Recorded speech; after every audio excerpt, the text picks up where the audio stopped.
personal point of view. I will do everything, I can stake everything to make my father, in quote, succeed. And that is a promise I had given to myself and a promise I've given to him. Oil theft will be stopped. There'll be zero oil theft in the Niger Delta, inshallah. Thank you very much.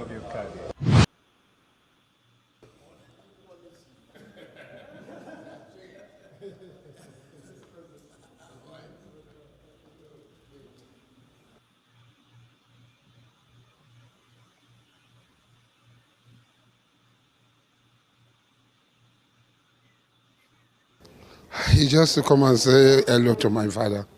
I've congratulated him before this time, and to give a word of support for what he has achieved and what he has done so far. And I know that Nigeria had changed. Nigeria had turned 360 degrees in the positive direction. When I'm speaking about the president, I'm speaking from a personal point of view. I will do everything, I can stake everything to make my father, in quote, succeed. And that is a promise I had given to myself and a promise I've given to him. Oil theft will be stopped. There'll be zero oil theft in the Niger Delta, inshallah. Thank you.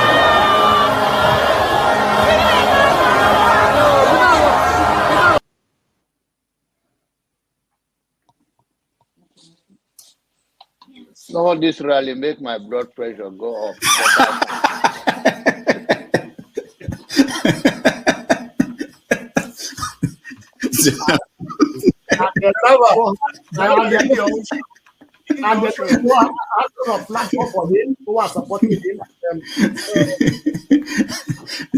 So you should get a filter sometimes, filter your thoughts before you say. I'll continue to take blood pressure medication. Why are you getting high blood pressure, Jonaba?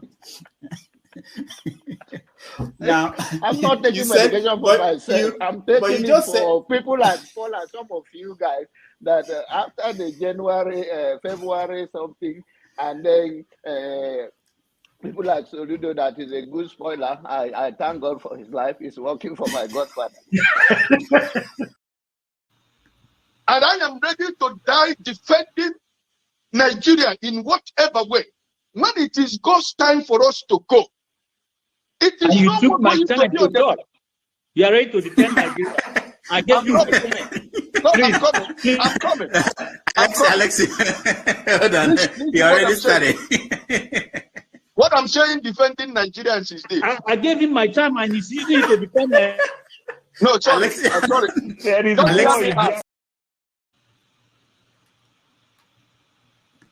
Tinubu is a criminal, yes, of course, a categorical grade 1 criminal. The only person more criminal than Tinubu in Nigeria is probably Babangida. But he's a criminal, and is he fit for purpose? Absolutely not. Should Tinubu be the president of Nigeria? Categorical no. Is there a better option than him? That is subjective. So show me who he is.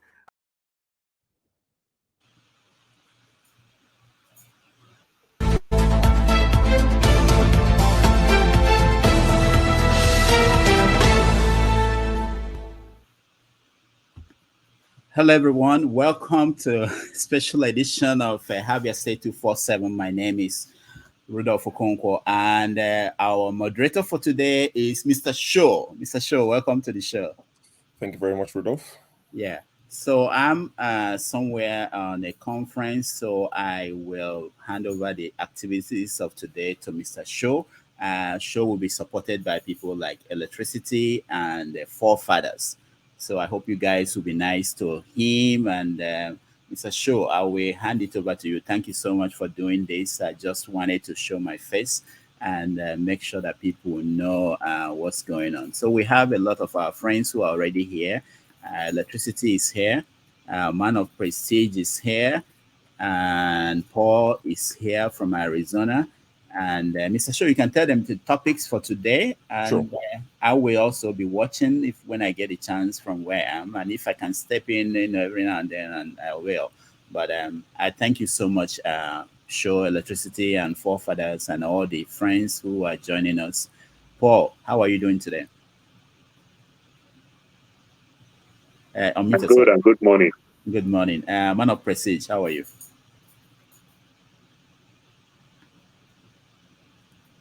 Okay. All right. Mr. Show, take it from here. You. All right. Thanks, Rudolph. Good morning. Yeah. Okay. Have a great time. All right. Thank you. All right. Good afternoon, everyone. Oh, good morning to some of you, and good evening to those of you in Australia and all these faraway places. Once again, welcome to this weekend's episode of Have Your Say 247. I'm coming to you live from the Garden of England, also known as Kent. So it's not a US show today, it's a UK show. But it's lovely to have you, Electricity and Man of Prestige. Shout out to everyone in the chat room. That's where I live. So the guys in the chat room, shout out. One of you is hosting the show today. See, hard work pays off. I didn't have to use Mahmoud Yakub to get here. Just joking. So there are a few topics we're going to be covering today. I've made Rudolph aware that I'll be here for about 4 to 5 hours, which would be about 9 p.m. in the UK when I'll be signing out, which would be about 4 o'clock for most of you in the US, I believe. So if Forefather comes in, of course, it will take over and carry you into the late hours of the day. But the topics we're going to be attempting to cover, because we might not be able to cover everything. Ms. Bola Tinubu appoints aides. Godswill Akpabio becomes the Senate president. Student loan, matters arising. What's your thought on the student loan?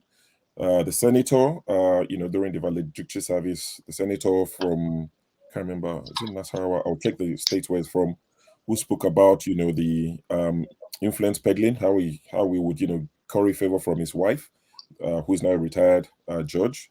We're going to discuss that. EFCC chairman Bauer has been suspended and in DSS custody. Also, we're going to be discussing, recalling lawmakers, and that's why we have Electricity here. Electricity is going to be talking to us about, the process of recalling our lawmakers. So Electricity will lead that session today. Okay. So those are some of the topics we would aim to cover. Let me see. Is there anyone else? Paul is back. Okay. Is there anyone else? Yes, Oga, I see you in the chat section. Nothing do me. Nothing do you too, my brother. So let me go to, since we can say Electricity, let me go to Man of Prestige. Man of Prestige, good morning. I believe you're in the US. Is there anything, not that we're going to flesh it out, but is there any topic that you followed over the last 7 days in Nigeria that we've not mentioned? Yeah. Good morning, Sean. Nice for welcoming me. Good morning, Paul and Electricity. It's nice to have you guys back. It's a pleasure to be here. I can't take it for granted. Can you hear me? Yes, clearly. Yeah, I have some topic, I think Paul is aware of one of those, in one of the forums that we discussed, So that topic is about a big snake swallowing a small snake. So we're gonna dissect that and see how that goes, see what people's opinion is. The next topic I would like to concentrate is the lackadaisy of Nigerian news media, when it comes to politics and everything. The capitalist boat that that was going from Niger to from Kwara to Niger, whatever, capitalist, and it's not making any big news. The first place I had it was on international news, Al Jazeera. That was the first person that carried. But this is some of Nigerians like Obi and Tinubu had commented. But it should be a priority.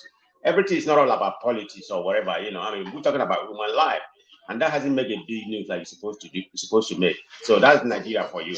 So I would like us to cover that too. Thank you.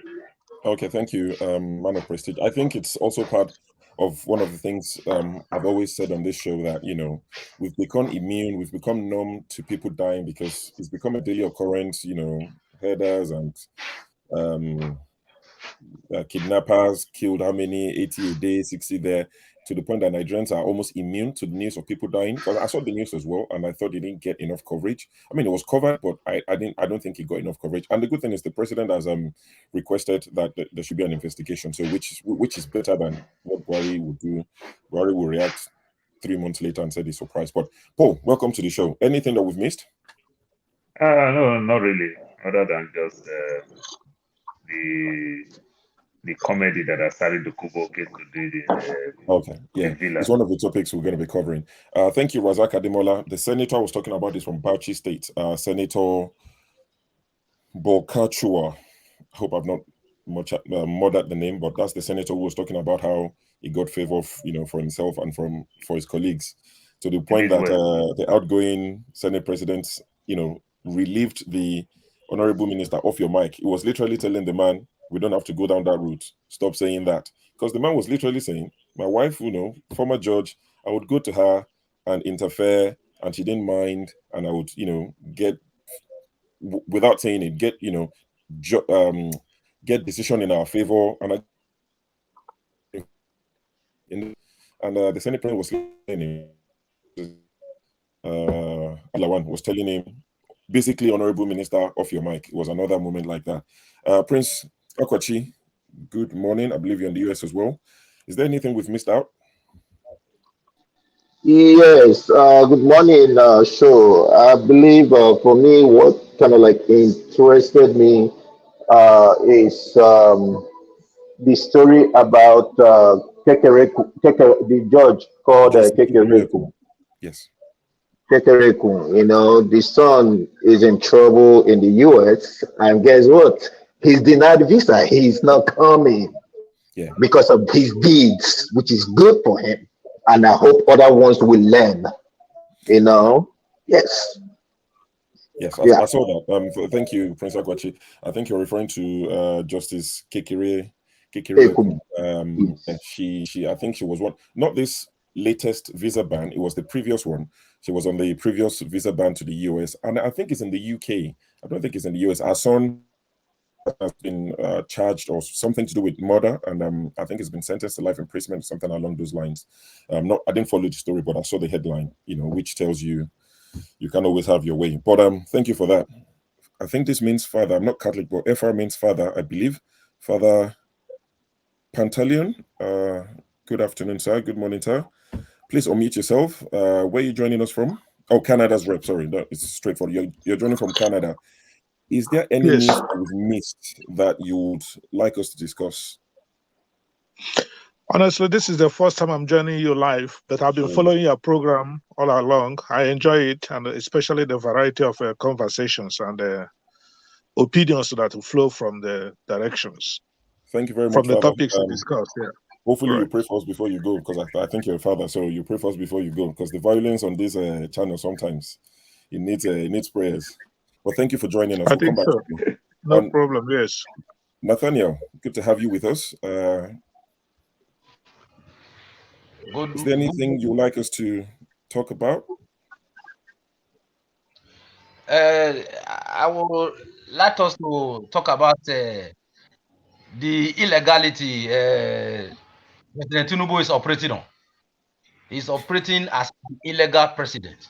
Okay. I mean, that's a topic that's been going on since Mahmoud discussed it. So it's not the latest news in Nigeria. So we'll touch upon it at some point. I mean, you can trust this show. We would, no matter what we decide to talk about, we would find a way to say, who is this, who is that. So we'll get to that eventually. Don't worry, easily. That would happen. So, okay. If that's the case, sorry, electricity. Yes. Good to see you, my brother. I'm aware that you're going to be talking to us about how to recall lawmakers, how to make the most of our flawed constitution. It's not the perfect one, but you're saying as flawed as it is, we can still get something out of it. We can still make the most of it.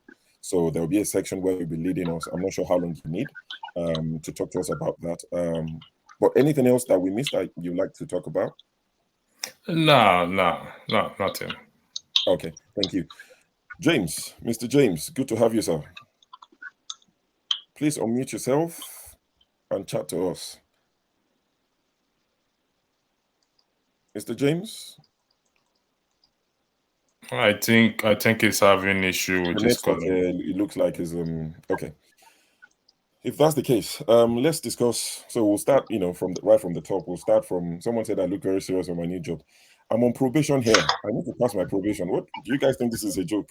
I'm on probation. So when Rudolph comes back from his seminar, so he can, take me away from being on this probation and full time, get my paycheck, sent to England. All right. So let's discuss Tinubu appointing aides.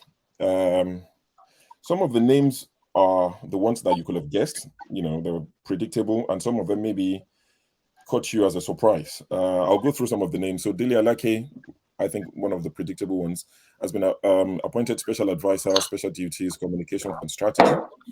Mr. Yao Darazo has been appointed SA, Political and Intergovernmental Affairs. Mr. Wale Edun, another interesting one, has been appointed the SA, Monetary Policies. We have Mrs. Ulu Veijen as the Special Advisor on Energy. Mr. Zakios Adedeji on Revenue. We have Nuhu Ribadu, another very interesting one, as the Special Advisor on Security. There's a bit of a discussion around that, Nuhu Ribadu. Apparently, the military are not happy for him to be the National Defense Advisor. Is it National Security Advisor, NSA, because there are two separate roles. It's the Special Advisor on Security, but the NSA, National Security Advisor, is a different role. And apparently or allegedly, the military are telling Tinubu that, you know, is junior to them. He was once a police officer, once EFCC boss, but he's not a military general. And they're saying they can't take orders from him. But that's another discussion. We have Mr. Zakios Adedeji, Revenue, No Ribadu, Security, John Ugochukwu on Industry, Trade and Investment, and Dr. Mrs. Salma Ibrahim Anas, Special Advisor on Health. So, electricity. Any of those names stand out? Any of them that you like to talk about? Your observations, your expectations? I actually did just a few on one on I think Nuhu Ribadu, and when it was I'm trying to remember when he claimed to have received a certain amount of money, and that money was returned to CBN. And the governor at that time said, well, saying the money was returned to CBN, it's not proof that the money actually went to CBN at that time. However, that is just my concern. Let me just, it's outside being partisan or whatever it is. Right. It's about the EFCC person that was suspended. Okay. Yeah. Now, a lot of people like Dr. Rova highlighted in one of his write-up. A lot of Nigerians are excited in respect to that and that of Emefiele. Now, let's be clear here that if we are going to practice transparency and accountability, then it has to be at the full length, okay? While the power is vested on the president, it could be Tinubu, it could be anybody, to appoint and to remove. When you suspend somebody on the basis of an allegation, you have to highlight the allegations. It has to be investigated. And if found wanting, if it warrants prosecution, then you have to what? You have to prosecute the person. Okay. So I don't see what is the excitement all about when Nigerians are excited that he suspended Emefiele, he suspended the EFCC chairman, who is next, this and that. No, if we're going to practice transparency, that, like I said, this is not about the current president, because Lamido Sanusi was suspended by Goodluck Jonathan, according to information. I stand to be corrected. That's on what basis? And Sanusi visited Tinubu recently. And don't be surprised, he may become the next CBN chairman again. Why not? So, why not? If we're going to practice, like, that's why I said this is beyond party or beyond politics. No. Right. If we're going to practice transparency and accountability, then we have to, because if you're at your workplace, you are suspended, it's subject to investigation. There's a reason why you were suspended, and you will be investigated. If they find nothing wrong, you go back to your job, or you may choose not to go back if you're invited, maybe for emotional stress or whatever you want to coin it into. But so we need to ask, this is the role of citizens. Citizens need to now start to be asking questions. If these people are suspended, why, on what basis, and why are they not prosecuted, so that others will learn? Because if there is no prosecution, we're just going the same circle all over again. I yield the floor back to you. Thank you. Thank you very much. I think, I mean, not speaking for Nigerians, I don't even have the capacity to speak for Nigerians. People might be excited because over the last 8 years, it's almost unheard of that someone was suspended for anything. The Kuje prison, people kept asking, what's happened? Has anyone lost their job? It could be that. I'm just guessing. It could be that. And I'll be just excited because they're not looking beyond the surface. But thank you, Electricity. Man of Prestige. We're trying to sorry for it. I'm going to step out because I'm not a moderator. I want to do some pushback, so I can't do pushback as a moderator. So I'm going to step out and come in as a panelist, please, if that is okay. There, that's fine. It makes no difference. You occupy a position. Right. Yeah, it makes no difference. Okay, so now you're not moderating. You're Electricity, the one that wants to throw violence. Go on. So, Man of Prestige, we're trying to stick to the. What section is that? Electricity. Now, what? Sorry, I apologize. Sure, you said in the past 8 years, but this is not. I mean, in the past 8 years or 8 years of Buhari, this is not about Tinubu or Buhari administration. This has been a practice from only God knows where there is no transparency and accountability. But would you be surprised, Electricity, that all this sacking and suspension would only happen in the first couple of months? Clear the house. The people you appoint, the chances are, especially in third world countries, the people you appoint are your cronies. The chances are they will never get sacked or fired, despite their failings. So the last time we saw people being fired was when Buhari came in, was cleaning the house, got rid of people. Then for the next 8 years, the people he appointed, very few of them were dismissed. So that's what I'm trying to say. So Tinubu will clear the house. You might not hear of this for another 8 years. So let the people celebrate while they can. It's like saying Shooting Stars playing Manchester City. They score a goal and you tell them not to celebrate. They might lose 20-21. But that won't go. Let the people enjoy it. At least, they'll clean the house for the next 7 years. I'm not going to push for that. I'll leave that for others to do. Yeah. Man of Prestige, the appointment, the special advisors, any name jumps at you? Any name you find interesting? Any Thank you very much. I read about some of the names. I'm not familiar with their profile or whatever. I think I need to go read about profile before I can comment about that.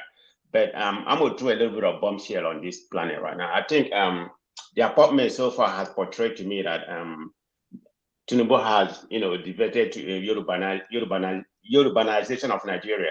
That's what I think. I mean, look at the whole lineup. Hey, but Buhari did it, so that's what I'm thinking. Look at I don't know how many of them, but it seems like about 80% of them are Yorubas. I mean, they are Nigerians, but that's my opinion in that. So having said that, earlier I presented a topic which has to do with this cabinet. We are talking about the selection and everything. So when a poisonous snake swallow another poisonous snake, then we only have one snake left. Is that not a good thing?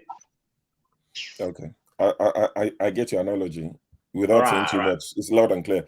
Thank you, Man of Prestige. Paul. No, I'm not done. I'm not. Sorry, I thought it was the snake. No, I'm not done. So I'm talking about what's going on in Nigeria. I just use that analogy. If you look at what's going on right now about what's going on in Nigeria, I mean, about 85% of Nigerian governors are under investigation. That's going to be coming in. Most of the cabinet are under investigation. So it's pretty much like everybody's under investigation. When you talk about the EFC chairman, am I deviating? I mean, you can step into it, but step out quickly from it. Yeah. So we're talking about the appointments. Yeah. I'm just saying, most of Nigerians are corrupt anyway. So all these appointments and something like that, they will come there and substitute the people that left. And when they come back, they will prevail and do the same thing. So what everybody is talking right now, we just wait until he started implementing his policy and all these people that are appointed, see what they will do. If they will, if they pivot back to the old Nigeria, see what's going to happen. I mean, some people are calling it like the cabinet, like it's the best cabinet ever assembled by a Nigerian government. I had some talking points in some of that channel, but they're all Nigerians. So we wait and see what will happen until the implementation. It's not this early stage. That's what I'm going to say. Thank you. All right, thank you. Thank you for that. Just to push back on a lighter note, Man of Prestige, based on your analogy of the poisonous snake, you see, I come from my address is the comment section. That's my address. So okay. I'm gonna look after them, especially today. It's not Rudolph in charge. It's me in charge today. So I'm gonna be reading some comments. Thomas said, based on your analogy, that snake that swallowed the other one becomes twice as deadly. So the poison is now doubled. I think it's just said in a light-hearted manner. So one poisonous snake swallows another poisonous one. It becomes double poison in the surviving snake. So that's what Thomas thinks about that. I think my analogy being that the two poisonous snake, one of them swallows the other one. It's just banter. It doesn't require any. Just Cool. Yes, Paul, shoot. Okay, so I won't say I deviate, but I will deviate. So you talk about Wale Edu back in the days between 2006 to 2009. I invested heavily in the capital market. I could remember that was when I had my daughter. So I started investing, even started buying stocks and shares for my kids because my dad did that when we were growing up. And we really like it every year when they bring this annual general meeting report, USC, UTC, Guinness, Nestle. I really like those. I want to call it catalog, even when it's the annual general meeting report, because it's so glossy. So what am I saying? So I used to follow Wale Edu during those days in terms of the capital market. So I see if I was seeing from that aspect, I know it's very, very sound. But now I want to talk about Emefiele. Now there is something going on in my community, and it's coming so low. But I hope you don't hit big. It looked like the government is taking advantage of the Delta people because some top guys from Delta started saying things like this. During the time of Lamido, they kick, some of us may not know, Delta State owned majority of the bank in Nigeria. Zenith Bank, the owner is from Delta State. UBA, the owner is from Delta State. Access Bank, the owner is from Delta State. Back then, First Land Bank, the owner is from Delta State. Oceanic Bank, the owner is from Delta State. Cecilia Ibro literally went to jail. Olorogo Tegomero from First Land Bank went to jail. Bank PHP, Francis Atuche from Delta State, he also went to jail. Now, the CBN governor is also from Delta State. He is now arrested again. So we are counting our numbers and people have started talking. This is the way they kill the Delta State. Delta State is one very unique state. We are the first state that have 2 airports, 2 seaports. You understand? The seaport, the 2 seaports are not working. The Delta airport is not working. We still have 2 airports right now. One of the airstrip, that's Usubi Airport and Asaba Airport. We still pride ourselves. And so taking advantage of that state, and when people started bringing all these things, plugging the numbers together, I hope you don't hit the quality. And if you hit Delta State so hard, what do you think will come back? We'll fight back with the oil, the pipeline. We'll go back to the pipeline. And Delta State happened to be number 2 and number 3. It flips sometimes. If you count River State, the next production state is Delta State. Sometimes it flips to Akwa Ibom State, but Delta is always between 2 and 3, 2 and 3. So Delta State speaks loud when it comes to Nigeria because we so much our concern when it comes to the GDP revenue comes from oil. Good percentage comes from oil. So treating the Deltas like that, I don't think it's going to work well. But guess what? Some of those people at Tuche probably might commit some things. Probably Cecilia Ibru did commit some things. We all understand. But when you let other people from other states, you understand, things fly. Then when it comes to Delta State, they bring us to ground zero. So putting all these things together and everything, it may not mean well for the country. I just want some of us to know, when Lamido played those politics of, if you are 10 years managing director, you got to go. This is how they kick Edumelu out of being managing director of UBA. Then he became the chairman. This is how they kick Jim Ovia out, being the chairman, before he literally appointed his own brother, who happened to be Emefiele, as the managing director of Zenith Bank. Now he moved to CBN due to the help of Jonathan. And guess what will happen to him now? He's in ground zero. So I just want us to look in that aspect and talk about Nuri Badu and the lies. Well, we see that with Ahmadu Ali when it comes to custom boss and the military that is fighting over Nuhu Ribadu. I don't really care. If Nuhu Ribadu will do the job, so be it. Is Nuhu Ribadu so competent to do the job? The answer is no. Nuhu Ribadu speak loud. They use the media to fight EFCC back then, but still, it's just the ordinary man that suffer. All the big case that Nuhu Ribadu said, nobody, apart from somebody like Alamesia, because of Obasanjo have personal issue with Alamesia. Nuhu Ribadu, in his speech, he said the worstest of them all among audio governors that still, when it came to National Assembly, he said it's Tinubu. Somewhere along the line, Hausa man that will say, if Hausa man give you his word, he stand by his word. Tinubu become his friend. You understand? So, Nuhu Ribadu just use the media. So, it's not the best. But the military people that is shouting against Nuhu Ribadu, they should also shut up their mouth. If they delivered very well, we would have taken the country to a better place, not where the country is today. Thank you, Paul. Just to clarify, so what you're saying is you're not saying that the people from your state, Delta State or any state, should be absolved of their criminalities. You're just saying you want everybody from Oyo, Kwara, Kogi, Nasarawa, Kaduna to be brought to book. That's what you're saying. Yeah, just like exactly. I'll give an analogy. Just like what is going on right now in the US with Trump. You understand? Easily they can bring Trump down if Republicans talk against Trump, but Republicans they stand on Trump. So it's hard on Democrats, the government, to do anything, because if the government want to do anything, they will say the government is being partisan. Okay. You understand? And then for that thing. So this is what is going on. So bringing all these Delta guys down, I won't tell you lie. I bought a lot of shares. I'm not saying it to brag. I grew up buying shares because of my dad did these things for us. So I kind of like it. If I talk about stock and shares here, private placement, you think I know? No, my brother, I didn't see my face. Now native foul. You think I know more in that aspect. But what I'm saying is that Cecilia did wrong. Francis Atuche, I don't know whether you know Bank PhD. At the time, Patutomi used to be the chairman of Bank PhD. He did wrong. I'm not saying it. So Loro go take a mirror First Inland Bank. He did wrong. I'm not saying that they did right. But what we are saying, when it happened to some other places, we talk about Intercontinental Bank that gather money and buy aircraft for Adeboye. These guys are still playing in the street. They are still senior deacon in reading. You understand? So when you go to other states, other also investors, bankers, you understand? They are walking free.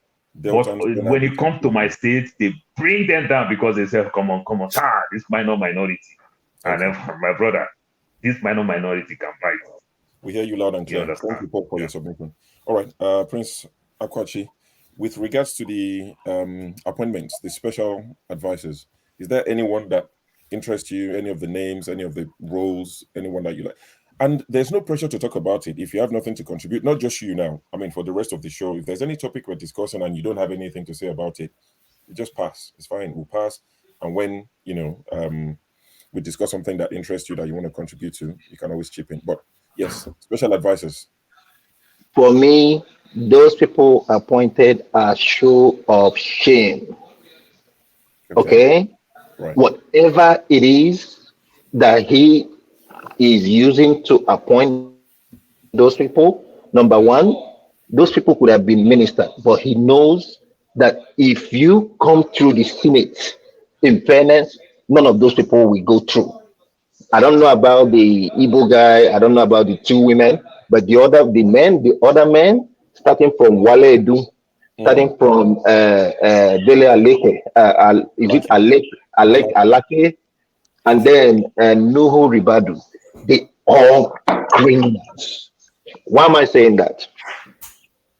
Dele Aleke and Wale Edu were commissioners when Tinubu was governor of Lagos.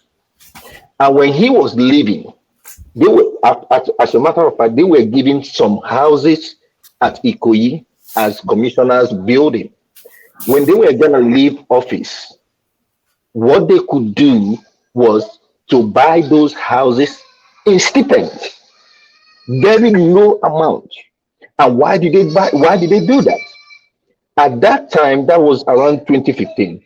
Nuhu Ribadu were to investigate Tinubu, and those people were people he was gonna, Around question. 2006, 2007. Or 2006 or whatever it is. So he was gonna question those people when he was in charge of the investigation. And guess what?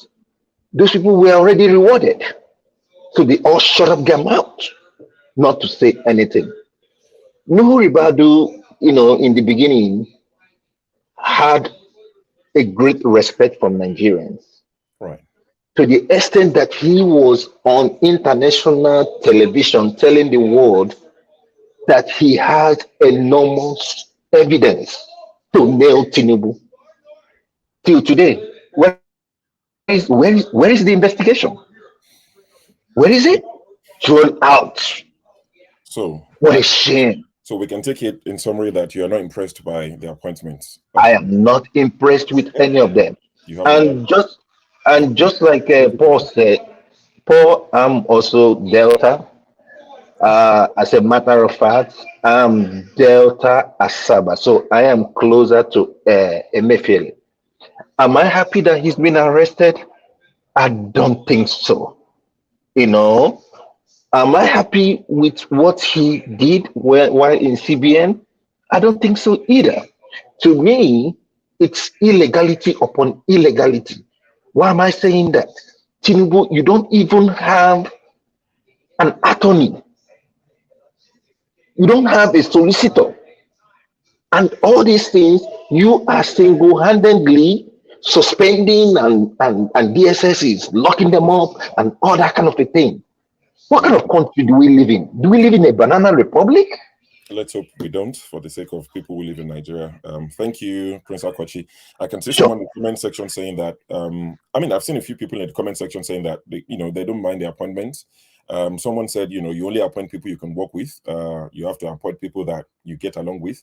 That's just, I'm not looking for a response from the panel. I'm just saying what some people in the comment section are saying. Tinubu has to appoint people he can work with. You don't expect him to go and appoint people he doesn't know, he doesn't get on with, and all of that. But yeah, let's go to electricity. Let's talk to Emmanuel, then we'll come back to you quickly. Let's just talk to Nathaniel.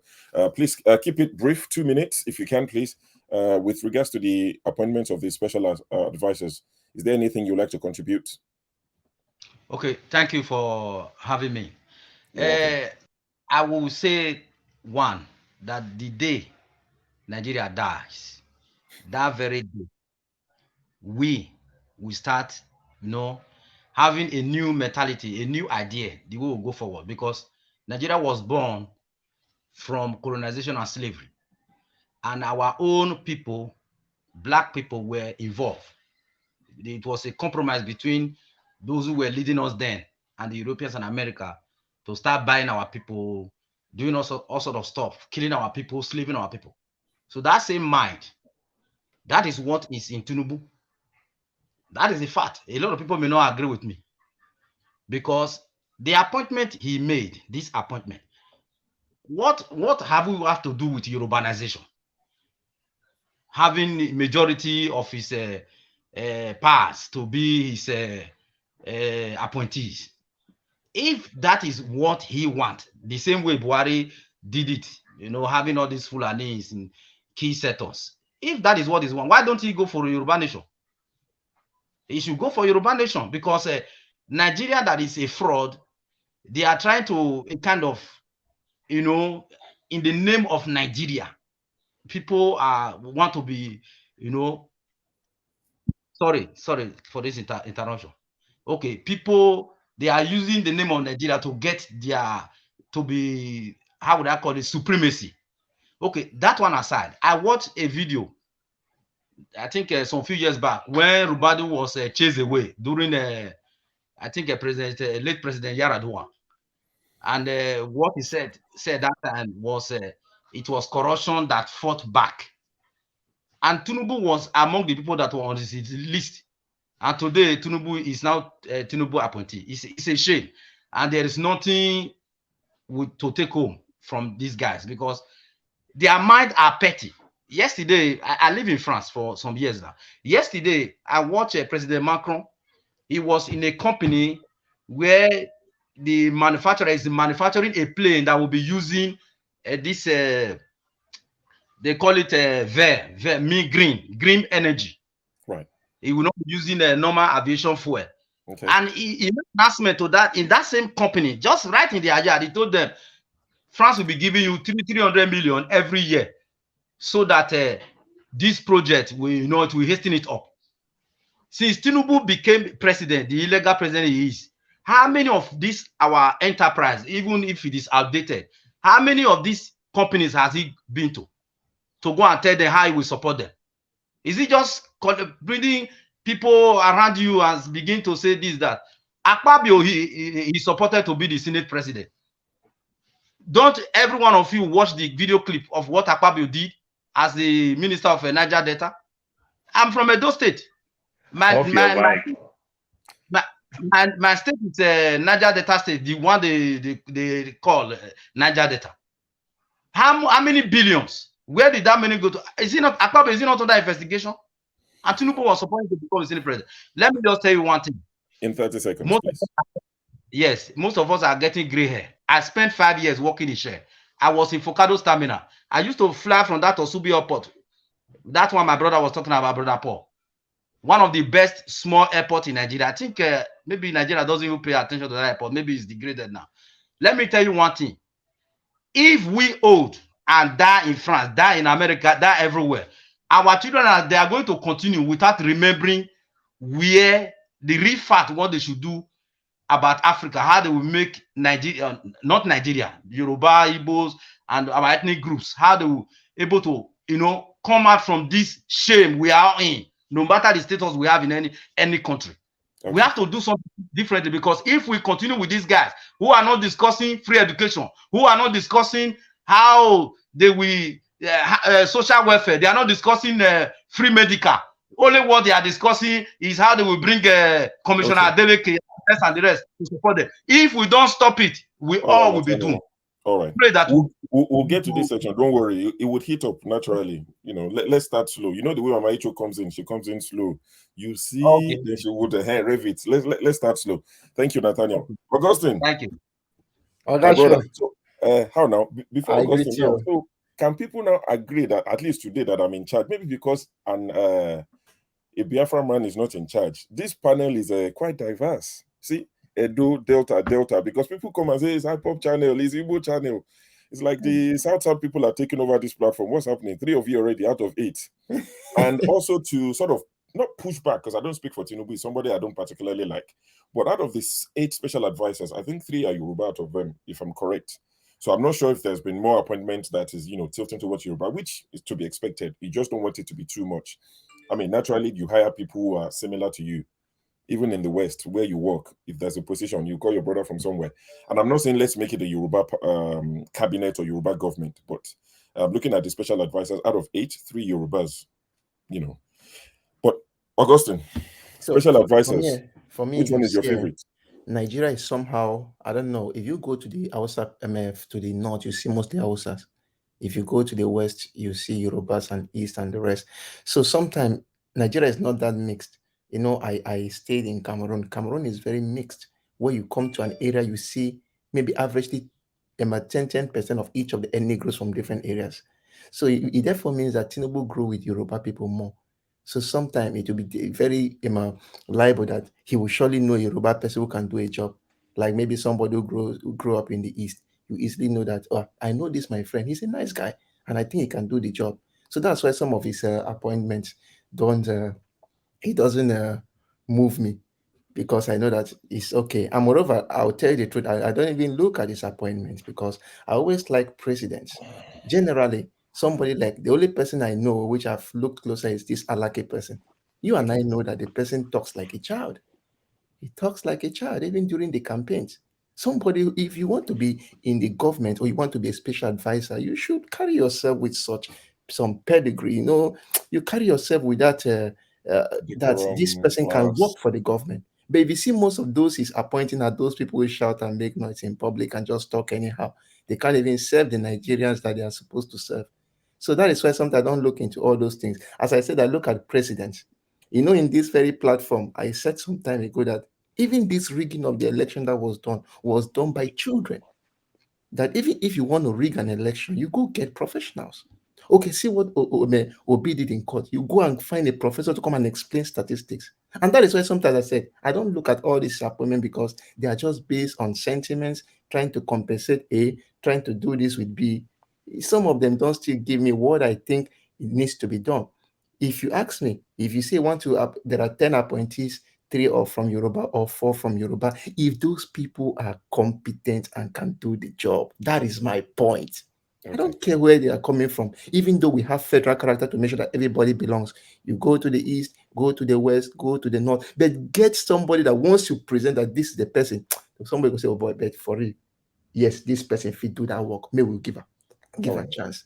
But the case where you bring people like, when I just saw that name, they like, I say, oh, bro, that's how my grandfather used to say, oh, bro, don't this one if you work, So for you, what you're looking for is competent hands. Competence. It doesn't matter where they come from. Well, not where they come from, competence. If you want to distribute it around, yes, let it go around. But if you, as I keep on saying this, go to the north. Okay, tell me the least educated state according to the index. Let's just pick one at random. I don't know, but let's say Zamfara. If you go to Zamfara, you see somebody who is competent. There must be one. There must be one person, that yes, this person. So you're all for federal character. So we hear you loud and clear. Things they used to do. Thank you, Augustine. Let's keep it moving because, like I said, I'm not here for the 12 hours. So electricity. Yes, you wanted to say something quickly. Go on. Yeah, just a bit of clarification from Mr. Prince Akwachi in respect to his opinion or his view on appointment of special advisors. Is the Senate required to approve them, special advisors? No, I think what he was saying is that if most of them will have qualified to be ministers, but because they will have to scale that hoop of Senate, he now looks for a way to bring them in as special advisors. He said most of these names are being easily ministers. Let's argue that they are ministers and they have to go through the Senate. APC controls the Senate, isn't it? But so this time around, like what is going on is that they're not gonna have it like other times. People are advocating for them to be questioned. Let them be questioned. It's not gonna be, oh yes, take a bow and go. No, it's not gonna be like that anymore. I disagree with that, but we will come back to that later. Let me yield the floor for others, please. Thank you. KJ, my brother, please, let's stick to 2 minutes. I've got quite a few people in the background, in the lobby, waiting to come in. Sorry, if you're driving, let me just go through some of the rules that I remember from the top of my head. If you're driving, we will not be bringing you in. It's one of the things that we've stopped doing. We don't encourage you having a full meal while you're on the platform. Your camera has to be on. You must be properly clothed. Background noise, music, please keep it to a minimum. So I saw a brother, I think Kayode Toriola, tried to join, but he was driving, so I intentionally left him out. So Kayode, please, if you're still watching, when you get to your destination or you pull up, we can bring you in. KJ, please go ahead. Thank you very much, Sho, and everybody in the panel. Very quickly, some weeks ago, I said that this is a story of Alibaba and the 40 thieves, and I am glad that it's eventually playing out the way we talked about it. You see, I have no problem with who Tinubu is appointing because you can only appoint, if you look at the stream of the appointments so far, are people who have some questionable characters with Nigerians. And these things are documented. It's not from me. I'm not saying this now. They are documented. Now, I will talk about two. And my brother Kwechi has done good on some of those things. Ribardo's video accusing Tinubu of amassing millions of dollars are there on the internet. Anybody can look at it. Okay? And so it's not something new any longer. Alake, who for those of us who are journalists, have so much respect for before this time. He was in fact a very prolific writer. Okay, I used to read and I said this guy is from somewhere else. But these few days, he just gave himself, the other side of him. It's like the Yoruba proverb that all these are live portraits. Don't know which one is suffering from stomach pain until So he just flipped over, and we see the other side of him. Now, this same person who has said so many things about certain tribes in Nigeria is the same person you are now giving the authority to speak on your behalf, which is going to, not portray your image. If you ask me, that's my opinion. It will not portray your image very well. Probably I'll look for somebody who is totally not in a murky water and be able to do that, speak for you. Now, having said that, also I want to, I said to Paul, before now, every banking bank that comes from the south seem to have problem. They're only the ones who go to jail.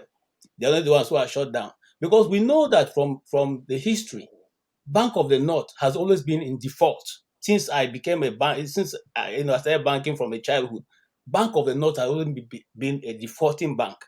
So much so that every year the northern governors gather together to put money in that bank to keep it afloat. But it was never shut down. It kept evolving and changing names. Okay, and nobody went to jail for the money being mismanaged. I'm not saying because of that we should allow people to do evil or go get away with corruption. But I'm saying let's apply the rule across the board. If you do that, nobody will complain. Look, if Tinubu, for instance, I'm sorry, one more minute.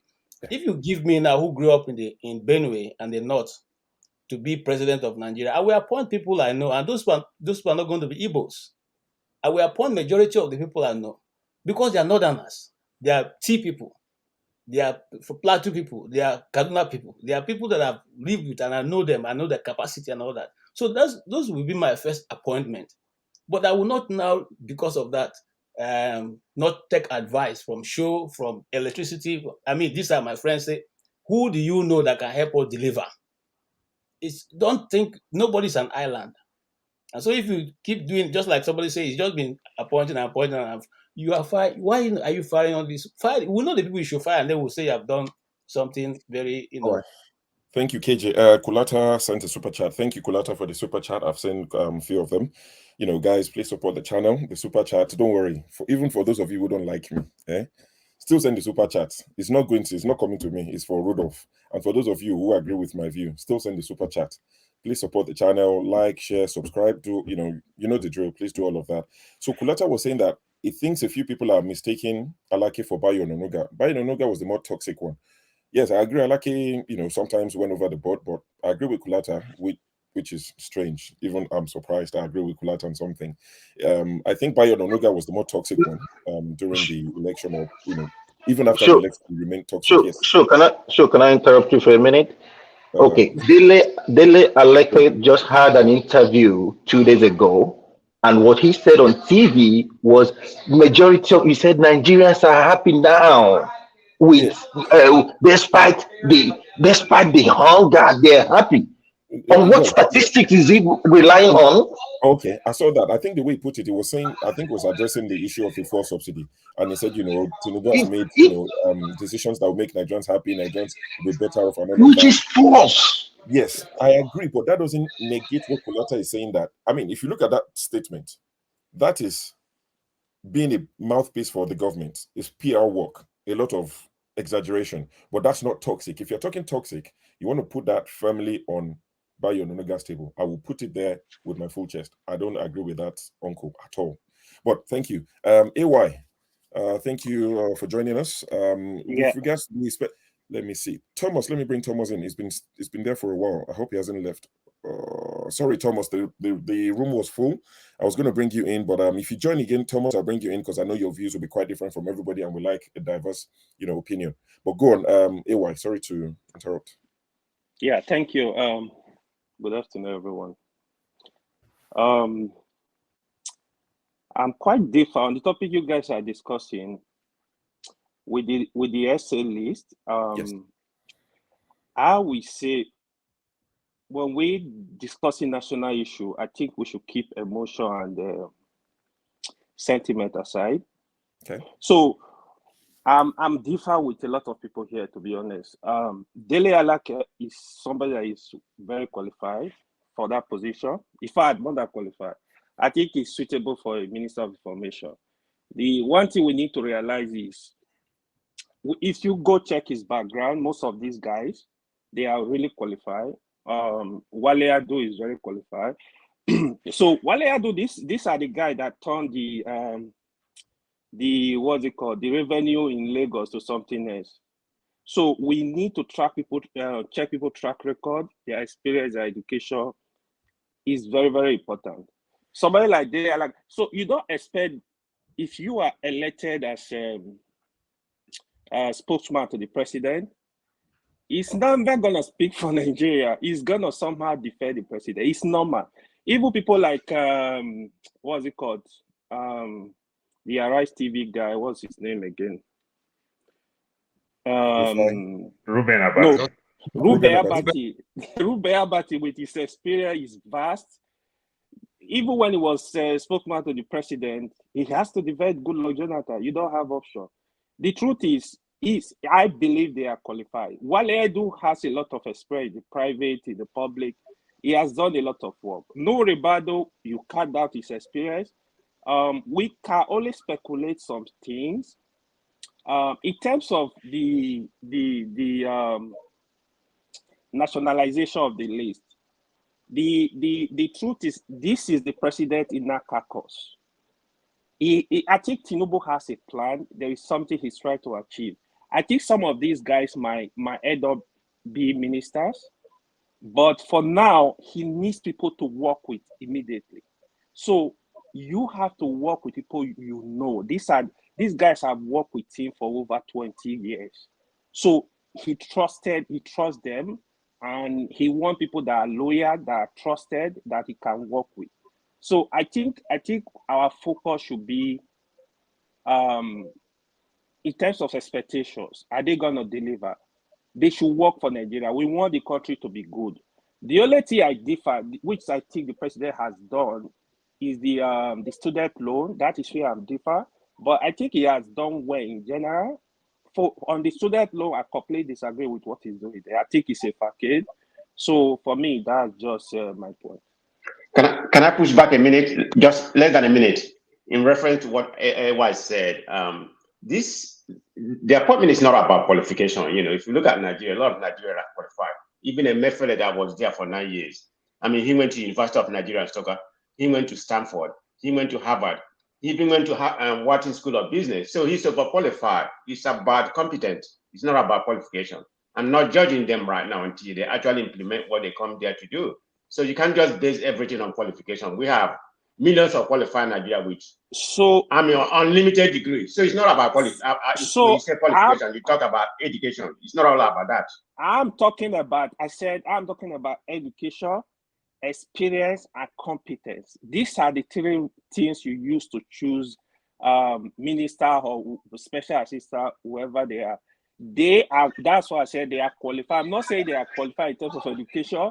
I'm talking of based on what they have done, their education, their experience, and what they have done. All right. Okay. Thank you. Thank you for that clarification. Thank you. Prince Akwachi, just 1 second. So in the comment section, Shantina is saying that I should ask my panelists if they've checked the resume of the essays. Shantina, I think this last conversation that happened between AY and Man of Prestige, I think it sort of answers your question. So I don't think a lot of the panelists who don't like this appointment, I don't think they're talking about their resume. You understand? I mean, you can't say Tinubu is not qualified to be president, but a lot of the panelists will tell you they don't want him. So I think it's more about character. Can you vouch for this person? Would they have the best interest of the people at heart? I think that's the angle they're coming from.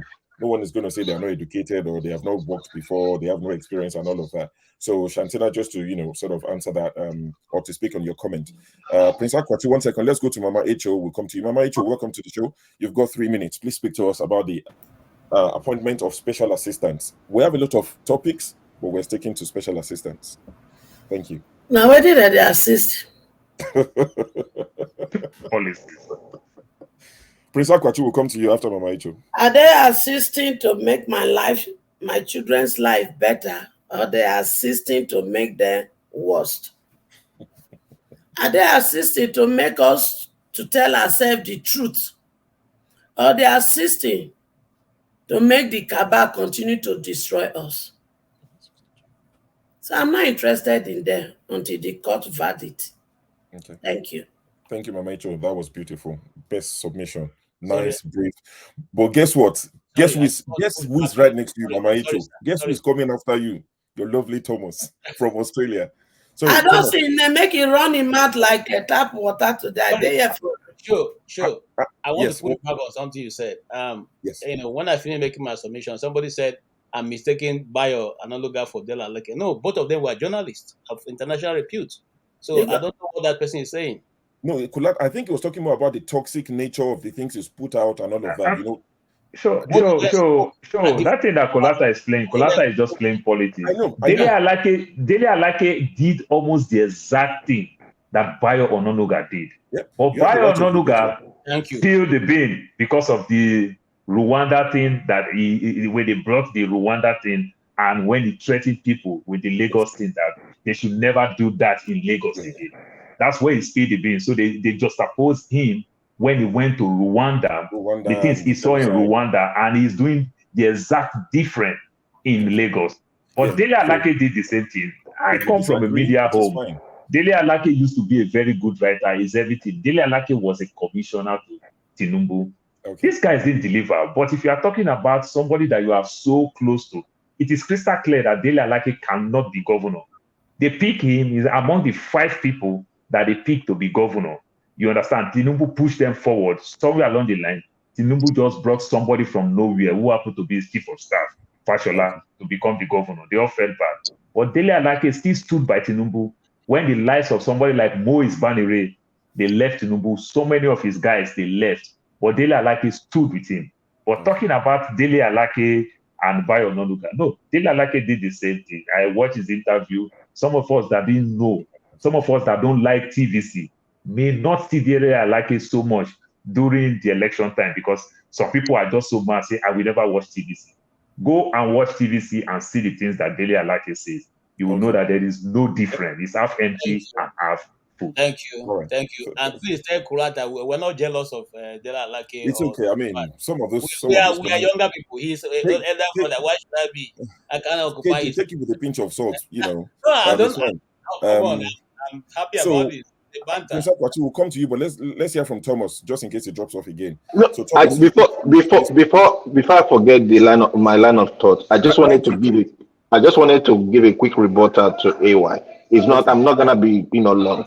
AY, to this, please. But go on. AY, the thing is, nobody is against their qualifications. However, let me give you a simple example. Was Lai Mohammed, was he qualified? Yes, he was qualified. What was he? What was he? He was a minister. He was even a lawyer. But what did he do? He kept on lying and lying and lying. Dele Alake is supposed to have the president's ear, and he will go and lie to him. Edu, today, you said Edu is good in banking, but do you know that the Naira has been devalued? Okay. No, see, nobody knows. In fact, yesterday, Naira was almost 906 in Benin. Okay. To $1. Please, no, AY, no reply. We don't have the time for back and forth. So I'll just quickly read out the super chat from Egbon Alexander Gomez. He's saying special advisors are, but they are not special assistances. So these individuals have the requisite skills and track record. Come on, folks, let's be objective. So Egbon from the US, thank you very much for your super chat, your constant support to the channel. We appreciate that big time. Thomas from Australia. Sorry, real quick. Austin, stop. Please, 10 seconds. No. Let's hear from Thomas before. I mean, I'll your name. Thomas, please. Mama, I mean, they represent Delta. Match your break there. Make the thing go round. Which one? It isn't a nonsense I got take on our face today. Oh, yeah, how many times I jet? See, Thomas, Mama ain't too forward for you to speak. Be grateful. Oh, yeah, go on. Good evening, guys. You guys are amazing. To the panelists and to the listener, like, share, and support the panel and the channel. To me, Tinubu has been amazing, even though he's not my candidate. But so far, he has been amazing. People can nod their head, I don't care. But he has been amazing. He has not shown us and that Mama Echo, they Mama anoint Echo, here. Mama Echo, please don't, Mama Echo, please. So why will you use the word call my name? Mama Be Echo, bold. Mama Echo, you are doing well. You started so well. Thomas, I beg, Biko, continue. Mama Echo, please. Let's I carry on. come in peace in Jesus' name. So people cannot. You come in pieces. You don't Mama start Echo, the fight. Mama I mean, Echo. you go fight out to the end today. And if they remove me, go back. They must remove you. No, but he hasn't done anything, no. He said people, he was talking to me. He hasn't called your name. Because he saw me nodding my head. He does, Mama So Echo. people should not speak parable to me. I'm not a baby. Mama Echo, let's do this. Oh. Let's have a very good show, please. I'm begging you, I'm pleading. Carry on, Thomas. Oh, thank you, my brother. You at least you bring some decorum on the platform. So as I was saying, Tinubu has been amazing. If somebody doesn't like you, there's nothing you can do that you can use to persuade that kind of person. So he has been amazing. He's not my candidate. Adewale Adebayo, the SCB guy, is who I root for. I campaign for him home and abroad, but I know he cannot win the election. I said it. But I mean, Tinubu has been amazing, removing the subsidy, the student loan. People talk about the appointments. Those guys are amazing, man. Go and read their resume. You will know that they are amazing people. Then as well, you will pick somebody that will work for you. You can't pick your enemy to work for you. Do you expect people? Do you expect Ashiwaju Bola Ahmed Tinubu to go and pick somebody from Labour Party or one of his enemy? No. You will pick people that will be loyal to you, that will work for you. That is life. That is where it is. That is politics all over the world. So Tinubu has been amazing so far. And I hope it will continue in that direction. What I'm waiting for, really, the special assistant is not really important to me. I'm waiting for the minister. That's what I'm waiting for. So that's just my crable about him. But for me, he has been amazing so far. You can have your displeasure about him. I have my own as well. But he has been amazing. Yeah. Thank you. All right. Thank you very much, Thomas. And Kulata, you can be rest assured I'm not avoiding your super chat. Unlike Rudolph, I've read out the super chats, the one that have caught my eyes.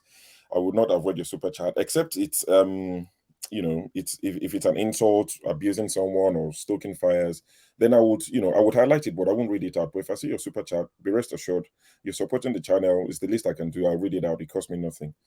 So Kulata, be rest assured there's nothing to avoid. But thank you, Thomas. Now we're gonna go to Matt, and you'll be the last to speak on this special advisors nomination before we move on to the next topic. Welcome, Matt. All the way from Barcelona. Good evening. Good evening, everyone. Yes, good evening, everyone. I don't really wanted to comment on that. Okay, that's fine. Concerning the appointments. Yeah. I wanted to, if you can allow me to.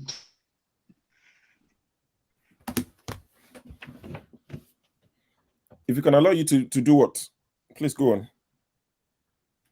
It's frozen. It's frozen. You can say it's not me. Okay, so we'll have to Hello? Yeah, sorry, yeah, you're back now. Yes, go on. In 2 minutes. What is going on? We can hear you, Matt. You want to talk about the special advisors? No. I just want to point on, because Asere Dokubo said something that annoyed me. I just saw it today. I want to talk. I want to comment on that. We'll talk about that. Or are you leaving us now? Are you planning to leave? Because because of the rules that we have, of the rules that we have, and you commented about children. When I remember when I said I didn't want to, so let me just say it this way. Asere Dokubo, I don't know. some people will be on, they will come online. You know, Nigerians are gullible people. When a little thing make them to forget, they are not the people, that kind of people that have target and, you know, focus on that target. They can shift from any little thing that convince them. They see a little thing that is not why they think is why, they will start pursuing. They don't have goal. They don't have, you know, they don't have goal to pursue that goal to the end. Look at Asare Dokobo. Look at the kind of personality the present government is bringing to our state government. Somebody like a pipeline, whatever you say, a safe guide or whatever you call, is giving the government advice on what to do. Who is this man to start with? This man has nothing to call. This man is just like, there is nothing different like Aburu. You see Aburu in Lagos, in Onisha, in Aba. They are the same, it's just the same thing that you can compare with. I don't understand how you bring him. Look at how he starts on the seat like someone that I don't understand. He starts talking about Nnamdi Kanu, this and that. Nnamdi Kanu. So Nnamdi Kanu, the issue of Nnamdi Kanu. So the person that will give the government advice to excuse me, let me come. I told you I don't have more time. I want to make this point because I saw it today. Wait. Once Nnamdi Kanu's name comes up, it changes the topic for the rest of the day. You know that. No. I'm going now. I just want to make. I want to air my. Okay. I just want, because I know is part of the topic that we have today. You understand me? Because of the children that I have here, because they will soon be running around. So I just wanted to make my point. 60 seconds. Go on. No, but you are giving me 50 seconds. You have taken my time already. Carry on now. Okay. All right. So now, what am I trying to say is that Nnamdi Kanu, look at the kind of lies allegation this guy is giving to Nnamdi Kanu. What Nnamdi Kanu did not do, and Nigerians, they will sit there, they will be listening because they want to always hear, you know, things that are not true about someone they don't like. Okay, now look at Mommy Hecho. I don't know where Mommy Hecho started. I don't know our brother who spoke before me. He is talking about the people that they have, you know, the loan and all that. My brother, ask me, how much is our wages in Nigeria? 30,000. 500,000 is one of the one of the rules, one of the things that the person that is going to, you know, apply for this rubbish which they have, you know, initiated, that you must earn 500,000. Let me ask you one question. You are living in abroad. I'm living abroad. If government want to give the loan, is it not to the downtrodden? Now you have made me. My daughter has come. I told you, because of the time, I have to start running. You see, I don't want to go against the rules. Now, look at the kind of thing that they are doing in Europe, in America, the way they give loans. But look at the kind of rules and the kind of pattern they want to use to give loan to the poor masses in Nigeria. This is something that you see that the government is not ready. This is a government of our. This is a government of, you know, wickedness. This is a government of whatever you can call it. This government, they are not serious. They are not serious. If you see the people around them, people going to our state house, you will know that nothing good will come out of this government. And they cannot convince me. They can convince other. If he like, let him sign a bill that said that they will be giving Nigeria 100,000 a day. It does not mean nothing to me.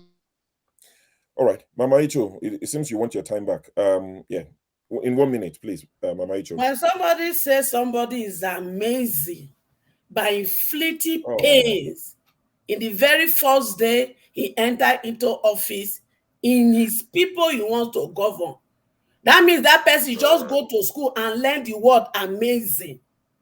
When somebody say is amazing, when he's in a country, when student loan, you do not need to bring your father and your mother to come and borrow, or you do not need to bring Boguero to come and borrow. And the person look at me and say, amazing. I guess you just learn English language for the first time.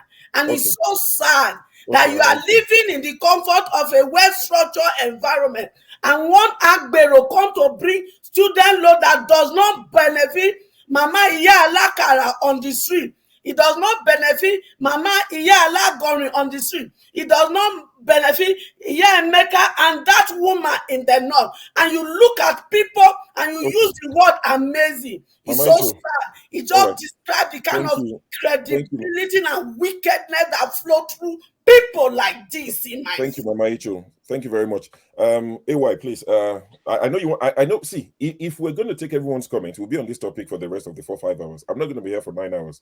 So it looks like the student loan is a very hot topic. It was meant to be the third one. Akpabio was meant to be the second one. But since we're already speaking about student loan, so most of you will have had that. You know, they've signed the executive order. Student loan is going to be happening, and all of that. You know, it's a very, it's a very funny one. Okay, Matt, you can come back if you want to. Yeah, come back when you're ready, Matt. Yeah, you can come back. Yeah, the student loan. You know, I took time to read some of the requirements, and you just have to shake your head and just But electricity. Let's start from you again. Student loan. Have you read the conditions? Do you think? Let me buttress what the Mama Icho actually said. To be honest, let's be realistic. It's a fact that this student loan ain't gonna benefit the common person. Ain't gonna benefit the common person, and that has always been. That's why I said we Nathaniel says something very important. Unfortunately, he has left. That if we don't do anything, this thing is a ripple effect is going to go on our children's children. He said, and when he said that, I was happy and excited because that has always been my argument. But I mean, we are in diaspora, for crying out loud. Some of us, our children took to the student loan. We have no idea, to be honest. In the comfort of their home, they sit down and they apply for student loan. Common people, and when I mean common, people who don't even have jobs. All they want is the kids wants to go to school. Yes, the children will pay back in future at a certain percentage when they are earning certain percentage, but they make it easier for them at this present time to gain that knowledge. And because when they gain that knowledge, they are going to gain a job and they will repay back the student loan. They will pay back their tax. They will pay everything. And Nathaniel, thank you for coming back. I just highlighted an important issue you raised up. If we don't act, it's one thing. That's why I said I don't want to be panelist on this, but you allow me to stay.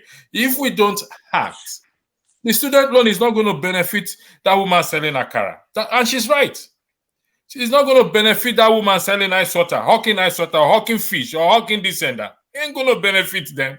The bureaucracy will be there. So how do we solve this thing, as Nathaniel highlighted? Because, like I said, I spoke to Dr. Rodolph. It's one thing for us to come and sit down here and argue for the next 50 hours. It's another thing for us to also act upon what we want to do. Citizens has to be at a point, take a position and say, you know what, we start need to do something about this because our children will keep suffering. So who is it going to benefit? Let's ask the question. Who is this student loan? I've not read the requirement, and I don't think I want to read it anyway. I'll tell you in a minute. Because I know it's going to be a very bogus and something requirement that I heard somebody say you must have a lawyer in your family to get this. I don't know if that is true. Okay.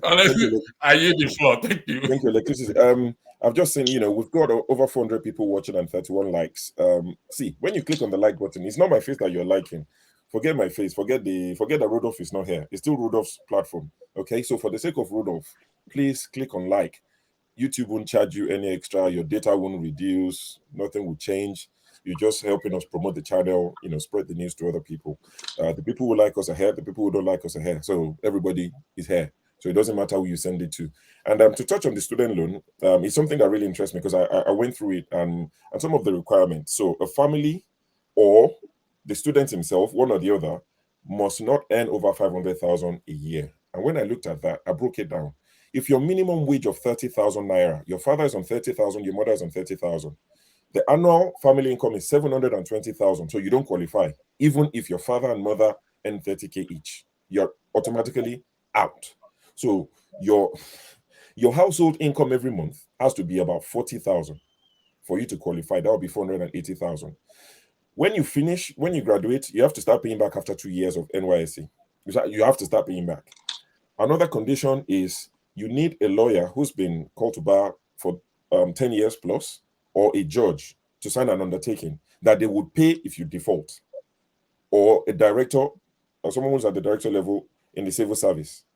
You understand? So see, these are some of the things that they've put there. If you've ever taken a loan and you've defaulted, your parents, you're not, so all this palm pay, all this something loan, quick loan, if you've defaulted, you're automatically struck out. So you let's even say you scale all these hurdles and you qualify. It is now based on funds being available. So you can pass everything and they say, unfortunately, funds no day. So for me, those who will qualify would not need this loan. There are people who would easily qualify. They wouldn't need the loan. Those who would need the loan will not qualify. So this thing, they need to rip it, start all over again. It's a good idea, but they need to rip it apart, start all over again. And university in this day and age, I don't want to call it luxury, but not everybody needs to go to uni. We need to understand that. We can create jobs that do not require going to uni and having debt on your neck. That's just my take on it. But let's go to man of prestige. Student loan. Yeah. Thank you very much. I'm going to use my analogy that I presented earlier. Then I will see. Yeah, just listen to it. Sure. So if a snake chop a snake, it doesn't mean the other snake is not poisonous. They are both poisonous, but thank God, only one snake is left. Okay. It's not two snakes that is left. So read into that, what I'm about to say. This student loan, in my opinion, is a fraud. I've read a little bit about it, like you narrated.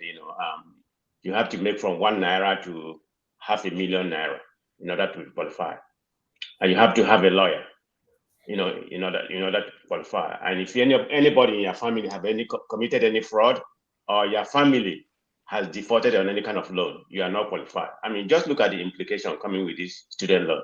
And moreover, it's so much enumerated earlier, it's not expanded to the proper level, because in my own opinion, it should be expanded from 1 naira to 2 million naira. So we have a large pool of people. I mean, that is not even, I don't know where they got all this permutation to come up with this form. That's my opinion. I don't think it makes any sense. Moreover, hold on. Moreover, who's going to implement? Are they going to establish people who are going to implement this student loan? Do they have a bank? Is it going to be a bank, or is it going to be a government people that's going to, issue this student loan? If it is government people or whatever they want to do, it's a fraud written all over. Everybody here knows how things happen in Nigeria. If they have government people, government has never done anything good in that country. So are they going to establish a particular department? According to what I heard, they might establish a Nigerian bank for student loan. That is fraud written all over. About 80% of that money be gone. Who's going to be getting that money? They will just punctuate the whole thing to be very larger than it is. That's another waste of money in Nigeria, in my own opinion. So it's a fraud. It's not well thought about. That's what I mean. Nigeria's school fees is, is low in my own opinion to begin with. I'm not saying they shouldn't come out with a way, but this student loan is nonsense. Thank you. Thank you, Paul. What's your opinion regarding the student loan? Have you read the bill? Have you seen the way it's going to be implemented? Yeah, it's stepping here and there. I keep saying it, but I've not read the complete thing. But from the few ones that I heard, even hearing from you, it just makes me laugh. Because why it makes me laugh? My daughter will be going to college come this August. She'll be going to college, and I know how the system works. Sometimes let's just try to correct it. As parents too, you can sign up for student loan in America. You as parents, you can commit yourself. Sometimes parents can commit themselves. They'll also run your credit and everything. But what I'm saying, at the time, your child want to go to college. I even talked to doctor about it. You want the best, this Ivy League thing. I have a young daughter who's very, very smart. So I started thinking in that direction, which some of they do happen. But when I see the thing, oh, you got this $40,000 scholarship and you have to pay school fees for $96,000, I just felt it makes no sense for somebody who want to go to school for 8 to 9 years. So I had to borrow my sense and then cut down my expenses. So parents too can commit when it comes to student loan. Let's correct that part now. Parents can commit, but the child too can play a great role. But what I'm saying, the benefits that my daughter got right now, she's going to school, she's not paying 1 cent. She's going to school for free for 4 years. But going to school for free for 4 years, I had to cut down $32,000 job from my own end. I reduce my income so that she can qualify, because it makes no sense. It makes me rest. It makes me give myself a better, healthy life than to work. So I cut down my work to reduce my income for my daughter to qualify. Simply mean if you make more, you don't benefit if you make less. So that 500,000 naira threshold, they should have flipped it to the other way around. Simply mean if you make above 500,000, you are not eligible to collect student loan. Not if you make $500,000 is when you qualify to collect student loan. That is charade. It don't make no sense. Who do you want to give the loan? You understand? Which means the student will go collect student loan and end up bribe a lawyer or pay a lawyer or pay somebody for them to sign for them to collect student loan. That is what you are saying. You go now look for a solicitor to pay to sign for you. It just don't make any sense. It is wickedness. It is barbaric. Why not tie it to their grade? You know, why not tie it to their grade? You tie it to their grade. My daughter got a scholarship for $1,000. She got a scholarship for $2,000. She got a scholarship for $4,000. You know, here and there, bit and pieces. She work with this one, work with my city, do voluntary work and everything. Pick here and there, small scholarship. This is how she came together, plus the so-called government scholarship. Alumni give her $4,000. For 4 years, she's going to get $16,000. These are the things that I'm expecting government. I'm not expecting government to do everything. For government, you can come up and partner with all these organizations. You understand? Coke gives scholarship, Ford gives scholarship. Government partner with Coke in Nigeria, partner with Shell, partner with Chevron, do certain things. But what they are doing now, they are just talking to the ordinary man who don't understand anything. Like one of my brothers said, he said, "This is amazing." All right. Yeah, it make me want to go look the meaning of amazing again in dictionary. Thank you Like very I much. don't know the meaning of amazing. On that bombshell, we again. move on to Prince Akwachi. Prince Akwachi, your submission, please. In Sure. Let me ask Paul something. No. Paul just made a comment. Just yes. one thing. Just say comment. So Paul just let's say do something this way. about it. Man of Prestige. Once you ask this question, I'll let Paul answer you. I'll move both of you back to the backstage. I've got about 6 people trying to join. Okay. Go on. Okay, that's fine. Paul, you just talk about the pool, which is from 1 naira to half a million naira. I think that's very small. Like Show properly narrated. I mean, you have family making about 30,000, they're all making about 70,000. I just think it's not enough. You need to expand the pool. I mean, because there's a lot of people that make this money. I mean, a few Nigerians. So if you don't expand the pool up to 2 million, you're not going to have enough people, piling. What is 300? I mean, what is 30,000, a month? So that's not even enough. I think it should be expanded instead of shrinking it like you stated. Just think about that. All right. Thank you. So, man of Prestige, I'll move you backstage for a bit. I've got quite about 5 or 6 people trying to come in. That's fine. Yep. Paul, I'll do the same. Show. If you don't mind too, I would like to go. But what I want to say before I forgot. Yes. I believe everybody here and also on the comment section, every Nigerian used to like Festus Keyamo very well. Not until Festus Keyamo did what he did. So let us forget this word called resume. Festus Keyamo give Nigeria the best of resume. But today, it's a different ballgame. Thank you. I'll put me behind. Backstage and I'll bring you back at some point. Yeah, thank you. All right, 1 second. Sorry, Show. Yes. There is a comment Kulata made. And is he okay? Will the panelists allow me to say something about it? If he's okay? So you can, but if you engage Kulata, let me just tell you what will happen. We will spend the whole I'm not engaging him because he's not here. He's not on the panel. He's not on the panel. Because he will type again. I respect him and I respect his. Yeah. I respect him and I respect his view. But when he said read the bill before you opine on it, I actually consider that insulting, Kulata, with due respect. I respect you and I respect your opinion. And we've had conversations before. In the context of Nigeria, please, I want us to speak the truth. Okay, regardless of the content of the bill does not favor the common man. Regardless of the content, it doesn't favor the common man. So let's speak the truth. And let's speak truth to authority. So please, Kulata, with due respect, you're listening to me, you're hearing me. You can challenge me if you want to, or you can come on the panel and show your face and challenge me. I respect you, like I said. That comment you made, don't, please. I would really appreciate that. Thank you very much. Kulata said he has retired. Tinubu won the election, is the president, so Kulata is retired from joining the panel. So you won't see him here on the panel. Prince Akwachi, student loan, 3 minutes, please. He has a reason why he retired, but I'll leave that for now. Yeah. Go on. Prince Akwachi, 3 minutes. We'll stick to time. Okay. So pretty much for me, I totally align myself with what Mama H.O. said, with what Electricity said, with what Man of Prestige said, and with what Paul said. However, let me add this little, things. One of the requirements for the loan is that they will produce their tax papers. Yes. How many akara sellers? How many carpenters? How many Iyawale, Iya Chinedu, Iya Emeka have those tax papers? Do they have it? No. Now, another thing is that he talked about the fact that the bank will be from central bank. Central bank is supposed to be the banker's bank.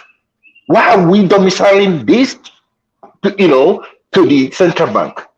This is, to me, I feel pretty much after reading things that I read, I believe that this is another way of their fraudulent subsidy. This one is going to be pro-mass, because at this time, those who are going to be in the board, and other stuff, they'll just be sitting and be getting paid for no reason, because at the end of the day, look, I don't even think the poor, the children of the poor meet the requirement. They don't meet that. And then after they've gone to, immediately after youth service, 2 years after, if they don't pay, if they default, then they're gonna send them to jail for defaulting on, like who does that? Are you serious? I yield for now. Thank you, Prince Akwachi. I think, in my honest opinion, maybe I'm expecting too much. I think they're going to rip it apart and start from scratch, because very frequently leaders in Africa, Nigeria, at least I can speak to, they look at the West, they look at what they're doing, they look at technology, they bring something, they bring the product, but not the frame, not the system behind it that makes it work. So you look at the West, there's student loan, we do student loan. But if you're talking student loan, the way they run student loan in the UK is different. For instance, if you take a student loan in the UK, you have to be earning £24,000 before they can start taking it back. I'm not sure the exact amount, but you need to start, I think it's about £24,000 a year. If you earn less than that, they're not going to take it. They won't, you just won't pay. So if you graduate from uni today and all the job you do till you die is 23,000 per year, you're not paying back. That's so there's no pressure of after youth service 2 years later you start paying. There's no guarantor, there's nothing. It's an agreement between the student and the government or the lender. So the lender and the government, are the sureties. That's the way it is. So you can't just come and say people should. Who's going to qualify? Like I said, there are people who qualify easily, but they would not need the student loan. The people who qualify study in Canada and US and UK and all these places. So I think they're going to, look at when they brought cashless policy. They like the idea, which is a good idea. When I say cashless policy, our ATM machines came, and you see one ATM machine, and the next one is 5 kilometers away, and there's like 200 people queuing. We look at all these things, but the system that supports it, we ignore it. We just import the finished product. But KJ, please, 3 minutes. Student loan, are you interested? Are you applying for someone? Are you a shorty? Fortunately, I am not, and it's sad. You don't even qualify to be a shorty. This thing is hard. Well, I think I'm more than qualified, but I'm joking. I'm joking.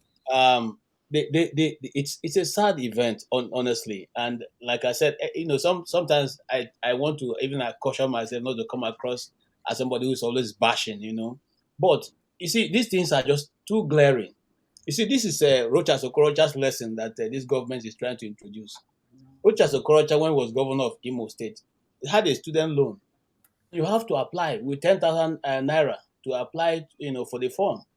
And at the end of the day, not up to 1,000 people had that loan given to them, but over hundreds of thousands of people from Imo State applied, and that money till today nobody has explained where it went to. Okay, because the funds were not free. Okay, so now this has been taken to the federal level. All right.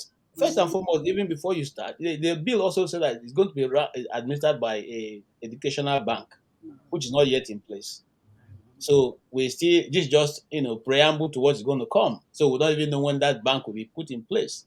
You understand what I'm saying? So when we are talking about, not because we don't look, none of us here wants the loan. I mean, we can all afford to give our children and ourselves any level of education we want. But for those people who it is rightly their entitlement, people who live like in Aganabode, who have never even seen a high court judge before, or have a legislator in their disposal, or somebody who is related to them at that level, does it mean they're not qualified to go to school? Does it mean they don't have the right to be part of the system? These are some things we should ask ourselves about, And then you have to go for an interview. Let me tell you a story, and I won't call the name, but there's a very important office in Nigeria. In 90 seconds. It's less than 90 seconds. A very important called PTDF. My wife was supposed to go for an interview there. Her uncle was one of the directors in that office. Okay. And then she did that interview and completed it. My wife has a 2-1 in her, first degree, second degree. She has a 2-1. So she was quite qualified. I mean, 5.0. But at the end, a man called her aside and said, "Who gave you the letter? Do you have anybody in the presidency? No. Did they have anybody in this? No. I'm sorry. You need to get somebody to, hey, get out. You need to get someone. Sorry, my son is trying to distract me. Now, you need to get someone if this thing is going to be given to you. You know what? At the end of the day, she never got it. Why? Her uncle, who is already there, told her, "Look, my dear, this one, I can't do anything. These people have to come directly from the presidency before you can get that loan given to you to go and do masters abroad or do PhD abroad." What am I saying? This is the system we have already known. It's not going to change. So when people are arguing, not because they don't want the government that is in place, we are not taking part of the government. We are saying this, and we're not even living under that environment. We're just simply saying, we love this country. Let things be done in the proper way. It can benefit everybody. Okay. Thank you. Thank you very much for your submission. Prince Akochi, I'll move you to backstage. I'm going to bring Sydney on. Please stay in the backstage if you want to stay. I'll bring you on at some point. Okay. Right. Thank you very much. Backstage too. Yeah. All right. Thank you. Thank you for your understanding. I'll bring Sydney up quickly. KJ. Let's bring Sydney, the smooth talker, the one that Kulata says he tries to sound very quiet, to sound very intelligent. See, Kulata likes to stir the pot now. When I first joined this platform, we used to, but now I just see Kulata's comment, I just laugh and I just move on. But welcome, Sydney, good to see you. AY, I'm sure you love the student loan. Tell us why we should love it. Yeah, thank you. For me, like I said, I think the president has done quite well. But on the student loan, I don't know his intention. Honestly, in my personal opinion, I just feel he used it to score a cheap political point. I feel it's a window dressing because we've not dealt with the real issue. First of all, I will connect it with the subsidy removal. First of all, Nigeria, we don't have a database.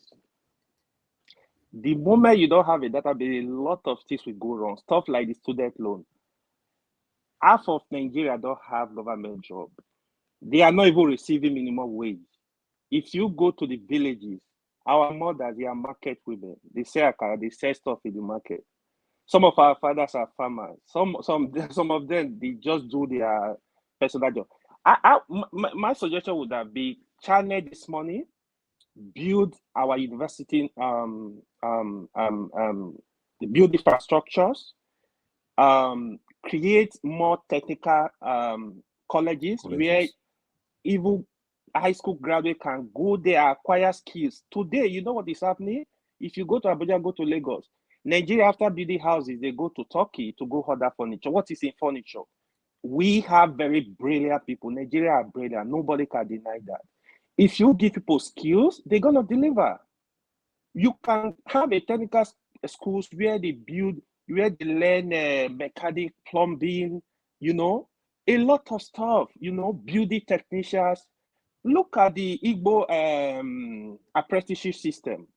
Emulate that system and create it in some other area. Some people can either, okay, after getting these skills, they can still go to university and say, oh yeah, let me have a degree. Invest in this kind of activities. So also like the subsidy removal, which was a good thing, but it was not planned. You have to do a study. How are you going to channel this money? Is there any other way to retain the subsidy in such a way that they will be going to the proper channel without embezzlement? Because from what they are creating on the student loan, the money is gonna go, is gonna lost. Like they will embezzle the money still. The poor people, the real poor people in Nigeria will not see the money. Just like what one of our brothers said about the PTDF. This scholarship, they don't go to the poor most times. I'm telling you, I participated in PTDF. Even the NITDA. I have friends that have this scholarships. Trust me, their parents are millionaires. It's just because of connections they got the scholarship. The poor are not getting them. So we need a database in form of BVN. Let everybody have it. Follow up on everybody. You are telling people to produce tax document. How are they filing taxes? How are they going to provide documents? If I'm doing trading, for example, how am I going to provide? Do I file taxes? So that is why I believe like they know what they are doing, except they're going to modify it as we go on. Otherwise, to me, it's a facade. It's garbage. Thank you very much, AY. I completely agree with your submission. And just to let you know, there are one or two people shouting you out in the comment section because, I mean, it's the first time I'm seeing you, but a lot of people said you're a Tinubu supporter. But people in the comment section, a few people said this is how you support a candidate objectively. You support the man, but there are first of all, sorry, I'm not a Tinubu supporter. No. I'm not from the Yoruba, from the South. Okay. I'm not anybody's supporter. I'm just for the good of the country. Perfect. That is just my own. Okay, if Peter Obi had, I was having the feeling Peter Obi was the best candidate. To be honest, I don't mind Tinubu be a president. Yeah. I'm not anybody's supporter. I'm Nigeria supporter. That's good. I mean, I think a few people probably just misconstrued you as a Tinubu supporter, but they're saying that they like the way you support the candidate, that, you know, despite the fact that you support somebody, if they do something, if they implement it wrong, the intention is good, but the implementation is wrong, you know, you can call it out without abusing them. If Peter Obi was president today and he did this student loan nonsense, I will call him out. Yeah, I won't curse him. Exactly. I won't for his father or mother, but I would say this is absolute nonsense. But thank you. To put one point. Yes, one thing we need to stop doing is to idolize people. People idolize Buhari. Buhari went there and failed completely. You know, like we should focus on our nation, our country. No matter who is there, let's hit hard on the person if he's doing wrong. If he do good, we praise him. Period. All right, thank you. Thank you very much. Mama Ichu, student loan. Are your children and grandchildren getting this loan? Nathaniel, so we're going round. So from after Mama Ichu, we go to Thomas, then we come to you. Okay, that's what for those who are clapping for the student loan. Come July 1st here in US, federal Pell Grant is $7,395. That is the money from the federal government to you as a student. No paying back. That is not loan, no. That's not free money. Then each state, they have their own grant. You don't pay back. Then the federal government now have what they call federal loan, which is because when they want to calculate your cost of education here for each year, each academic year, they will calculate your rent, your book, everything, including your tuition fee. That is what they used to come out with how much it will cost you for that academic year. Then they will divide it into 2. So if you are not taking full-time courses, your federal Pell Grant is enough to split for yourself. Then they will also give you what they call work study, where you can also work for at least a part-time to augment your feeding and everything. And when you are applying for this, you don't need your father, you don't need to waka. Inside your phone, you can apply for it. Inside your laptop, you can apply for it. Your tablet, you can apply for it. No headache. As long as you meet the requirement, school don't give you admission, they go give you neat without nothing. Then when you go enter, you also have opportunity of scholarship. That means if you do not want to take loan at all, you want to go through the Pell Grant, the state grant, and do scholarship to qualify, you can go to school here in US without owing a dime. But you must be ready to put in the additional work of applying for those scholarships. And those scholarships is not permanent. Every year, you must reapply for it to keep it going. Now, they are telling us that somebody when get 500 now qualify. Maybe if you define 500 for the Tribunal value dollar for Nigeria, 500, that is annual, it's not up to $1,000. What a shame. What a shame. Meanwhile, the most intelligent children, na iya alakara, iya popof, iya agorin pikin, those are the smart and intelligent children.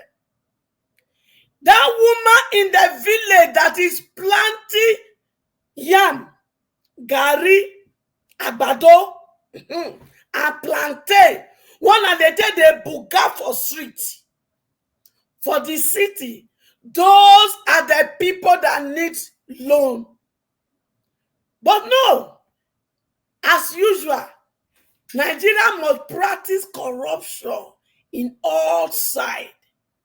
So another avenue, una don't do oil subsidy, una don't pocket that one. Una don't come, they present loan, and some mumu they clap. That they call amazing. When their children for the Western world, they go to school free. Those people clapping in the Western world, how much are you paying for primary school for your child? How much are you paying for secondary school for your child? All those ones are free when your pikin don't enjoy for Western world. Iya alakara pikin is drop and hawking akara. Or go in the morning, hawk akara, go to school, hawk bread in the evening.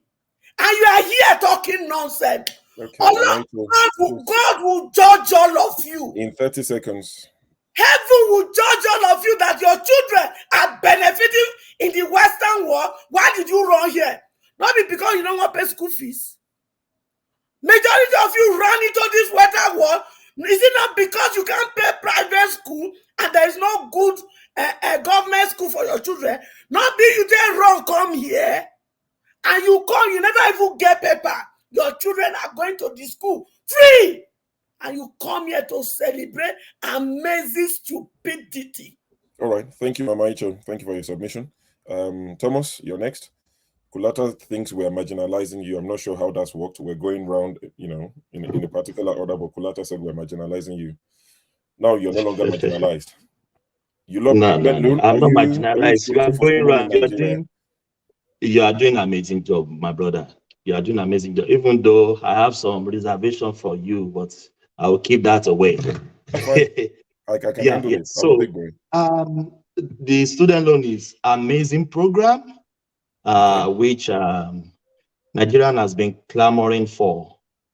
So if somebody that has the ball to do that, which the Tinubu has really tried to do, which he has signed into law.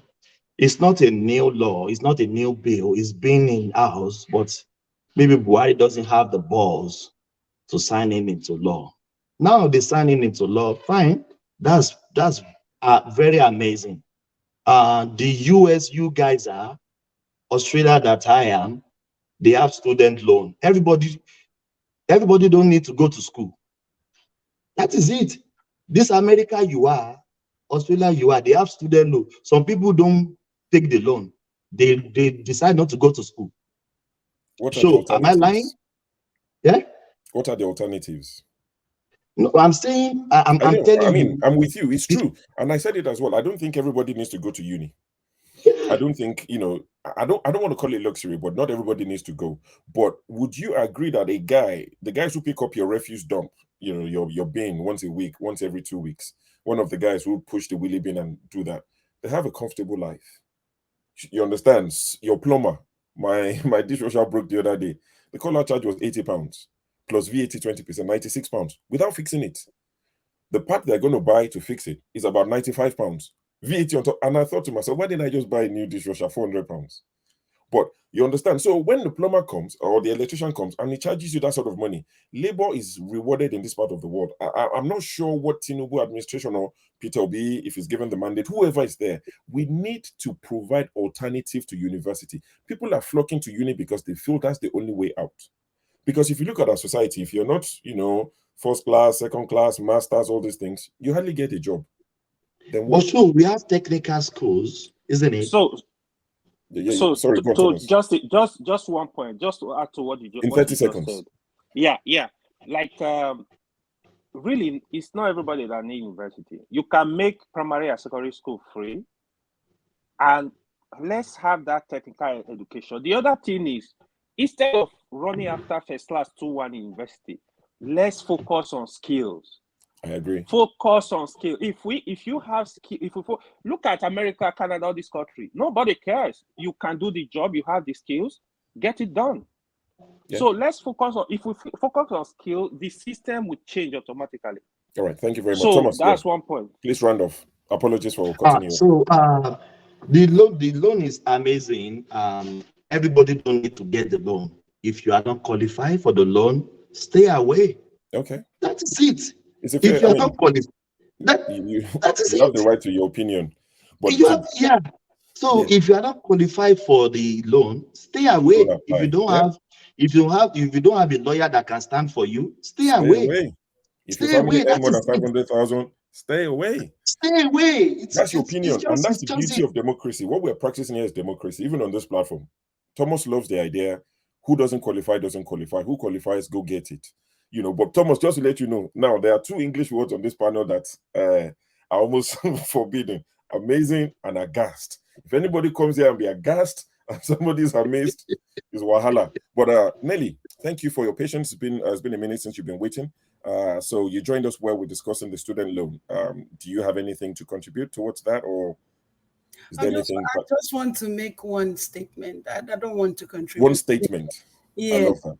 And I think what I just want to say is that when people think Tinubu is doing amazing, he's not doing anything.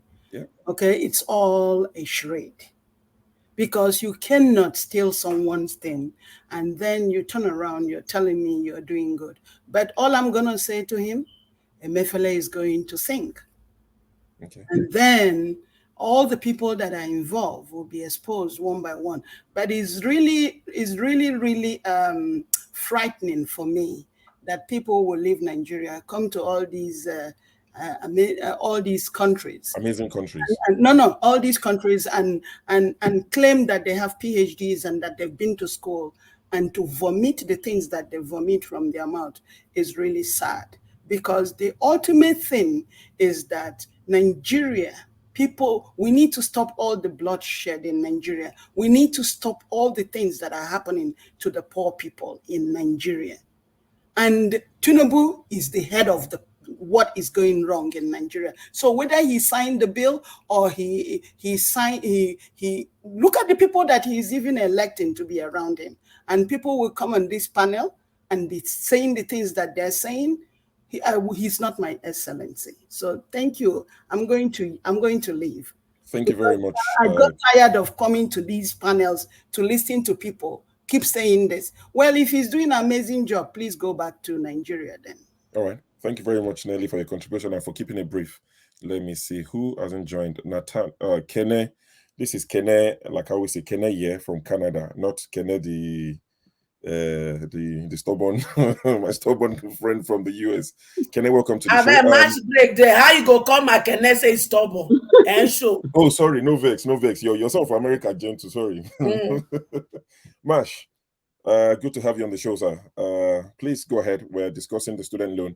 We've got about 10-15 minutes to wrap up on this particular topic. Oh, thank you. 10 minutes. Everybody else has got 10 minutes to share. Thank you very much. Should I say ladies and gentlemen or brothers and sisters? I don't know which one. Am I audible enough? Yes, we can hear you. Okay. Well, my name is Marshall.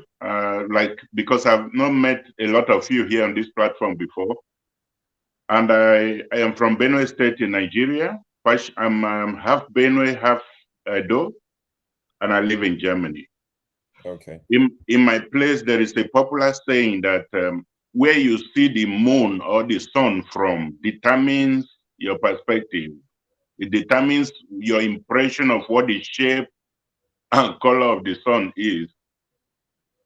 Well, I am very passionate about Nigeria. I can't describe my level of passion when it comes to Nigeria because every day I'm in the office, I'm at home. I even hardly had time for my family because of this useless country called Nigeria. I always have to monitor, as those Fulani men, they put small radio for ear for bush, they look for news. That is how I look after Nigerian news from everywhere I can scoop it from. Well, concerning the student loan, let me not digress.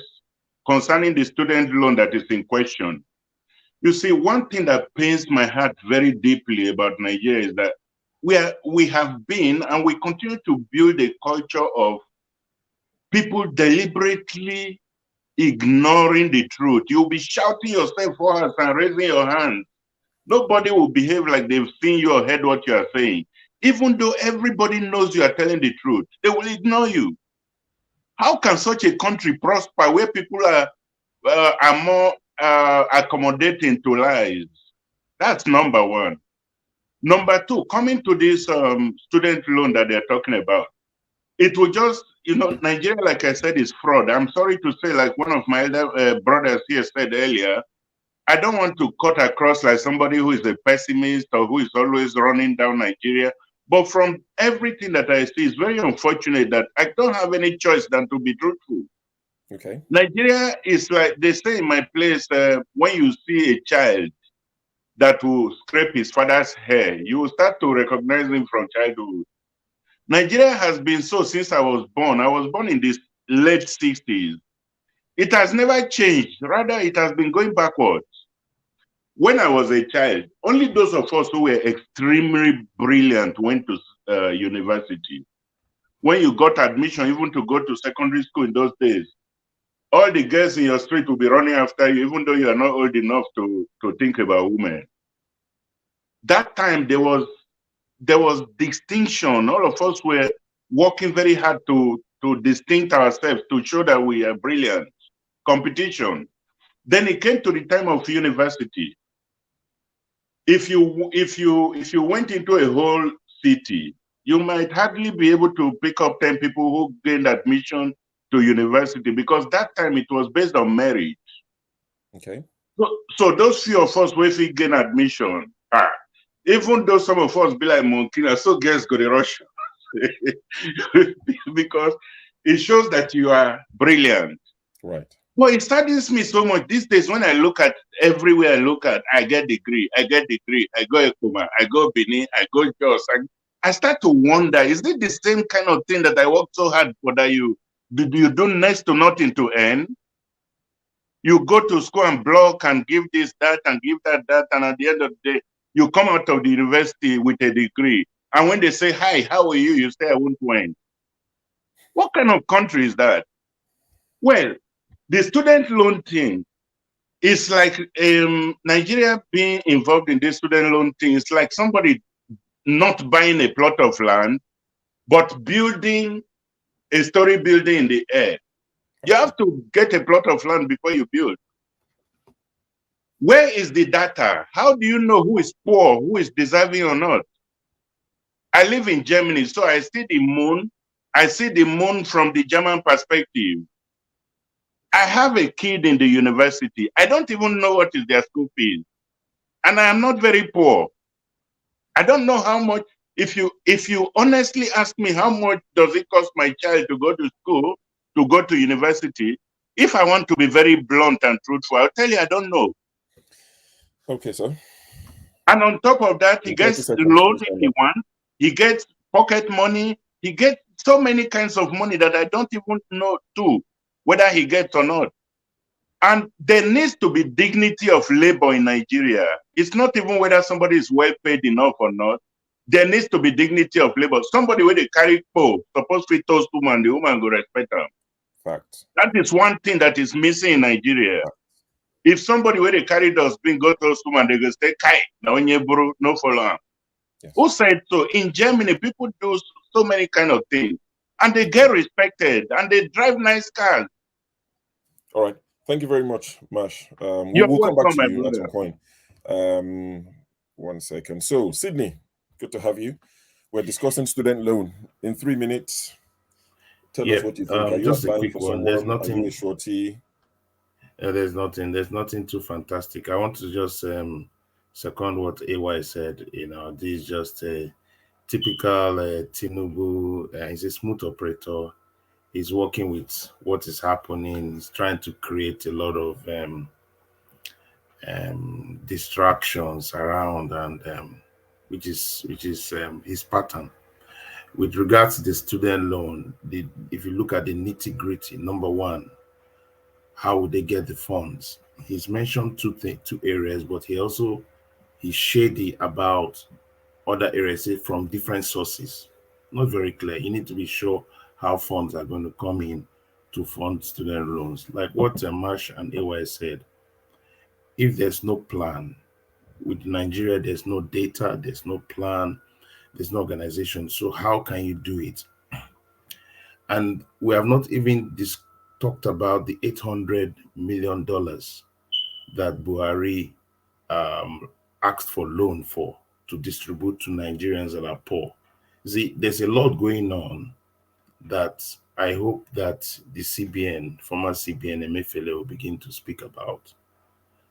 So there are real deep issues.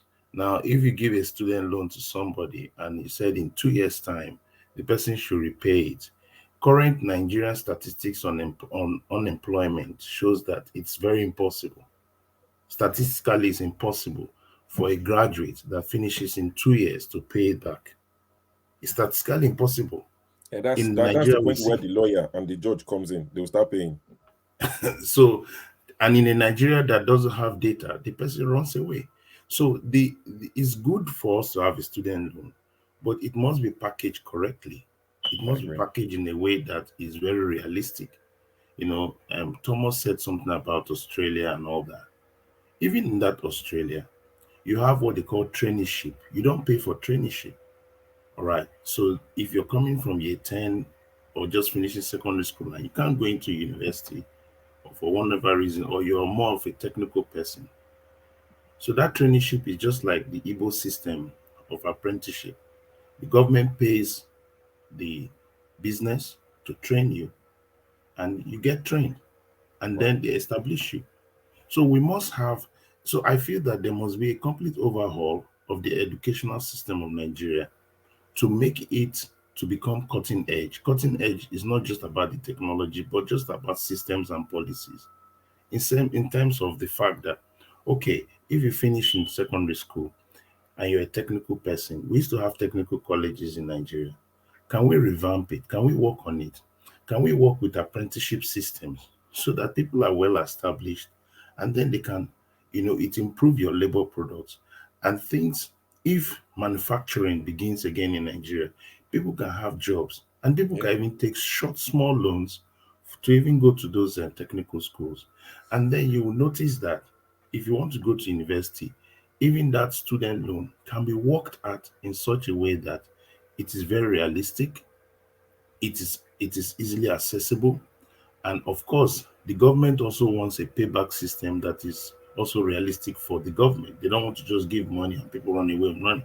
Typical Nigerians also. So I understand where the government is coming, trying to create stringent rules. However, they must be realistic rules. So for me, is revamp the whole educational setup so that there's opportunities. Even if people are doing certificate programs, people are doing technical programs, people are now doing university programs, then at each level, there are different funds you can access. Madam H.O. said it rightly. State governments can give bursaries. In those days, there are bursaries and all that. State governments can put all those little palliatives so that there's some money you can get, you don't need to repay back. I remember the PTDF thing, you needed to have a 2-1 and all that. And then even when we had to get it, you still have to submit your first semester results. I remember when I had to look for that, you still have to submit your first semester result, which you need to get up from 3.5. Then they start thinking of giving you that kind of loan. So we need to create different systems along the value chain of the educational setup, from primary school, secondary school, and tertiary education. And then you will see that the pressure on taking a student loan, you think through it, and it's easier for a very low income families to work on it. So they can actually say, specific for low income families, this is how you can assess this. Then medium income families, or this is what you need to show, then you can assess it. But you see, with Nigeria, because there's a lot of things on the ground, because it's money for the boys that they want to go through different things, and anything goes. So student loan is global, it's not rocket science, but we It's the must sit modalities you down to don't agree see with. what fits the Nigerian model, what fits that Nigerian model, and actually be honest to ourselves and pin it down. But I understand what Tinubu is doing. He needs to appeal to people. He needs people to turn to him, because he knows that the country really, not many people really value him as president. So he needs to start taking decisions, show that he's at his work, he's doing all Similar that to what Chris and all Ngige that. did in But Anambra in State. doing that, do not mortgage the country. Do not mortgage education. And at the end of the day, we're trying to, settle education and everything goes amiss. So for me, those people saying, oh, yes, it's okay, it's fine, it's okay. But we have to be realistic. We have to be realistic. We have to have a system that works, Thank you, an Sydney. overhaul of that educational system, and then you will notice that everybody will now get into their level. Education is not cheap, and that's one other thing. Like what Thomas said, education is not cheap. There's nothing cheap about it. However, you must In 30 create seconds, please round off. the palliatives. You must create the patterns where, even for PhD, people doing PhD should do PhD free, because they are investing in research for their country. So they are researching, they're trying to open the R&D sections for their country and innovate. So what are we giving to innovators? What are we giving to researchers so that the country can benefit? So countries, most times, we say, if you're doing a PhD, do it free, because it's benefiting our country. And you notice that PhDs that make sense for the country will start being established. But Nigeria is not going that way. So for me, it's just the regular sham that operates, and it just used to camouflage, using a perfume to camouflage something that is already very decayed. Yep. Thank you very much, Sydney, for your submission. I quite agree. I mean, quite a few of us have said it, that we agree that university is not for everybody. Not everybody should go to uni. You shouldn't need to go to uni to have a decent life. There are some sectors. Honestly, living in the UK for as long as I've lived, there's a particular sector that can't stop. Oh, I was going to say amazing. That I can't stop admiring. The logistics sector. I mean, think about, you live in the US, you live in the UK, wherever you live, think about how many drivers, DPD, DPD, UPS, Royal Mail in the UK, think about how many drivers that they employ. Think about how many people they employ for their sorting offices. Someone did a video not too long ago of one of the post office in Lagos, and I thought, God, what is this? The lady did a video. I think she went from maybe UK or US, and she's been there for such a long time, and she was just in shock. So imagine that sector alone. What degree do you need to drive a truck? How many trucks are being driven on a daily basis in the West? Royal Mail, Parcel Force, DPD, UPS, all these things. During Christmas, they would hire, Christmas people for sorting because there'll be a lot of mails being sent back and forth. We don't need rocket science to fix things like that. If there's no insecurity that they'll be waylaid on the road, people will drive from. There are people who are truck drivers. They will drive from Abuja to wherever. It's not everything that will be freight or be, or on a track. Some things are being driven here, even here in the UK. If we have the roads, they will drive. We'll have, hundreds of thousands of jobs will be provided. So university, at the end of the day, this loan should not be everybody looking for it.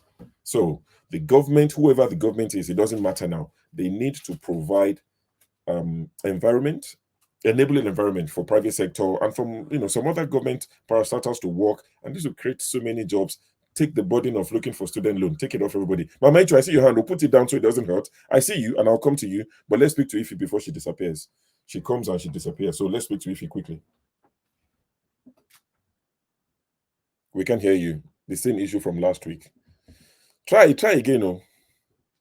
Oh, there's something I was going to do, but I don't think we have enough time. I was going to do something to engage the people in the comment section. I was going to do something that I call Guess the Panelists. Not that I will speak exactly like them, but some of their chosen words or phrases. And I was just looking to see what the people in the comment section would say. I'll start with a very obvious one. Somebody who would come on the platform, and if you say, and I'm looking at the person now, so that's a clue. And if you say, my wife has been trying, me and my wife have been trying, we don't have a child, we don't know, we've done IVF, everything is not working, the person will say, try section 68. If you say, I'm broke, I don't have money, the person will say, section 110 is your solution. The person will say, respectfully, we told you respect. We told you respect. I did not interject you. But you see, they sacked you in your office and you want to take them up, section 68, section 110 is your go-to. If you use those two sections, your problem is fixed. I'm sure you all know that panelist, but let's move on quickly. We'll go to, this thing has moved, shifted. Okay, so Thomas has spoken. Mama Icho, I see you. And Mama Icho, yes, go on. You have something to... Yeah, I wanted to say... with the person's name in the comment section. Yes, Mama Icho, talk to us. For some of us who is saying that education is not for everybody, may we try university education, to be clear. Wait now, university education is not everybody. But in this system we are living in, when I came, the first culture shock I have, because I was coming from home, that is only when you have your university degree that you wear your gown, that you run graduation ceremony. But here, if you manage to finish secondary school, you go dress with gown. And I was wondering why. And I discovered that in their system, they hardly complete secondary school. They hardly. So when they complete what they call high school, which we call secondary school, they celebrate it like we celebrate first degree. Then I was now wondering, those that didn't complete secondary school, are they able to work in the system? And the answer is yes. So even though you do primary 5, there is a dignified work for you that you will work and nobody will belittle you. And you can earn up to $10. Some degrees, and when you finish, you go discover as a person when you not finish primary school, secondary school, if they earn the same money with you. in this system.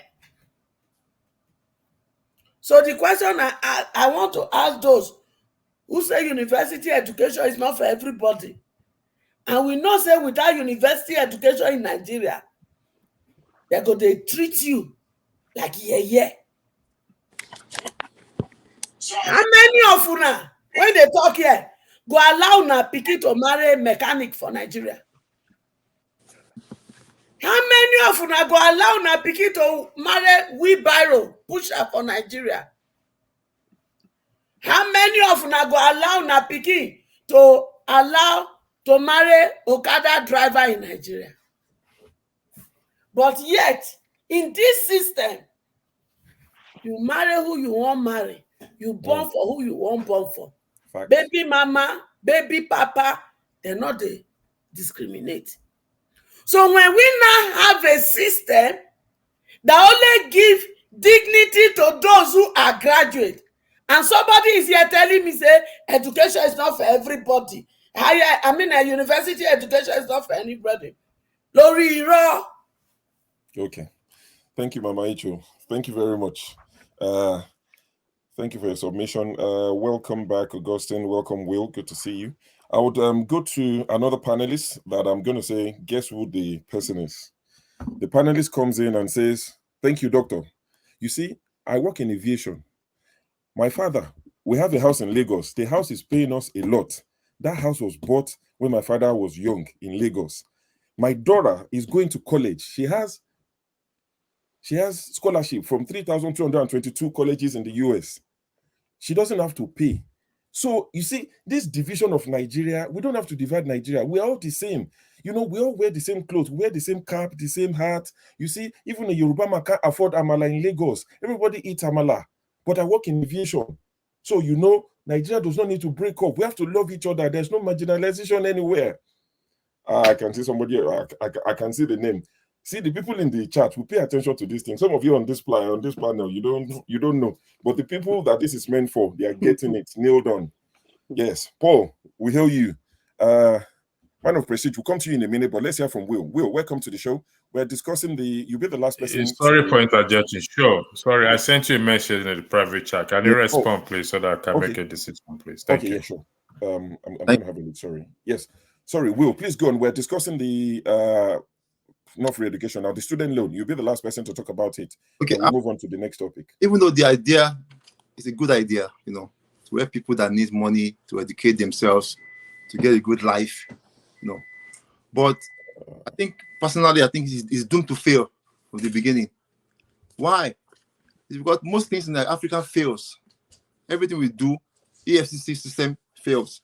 Our democracy, we don't do it properly. So even though it's a good, lofty idea, you work, they can sell it here and there, but when it comes to the nitty-gritty, the planning, the execution, to the last degree, someone will fail. A manager will fail somewhere. So that's my point, that it's a good idea, we celebrate it, but the problem is the actualization, putting it to practice, letting it to be reached to the people that actually deserve it. You know, it's not just for, as my brother was saying before, Brother Thomas was saying that if you are qualified, you get it. If you are not qualified, that's correct. But if you have a loan that's meant for some people, for some demographic, and they're not qualified, then that's failed. So that's the point. If you have it's there for us, but if it doesn't reach the people that need it most, and in Africa, as we know about the issue about the palliative, we saw what happened after this protest that came out, that how the palliative was stored. Those governors were hiding there for months. People were suffering. Right. So it was a good idea also, but it was poorly executed. There's no accountability. So this one also, there will not be accountability. No, I remember when I was in Nigeria, in those days when we want to apply for GC to do our WAEC in the ACs, JAM, you kill. It has been like that forever. You go to Victoria, there, you kill, you will cry. Man, you want to buy GC form, you will there hours. So our systems, GC is a good idea, but execution, how to plan it properly, is the problem. So Tinubu's idea to sign into law, I like it. You know, it's a good thing, but execution, people that will do their work, people that will put people in the right place, if they can get them the right people in the right place, the right qualification, you can cross their T's, eyes their eyes, then it will be good. But as I said earlier on, because everything in Nigeria fails, democracy, is a mediocre. This one, to at the end of the day, after when you look back now in 5 years from now, you say, nobody benefit. We not, that's my point. All right. Thank you very much, Will. So I'm going to hear from Augustine for like 2 minutes. I think you've spoken about the issue, but I'll give you another 2 minutes to just I've not touch up on spoken this. about it, though. Oh, okay. So, okay. I think you spoke about the first one. So you'll be the last person to speak on this student loan. And we're going to be listening to electricity. He's going to be talking to us. It's one of the things we're discussing. He's going to be talking to us about how to use our constitution. We don't like it. It's flawed. Many of us think it should be burnt. It should be ripped apart. But electricity is saying there's still some good in it. We can recall some of our lawmakers. He reckons, we're not doing enough as citizens. The citizens' office needs to be occupied. So I won't do the talking for him, but I'll let Augustine speak to us for about 2 minutes, 3 minutes on this loan issue. Then electricity would talk to us. I think it is beautiful to know that all of us agree that it's good we have a student loan. But Nigeria has a problem. The only problem is that we don't put logistics in place to make sure that the right thing is done when the policy comes into effect. It's like commissioning a road that is half completed or commissioning Dangote's refinery that's not completed. So I think that's the problem. Look, there are machineries we need to put in place for it to work. For example, I expected that the government needs to work with the university. For example, if somebody wants to get this loan, most of the time, like in this part of the world, when they get into college, by the time they attend the first 2 weeks of classes, I, as a teacher, I've signed those papers a lot. I, as a teacher, send a comment to the government to tell them that this person has resumed school. That is when they now pay in the money for some of those things. Now, besides this, I feel that some of the conditions which are there are stringent, especially with the case of getting a lawyer. And sometimes some of those who are supposed to be shorties are those who are supposed to be up to maybe approximately grade level 13 or 14 in the civil service. If you have such people as, let's say, uncles as shorty, why do you then need the loan? That's one thing we should always ask. Why do you then need the loan? But for me, I feel that's a nice way. But this is something that will be holistic. The state government, the federal government, and everybody needs to try as much as possible to give scholarship from different direction. And the scholarship should be open. It should be open. Like somebody mentioned about PhD. Like in this part of the world, some of the regulations they have is that you cannot do PhD research with your money. If you do PhD research with your money, the results are rejected. They feel that you'll be biased in the results. And that is why whenever it comes to publications, if you want to write a paper, sometimes you need to give the publishing company or the reviewers the source of your money that was used for that research or for that work. And that is why we have acknowledgements and other things which are related to that. So that is one part I really I really want to hold, where especially with the postgraduates, they don't need to use their money for research. They should be allowed to do their work relatively free. It is now that you get into some postgraduates where you see about 60 people in a class. It's not done. In my class now, in my class, you'll be surprised. we were admitted just 14 and we are left 8. So that is just a problem. We admit almost 14 and almost ending the program. Now we are left about 8 of us. And these people were fully funded. So I don't see a situation where you should be telling PhD students to pay. They will manufacture results and nothing comes out of it. And Nigeria has one bad attitude, which I don't like. Everybody who sees money as grant and scholarship feel it is his own share of the national cake. That is very wrong. I have been in a situation where professors get grants and they use it to buy SUV. It's not done. If you are giving grants for research, use that money and do the thing you are supposed to do. Students are paid stipends from research, transportation, buy this, buy that from research, and you give a detailed account. You can be surprised that, okay, me as a PhD student, I got a very small grant of just 1,500 from the government of the state. And I had to write a report that this grant I paid $200 to fly from here to here. I paid this. And thank God that anything you do, there are receipts. So I give you the receipt of the company in such a way that if you want to find out if I really bought that airplane, you ask the company, flight number, this is this person. They say, yes, he bought that thing. So that is accountability even from the people. We feel that if I get any money, like somebody said that they chase people pampe. Is it pampe they call it?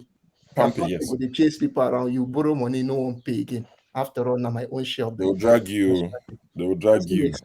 So it's from the planning was poor. And one thing I also have in mind is that Nigerians should learn to start doing their own part. If you finally finish, you get a job, pay back the money so that the money will go back to the government and more people can still access it. You fuel the system that produces you. Just put it that way. All right. Thank you, Augustine. To everyone, quick apologies. I said Electricity was going to speak to us about the Constitution right after Augustine, but I read his message wrong. He said he had to step out and he will come back later. So he wanted to know how long I'm here for. So Electricity will be coming back much later. But let's guess, not you guys on the panel, you are the VIPs. I'm talking to my people where I come from in the comment section. Who's this panelist that comes in and tells us that OUK is my cousin? I hosted him in Pennsylvania in 1974. We were having lunch, and guess who walked in? Zebrudaya, about the book he's writing. And he wrote the book, and we launched the book. And it would go on and on and on. After like 5 minutes, then we said, having said that, now to the main thing. And we're thinking, sorry, you've spoken for the last 10 minutes. Haven't said that. How now? I think, yes, I can see the name in the comment section. Igbo Basics. Okay, you pay attention to everyone. CM, good to see you. You're in the dark, oh. You know our my this thing. Is it reflection? It's part of the rules. Open the blind, let the light come in now. Let's see your face. I believe the window. It could be the weather. I opened the window. I don't know. We'll manage it. It's okay. All the way from Scotland. Tell us, student loan. Are you applying? You'll be the last person in 2 minutes, and you would kick us off on the appointment of. Is it appointment or the victory of the man from South now? What's his name? Akpabio as the Senate president. So you have 4 minutes for the two topics. Except you are not interested in one. Quickly, so student loan, start with that, and you move straight away to Akpabio. What's your thought on Akpabio becoming the Senate president? Okay, yeah. Just a quick one. I mean, people have spoken on student loan. Yes. To me, it's dead on arrival for reasons most people have given. Nigeria, this is not the first student loan. There's a place called the Western Avenue in Lagos. Before if later you pass Costain, get into Alaka, there's a place they call Alaji Tokan Street, Nigerian Student Loans Board. The signboard, I think, is still there. It won't work. When you say loan means it can be repaid. Now, the essence of giving student loan is that when they take the loan, they go to school. When they graduate, you give them job, because if you can't provide job for them, they won't be able to get money to pay back. Have they thought about that? Has he thought it through? Nigeria is owing 77 trillion, and they're talking about student loan. This is just a populist something. Tinubu is any legitimate president, so he's trying to curry favor just to win people over. I don't regard all this. This is just rubbish to me. Right. For so many reasons, Nigeria doing student loan. Do we have accountability? Is there database? Who knows who is a student? Anyway, that's one. That's why they need guarantors, lawyers, judges, so that if they don't pay after 2 years, they'll go and drag the lawyer. That is when you see people with forged certificate and say I'm a barrister, I can guarantee you. Maybe another Agberu. So start us forget off on the next topic. Akpabio, on the president. What's your thought? On Akpabio, that one, this is government for what we have now as of today. 17th of June. What we have now is government of the crooks. Are you hearing me? Clearly. I'm not hearing you. I'm not hearing you. We can hear you. We can hear you, Sam. Go on. Carry on. Okay, yeah. Talk. What we have now is government of the crooks. Crook in Nigeria. The chief crook is an Aso Rock. So one should be in the executive and then the legislature. Akpabio, you see, Nigerians like to clap for something. How did Akpabio become a senator? How did he came in? Nigeria like to establish rules. These are the law we have to follow. People will jump it and they will be clapping for them. Is Akpabio supposed to be back in the Senate? That is the first question. Senate president is just the icing on the cake, first among equals. Is Akpabio supposed to be part of the Senate today? Is he? Is he supposed to? He and Ahmed Lawal. So what are we talking about? Nothing good can come out of a crooked system. So I do not even recognize all the things they are doing. My prayer, if you ask me, is for this tribunal to hasten up and let Obi take over his mandate, who is elected, so that Nigeria can start. All these things, this government of the crooks. That's what we have in this. The chief crook is an Afro Rock. The deputy is a Boko Haram apologist. Then the man the man to head the Senate is another chief crook of. It is them that told. Listen, it is them that told the Tinubu to fire. What is it called? EFCC, because they all have case there. Anyway, sure, this is laughable. Anyway, let me leave it here. Let me leave it here, please. Thank you. Let me not waste time. I'm not sure if you saw some of the comments I highlighted. Someone said you should buy a torch and point it to your face. Another person said buy a ring light. My advice is maybe you should contact that our brother with Ankara. Okay, see. Yeah, this is a light now. Forget this is a table light. That guy, that guy with the Ankara hoodie who did interview with BBC. What's his name? The guy from Osun State. The BBC guy, the Japa guy. Okay, yes. Yeah, contact him. Yes, guys, I remember. The ones who came in around 2021, 22, they all have YouTube channels. They know where they sell the best ring lights. Just tell them that you want to buy a ring light for your videos. All this Japa guy, everybody has a YouTube channel. Welcome to my channel. How to Japa, how to get visa. They know the best ring lights. This is a light. I mean, we can see your face. This is a lot better. Thank you, CM. So we'll go back this way. Sydney, Akpabio has been, he won the hotly contested election. I think it was him and Yari that contested, and you saw how he poked fun at Yari for saying Yari didn't even write an acceptance speech because he knew he wasn't going to win. And Yari has come to say he ran against APC, Tinubu, everybody, the governors, northern governors, they don't like him. What's your take on all of this? And what do you think this means for Nigeria? First of all, I think Yari is just wasting our time. Between two of them, I don't think he's better than Akpabio, technically. If I look at those two candidates, I know I discussed a lot of this with CM and forefathers last time, and I said the game will be as usual. Tinubu is not Buhari. Tinubu has track record. He's a smooth operator. He understands political operations. You must give it to him. This is where he wants to go. There's no government in the world, that will not put, if it's a presidential system, that will not put somebody that is favorable for them in their party, because they want to make sure that their policies and agenda go through. It's normal for every government, all right, except you don't have majority. And so Tinubu, before he left to Paris, said, this is my direction. I'm very clear. I'm not going to do the thing that Buhari did. He's not clear. Buhari is always tentative. Tinubu doesn't have too much tentativeness. He wants to take hold of the machinery of the party to say, I'm in charge here. This is my direction. You follow. And the only way he could do it is to create an open system. If he creates an open system, anybody that goes against him knows that they're in big problem. So if you look at the House of Rep, he made sure they opened it. If it was secret, he would lose the battle. But he opened the system up so that he can watch what is happening there, and everybody will toe to line. Even there was I think House of Rep guy that says, my heart says this, but I vote this. All right. So those situations were happening, right? Because Tinubu wants them to orchestrate his plan from A to Z. All right. Does it change anything? No. Akpabio is a very, I call him a smooth operator too, a very likable uncommon transformer. Yes, uncommon. All right. He's somebody that because of he has a strength of the gap. He knows how to engage with his colleagues.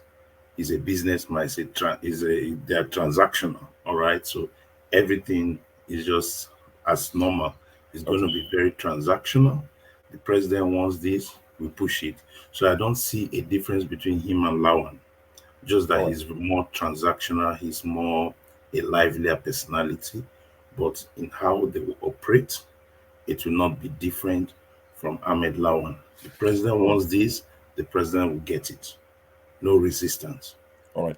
That's how it will work. Sydney. And we thought that you could have some resistance from the opposition, especially in the House of Rep.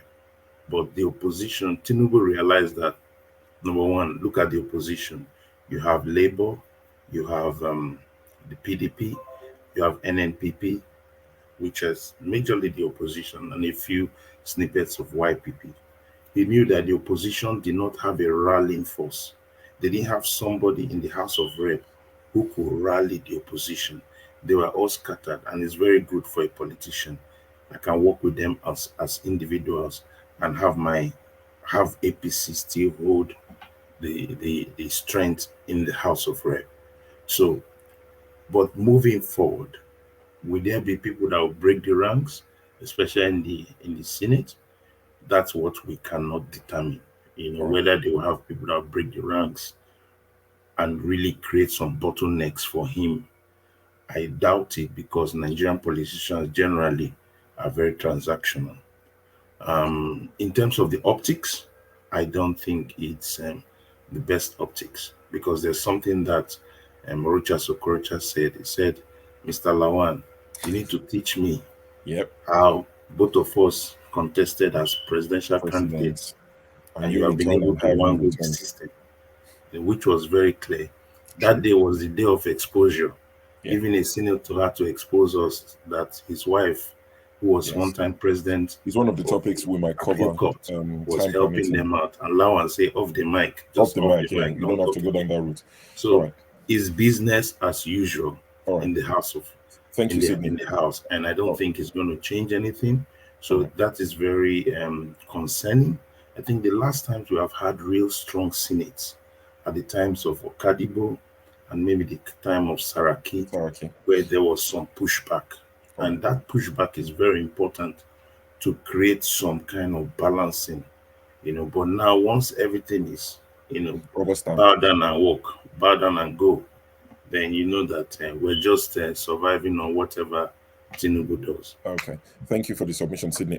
Thomas from Australia, I see you raising your hand. Are you looking to leave? So did you just want to say something and leave? Yes. All right, please. quickly. Yeah. Sorry, we'll come back to you. We are midnight here. Yeah, sorry. Midnight here. I just want to speak a little bit on Akpabio, so I can opt out, so people can come in. Don't wait for reply. Once you finish, just log out and run. Yes, please. I was being careful, and I'm being what they call it. Which English will I use? I'm being sympathetic on the Southeast, because number one is gone. The second is gone. The third is gone. The fourth gone. So what is Southeast? What is Southeast in this regime of Tinubu?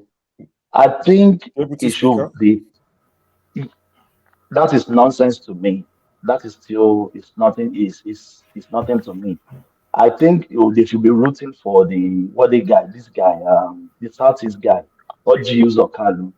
But I think even the Southeastern, they don't want him. So at the long run, he finally failed. Then as well, the voting pattern when they vote for the Akpabio something, I was so mad. This topic, we have treated it in one man's platform during the week. Yes, I was so mad that the Southeasterner could be voting for a Northerner. I don't get it. Why was the Southeasterner, most of their votes went to the Yari guy? But people told them to build bridges, so maybe this is their Julius Berger work starting already. Which kind of they should build bridge with the north, so they started this Julius Berger work, building the bridge. Isn't that what you told? Not you, but that's what people told the Southeasterners. Build bridge. In my opinion, humble opinion, I think they should be going for the South, But if they which do is that, the people say they're Akpabio not guy. building bridge. They've not learned their lessons. I think they're starting to listen and building bridges. This bridge they are building is a stupid bridge to me. I think they should be I'm just voting being for sarcastic. Akpabio. No, I don't, because Please, they've been left can out. I, CM, please, can CM, I Presidency. CM, Can I interject? please CM, finish, just wait. please? CM, please wait. No, I'm not Let us finish interjecting. our Let me run. just speak and run, please. So I think it's ridiculous to me. I was mad. I Don't be wasn't mad. happy because Be cool. I thought they should be voting for Akpabio. Thank Okay. you, guys. God Thank you bless very you much. all. Have a good Thank you. night. Yeah. Oh, look at who is here. Forefathers. So this Please, show is not going to end please, at 8, 9 p.m. Forefathers will take you to 1 a.m. please, UK time. You're here forever. please, Beautiful. can I interject, Wait please? now. Wait. Interject. It's We're my going to turn. Will. No, we're going to Will. No, it's Will. No, it's not. How can it be you? This is marginalization of the Yoruba people on this platform. Egbon Will. I wanted to put a word for that guy. If you wanted me, so it doesn't run, I will say hear what I want to say. No, it's gone. Let him go. All these replying people. No. Please You unmute see, yourself and speak. it's always pathetic to me when people cry for the southeast. We don't You know want they're any. not crying, but you No, we know don't the want it. truth Let that him they're not not say crying for southeast. you. No, we are But not. you know, We are not concerned whether why do number you one, fall for number these two, number things? Why four, do you number fall five. for it? Eh? The guy will come next week. He will say the same thing. You say you want to reply. AJ, You will tell him to change his write mind. your thoughts for Gran. When he reach your turn, you visit Exactly. time. Oga Will. Okay. Okay. I think what happened is that for Aspadio, Uzokalu, me too. Initially, I thought that Tinubu, him and Uzokalu, they were friends. I thought that would be his guy for the position. I'm surprised that he had Akpabio. But remember, And I think Ogizo Kalu was with Ahmed Lawan during APC primaries. He was parading channels, going everywhere, speaking for Ahmed Lawan. He didn't support Tinubu during the primaries. But you're right. But when Tinubu won the election, I remember that there was a video that came out on YouTube that Tinubu went to greet his mother on her birthday, and he was bringing his mother. They were friends. So I thought that would be his guy. And again, because Southeastern, they lost it. Nobody's there. They need somebody out there in the top level. I thought that they will be the Southeastern. But be that as it may, they have Akpabio there. I think Akpabio is the reason he has Akpabio there is because of the River State. No, the river, but who? I think we can all the no? But the rivers, you're right. But all those guys are Oh, you mean South in general? Okay. Generally, they are for look at South. They didn't go for Lagos. I'm surprised. I was thinking that Bayelsa River, Akwa Ibom, because they're close to Southeast and they will go Labour. They all went PDP and APC. So now that Tinubu asked all he wanted, all he wants, he has Akpabio, he has his guy. Now the boy is in his court. He has now all his agenda. The bulls. He has the bull on his own to do whatever he wants to do now to be successful. If it's not successful, then people will look back and say, you have the House, you have the Senate, you have everything on your this short time. And again, people are saying that Akpabio is corrupt, is this and that, he has baggage. When it comes to politics, it's a different ball game. Look at America. Look at Trump when he was running. Look at all his baggage he had. And yet, the evangelicals, they knew that he was the one that would fight immigration. They supported him. They look away from his personal life. So when it comes to politics, sometimes we miss it that the right person is the right guy. Jimmy Carter. Jimmy Carter was a Christian. He wasn't successful. So this guy, we sometimes politics and we mix it together sometimes. So I think Akpabio for Tinubu guy is the right person for him for his agenda. We shouldn't mix it together that Akpabio is corrupt. He has this. For Tinubu agenda to be accomplished, he feel like he's the right guy. And if Tinubu becomes successful in the legislature, let's see how it works in the next few years. Thank you very much, Will. Is anyone on the platform on this panel and in the chat section, anyone from South? In the 9 of us, South. AY, you're from South. Okay. And the people in the comment section, are you happy? Does it mean anything for you that Akpabio is the number 3 citizen in Nigeria? For an average person from the South, does it mean anything to you? Does it change anything?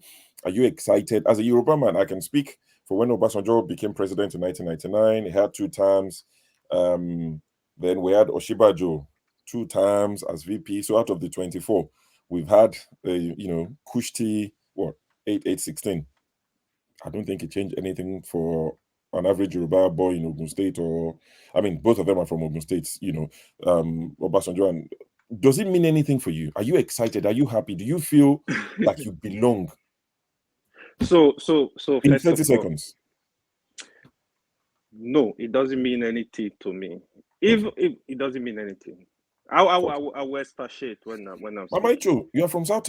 You have you know that. Does it mean anything to you, Mama Icho? Quickly, don't cost them yet. We'll get to that, but quickly. Does it mean What anything? do you mean? How thief go because Senate president, then I go clap. I beg, make una leave matter for Matthias, Bidare. Okay, that's So fine. please, So can I we're make a meant to go comment? I to. think you've been here. Let me I talk, and wanted then to I can say, leave. Just one second. We'll get to everybody. Welcome, John Abba. Just to let you know that someone in the comment section who is very happy to see you. They said, John. They said the show has been very good because Rudolph and John Abba has been away. It's been a perfect show. Then immediately you came in. I just thought I'd let you know.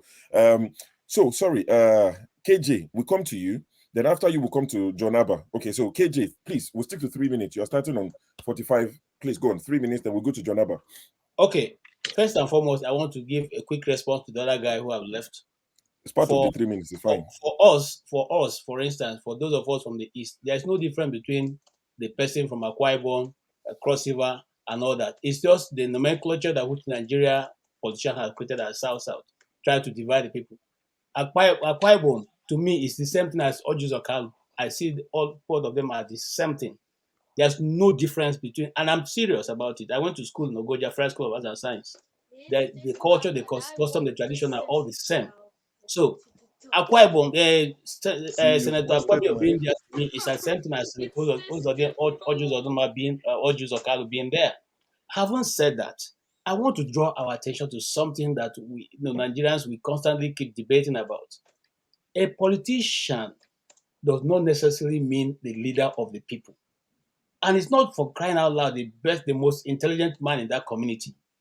These are before now, it's just like when we were in secondary school, going to the army was seen as something that only those who are not intelligent go to.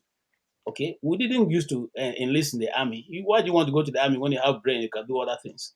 So, but now, we are gradually shifting that thing to say, once you're a politician, then when you speak, I speak on behalf of the Igbos, I speak on behalf of the Yorubas. No. These are non-entities sometimes in our society.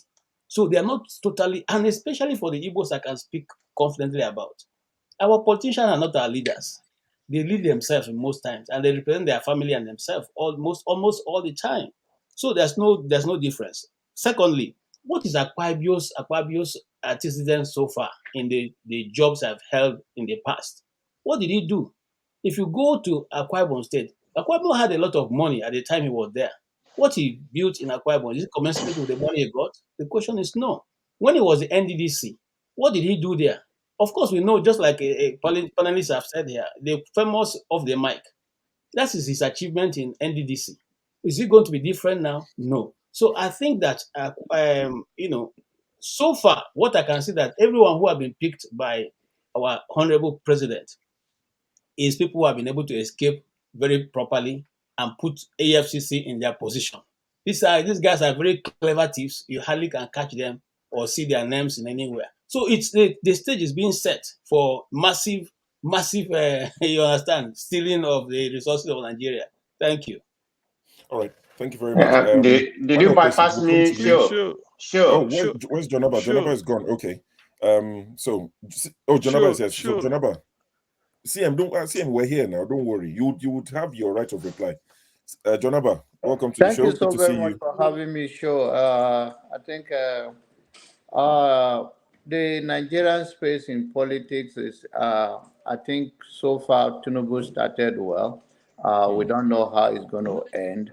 nke fọrọ nọ complete si oke nya je break emecha mara ya echi azụ anyị mba incomplete mute CM now. Mute your mic. CM, mute your mic. I've muted him. It's fine. Don't worry. Carry on. He's doing it purposely. That guy is my biggest enemy in life. Wow. He just target me all the time. He's faking it like Jonaba, you don't have to say that. You are saying no, Nigeria. why? He think he's doing it that he's talking. Don't worry about it. I'm just joking. I don't have Jonathan, you just go learn one English today, enemy. Now here you walk up, No, don't worry about that. Don't worry. Please We don't don't have any. let's cut into his time. Oh, yeah, go on, Don't take Jonaba, my tell time. us. Don't Mama go to your make me relax. We started well with Tinubu. We see how he finishes. One of the guys said on the platform that taking Akpabio or any other Zokalo and all of that are the same. It's the same thing. Well, and then I was so amazed when we talk about politics and how to fix Nigeria. It has to be a tribal issue. I don't think. I mean, politicians serve themselves and serve their community. We all have to recognize that it's politics. But then that should not be what determines the progress of the entire country.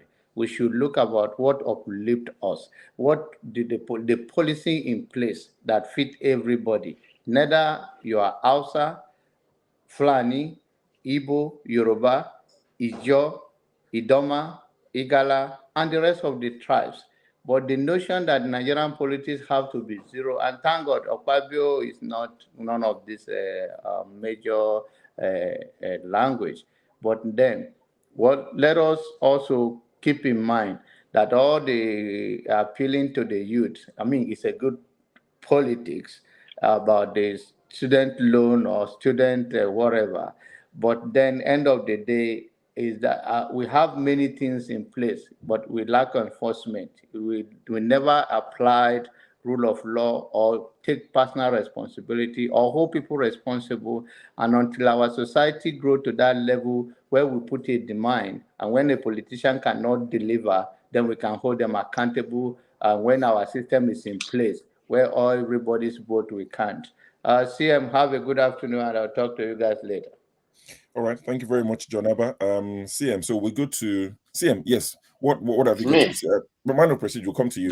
Please, apologies. Sorry. So you want to reply to briefly, want to reply to the man from Australia that is gone? Oh yeah, reply to him. He's gone, no, but reply to him. See, what I wanted to say is this: when people, because he was saying something, say sympathy for the Southeast, we don't encourage thieves. Audio Zokalo, in fact, the voting pattern, if he had gotten one vote, the person people could have considered was Osta Izuna, but APC did not present him and he withdrew. So it's as good as giving it to anybody. Akpabio is not supposed to be there. Akpabio had something hanging. When you are playing politics, must we encourage thieves? Later on, we say, oh, Nigeria is so bad, things are bad. But we keep putting thieves. Why can't we look for some people good? And now people are justifying Tinubu. Up till today, nobody knows the age of Tinubu. He can't confirm his age. Akpabio has a case in EFCC. Audio Zokalo, these are all thieves since 1999, and we are clapping for them. So people don't know Southeast. We don't encourage thieves, to be honest with you. That's why they are rooting for P2B. You hear what happened to Ekweremadu? It didn't attract any sympathy. I know some ethnic groups like to even bring thieves and then clap for even people that forge certificate. You can hear it in Igbo land. The governor of Enugu State is going through hell for NYC and YX certificate. People are already telling him to step down, that he shouldn't bring shame to Ndi Igbo. It's as if we don't encourage all this. Right. We don't see our governor forging certificate. So when people come here and they use it as a yardstick and start to tell us that we should have voted for a thief, we don't do that.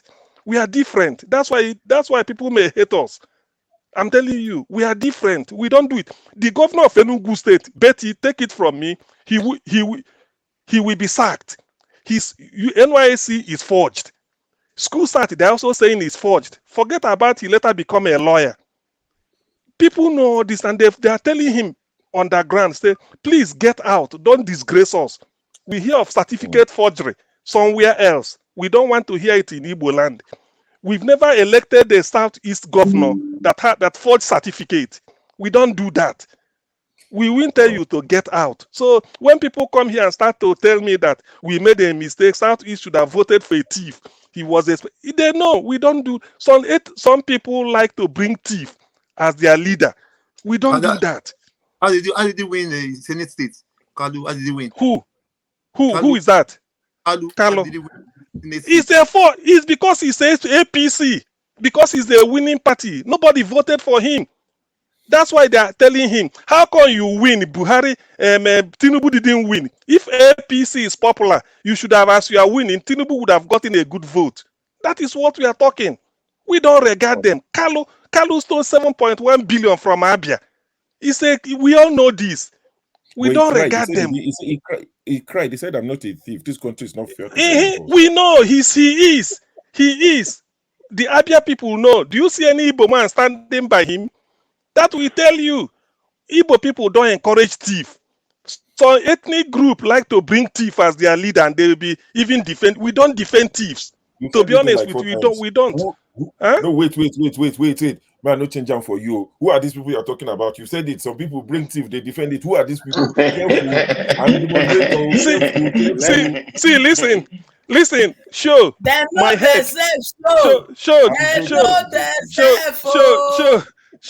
my head. Let me tell you. Show my head is on my neck. I don't want to die young. They know themselves. It's as simple as that. Thank you very much, Sam. So, sorry, man of prestige, we kept you waiting. So, on this Akpabio issue, now we're rounding off the Akpabio issue. What's your take? What do you think? Were you surprised? Are you happy? Does he change anything for Nigeria? Do you think the Senate, would play its role? Would it be a rubber stamp? What exactly are you thinking? Well, in my own opinion, it doesn't change anything for me. I mean, election has consequences. Tinubu has appointed Akpabio, and you remember Akpabio supported him, during the primary. So it has to go with whatever support him. People coming here to speak about Odikalo. I was surprised that he won. I mean, look at the way the election went in at the state. But I don't know why they always find a way to win. I mean, he's as corrupt as anything, one of the most corrupted person in Nigeria. So we're not losing anything. We from the Southeast. I mean, I'm glad he wasn't elected, so I don't really care who elected.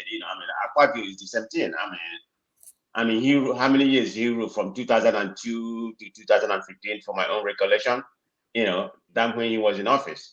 I don't know what he did. He's from an oil-rich state. So all of them, they are pretty much the same thing. I think he was under investigation by the EFC.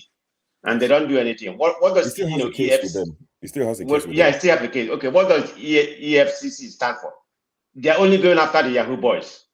Tell me anybody they have convicted. I mean, they bring them in, they release them, they bring them in, they release them. But there's a lot of Yahoo boys being convicted, all like written in the head. I'm not a supporter of Yahoo boys, but that's a very minor damaging. I mean, what they're doing is very, very minor compared to all these politicians. If you look at what's going on in Nigeria, everybody in Nigeria, about 80% of the 9 assembly are under investigation. About 85% of the PMB, they are under investigation. About 70% of the governors, they are waiting for an appointment. So everything is still the same thing. There's nothing that's going to change. I mean, you bring one crook, you left the other crook out. So in my opinion, it's still the same thing. It doesn't make any difference who run the affair in that country, because they are all both corrupt. Like I said, I mean, what is going on right now is big snake swallowing the small snake. So what difference does it make? Tonight, this snake anaconda business. Yeah, so it's still the same thing. Thank you. Thank you, man of prestige. I'm going to go back quickly to run another guest, the panelists. For those of you who are here few days to the election, on the day of the election, you should know this person. Yeah, I come back. All right, we'll see you in a bit. The person during election would go something like, I think Peter Obi would do well in Kwara. I think he would get the required amount of votes in Kogi. Kogi might be tricky, but I see Tinubu polling well, in the northern states. But if you look at history, Peter Obi will poll well. He should get 28.923% in this particular state. But if you look at this other place, I see Atiku winning Adamawa conveniently. I see Atiku winning, the northwest. But if you come down south, Obi should get at least 25% in Oyo, I'm not sure of Ogun. I'm not sure of Ekiti. The comment section is full. They know the person. Yeah. You're supposed to join I know they join anything. This is my calling. Join this. How they call them? You're supposed to be an investigator. You don't need a tape or record that you go carry off your head. Now this your head that in fact, you know why I came back? I want to go somewhere, but I came back because of this your head. All right. Thank you very much, comment section. And for those who know who that is. Okay, so now we're done with. Have you spoken about Akpabio, Augustine? You always come back to be the last person on a particular topic. I like your timing. Oh, AY. Yeah. You don't understand Yoruba. Yoruba, they will say like I'm sorry, I forgot about you, like death, bad things, forgot about you, not me. Just like pray for you and lamba you. But let's speak to Augustine, then we'll come to you. Maybe AY can go first. Let's AY round off. You get the fastest before me. No, Augustine, good. 2 minutes. Then we'll finish with AY. Okay, now the point is that I will speak from both sides of my mouth in this case. The first case is that Akpabio, for me, is a thief. Somebody once, I always say this, once you are burnt, you are burnt. So I always want a situation where we have the best of hands. But if you check those who have even gone in for the Senate president, all of them get one thing or the other. Is it Yari, who also has his own, saying that there was a time there was what? I forgot. It was a particular outbreak, and he said that it was the handwork of God, that God was punishing people. How can you bring saying somebody is sick because God wants to punish? That one are the kind of things we see in those superstitious people. But for me, I would say that all of them get K-leg. But if you ask me, based on some issue of regional and the rest, I wish somebody from the south took it. And that is why I said I'll speak from both sides of my mouth. Because I didn't want it going to the west or to the north. And sometimes I wish that the south also have a fair share of everything. And that is the reason why it's okay. Akpabio can be there. But when it comes to pedigree, the guy has been implicated even with the Niger Delta stuff. Okay, so all of them have just something to go with it. It's just based on the fact of, let's say, regional geographical location, that I was okay, let a South person take it so that there can be inclusivity in everything. So basically, the South won the postcode lottery. It was their turn, Emilukon of South. And also, I think to balance the religious, the religious balancing, the VP must have been alleged to have said that, it's best to give it, even if it's the worst person from the South and is a Christian, just to balance. Some people are trying to bring in a Muslim as the Senate president to destabilize Tinubu's government so that they can say they're trying to Islamize, speaking, of course, against Yari now, trying to say if Yari comes in, people would have a legit reason to say Islamization, number one, number two, number three. And the Muslims and the North kicked against that, and he's apologized to them since. It's nice to see our politicians apologize. They know who to apologize to and when to. So it would be nice for us to get apologies at some point when they offend us. But AY, please. Has he apologized to the Christians in the South? When he said that there was... That's why I said it would be nice for us to get ours as well now. I know what I'm saying. I just don't want to dwell on it. But AY, round off for us on this particular one. So, thank you. No problem. I completely agree to what Signe said. I want to add to what he said. First of all, what played out in the Senate is completely political. There is nothing like... It's just political. In the Senate, that's how they run. And Ojus Okalu, he does not belong to Tinubu's camp. So there was no way Tinubu will support him. Right from the primaries down to the election, even at the election, there is accusation he did support him. So I would say if somebody like Hope Uzodinma was in the Senate, they would have considered him. So what happened was political. Now, look at all the candidates. Who I would say Akpabio is the best in terms of what we have. When you compare it with Yari, I know the politics of Zamfara. Yari he does not even have intellectual capacity to even lead Senate, to be honest with you. That's one. The second thing is, even Ojus Okalu, compare Yari's Ojus Okalu and Akpabio. You will see Akpabio was actually a better governor. So Akpabio is more relaxed. At the presidency, observe that it can work with Akpabio. Mind you, Akpabio stepped down for Tinubu. So this is politics that has been playing all along. one thing we need to understand about Tinubu, if you play with Tinubu at your own detriment, he is a master strategist. You like him, you don't like him, Tinubu is a master strategist. Look at, he disorganized the PDP. Now, people that could have, go against Tinubu, somebody like former River State Governor, Wike, but now, from reliable source, in night to Senate election, Tinubu was going to senators' houses in Abuja. Allegedly. He was going to their houses, talking to them. He deployed his foot soldiers, Akpabio, Hopu Zodima, Adams Chomole, deploy all of them to the field. They were moving around. And I want to point out one thing. Why you will know these guys, they don't care about us. They only use religion and tribe to divide us. Senator from Adamawa State, is he Abo? Issa Abo or something? Issa Abo, yeah, the bleaching guy. When Tinubu nominated the vice president, he left APC. He worked with Atiku because he said it was a Muslim ticket. This same person was now heading the campaign team of Yari. Now you want Muslim to be number 1, number 2, number 3, and you say you left the camp because you don't want Muslim, you don't want the first and the second to be Muslim. So that is how you will know they just play with our brain. One other last thing I believe is the issue of Yoruba, Hausa, Igbo always discussing how they want to share our power. To me, it's not allowed. What we need to follow the 6th geopolitical zone, even if you want to regionalize Nigeria today, this is not 1960 something. People need to realize you need to make it 6th geopolitical zone. Every time we have a president, let's do power sharing. We, like somebody mentioned here, we have qualified people all across Nigeria. Do power sharing. If you give a Senate president to this, do power sharing across the 6th geopolitical zone for us to have peace. When Yoruba and Igbo and Hausa are talking of, oh, it's Hausa, this one will be Igbo, this one. No, you guys should just stop sharing power among yourselves. Let's share power among the 6th geopolitical zone. It's going to make more sense and make the country more stable and relaxed. All right, thank you very much. So that'll be all on this Akpabio becoming the Senate president. Now, I've seen someone in the comment section.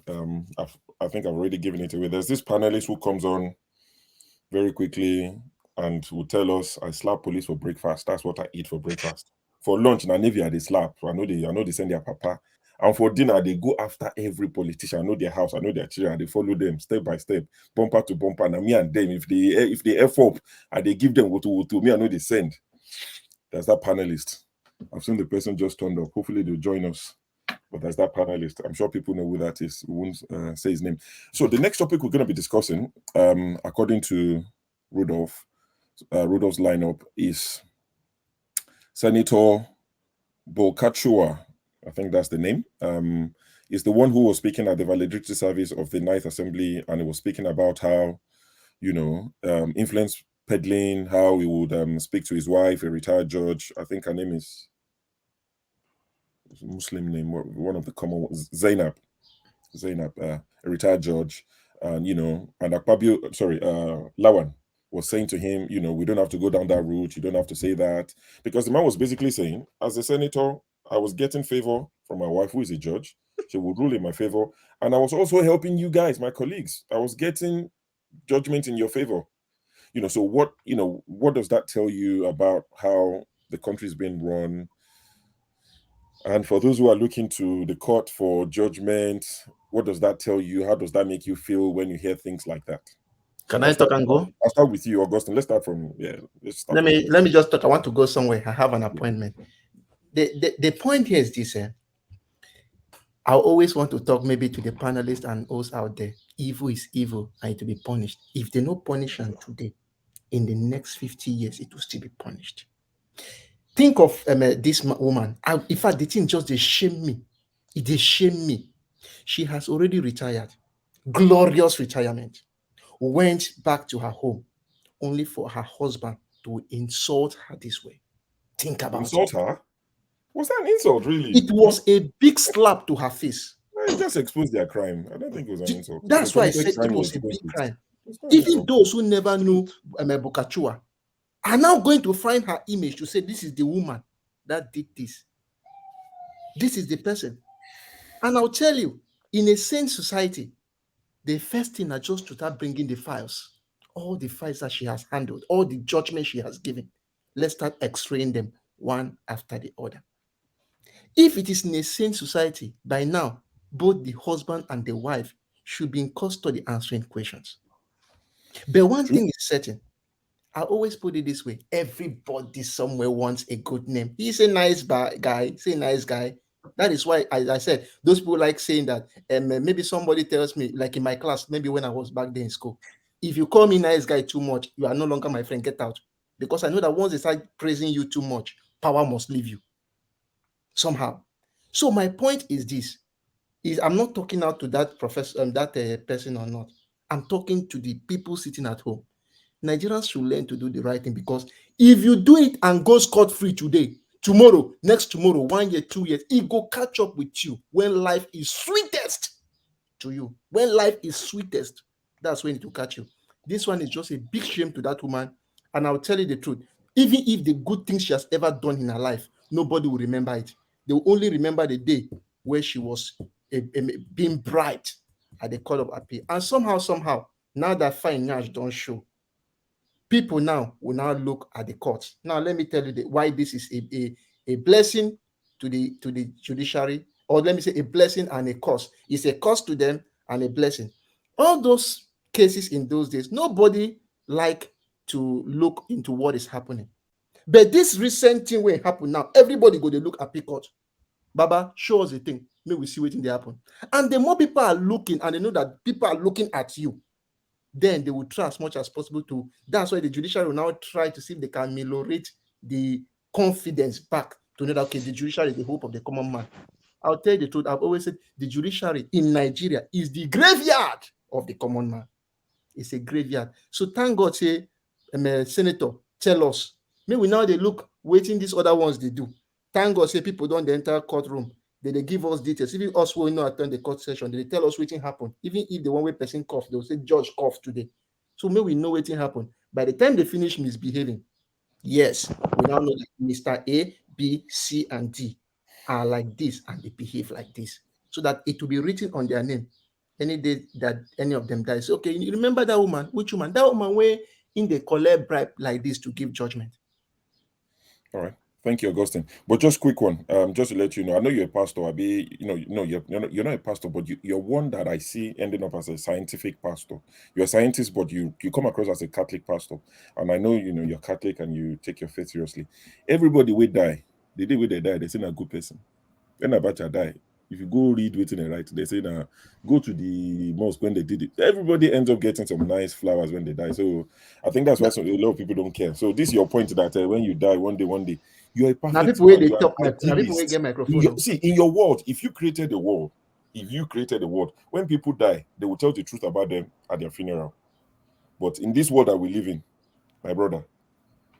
Anyway, thank you very much. Mama Ichu, put your hands down. And it's only in Nigeria that you don't work for peace. And when you payment, they go say make you rest in peace. No one of you will rest in peace if you don't work for peace when you are still breathing. So those mumu prayer, when they pray for our head, when I buy, it's not gonna work.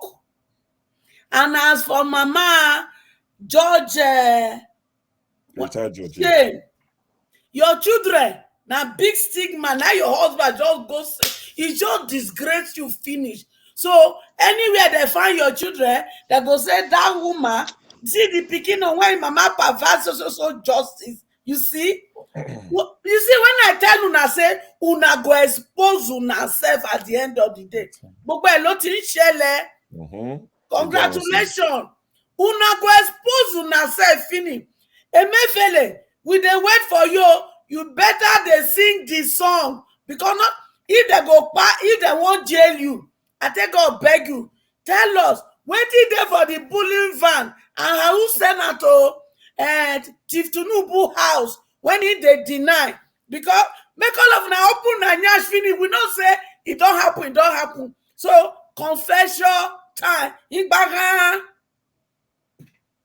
I don't know the ending of it, but thank you, Mama Icho. Thank you very much.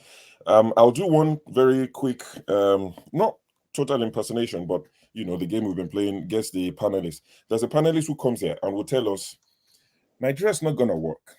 I want Nigeria to work, but it's not gonna work. I really want it to work, but we've been going about this for how many years? See, where I work, there are 42 providers. 40 of us are Nigerians. My best friends are Yoruba. Lola, the best Gary I've ever drunk in my life, Lola gave me. Me and Elijah, we went to Turkey. We saw one of our brothers there. He told me if Peter Obi can become president, he's coming back home. $20 a day. He said he'll be happy. I went back to the hotel. I told Lola and Elijah. They cried. All of us cried together. Who is our panelist? Okay. Comment section. We don't know. Even if you we don't know, it's we fine. don't This is not for you now. You stay above. You don't look down. You're like the senators. You don't care about the people in the common men on the street of the comment section. They know. You see, they've answered. But yes, if you're good to see you, welcome. Have you sorted your audio? Is it working now? Perfect. Yes. Well, you have to wait. You have to wait your turn. Let's go to CM. CM quickly. Talk to us about this matter. Boy. Okay, the judge. This book, the judge. You see, that's why. To be honest with you, that a senator deserve an award, because for somebody to unburden his mind at that age, yes, at that it should be given an award for somebody to unburden his mind. He can't sleep. You know, he looked around. He said, "So many of them here have to. My wife help them." That's why when they rig this election, they say go to court. You go to tribunal. Tribunal declares the other one. They say they appeal. They go to appeal, and the appeal goes to this Justice Bukachua, president of the Court of Appeal. They will arrange it, and then you win. So that's why I say. So to me, when somebody confesses, it's a link. It's a lead. Remember, Olisa Abakoba said he lost 3 cases before that justice. So this is the way Nigerian judiciary has been. This is it. So to be honest with you, if the man hasn't said it, we wouldn't know. So if he now goes to some of the cases she started on. To be honest, yes, ordinarily there should. Yes, if a thief, maybe a thief stole your car, and he's put it in a good condition, excellently well. If you see it after 10 years, it's still your car, you recover it. He's a thief. So what the guy said, to be honest with you, deserve an award, should be commended. Let him say more. In fact, let him name names. Those that came to him that's how you clean a society. The judiciary is sick, is stinky. We all know this. But now this man is saying, because he's a key witness. I'm not hearing. We can hear you. We can hear you, Sam. Go on. Okay. The man, what he said, people may say maybe he threw the wife under the bus, like Ruben Abati was saying. I don't think so. The man has to, at over 80 years, like I understand, he should be able to go to grave feeling this confession. It's a period of catharsis. We all offend, but let us admit, he did it. He said, I helped them, which means our judiciary should be cleaned. Now, such people should not be asked, what do we do? They may tell you this type of political, that you reform the judiciary. All these people, okay, how did Akpabio become a senator now? Ahmed Lawal, how did he become a senator? So these are what we are saying.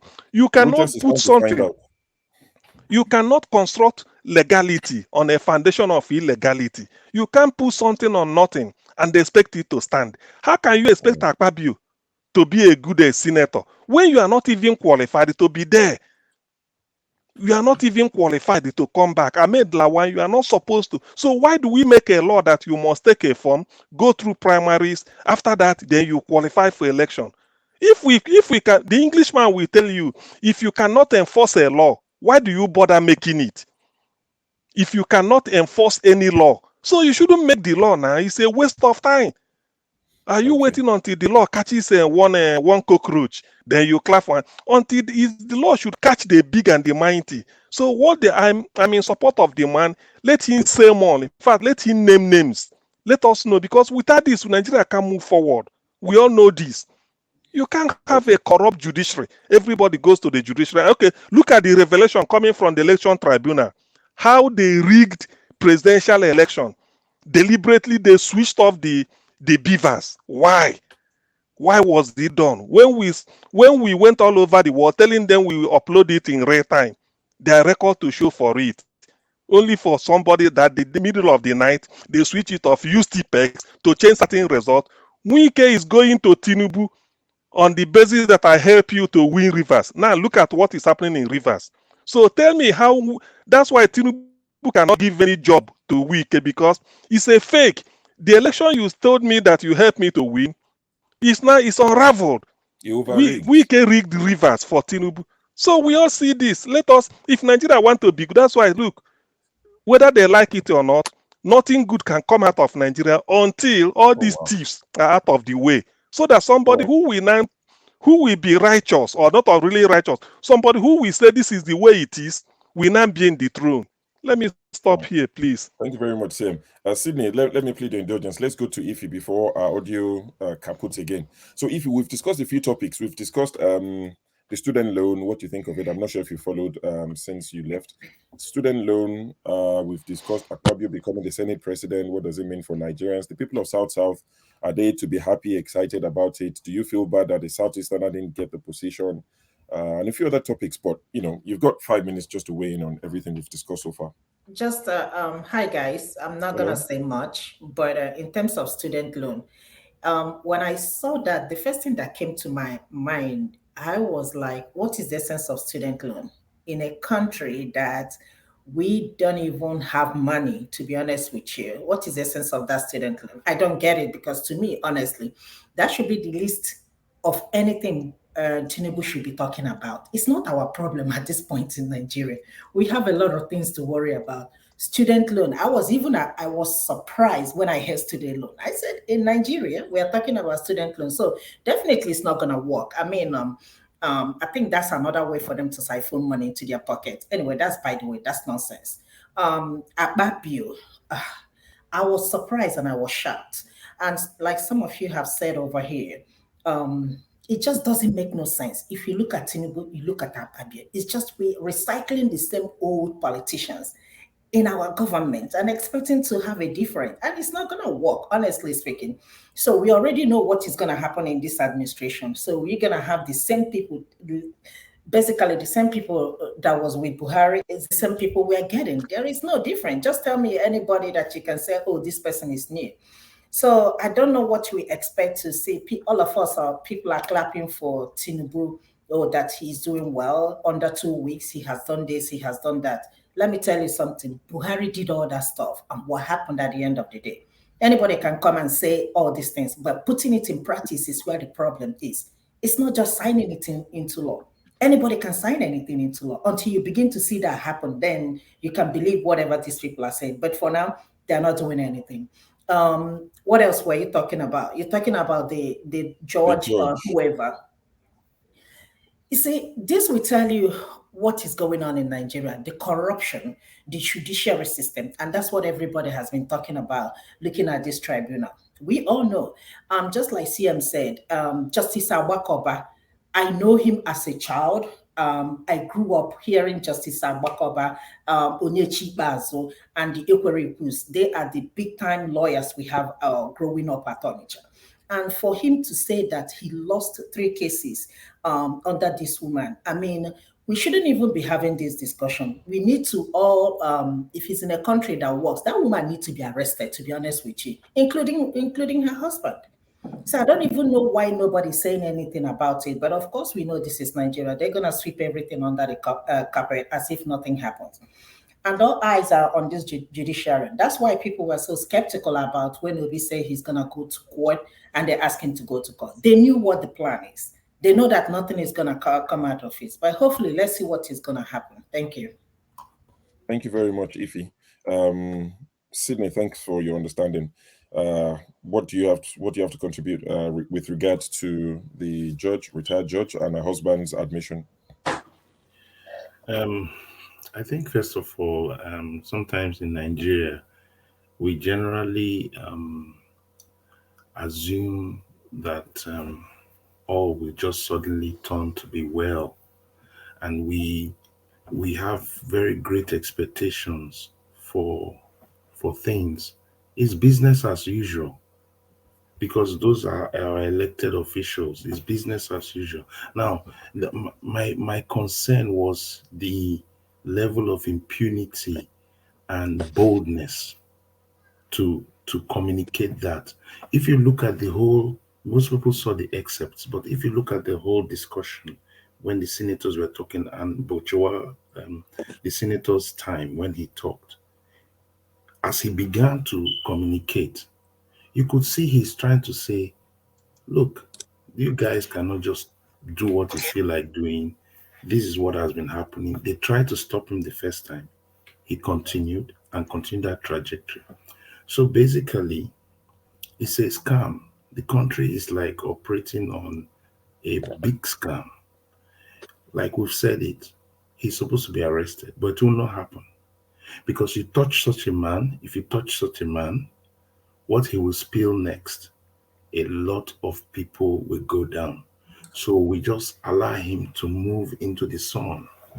We just allow normally you give the media at least 24, 48 hours news cycle, and Nigerians will move on.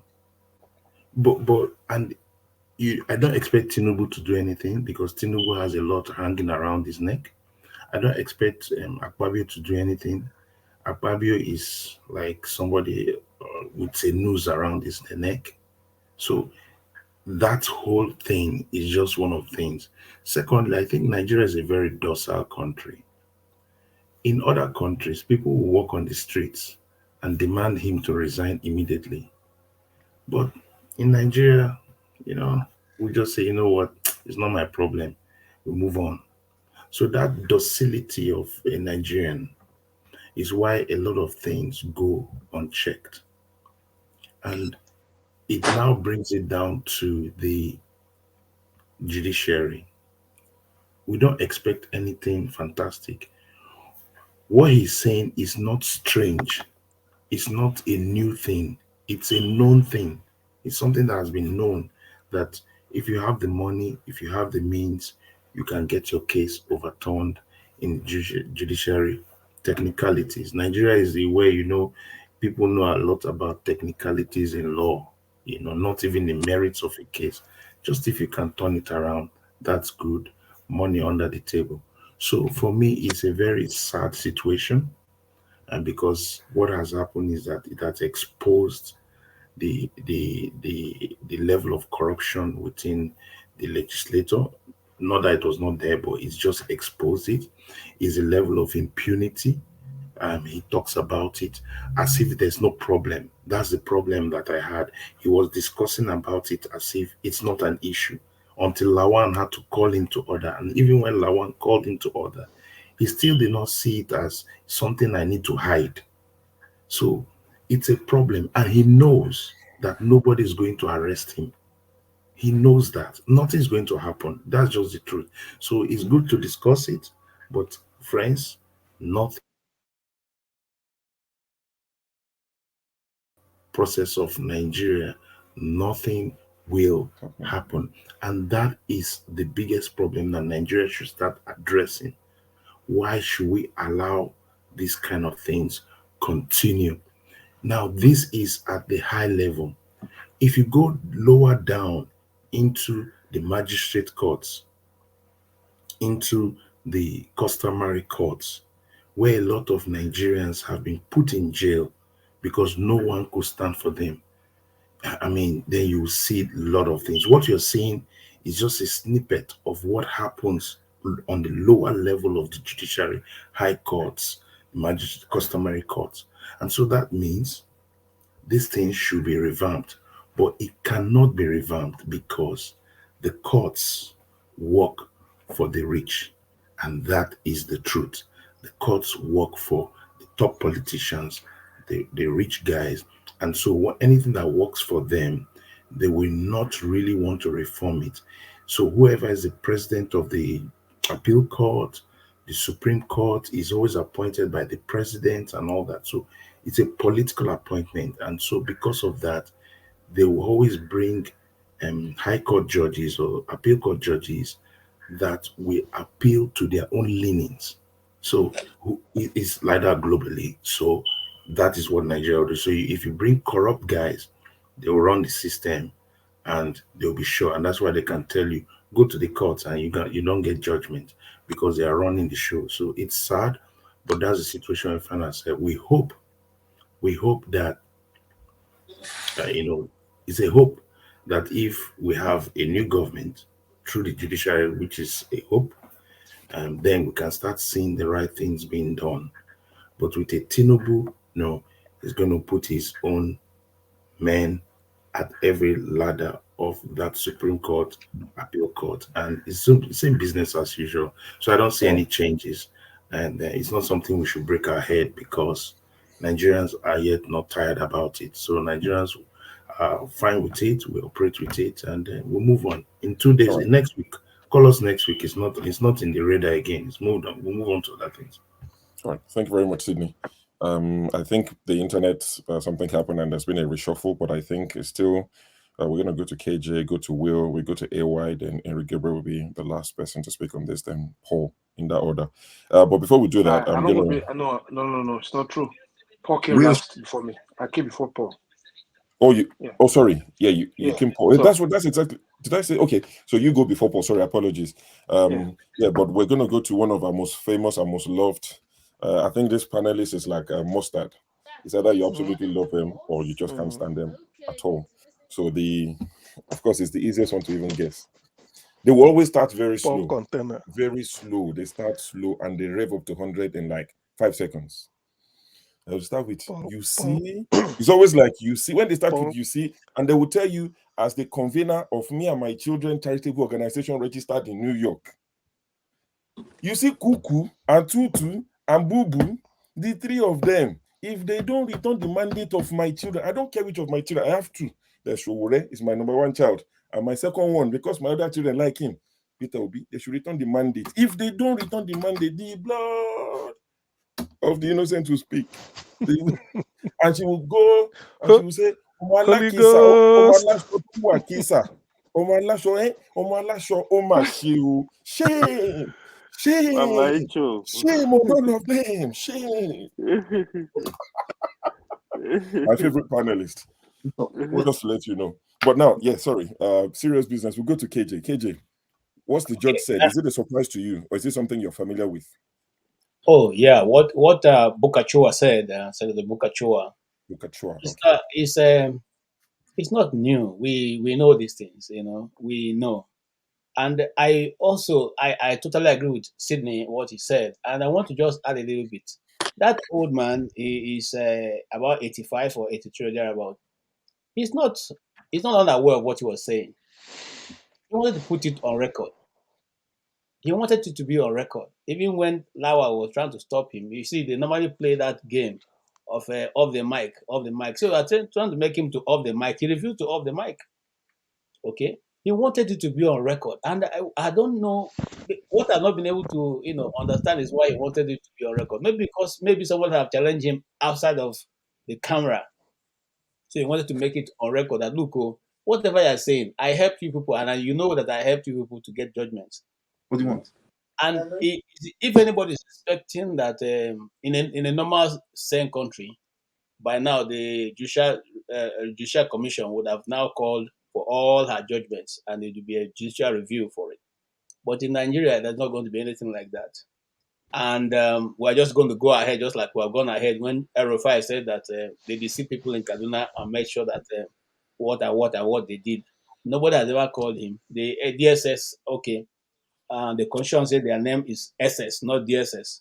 So the SS didn't call him. Neither did the police go after him. So thinking that anything is going to happen to this particular individual is not true. And just like Sydney said, the man has dossier. He's just like you going after Babangida. Have you not wondered why nobody has gone after Babangida? He has a dossier of each and every one of them, what they've done and all that. So all they need to do is pull your file and bring it to the fore. Now, it doesn't mean that there's no justice in Nigeria. Yes, there is none.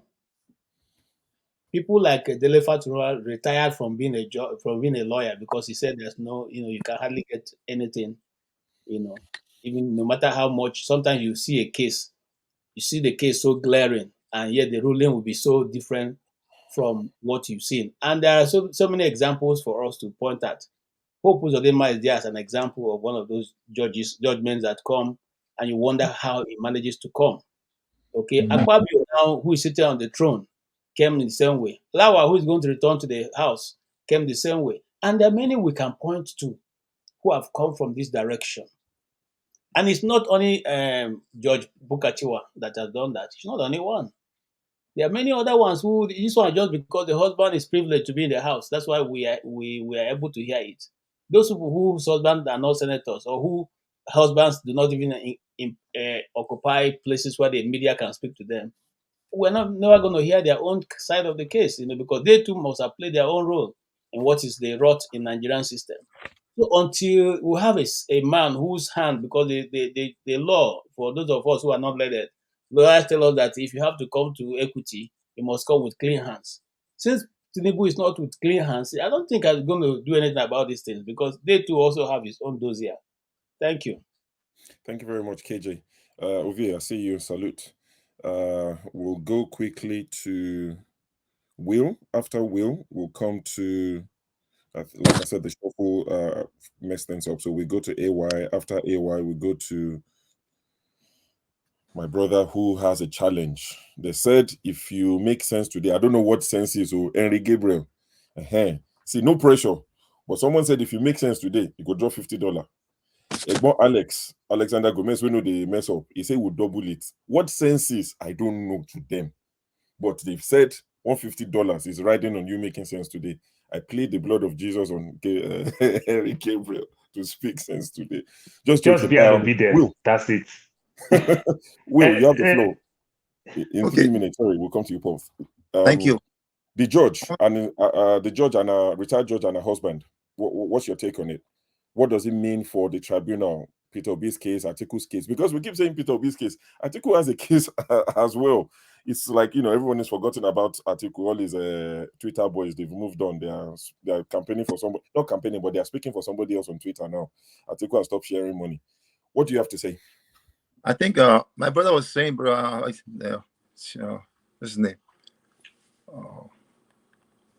I think Synergy, the other guy that spoke about Sydney, that Nigerians are very docile. That why not the expectation of reaction right now?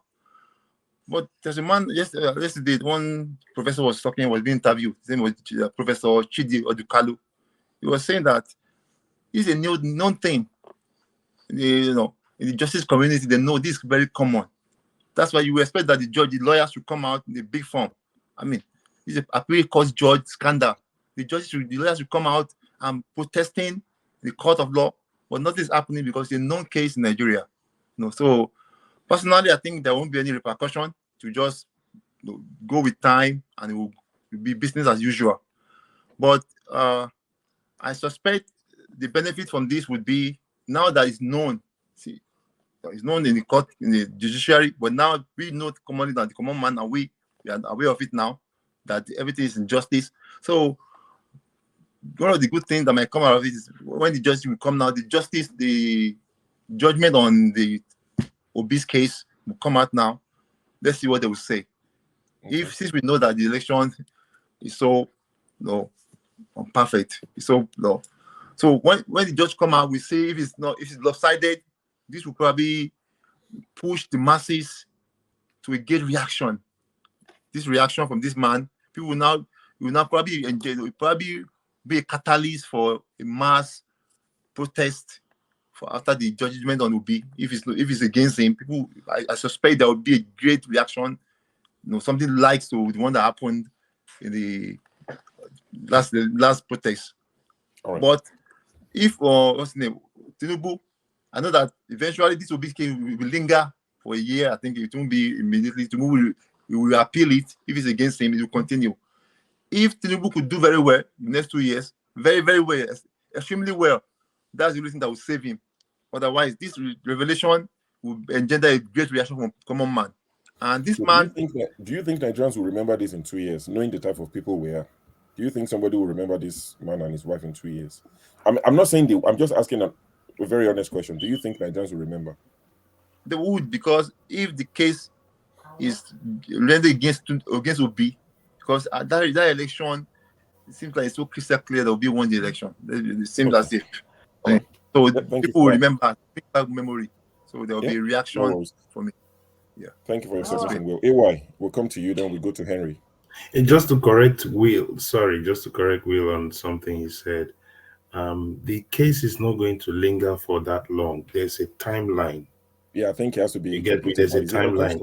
After this level, whether Obi wins or doesn't win, it's still one of them will take it to the Supreme Court, and then there's a timeline for it. So let's say decided by August. I'm not yeah, too sure. so it's not going to be one lengthy thing and all that. The laws have changed with regards to the timeline, in terms of how they prosecute their cases.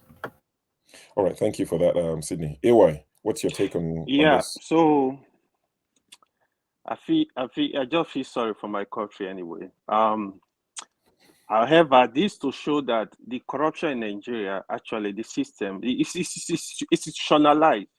Now, somebody said, made mention of the lawyers. Oh, they're supposed to be protesting. Even the lawyers, to be honest, most of them are corrupt. Even the big lawyers you see, most they know what is going on. I'm not particularly surprised. The only thing I'm surprised about this case is the senator and the wife, they are still free, moving around freely.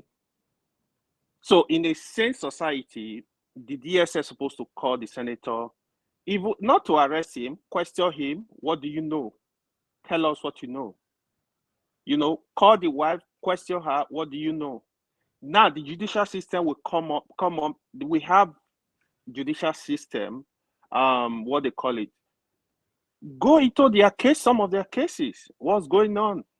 Investigate. But nobody will do all that because all of them are involved. Some of the senators, the judges, the lawyers, the police. So it's just too much. But however, it's just sad. I don't have much to say on this case. All right. Thank you very much. I like that. Like I've encouraged people or advised, if there's a particular topic we're discussing and you don't have much to say on it, don't feel the pressure just to carry on and just don't say things that are not relevant. I don't have much to say on it. We move on quickly to the next person. It's good for timekeeping. Okay, Henry Gabriel. Like I said, no pressure. You have no pressure. Just all you have to do is in these 3, 4, 5 minutes, make sense. Whatever it means. Alex is dropping 100. Sure, you know, say they're not going to like if you be obedient. You know how it be. Enemy of progress, they're not going to like obedient. Whether they like it or not, I be 100%, under 50% obedient. They should go hang transformer and be the point for transformer. That's what it be.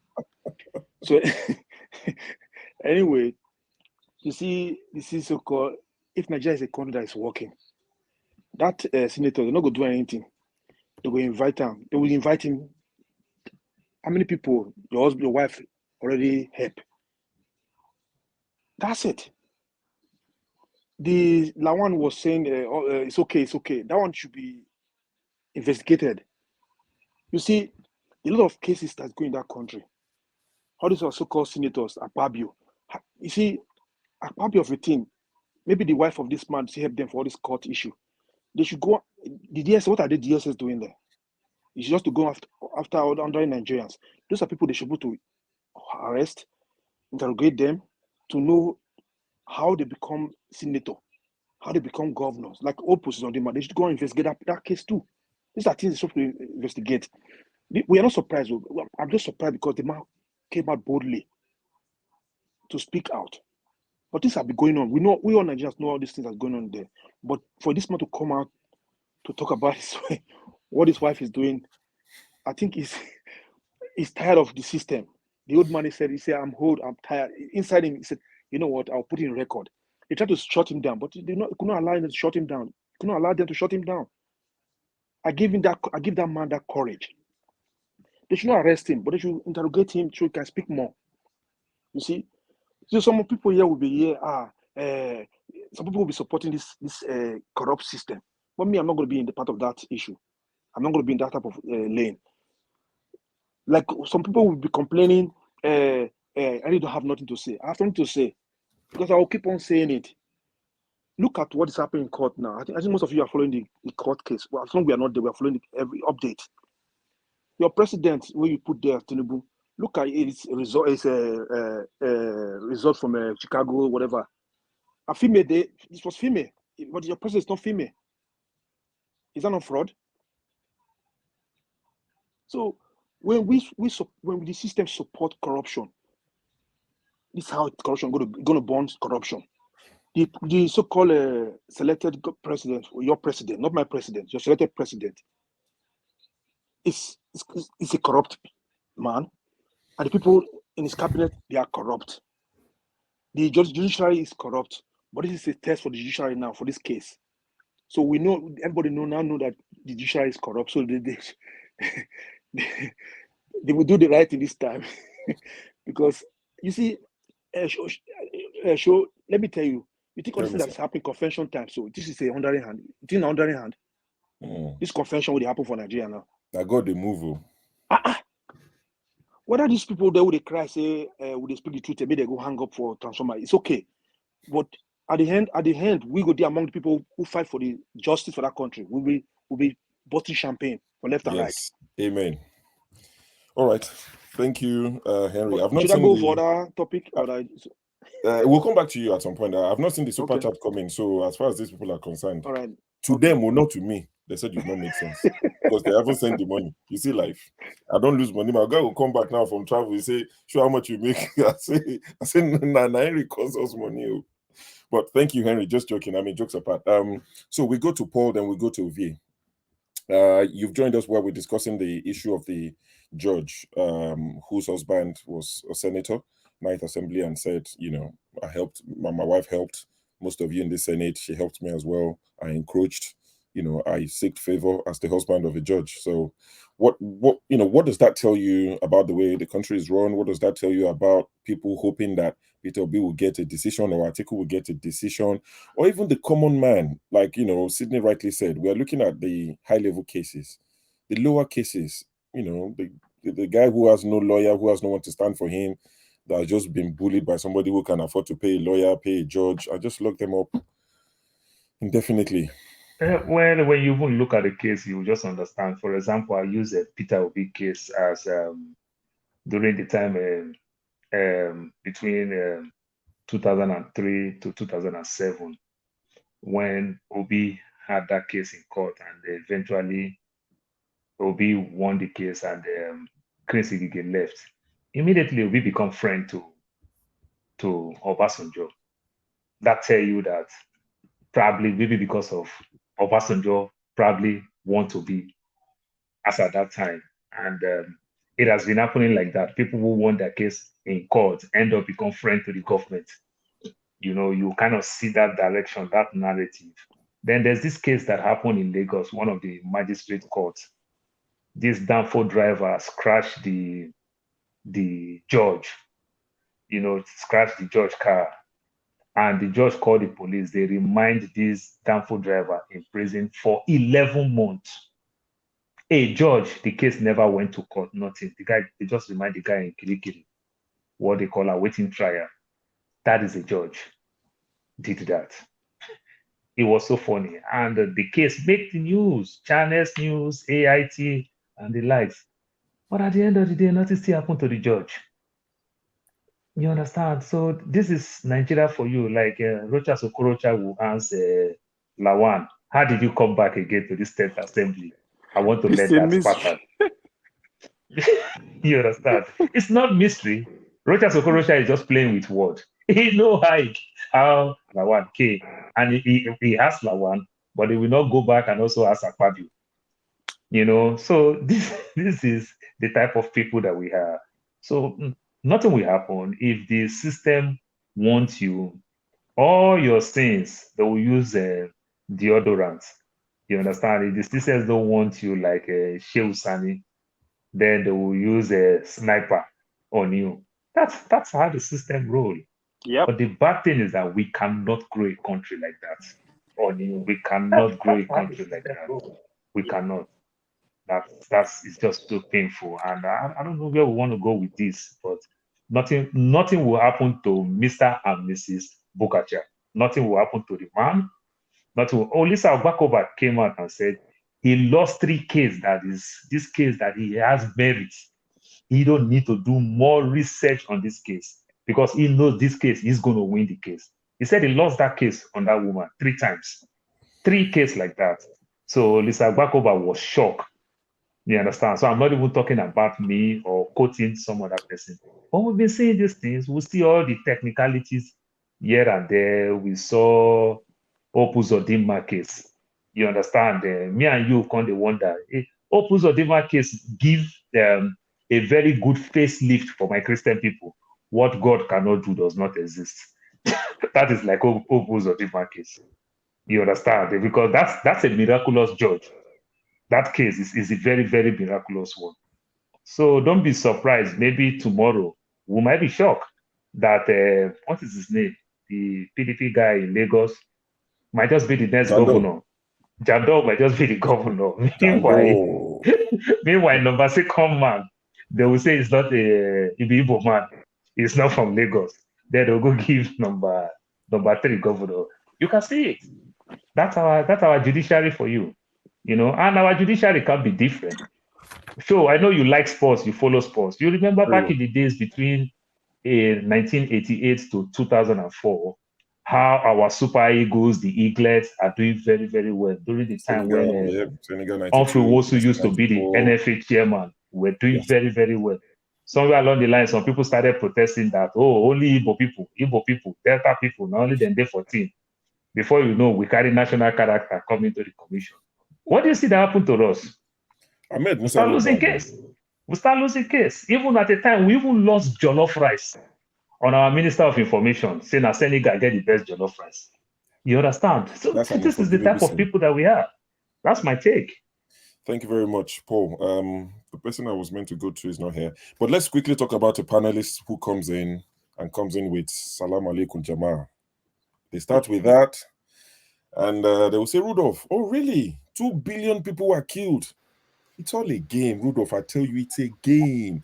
You have to play this game with them. See, these people have been planning since 1924. They've been planning. You can't just wake up one day and say you want to play this game with them. It's a game, Rudolph. I know it's bad that 2 billion people were killed in Nigeria out of 200 million. It's bad, but it's a game. See, to beat them, what am I trying to say? They will talk. They will say, what am I trying to say? What I'm trying to say is start preparing for 2092. We need to start preparing now. 2092 is around the corner. You think it's like 60 years. It's around the corner. Start preparing. Even the person is laughing. Ovie, good to see you, my brother. I like the analogy of 2 billion people die out of 200 million. Out of 200 million. That is Trump. Trump said, I make America great for decades. And he ruled for only 4 years. And he said, he make America great for decades. Okay, good to see you, man. We've discussed quite a bit. I'm not sure if you followed. We've discussed Akpabio becoming Senate president. What's your thought on that? We've also discussed the judge, the one you met us on, the judge, the retired judge and her husband. We've also discussed the student loan. What do you think of it? Have you read the bill? Do you think it makes sense? You know, those are some of the things we've discussed. I mean, since you've just joined us, I'll give you in a few minutes as a shareholder in this on this platform. Well, I will be very brief on each. Akpabio, well, my conclusion on that is that a party government, according to one of our guardian angel, I'm talking about another person than Fela himself. Not party government. That's what happened. So Tinubu and the party have their way. So business as usual. On student loan, I will say this: people will go school for free. Now they won't give us loan to go school. So I mean, filling the gap. So where are we heading? So that's what I would say on that. And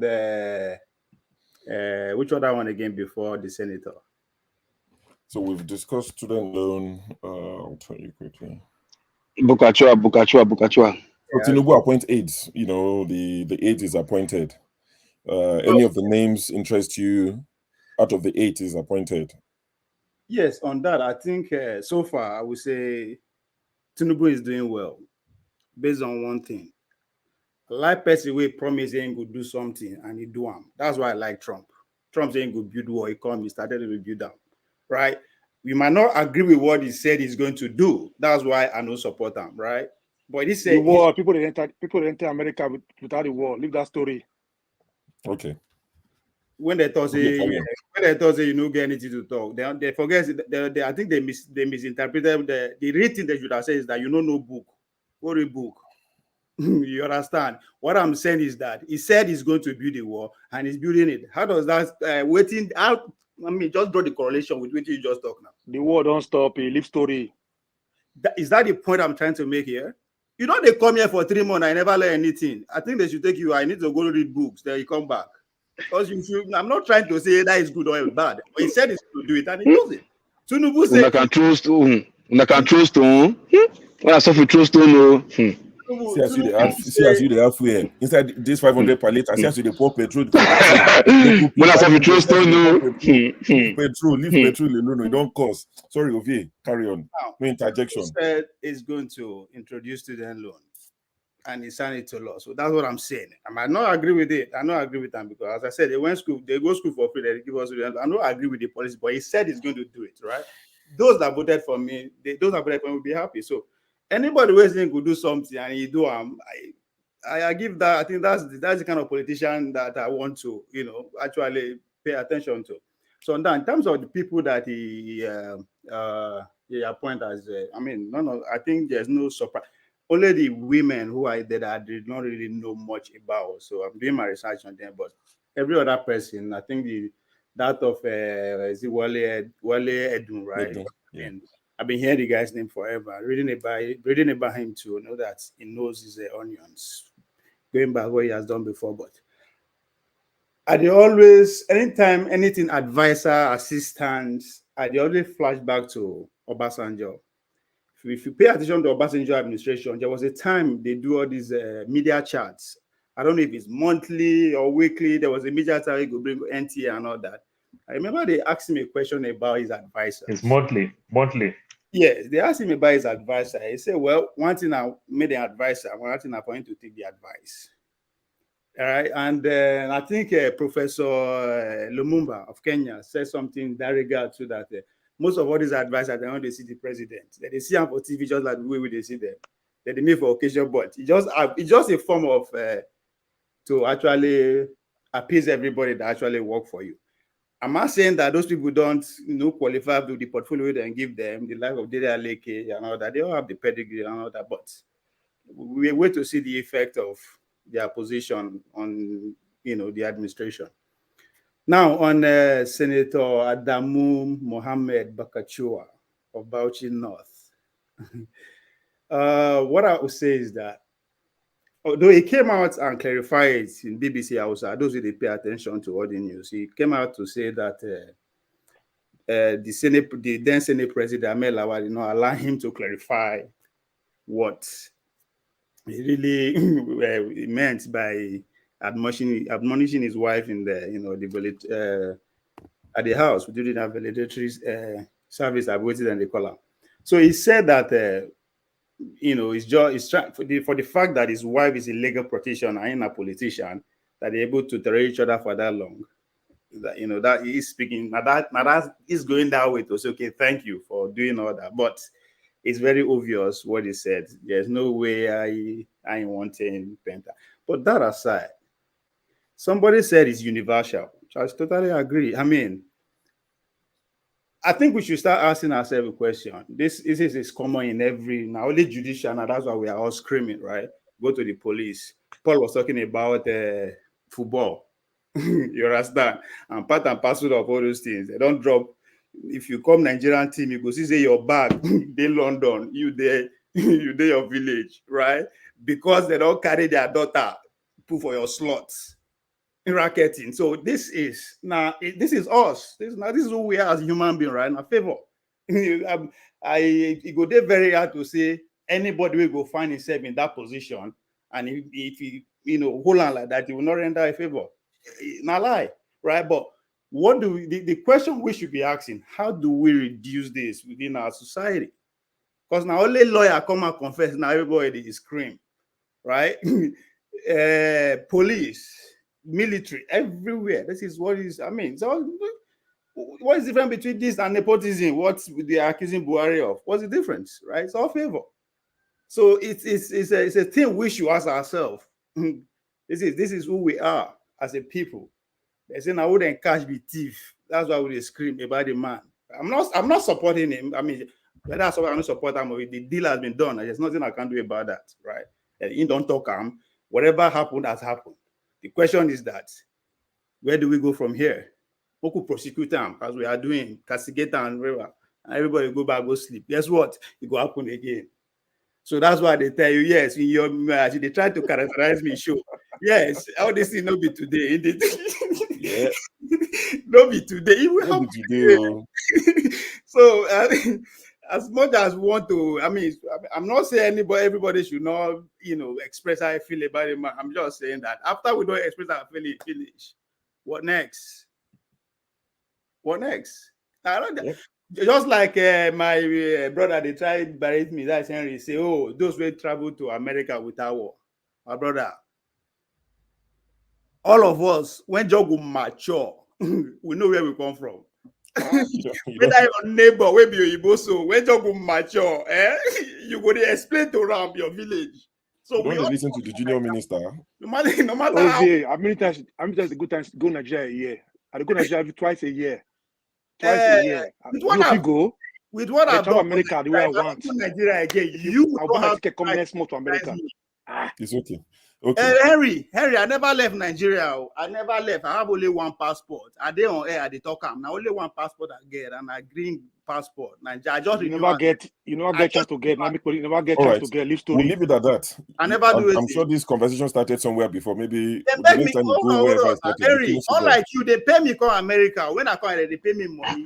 Unlike you. See what I says that the truth still says. Okay.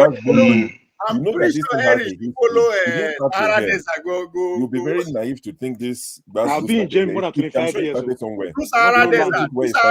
Show us your route. Through Sahara Desert, Abi. Show us your route. No, thank you for information. You not be we appreciate that. So I'm gonna go to Sydney. Just 1 second. I'm gonna go to 1 second. So just to let you guys know, I was hoping that because Forefathers came in the chat section about an hour ago, and I said, he's here. We haven't seen him join. The initial plan was to do 4 hours, but I'll push it for another hour. So we're here for 1 more hour, except Electricity turns up to talk to us about Section 68 and 110. He has the moderating access as well. It's got back-end access. Or Forefather turns up, we'll be rounding off in another hour. That was the agreement I had with my Oga. And Egbo Alexander Gomez, thank you very much. We see your hand. Thank you so much for your continuous support for the channel. My Oga will be very happy when he comes back from travel. Please show what is in the section 68 of the Constitution. What is it talking? Is to what is it? Is how to recall our senators, our lawmakers. The man thinks that we are not doing enough. And see, Rudolph agreed that electricity in a busy body to talk to us. This is recorded. So what is what you're saying? Concurrent. So the man said he's going to talk to us on how to exercise Section 68 and 110. That as bad as the Constitution is, there's still some part of it that we can use. So he thinks we can just recall Akpabio if we're not happy. You can recall anybody that you're not happy with. The citizens are not doing their job. How many senators have they recalled? And he said because we're not doing it right. So he wants to come and talk to us on how to do it now. They teach you something. You don't want to learn. I want to point out something. The truth quickly. Is, you see, these are politicians. Some of them they are very strong in their region. The truth is, even when you contest free and fair election, they can win. One of them is Akpabio. Akpabio is loved by his people. This is the honest truth. It's just like Konko. So somebody like Adam Shumole, you can't collect his region from him. I'm telling you, there are politicians that free and fair election, they will beat you. This is the truth. Okay. I hear you. So why wasn't Akpabio returned? Why wasn't he returned to the why wasn't Senate? Akpabio able to win now if he's loved by his people? See, some of these things are not the way we see it. When you guys are using their people, use some. Because it is not all their people that love them. So stop telling us lies. See. I don't have connection with we don't love Oshomole. Like what Leave Mama that story. Echo said, it's not all of them. Good. Majority. I will say it's not all of them. But the truth is, some of them can actually win free and fair election in their region. This is the truth. I agree. Okay, so the next topic we're going to be discussing is the arrest of Bauer, the babyface EFCC boss. You know, he's been arrested in DSS custody. What does that? I mean, I think we've touched upon, you know, Tinubu's suspension of a few people here and there, but yes, Pansat, I'm a Yoruba man from Ogun State, a proud one. You know, the people that gave Abiola, Awolowo, who else? He plenty you. Give me 30 seconds. Buruji. No, wait. Kashamu Buruji. For what? You see, I'm talking about you interjected. The most important thing to me. Stop now. Okay. I will know Liberty Stadium. You know, agreement talk. Wait to Pansat. I'm a Yoruba man, a proud one. Some people think I don't like my race, I don't like my people. No, I like good politicians. There's no clean politician, but I like the half decent ones. When the corruption parts, waiting have you handle. It doesn't matter if you're Yoruba, you're Igbo, you're Hausa. I don't like it. You did straightforward. I like your style. You did straightforward. I'm a Yoruba man. I'm an Ijebu man, very proud. You know, very, very, very proud Ijebu man. In fact, the Kokore is going down. If you know how it be, Kokore is going down tomorrow morning. So just to let you know, that's out of the way. We'll be discussing Bauer's arrest. What do you make of it? Do you think it's fair that not on Tinubu, any president, that a president comes in and has the power to get rid of the EFCC boss, to almost appoint a new one? Do you think, in terms of balance of power, checks and balances, how do you think that fits? With someone like Akpabio has a case with EFCC. They've invited him a few times. He kept telling them he's got cardiac arrhythmia, something to do with his breathing and health issues. He's got pneumonia. He can't visit them. But he can go to Senate and contest. So it depends on who is calling him. You know, so things like that. So if they get rid of Bauer, and I'm not saying Bauer is a good guy. Please don't say I'm defending him. I'm just saying if they get rid of him, appoint someone else. Do you think whoever they appoint will go after? When I say go after, it sounds vindictive. But do you think that sort of person would have the moral ground to try Akpabio if Tinubu had a case with them? Let me be the first. I need to How go. do you think that will work? Now, we'll start again. We'll go around. We'll make it make sense. I need to go. Let me make my comment. No, let's no copy. I don't tell you. Are you part or are you No, say no. Wait. You know they move. I want to play Bobby. I want to play football, so I was coming back and joined you guys, and I was satisfied. You know go heal. You know be picking. No, we get to play the ball. Talk to us. Okay. I don't know. Sorry, one second. Okay. I'm not going to donate because Show is a Yoruba, Dr. Gomez. Pansat, I won't take it personal. Your money now. You do what you like with it. The money is going to Rudolph. It's going to an Igbo man. So if that makes you happy, you know, you're supporting Rudolph's channel. It's not my channel. I don't have a YouTube channel. I don't plan to open one. So, I guess an old man. Why should you be talking like that? How much is this money? Talk. Follow me, talk. So I don't know. For the three things anyway, the judge Bukachua, it just when I heard the news, I just maybe like give up on Nigeria. Like somebody came outside, it made a live confession. Like somebody's confessing to a pope, Father, these are my sins, clear as day. That his wife's judgment he has been invitating his wife or compelling his wife to do something else. And that means all the cases that has been lost due to his wife being the head. I mean, those cases simply should be recorded back and just give a second thought. At least the minimum. So that the other guy, almost like you said, almost wanted to tell him off your mic. The guy said it. He said, "I see most of us. We are here. I know most of you people are looking at me. He said with mothers. That means most of the cases that he has interfered that favors his Senate candidate, that means they are there with him. He said this several times. Maybe Lawal is part of it. Only one of them. That's why he's saying, and they say it's 83. So maybe God has touched his mind that if he doesn't confess, he's going to hell. You know, he's old, so he wants to make things right before he dies. You never can tell. Maybe he might be having one, complicated sickness. You understand? So he wants to confess quickly before he dies. So that's why he's saying, he's telling Nigerians, and Nigerians being who they are now, those side they will just listen, discuss about it, and go back to Abe Hungry Beatles and continue our level. So that's it. Then for the what's it called? Okay, student loans. Student loans, I don't know, Sha. If you give them the loan, you say we don't have money. You don't want to cut on government expenditure. Now you want to give out loans to students. What are the things modalities is put in place to make sure that you get those loans back? Because one, we don't have data. How can you track them? How can you, if they take these tools and do whatever you want to do, how can you get your money back 100%?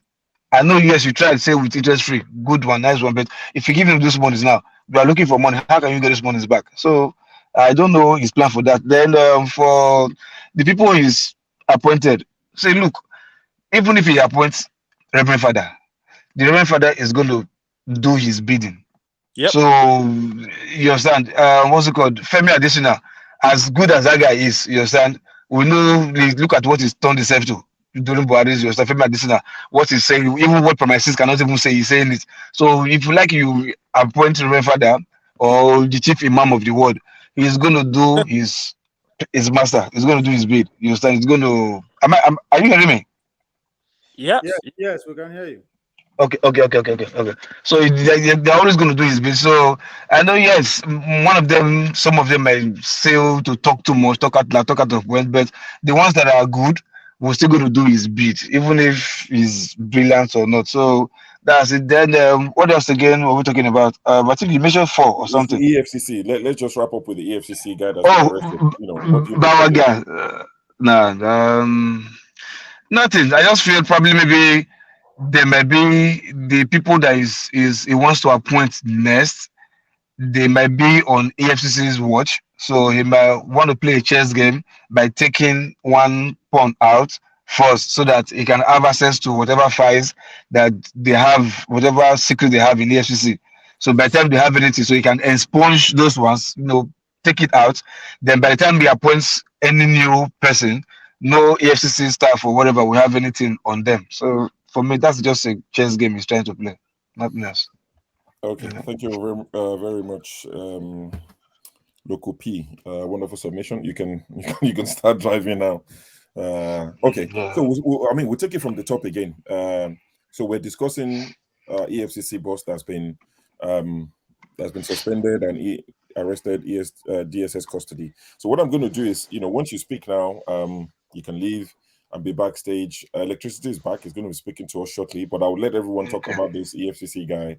We'll try to keep it brief. In the next half an hour, EFCC, we discuss it. If there's anything else you want to chuck in there, you get like 3-4 minutes. Please, let's stick to time.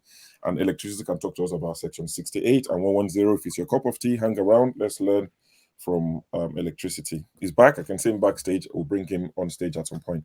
AY, Bauer, Babyface, EFCC bully. I should go ahead, right? Yes, okay. Yes. What I think is happening is just showing the power the Nigerian president have.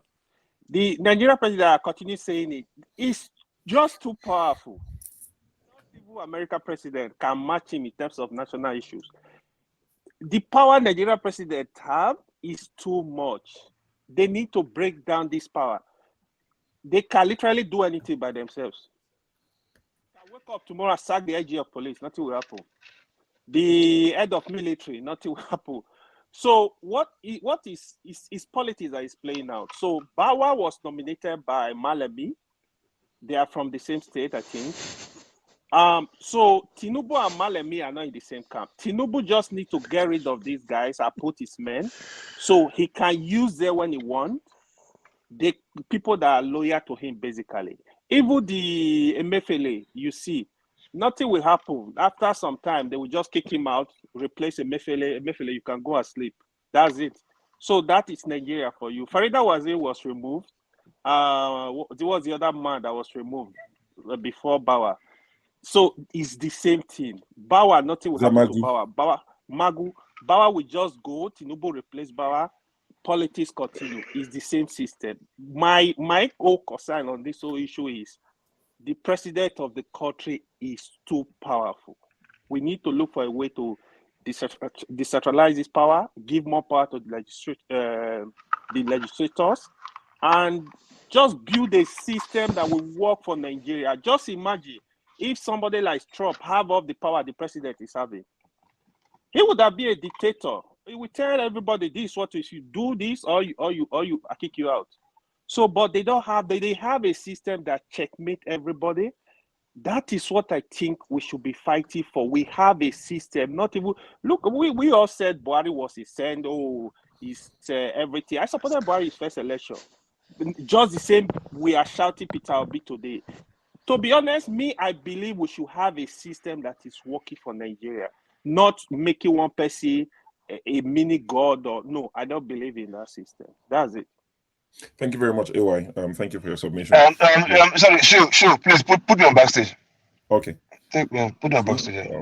You can continue listening. You can put me on backstage, actually. I'll do that. Yeah, I'll do that right Yeah. away. Okay. Thank you very much. It's been a pleasure having you both. Local P, where are you? Yep. Okay. So I've got man of backstage who wants to come on. Okay. Electricity will let me know when it's ready. And we're still going round anyway. 1 second. Igbo Great Tribe. Okay, looks like you're ready. You changed your name from AY. Okay, that's good. Please, we need to see your face. Igbo Great Tribes. You need to put, like, we need to lighten. Are you Nigeria, Igbo Great Tribes? Yeah, Keduki. Oh. Where are you joining from? US. US. I'm sure there's electricity in US now. Give us some light. Make we see your face. If you're Nigeria now, we can excuse you and say whatever. But if it's US, please. Igbo Great Tribes. Thank you very much. Mama Echo, EFCC boss has been sacked. Not sacked, but suspended. He arrested by DSS. You happy? Now extension of Donald Trump now. So so when Donald Trump come, Mr. James, they sack them anyhow. He take FBI Oga comot. So I was telling him to go to Nigeria to practice because he belonged to the Tinubu camp. Well, on a serious note, I don't they celebrate anything with them. Make una give me verdict from the court, then we go celebrate. Thank you.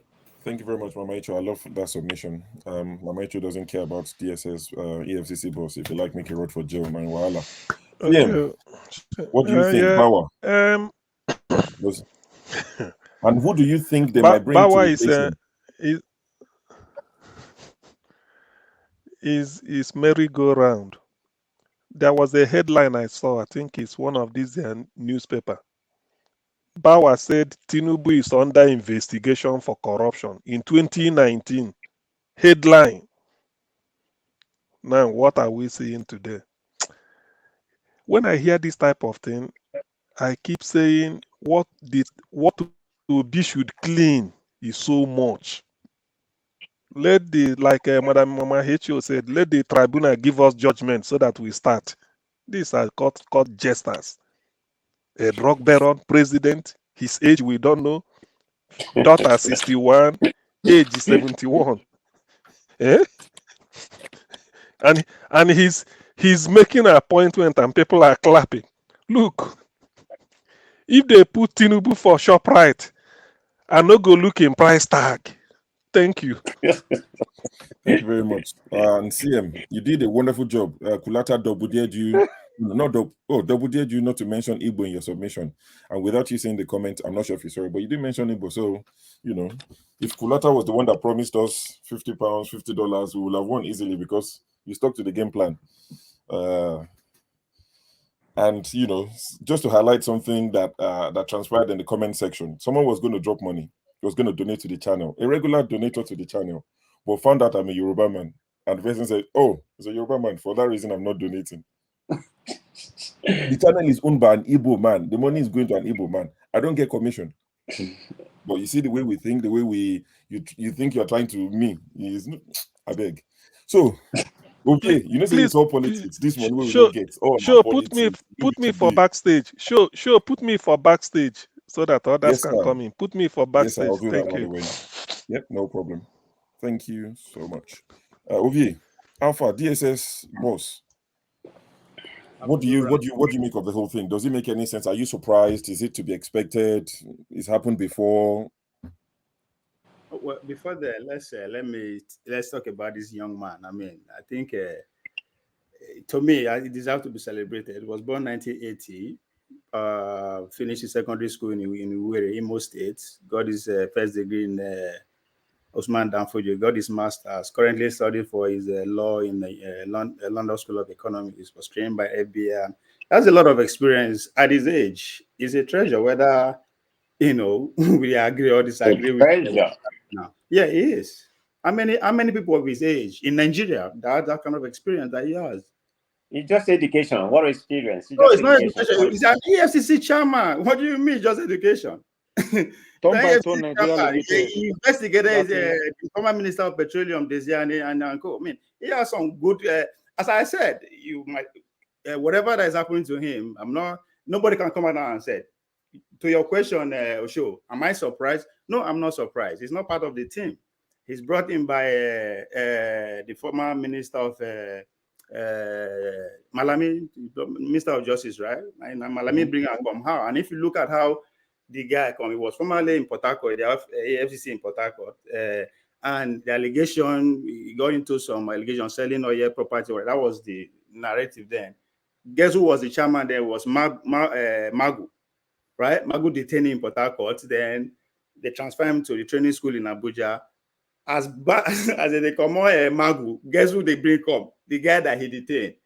So if you look at the stuff that play out there, you know, say, okay, yes, of course, as soon as the administration they go, he's going with them too. Now Malami ran on mind to do whatever they use him to do. I'm not exaggerating that far, but at his age, with his experience and knowledge, I mean, it's something we need them, whether we like it or not. Now, because it happened to be on the opposite team, it's not the Tinubu team, so I don't expect him to be there. I don't expect him there. The next person, I'm waiting to see if Tinubu is going to take out Buba Marwa, the guy at NDLA. Right, who is doing exceptionally well. So I will say we ain't go come out, and then I will not say okay. It's give us them thing. But so far, yes, taking him out. I mean, again, we need to actually shine light on this institution, because you ask, is it a good thing if anybody can just come and take out the head of the EFCC and somebody is saying that the president is too powerful? We have to actually shine light on the EFCC itself. How it starts, who bring and come Obasanjo. And if you follow Obasanjo reason well, Obasanjo was a terror. He used that office with Ribadu as the main guy. Go after anybody that disagree with him politically, either private or politically. We all know that. So what you expect when that is the foundation of that institution? Of course, the next person will go and say, okay, they use this guy, do whatever. I need to take him out to bring somebody who will work, right? That's what they will use him. Somebody who will work for the collective of the nation, not necessarily his boss. So it will continue, right? It will continue until the institution itself has some of autonomy to actually operate on their butts. As far as the president they appoint, even here in America, right? The other day we are going back and forth, man of prestige about Comey, right? So they change them as they will. America, they do them directly the way we do it in Nigeria, but they'll find a way. If you pay attention to the Supreme Court justice now in America, the black guy, what's his name? FBI out man of prestige. Thomas. I don't know if it's going to be there, even though not like life position be that, but it's going through it, right? Now, so just as they trying to, that's how they do this game. That's how I always read it from there. So, is it a good thing? No, it's not a good thing. But that's why we need to actually, apportion some level of autonomy to all these institutions to actually, get rid of the safety corruption, and hopefully we get the kind of institution and government we want. But again, now we bow on our own. We went to school in Iwere, Sokoto, na Nigeria. So now we. Okay. Yep. Thank you, Ovi. Before I go to, I think I'm going to go to Henry now. But before I go to Henry, there's another panelist who would join us, and the person would often come something like this with a big straw scarf, and will say things like, "This is my own voice. My voice is unique. Everybody has their own voice. You have your voice, I have my voice. My voice is unique. You can't silence me. Don't silence my voice. I didn't tell anybody to move on. I want to move on. I'm saying let every Nigerian be happy. Let us hug each other. Let us just be happy. That's what I'm saying. That's my opinion. It's my voice, not your voice. Don't silence me." You know that panelist. Is the custodian of our constitution. Okay. So, Henry, EFCC boss has been arrested by DSS. What do you make of it? Do you have any thoughts on it? Does it mean anything? Celebrate criminals. I don't even Are you happy that he's arrested? Happy for what? I'm not interested. Bunch of criminals. So what do you expect from criminals? Tinubu is a criminal. This is other one's criminals. What are you going to be celebrating? What are you celebrating? Turn by turn Nigeria Limited. That's what Nigeria is. Turn by turn Nigeria Limited. See, all criminal from the criminal for the criminal. This government is for criminal for the criminal for the criminal. I be now. What do you want to celebrate for Bauer? So it's a family matter. They should deal with it. He's going to continue his education. Some people will say, okay, thank you very much, Henry. It seems like, I think the impression I'm getting from quite a few people is people are not really interested. Criminal industry. There's nothing to celebrate about it. Yeah. No. Okay.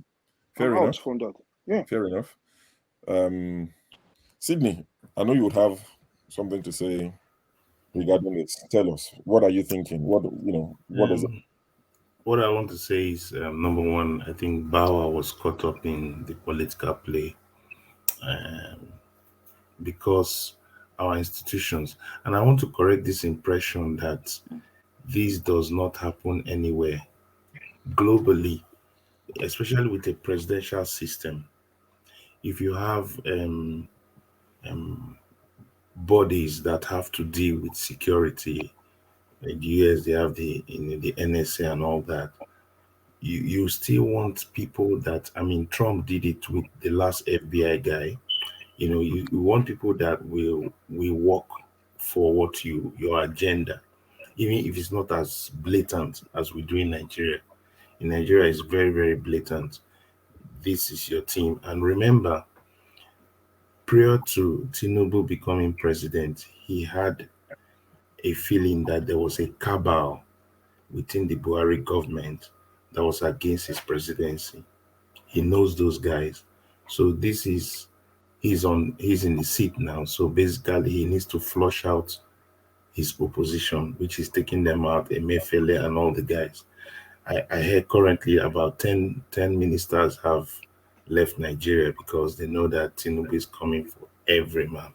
So that is already playing behind the scene. So Bauer was caught up in that space, especially those critical areas where the Nigerian president has enormous power to appoint. So the problem is not about the Nigerian president. The problem is about our appointment policies, how we appoint any of our predecessors, especially how do we appoint the DSS, the person in charge of EFCC. We have even forgotten there's ICPC. We have forgotten also INEC. So the Nigerian president appoints these critical areas. And so when the Nigerian president appoints these critical areas, he will generally appoint men who will play his game.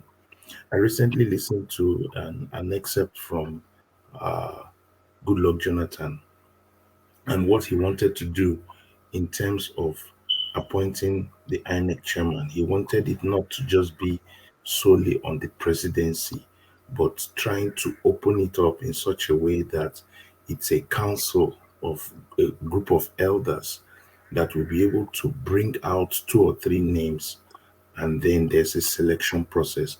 I mean, what I think is that we should really look at that selection process and in such a way that a president can somehow be guided, and also the institution protected, instead of being used as a tool in the hand of a president. So I think before you cut in, please, I think Bauer was caught in the midst of it.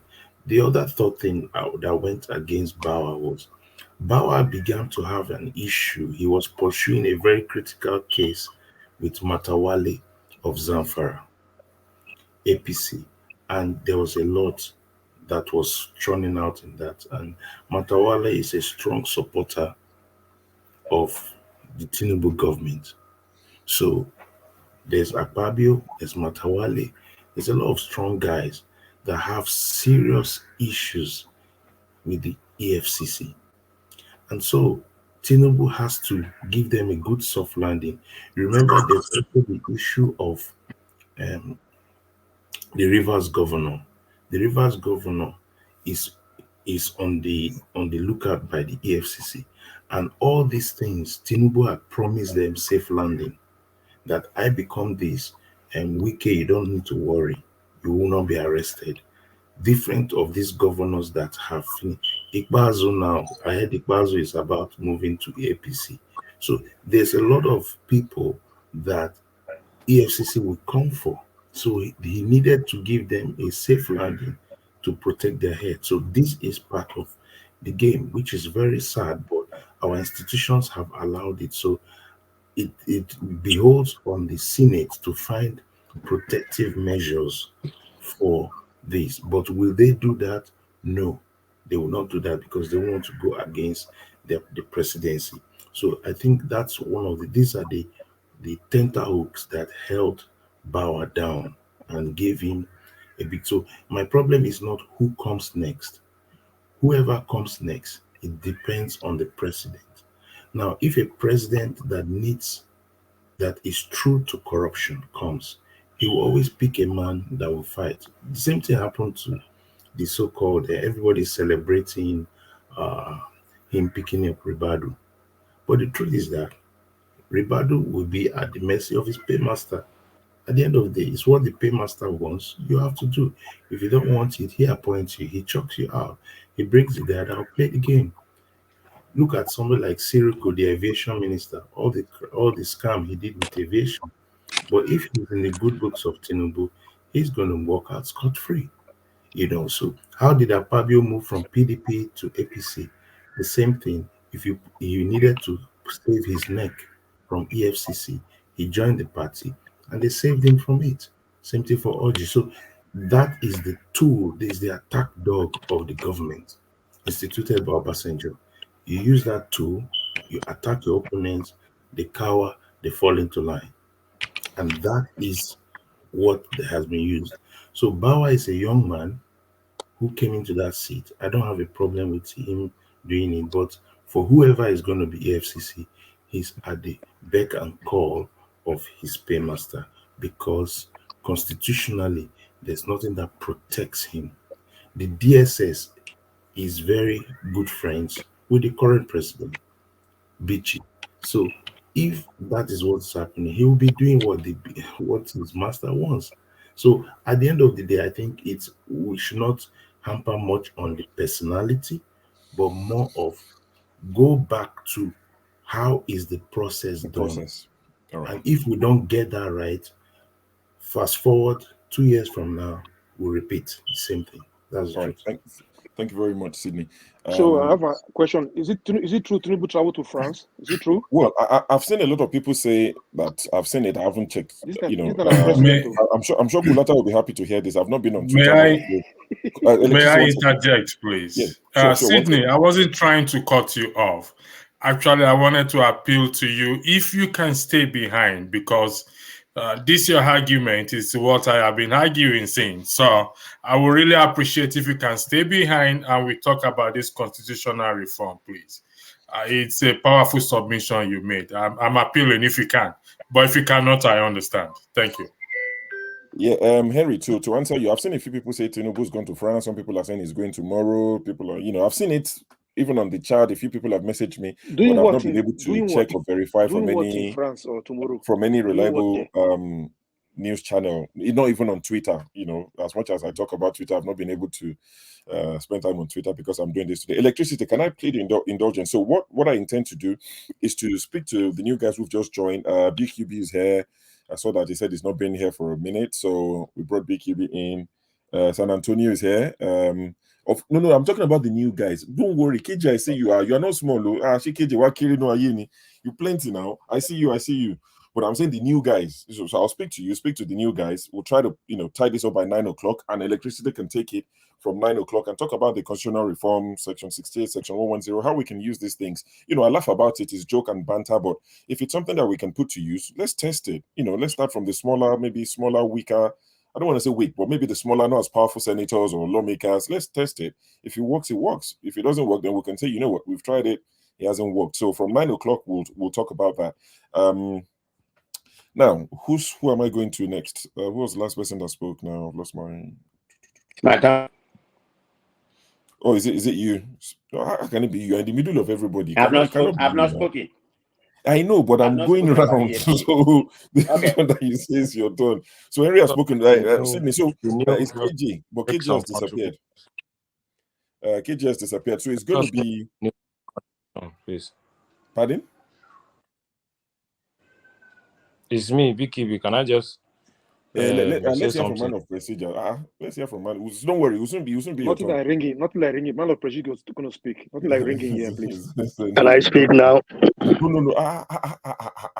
All you people, you are worse than Emilokon. If you get more chance like this, see people from number 10 trying to be. San Antonio, wait, man of prestige, AFCC boss. He's been arrested. DSCC has got him. Do you care? Does it mean anything to you? Who would you like to see replace him? I don't care who replaces him. It doesn't really mean anything. But let me say something. Okay, the suspension of EFC chairman, darkness, because it's a darkness. So it chased away light. That's what it exactly did. Because the EFCC, chairman, the suspension of EFC chairman is a darkness, and it chased away light. So can somebody? Do you understand that quote? Anybody here? I do. Okay, thank you very much. So let me begin. There's nothing new. Tinubu is the president, so he has to bring his his own men. This happening in America or something like that. So there's nothing really peculiar about what he does. But what has EFCC, what have we accomplished through the EFC? The only thing that they have done is to chase away Yahoo going boys. After Yahoo boys. That's everything they have done. Look at everybody that come inside that place. They come and go. Okorocha, nothing happened to him. A lot of them are Akpabio. Akpabio has been investigated in the last, I think he started from 2002 up to 2015. They accuse him of embezzlement and all that kind of corruption. Nothing has come out of it. Nobody has invited him. But every day, people with laptop or whatever, whether it's good or bad, if some of them are not even corrupt, you keep on arresting them, parading them. I'm not saying Yahoo boss is good, but that shouldn't be the ultimate goal. That's like minimum the money that they stole. It's not even close to all these people embezzle our money. So the job they have been doing, is pretty much like just different law for different people. Look at what's happening in Nigeria right now. For example, look, I didn't mean to deviate. Did you all hear about the Yoruba boy that tweeted that the whole Igbo should be sent packing from Nigeria? Yeah, right. Okay, he has been arrested. Why MC Oluoma, who is a bigger fish? Nothing happened to him. I'm just using that as an example. It has nothing to do, the area I'm going in. It's not about Yoruba. But I'm just saying, there's two laws, in that country. One for the rich or the elite, and one for the common man. So this common man, I'm not saying what he tweeted was good, but they just arrested him immediately. Any big people like Erufai, about a month, but yeah, it's good that they've people like him. Erufai has told. Look at what Erufai has said and all that kind of things. Nothing happened to them. I don't expect them to arrest Erufai. He's a big guy in that country. You know, so it doesn't really make any difference about EFC. What are they there for? They are there for nothing. I mean, 80% of the night assembly that is about to leave, you know, most of them are under investigation, at least 80% of them. And they've been investigating for the last 8 years. Nothing have happened to them. Even the governors, about 70% of them, like we them, they are waiting for an appointment. So go figure out that about 85% of, you know, of them, they're all still under investigation. Nothing has happened to them. So it doesn't really mean anything. I mean, Tinubu is going to bring, you know, his own person, you know, to cover whatever he wants to do. I don't know what's the purpose of the EFCC. They're not really doing anything, in my own opinion. So it don't make any difference, like you properly asked me. Sure, it don't make any difference who stay there. Okay. Thank you, man of prestige. I think the news you were talking about is the Kane Ade something guy. Yeah, I'm just using that, you know. Yeah, I know. No, I'm just trying to, you know, in case some people are not aware, you know, the guy tweeted a while ago that the Igbos should be killed, they should be flushed down the toilet, all of them should be this and that, you know, tweeted some really dangerous stuff. And, you know, typical of people like that, a day later when the heat got, you know, he didn't think he was going to get the attention he got because he's not a famous guy on Twitter or anything, so, you know, not a lot of followers. So he didn't think he was going to get the attention, but he got the attention he wasn't looking for. You know, he saw the, not threats, but people started saying, you know, they're going to take that up. And typical, he said, oh, my account was hacked. And I laughed when he tweeted that the day later that it was hacked. But yesterday, the PRO for the police in Lagos said, is it Lagos General in Nigeria? I don't know. Prince Moye, he said, you know, the guy's been arrested. You know, and that's why people like that, when I see them on Twitter, it doesn't matter what side of the aisle you belong to, Obedient, Atiku, Kwakwansia, Tinubu, you have to understand your place. When I see these poor guys defending the rich guys, I laugh. The guy, what it said is similar to what MC Ulomo said. It's very similar. But he will be used as a sacrificial lamb. They will sacrifice that guy easily. Who is he? Who is he? Who cares for him? They've picked him up. He might be locked up for a very long time. So when you see all these poor guys, broke guys, not broke shaming anybody, but if you don't get level, no put mouth. Like now somebody they like Timothy, now they hear like Kulatara, know they hear too. Let that get level for America. Anyway, KJ, you went away. Please let me indulge you. Please let me plead the indulgence. I beg, KJ, I beg. Let me plead the indulgence. Let's hear from BQB. He brings a different perspective. He's on the. He voted Peter Obi, but he's not obedient. So his talk is not. He didn't vote for Peter Obi.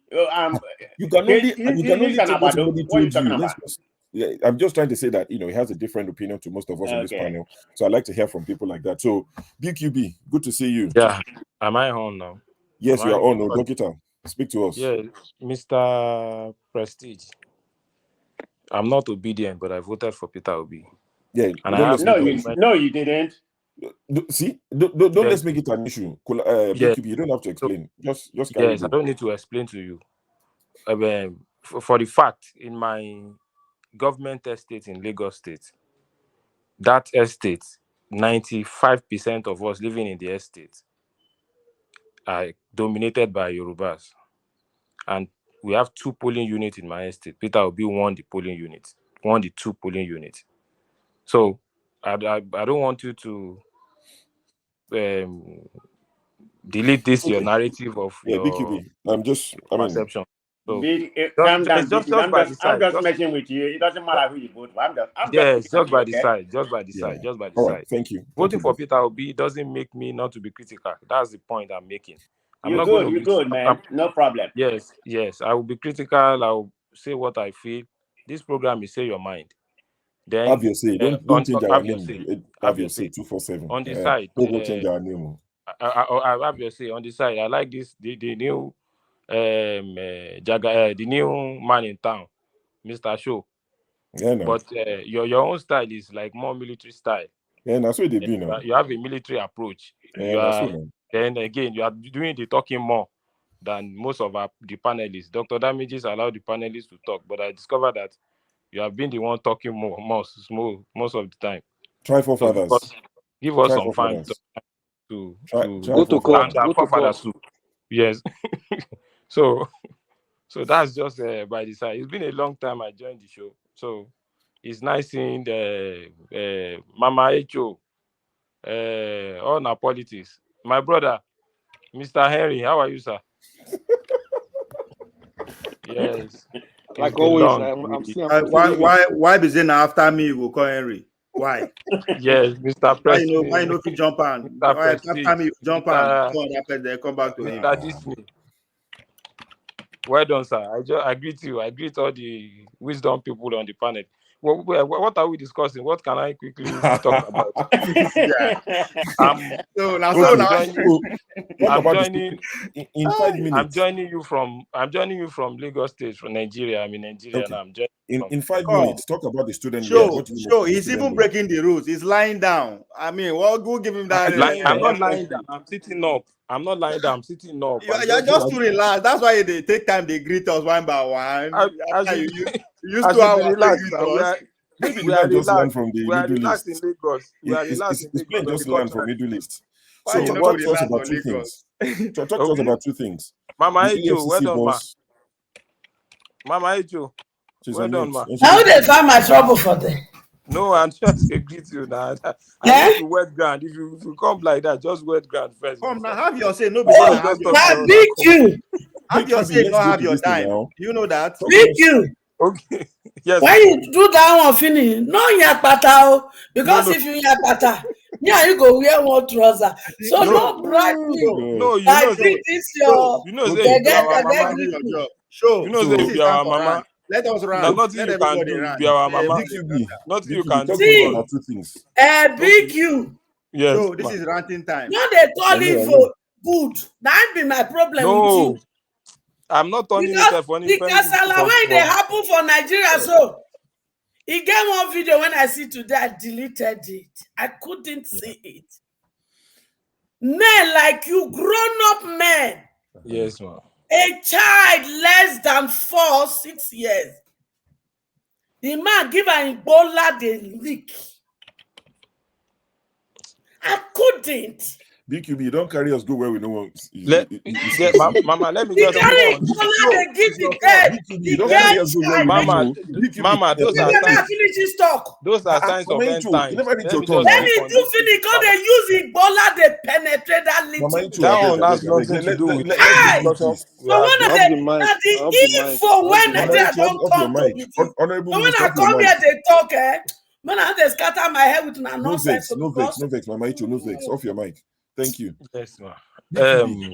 Please, what do you want me to? Yes. Out of the topics, talk about the student loan. What do you make of it? If you've seen the bill, the requirement, does it make sense to you? And lastly, EFCC boss has been fired or suspended.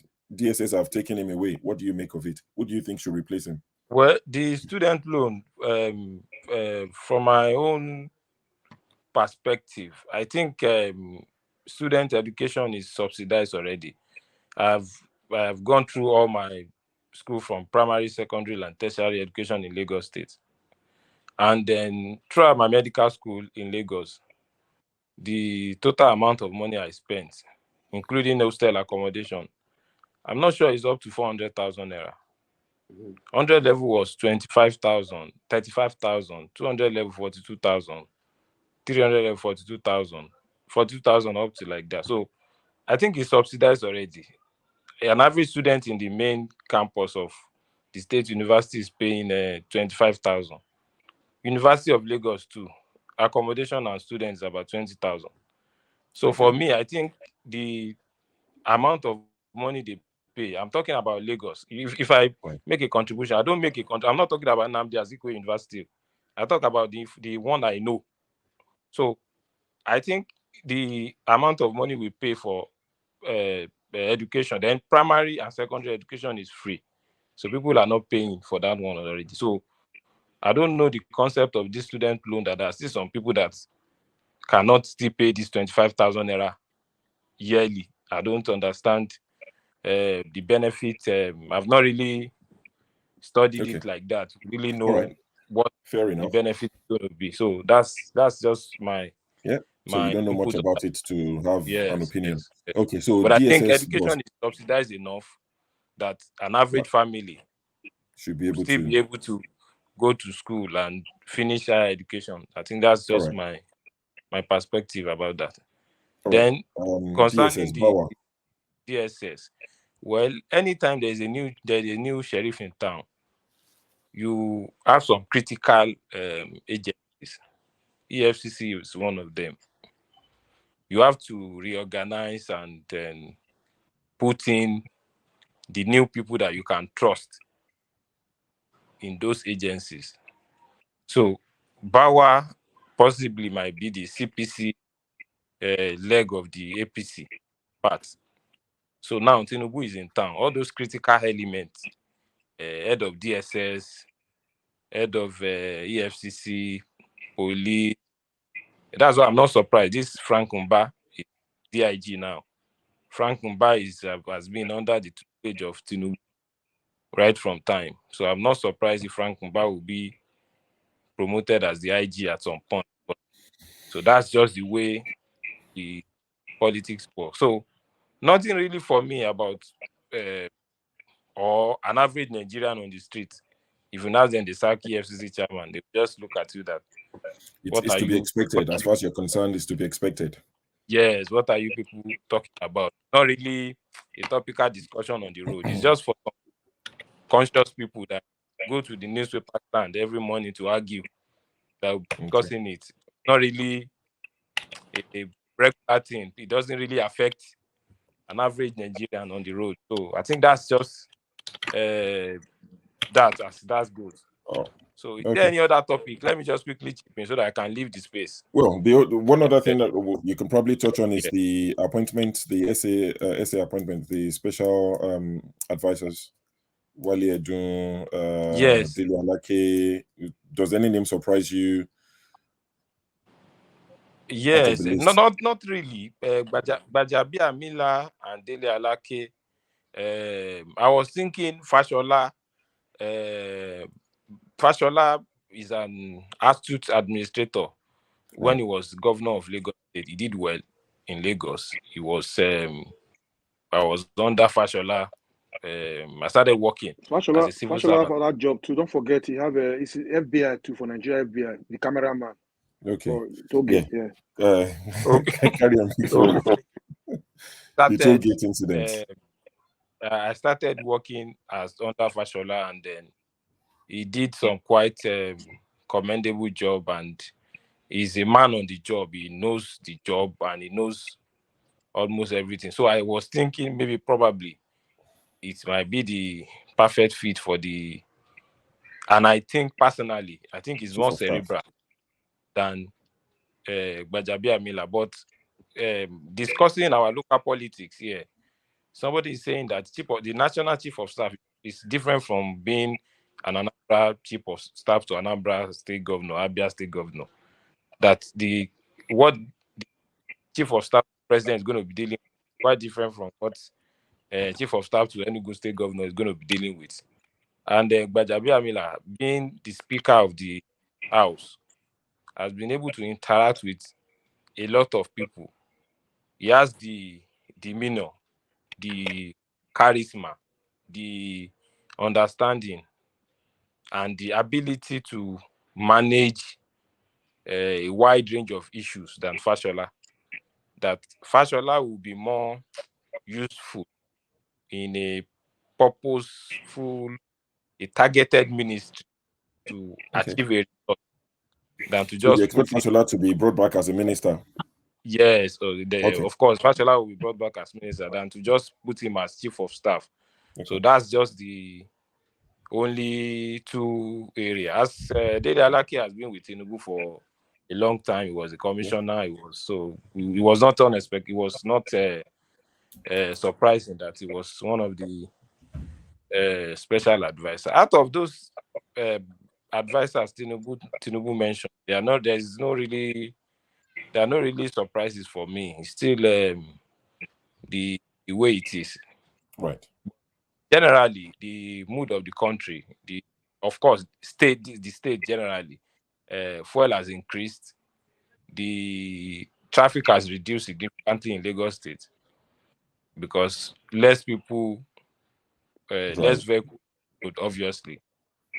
There is a slight in the major marketers filling station, Mobile, Total, and Co, because they said their own at 488. Okay. But all other filling stations at 500 to 550 and above. So you see more slight queue in those filling stations. In all, all the markets, people are moving on.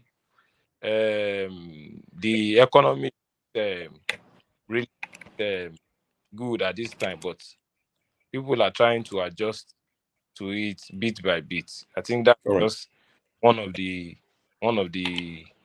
contributions that I should make. All right, Then, thank you, BTB. There's one thing I quickly make. Last discussion, I think Show was part of it, which hinged to me. Usually when people on this forum discuss Lagos,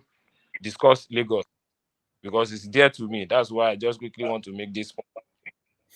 So you're an indigenous Lagosian.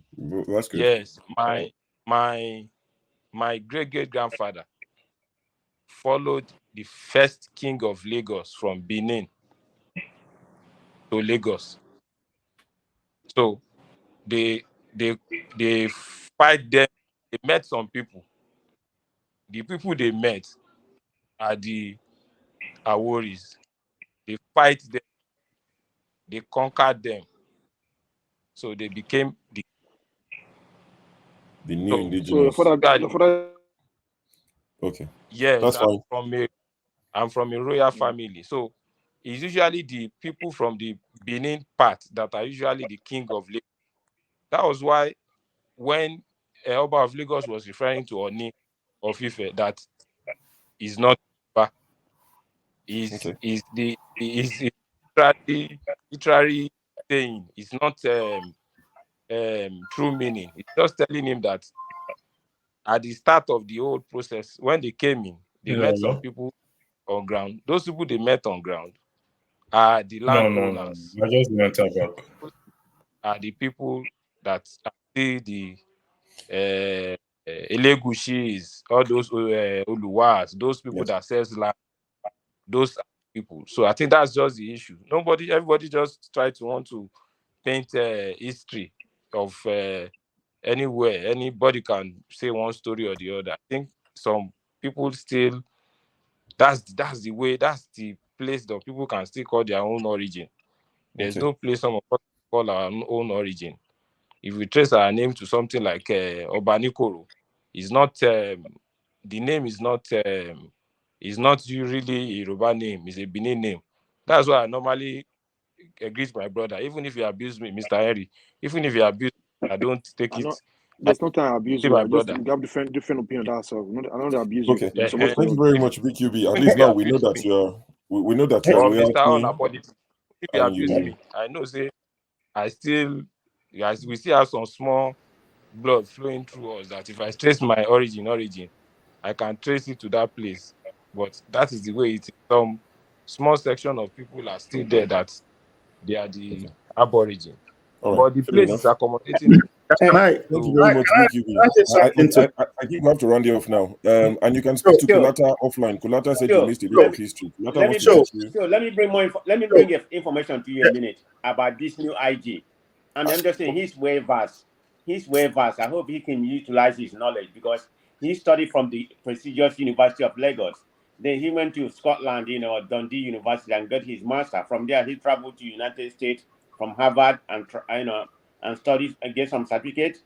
He even worked from USA with some FBI. So he's way vast. I hope he can utilize his experience to do better. Let's hope to. Anything that helps Nigerians. Anything that helps Nigerians. Yes. Can we talk on something that BQB, talked on? Because wait. So what's the topic? Where is it going? No, it's about this.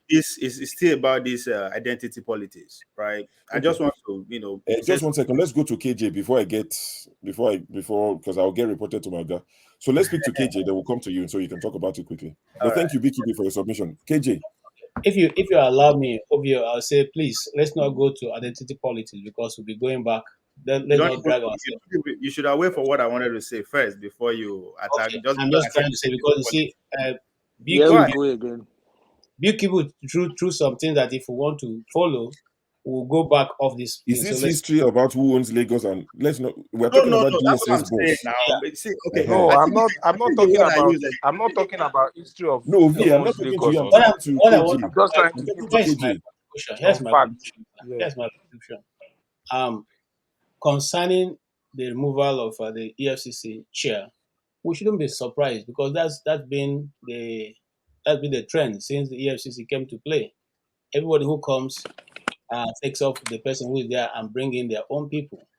And in the last one, which is the Bowers case, Bawo is somehow related to what's his name, Malami, and so because their relations, you expect that whoever is coming in, since this government is gone, he will definitely be gone. What I don't understand is why, whenever they remove them, they are arrested. You can remove a person without arresting him, and if you have any case against him, why don't you just conclude the investigation before you begin to lock people up, and then keep them there, and then you start investigating or fishing for information. We all know what the government used the chairman of EFCC to do. They used to seize people's property and sell it to their cronies. That has been always the issue. It's not starting with this young man. And secondly, even I think the young man was even more fairer than all other EFCC chairmen that have been there. Because remember, when they were saying Desiani Alison Madeke had brazier that cost 2 million naira and all that, he came and said there was nothing like that. That was all a gimmick of the what you call social media, because he had not been able to see any handbag, shoes, or bra that are anywhere in the FCC store. So I think to be fair to him, he's been a bit fair to some people. I mean, to some of these people, and doesn't just flow with the punches as other people will have like to do. Um, um, yeah. So what are we expecting? Do I expect somebody new to come in and do? No. This guy and the cases before the EFCC chairman, whoever is going to come in, cannot continue with those cases, because those people now are very high caliber politicians in high places in Nigeria that can do and undo. You see, one of the things we forget to understand is that you can decide to come after somebody and you disappear, because I've seen it. Rochas was, when he decided to go after him, he was climbing the ceiling. So we still have not forgotten that these institutions have so much power and they can do and undo. The DSS itself, like Professor Dim Chidika pointed out yesterday, these people have so messed up the constitution that you get a name called DSS. There's no name like in the constitution that's DSS. What you have is the SS, State Service. Okay? But they give themselves this thing to give themselves the leverage to do whatever they want to do. Because before now, it's only in this regime now we see that people wear masks and come to your house and claim to be DSS, and they're all carrying gun, and they, doing all kinds of stuff. So when you say this regime, you mean Buhari? They just yes, in Buhari's regime, Buhari's regime. It started a little bit in the time of Jonathan, but they're not that forceful until this other government come, where you can now do and undo. And somebody talked about Obasanjo using EFCC. We seem to forget the time of Obasanjo took over from a military regime, and the time he took over, we still have the mentality of the military mentality. So Obasanjo, for me, even tried not to use take advantage of that time that he was in government, because at that time things were, even till now, if you go read the statement that the governor of Benue State is issuing, they are with 4 tweets, and I'm saying military civilian government using so and so person take over 4 tweets, so and so take over. Come on. So this is the situation we have found ourselves, and we'll have to manage it. Thank you. All right, thank you very much. Ovi, I'm going to listen to your suggestion. What were you going to suggest? It's just that the plan we had was let's go with the plan. Maybe at the end. No. What were you going to suggest?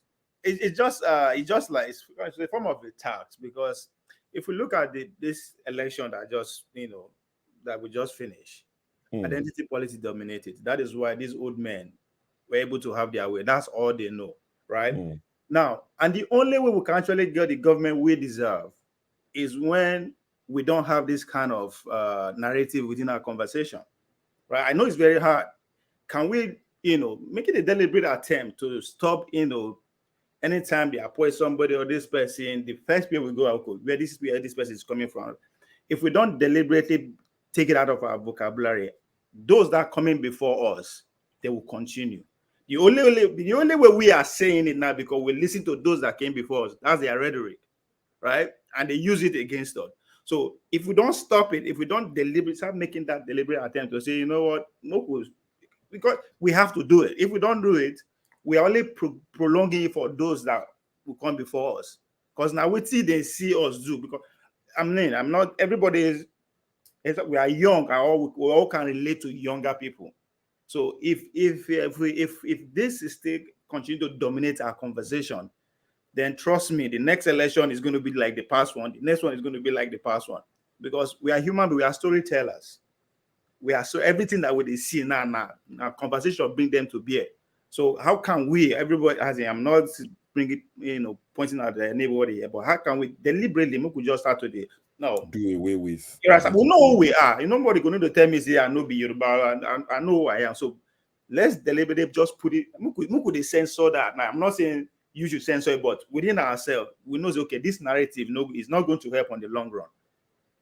Because awareness that came to being within these 2-3 years, right? We'll give it to Nnamdi Kanu and Co. The lives of Showore will be to some extent, right? Bring a lot of young people into the system. So how do we change the conversation so that it will not trickle down to even those, yet unborn? That's just that's a very good one. And I quite agree. As difficult as it is, it will do us good if we deliberately move away from identity politics. If it's a possible thing. I agree with you completely. I'll do my best. I'm not sure if I'm guilty of this. That my people have already, at least as far as this platform is concerned, I've been disowned. I work for the Igbo people, so I can't play identity politics. BQB, let me just say something for 30 seconds. I think for presidential election, I was lucky to be in Nigeria for both elections, presidential and governorship election. I don't really see any identity politics in presidential election, because I have a fact, a documentary fact that Peter Obi won in those areas that is not his people that dominates those places. Identity politics doesn't have to be tribe alone, or religions too is part of it, right? No, it's not just necessarily house or another. The fourth line that defined us, pretty much. That's what I'm saying. So that division came into being mostly during the governorship election in Lagos. It's not like a reported stuff, but in the presidential elections, I can categorically tell you that those same fourth lines of religion and ethnicity, he got some votes in some areas that are not even.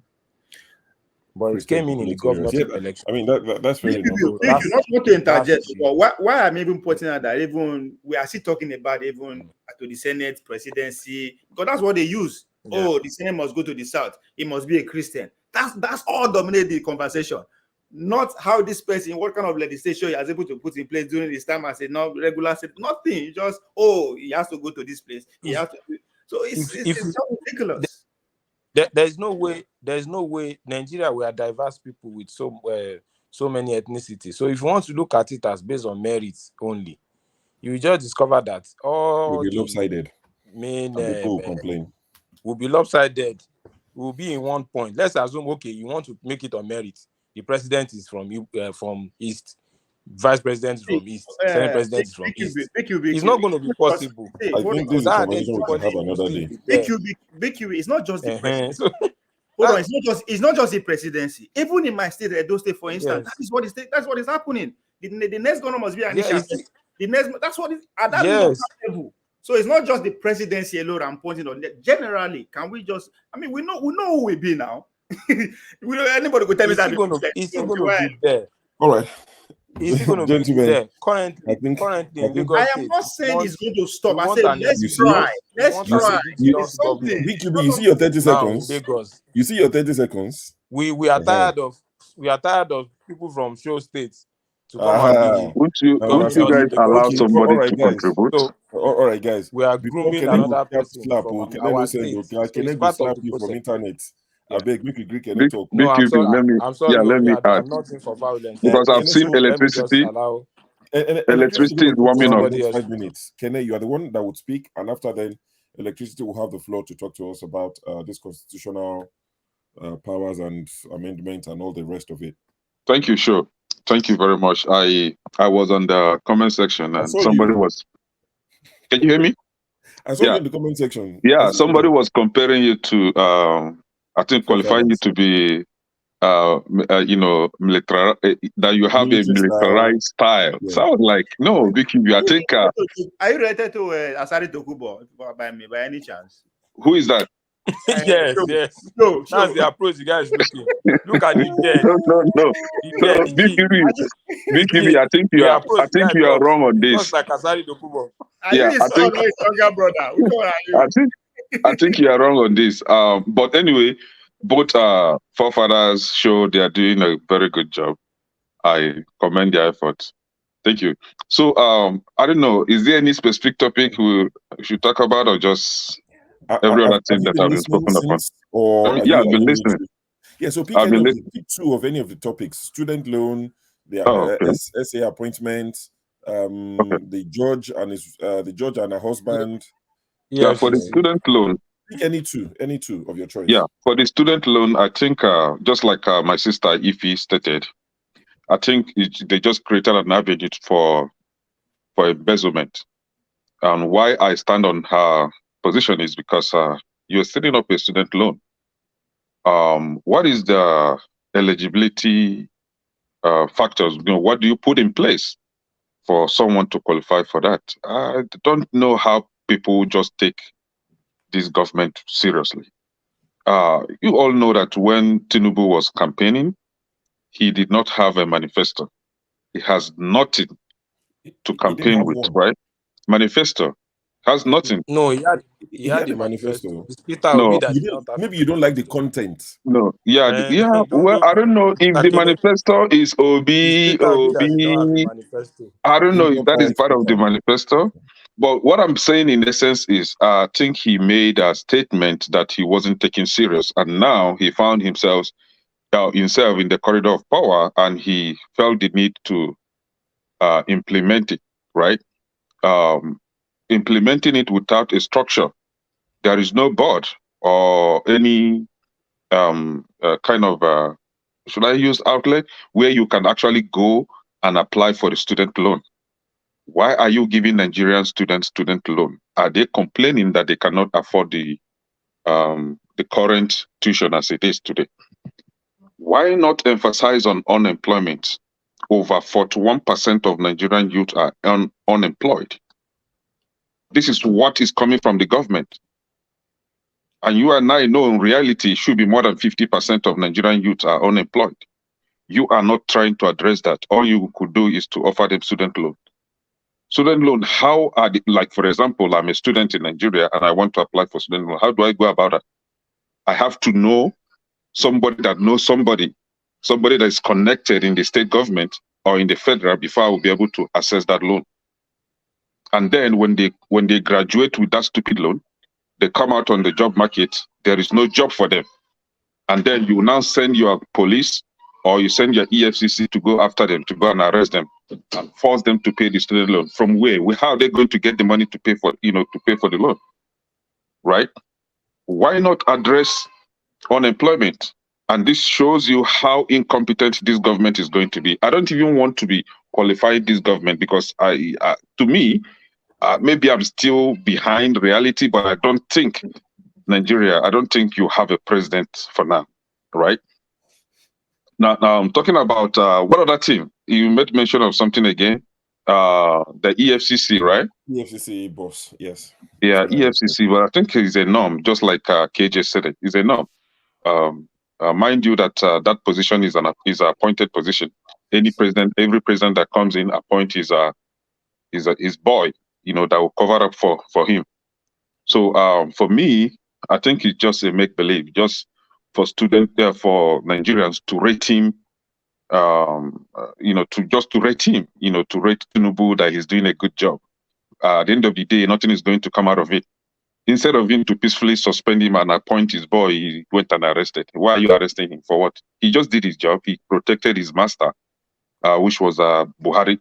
Just come in peacefully, suspend him or take him out of the office, appoint your own boy, and let the corruption carry on, right? Because we know that EFCC is just an attack dog.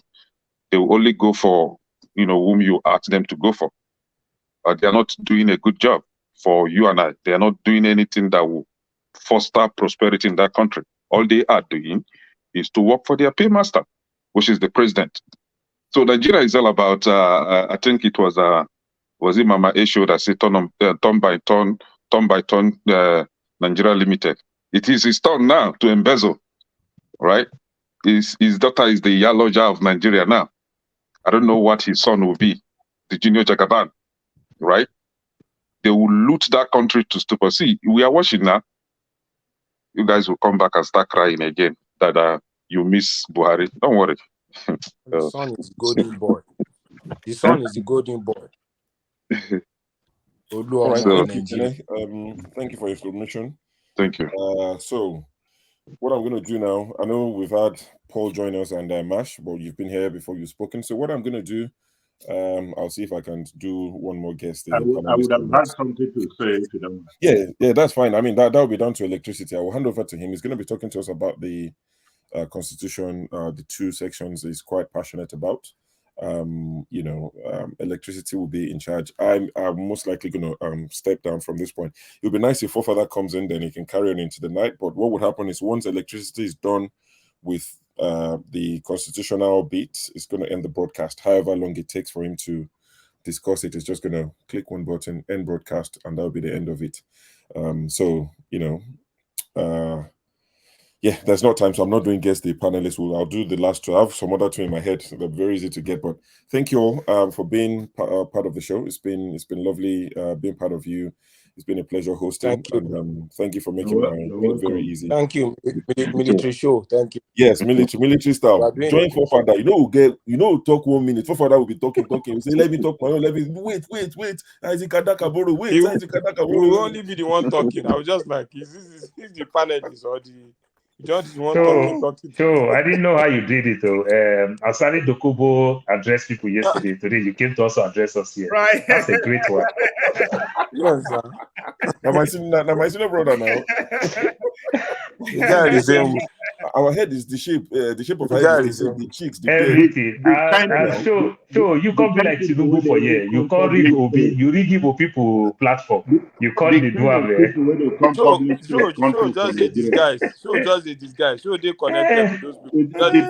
You don't see all the connection. All the Yoruba people can't they give super chats. All the Yoruba people can't they give super chats. Yes. They want retention here to take our. I was the mold that they planted. They planted me as a mold. Show. Is that what you are saying? Electricity. I'm telling you. That's taking 17 minutes of your time. Please accept my apology. No, it's okay. We are doing the same job. But before you go, I think Mash is before new. You go, I never seen Mash. I want allow him to. Good evening, sir. All right, so guys, please. Yeah, good evening, Mash. Electricity is going to be talking. So electricity, I'll be on YouTube. I'll listen. Okay. If you need me for anything, let me know. Then I can quickly come back. But all right. Before you go, I would like to play a video. Before you go, I would like to play a video just for just about 36 seconds. Yeah? Okay. Go on. Okay. Now, I think it's very strange. That was half a second. you don't. Now, I think it's very strange because since that 2018, I don't know the House of Assembly in Kano State set up a committee to investigate the governor.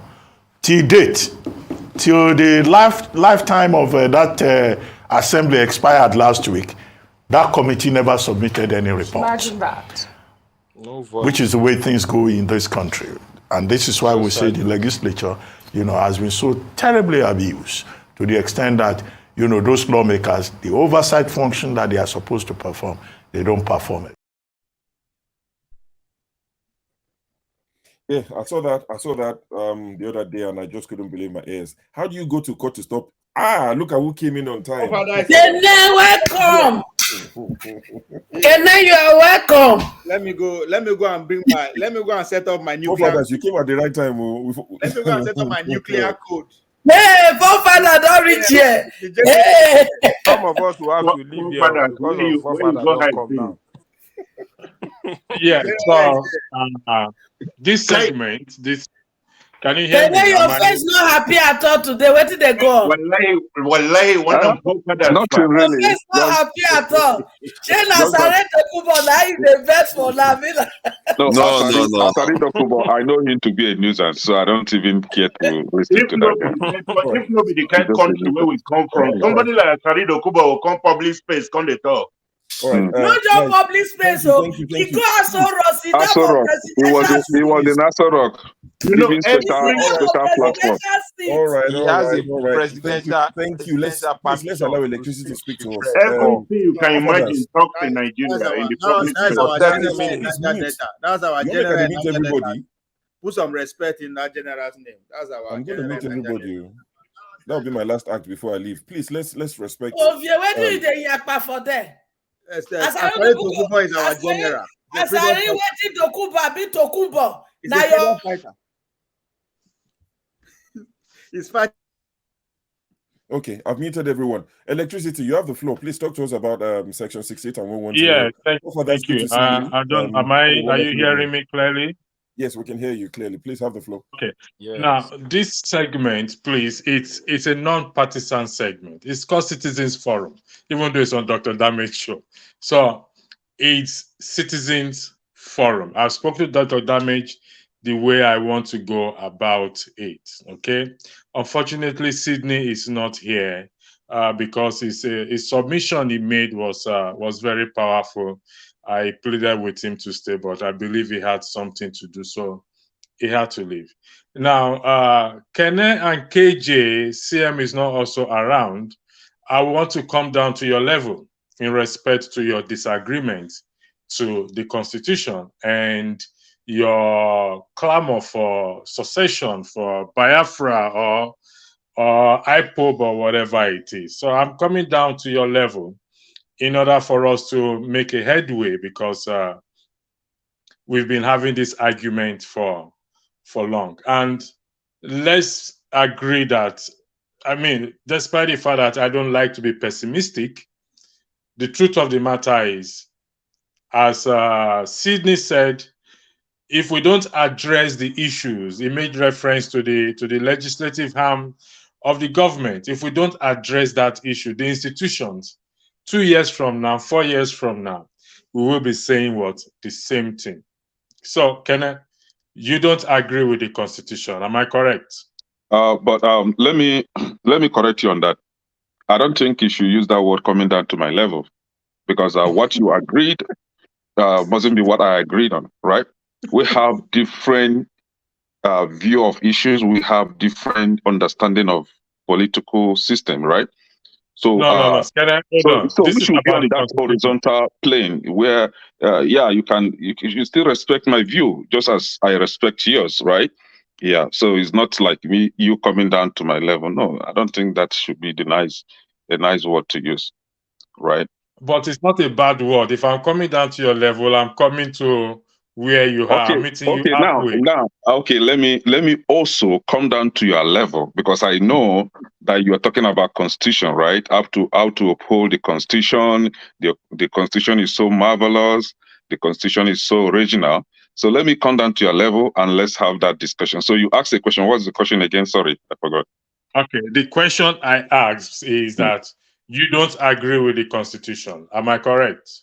Yeah, I don't agree with the constitution based on the fact that the constitution was handed over to a civilian regime by the military, and the military actually constituted a large chunk of that constitution. So I should expect the civilian administration to restructure that constitution, rebuild the constitution, Okay. not entirely trashing So it out completely, but to adjust a lot of things in that constitution.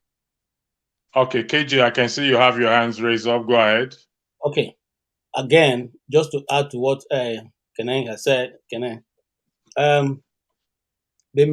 former minister of information, John Wodo, said on their inauguration, the inauguration of Chief Olusegun Obasanjo as president, there was no clean copy of that Nigerian constitution. So it was given to some few group of I don't want to use a word now because I'm not putting it. It was given to some few group of oligarchies who now sat down in room and wrote out what we have now. That what Obasanjo used to be sworn in was not even a clean copy. They just hurriedly printed it out and gave it to him. So in other words, what you and I are using now as Nigerian Constitution was put together by from some few individuals choosing and using the words they want at whatever and however it suits them. And that's why some of the parts of the Constitution seem to be so, you don't even understand how we got to that point. This is what John Nwodo is still living, and what I'm quoting from is a video. Okay, so now, if that be the case, don't we as Nigerians have the right to say, okay, we want to sit together, we want to look at this paper again, and there's some parts we don't agree with, or we agree with it, let's just sit together and rectify it. Is there anything wrong with that? Absolutely not. There is nothing wrong with that. Does anyone wants to weigh in on it before I go? I say Paul, Mama Icho, Ovie, Dr. Damage, or Mash. Ovie, go ahead, please. If I need to understand KJ very well, what is going on right now, or what has been going on from one amendment to another, how is it different from Mogusi that rectifier want? Because if we rectify it now, 5 generations downward, they will have problem with it because the world will not change.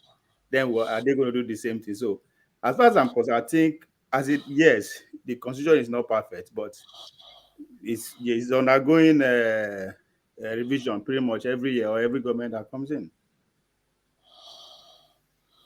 Mash, Paul, Mama Icho, forefathers. Mash, you have to unmute yourself. For me, I just think this constitution thing is as big as this. Please jump me in the moment. I will be back. I'm busy doing something. All right. I'll jump you. Thank How you. high do you want me to jump you?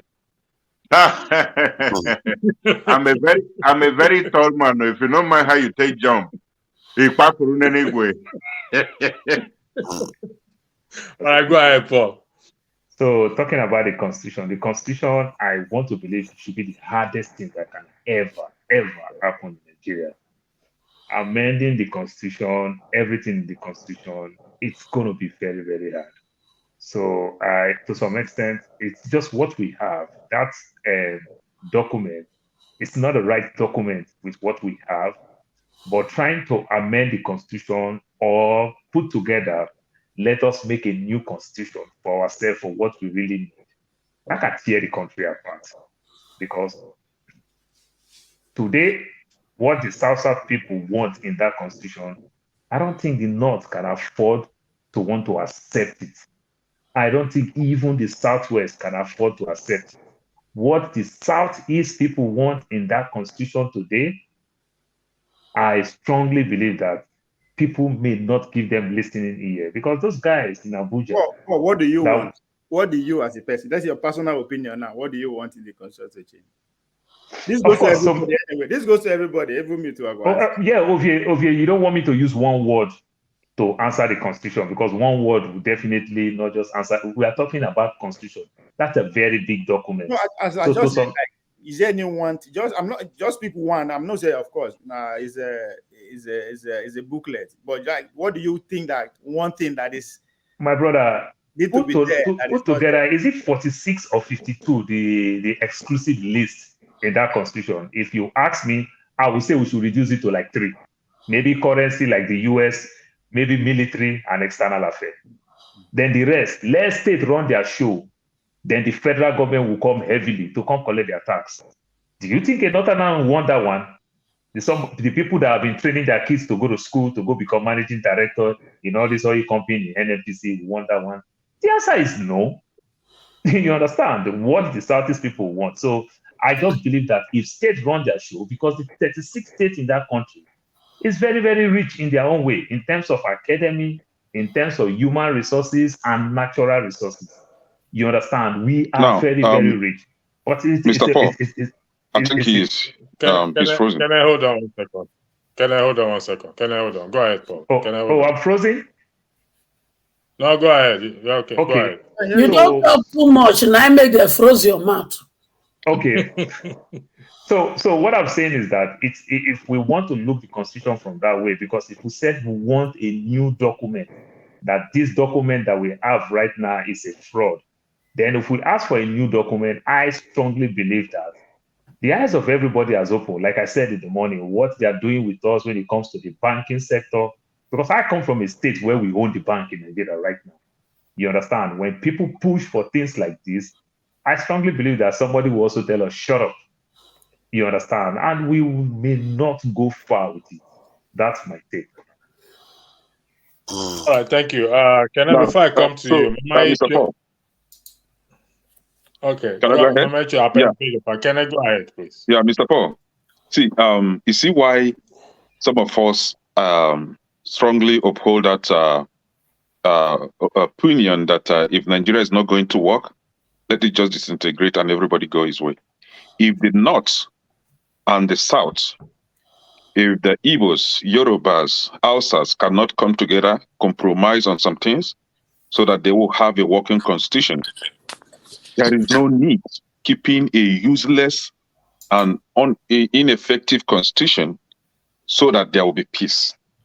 Just as you rightly said that it will be difficult to amend the constitution.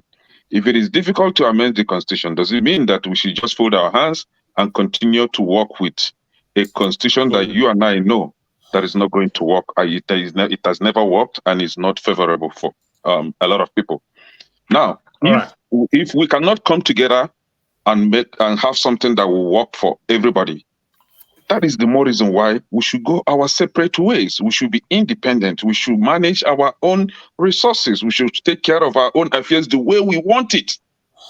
I don't think there is anything difficult in this, but we are making it to look as if for those upholding that opinion of going our separate ways are doing something that shouldn't be done. Of course, it's a total waste of effort. You know it's not going to go anywhere. I don't know why we keep talking about things that are unrealistic. That is why we should. That is more reason why we should collapse that call for constitution review and then ask for secession. You see, now you are is also gentlemen, let's apply decorum. Can I hold on? Mama H.O., after Mama H.O., forefathers, I don't know who came in before CM or Will. I don't know. Each of you can go first. Hold on, are you the one moderating or I'm moderating? Okay, this is I thought that was what they handed it over to me because I don't know. I just want to clarify. Okay. Did you go to the topic? Sorry, electricity. I'm not speaking for you. Forefather, go to the topic. No, it's okay. If you want to moderate forefathers, I'm going to yield the floor to you to moderate. But I think we're dealing on the constitution. Forefather, electricity. Hand over the platform to electricity. When did they hand over the platform to electricity? I thought we are here. You just came. We are here. He said it over 1 hour. He keeps saying it to 5 minutes. Because I wasn't there. It's because I wasn't there. So it is we that will tell you now. Now you are telling you. I met him here. Stop going on. I met you here. Hold on, guys. The topic we are discussing is exclusively for electricity. I think he's anchoring that topic. The topic electricity is the one anchoring it right now. Let him finish the topic then we can go on then. Yeah, otherwise there's no point of me being here. Forefather, don't worry, we're not talking about military right now. No, that's not the point. The only reason why it's just carry on. Mama H.O., is your turn. I apologize for that, please. You cannot be here. Go to court. Forefather, you don't finish. Yeah, I'm done. He doesn't like people talking, Some people wanna go they talk with authority, wanna not get. It can't be possible.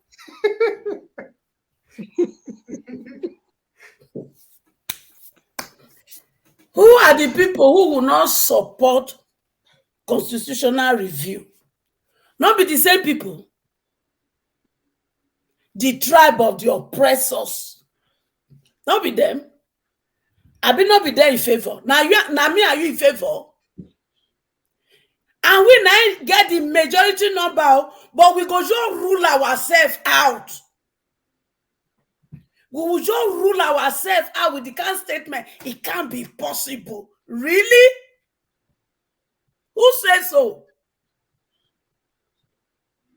See, one road not the enter market. One road is not the enter market. So those when it is say it is not possible, I won't tell you now say one road not be that they pass enter market. Now they enjoy life. My children they home, they hunger. Every text message and phone call. Now people when never fit job. Now people when never fit pay for hospital bill. Now they come. Then some people go say, you know what? This oppression must continue. As soon as like I pack your load, go Nigeria, go sit down. Maybe when you sit down for Nigeria, follow them, go through what that they go through. Then you go come say, okay, maybe this is possible. The day the people decide to say enough is enough, that is the day we change our story. The day the average Nigerian say, I will not be an orange. All of them will work for Egbe. They be they don't leak una finish as orange. They don't trash una for where una belong. When they remove oil subsidy, they give una filling station different. Bam. Good. Now when they don't make a student loan belong to their caucus, when they not go fit give position, they can't give the student loan in exchange. Una when they leak as orange, una qualify.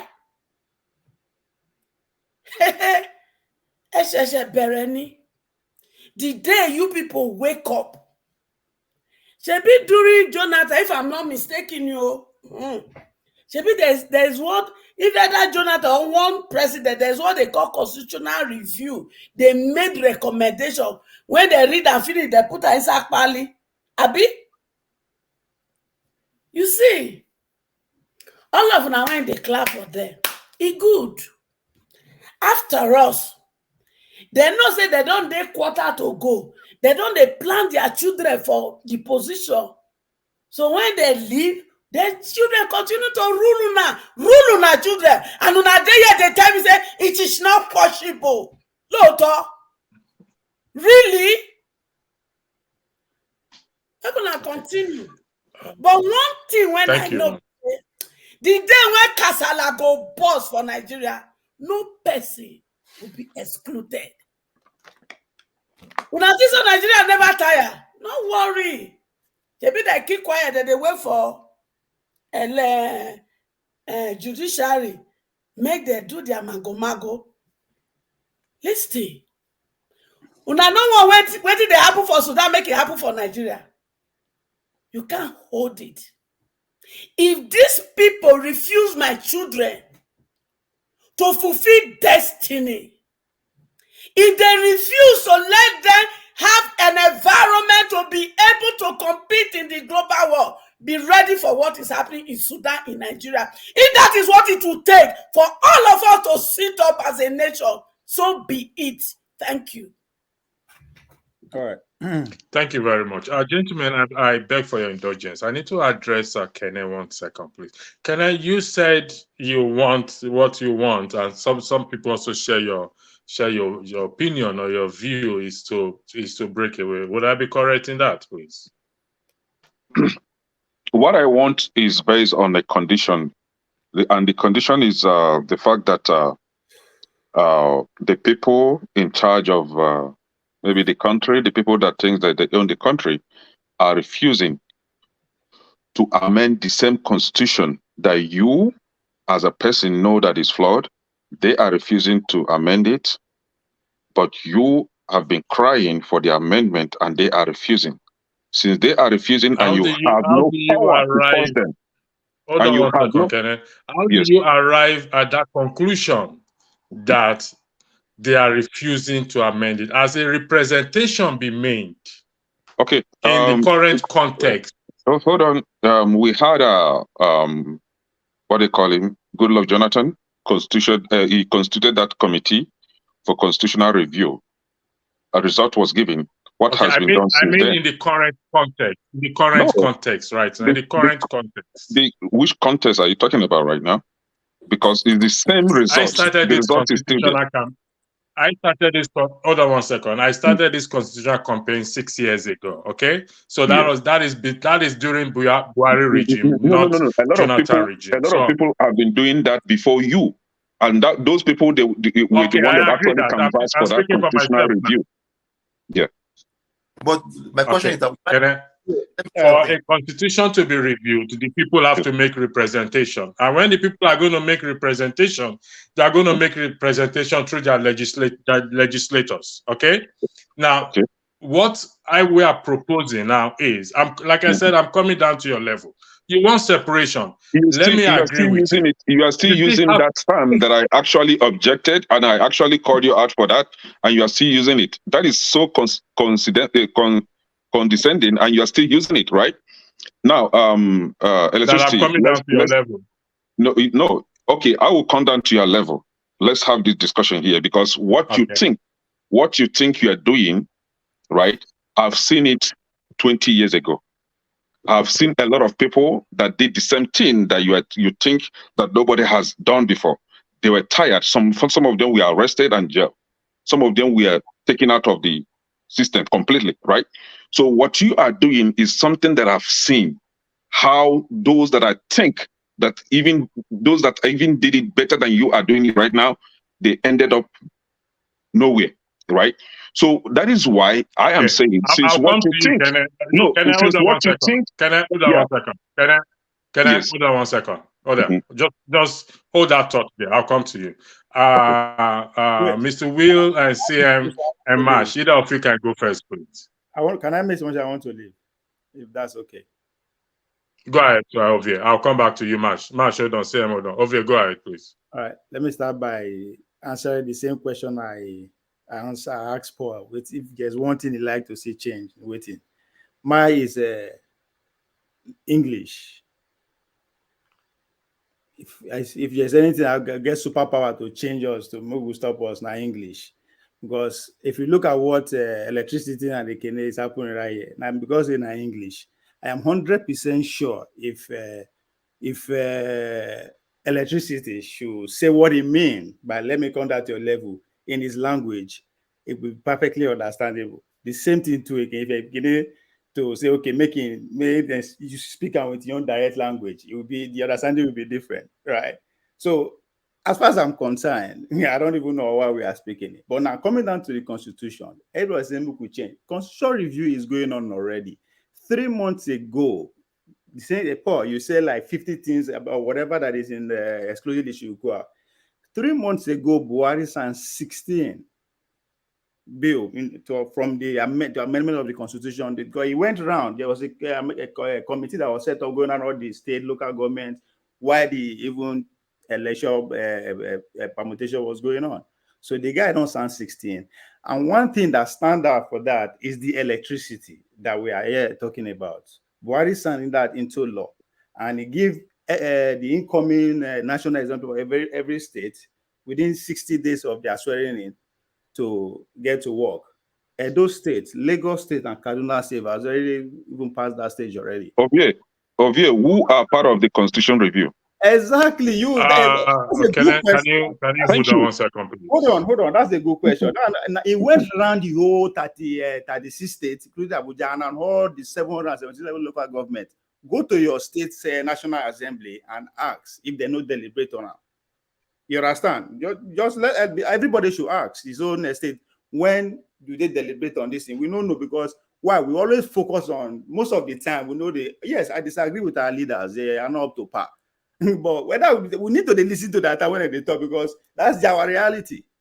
Until we get what we want, but that's our reality. So, and as much as we want to complain and all that, we also pay attention to them when they are getting some things done. They feel send our life away, we don't know. Maybe they don't reason out to China, I don't know, right? But 16 and electricity was it. It give every state autonomy to generate your electricity and distribute it as we want, and that's what we want. That is a step, right? Maybe 10 years from now, we will get to the resources that everybody wants, make everybody good, they drill oil for in house. We will get there. Now, nation with the talk here, my guy. We are talking about 200 million people. I guarantee you, over 50 million people in Nigeria don't even believe that me and you exist. They don't know. Just as we don't know them. So at times when they argue all these things, especially of all we want, things are actually even in America that we are imitating. I keep using that. Up till today, as we speak, their constitution is still a problem. They see the amendment. So it's a continuity. Even though we could bring what we have today and tear it apart, I say we could write another one. And I'm telling you, the way the world is changing, and at the speed the world is changing, 5 generations down the road, they could say our constitution are rubbish. They need another one. It will cause problem. Okay. So it's open. That is a hold on now. Hold on. Let me finish. Now continue. Life continues. Life Nigeria not going to end with us, whether we like it or not. It's not going to end with us. You understand? People at Nigeria will continue to exist. There are millions or billions that came before us.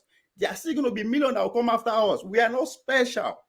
You understand? So if just because you disagree with one portion of it, because all these allegations that some people know want me to arrest the question, that's not true. That's not true. They also have their own. They also have their own. This is that if they put to table, you say no go like them, right? But the fact that we no get you, we have to coexist. Even if we separate, my guy, we go see be neighbors. We go see be neighbors. See, Ovio, I understand what you're saying, right? But this is it. However you structure the English, English is English, right? Coming down to one's level.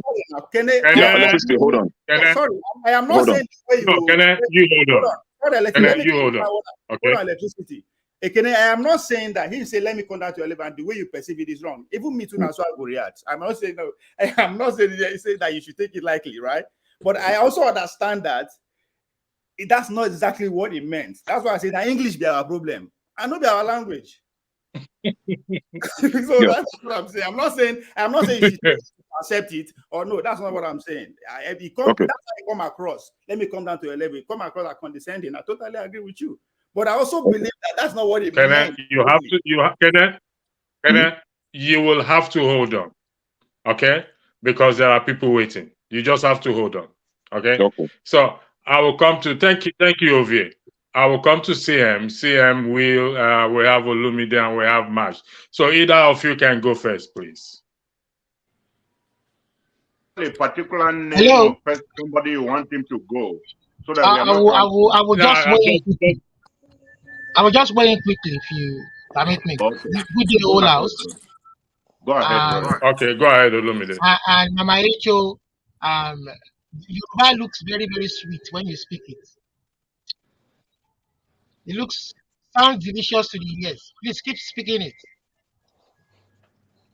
Come again. I want to weigh in on the issue of the constitution, electricity. I will try to be nice. I don't know. I think I'm having problem with my name. See, the issue of the constitution. Are you hearing me? Yes. Can you guys hear me? Yes. Okay. So the issue of the line constitution. Seems to be breaking. I'm not hearing Olumide. I don't know if it's me or Olumide. I just want to support Ekede on some points. I want to support Ekede on some points. I want to support Ekede on some points. And then I also want to explain some things to Ovie. So Ovie, which country are you in? I'm in America. In America, okay. So you are comfortable there. Life is going on well. Are things in Nigeria? Situations in Nigeria okay? That's your assumption. That's your assumption. That's not your assumption. We all know that home is not good now. My guy, speak for yourself now. That's the reason. Okay, fine. I agree. I agree with you. I respect your opinion, but what I want to say is that these people have told our fathers stories for 60 years. Now they've told our fathers before us. They've told our great-great-grandfather. They are now telling us, and we have children ahead of us who are growing up, and we don't see any light at the end of the tunnel. And what some of us who are saying that, who are asking for a new constitution, is saying that we realize that after the military, we all wanted the military to go in 1999. We were in a hurry. Even Obasanjo, when he was sworn in, did not see the documents until he became president and he was confronted with that document. By the time everybody realized, my eye just opened about 3 years ago when then they analyzed these documents online. Some guys were analyzing it online and saying that there are so many things inside that will not allow people to develop. Maybe those who are in the north like it the way it is, but we in the south are saying that if we want to be at par with UK, if we want to be at par with US, if we want to be at par with China, if we want to be at par with Japan, some of those things in there will not work. Yeah, And we but are saying we hold didn't on. see, we didn't Let come me, to the hold on. conclusion that I am we from the wanted to south. wait, I am from Obie. the south. I don't want to go that route. Wait. I'm trying to explain myself. Listen, Good. some of us who came to that conclusion today that we want to leave. We didn't come to that conclusion today. We've asked for restructuring. We've asked for sitting down and talking like brothers, like African brothers, where there will be equality among all of us. We all know we existed as individual nations before the British came and lumped us together. Fine, the British have done their bit. They've done what they have done. They've benefited from it. But what they left for us was chaos. You understand? They left a particular ethnic group to lord their own culture and their way of life over the rest of us, disrespecting the rest of us. And we are saying that 1999 document, that the best time that things really worked out for all of us, where development and competition existed, was during the regional system. You understand? Fine, we are saying we don't want to go back to regional system. Even some people felt left out during the regional system. You know, some smaller ethnic groups felt cheated and felt how do I put it now? Subdued. Right. You know, fine, we have broken down this regional system into states, even though some of the boundaries were deliberately skewed. You understand? To you pick some of the Igbo territories, you lump it with Delta. You pick some of the Yoruba territories, you lump it with Kogi, so that it becomes difficult to separate. Fine, we want to stay together, but we are saying that we want to stay together based on equality, based on we want to create an egalitarian society where everybody is equal, where everybody can aspire. That 1999 document you gave to us, it has some problems.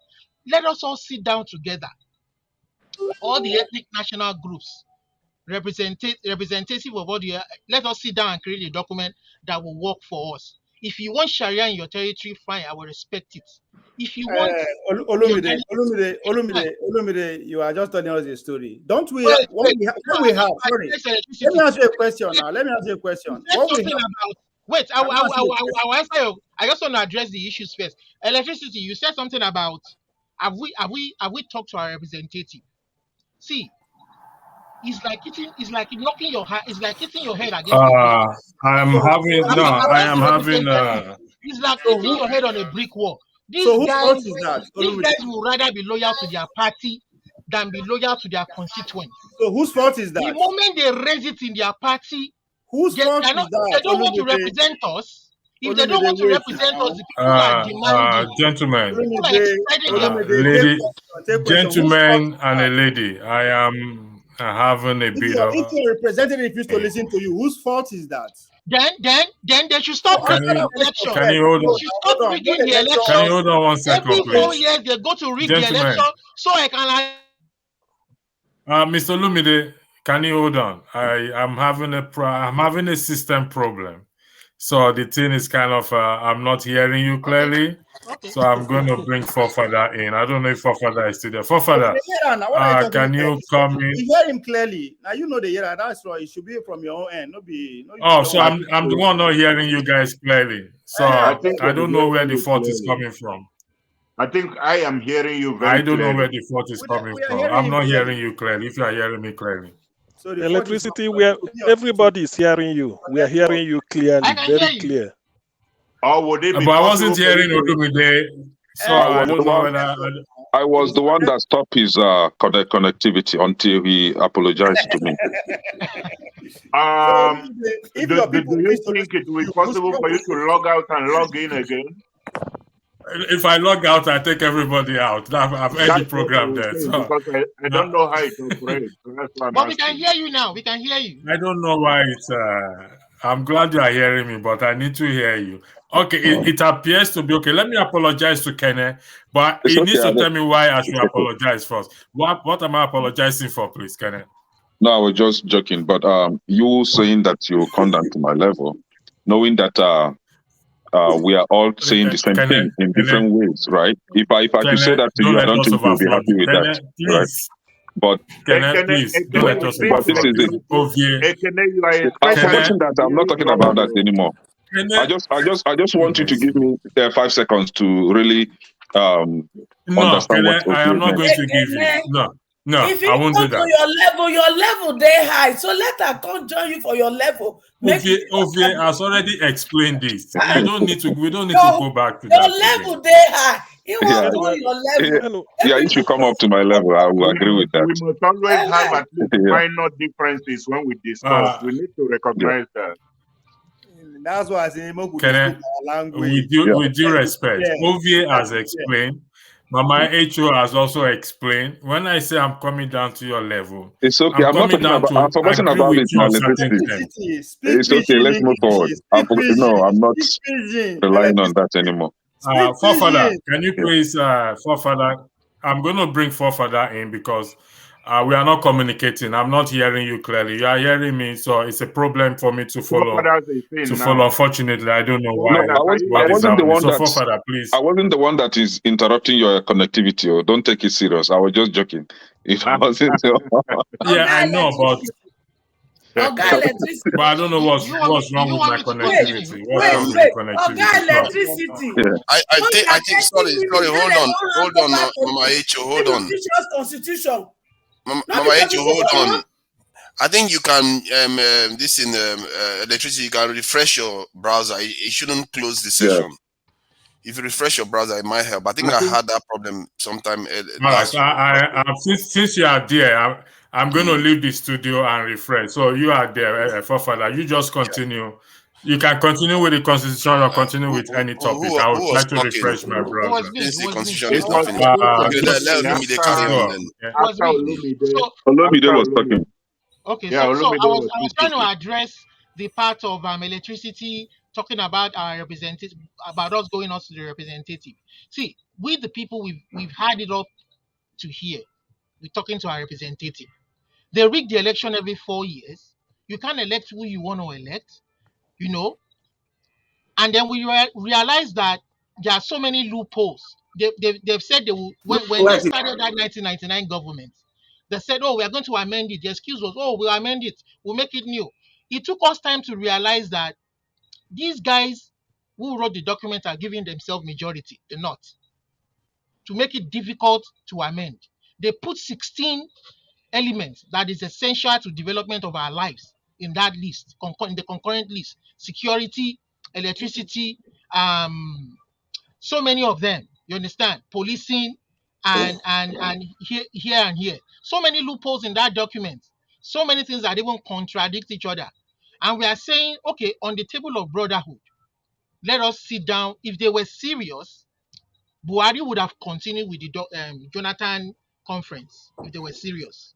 You understand? Or he would have he promised to constitute one before he finished 8 years. He never did. Even this guy who came there, we don't have any hope in the Tinubu presidency because this guy who came there is second in command during one of his campaigns, said he's structuring my foot. You understand? They call it whatever name you want to call it. It is unfair. And we the other regions have been asking for this constitutional, sitting down and writing a document that will. Can I ask you a question? Yes, go ahead. Can you list like top 5 things you want changed from the current state that we are in? First of all, I want us that we the people, I want it to truly reflect the will of the people. It is not we the people that wrote that thing. So that alone should get us all So together. it should change with we the people. No. I'm saying that document is fraud. that document should be brought down. You understand? That document should be brought down. But And then what there are so if many the things. same? Hold on. What if this document was brought down and the same thing was written again? So what is it you want No. changed? What the people they see, we will call together all the ethnic nationalities, hold a conference. Jonathan did that. If Tinubu can Exactly. summon So courage why and don't Jonathan call implement it? Why don't all the Jonathan ethnic implement what he did? nationalities together and write a Allow him document to that truly talk now. reflects. So okay, So okay. even if they want to, Let's say you want it. You want us to have a conference. That is one of your requirements, that we should have a conference so that it that's is right, with the of people. all Okay, that's ethnic number one. What nationalities, next? we should come together and develop a constitution that reflects our will and our aspiration, what we want. Even if That's number one. even if we don't want Never to do answer a regional question system, now. let You are states, beating around the bush. let's wait, Where is number two now? let me, I've not the answer. You're saying I'm beating. You understand? So let the states be truly federal in nature. Don't call it federal system and you're operating unitary systems. That is a lie. Okay, what is the features of that federal state that you want to see? Every state should control its own revenue, should control its own resources, and pay taxes to the center. That is what true federalism or confederation is like in true civil societies. Don't let the federal control the people's resources.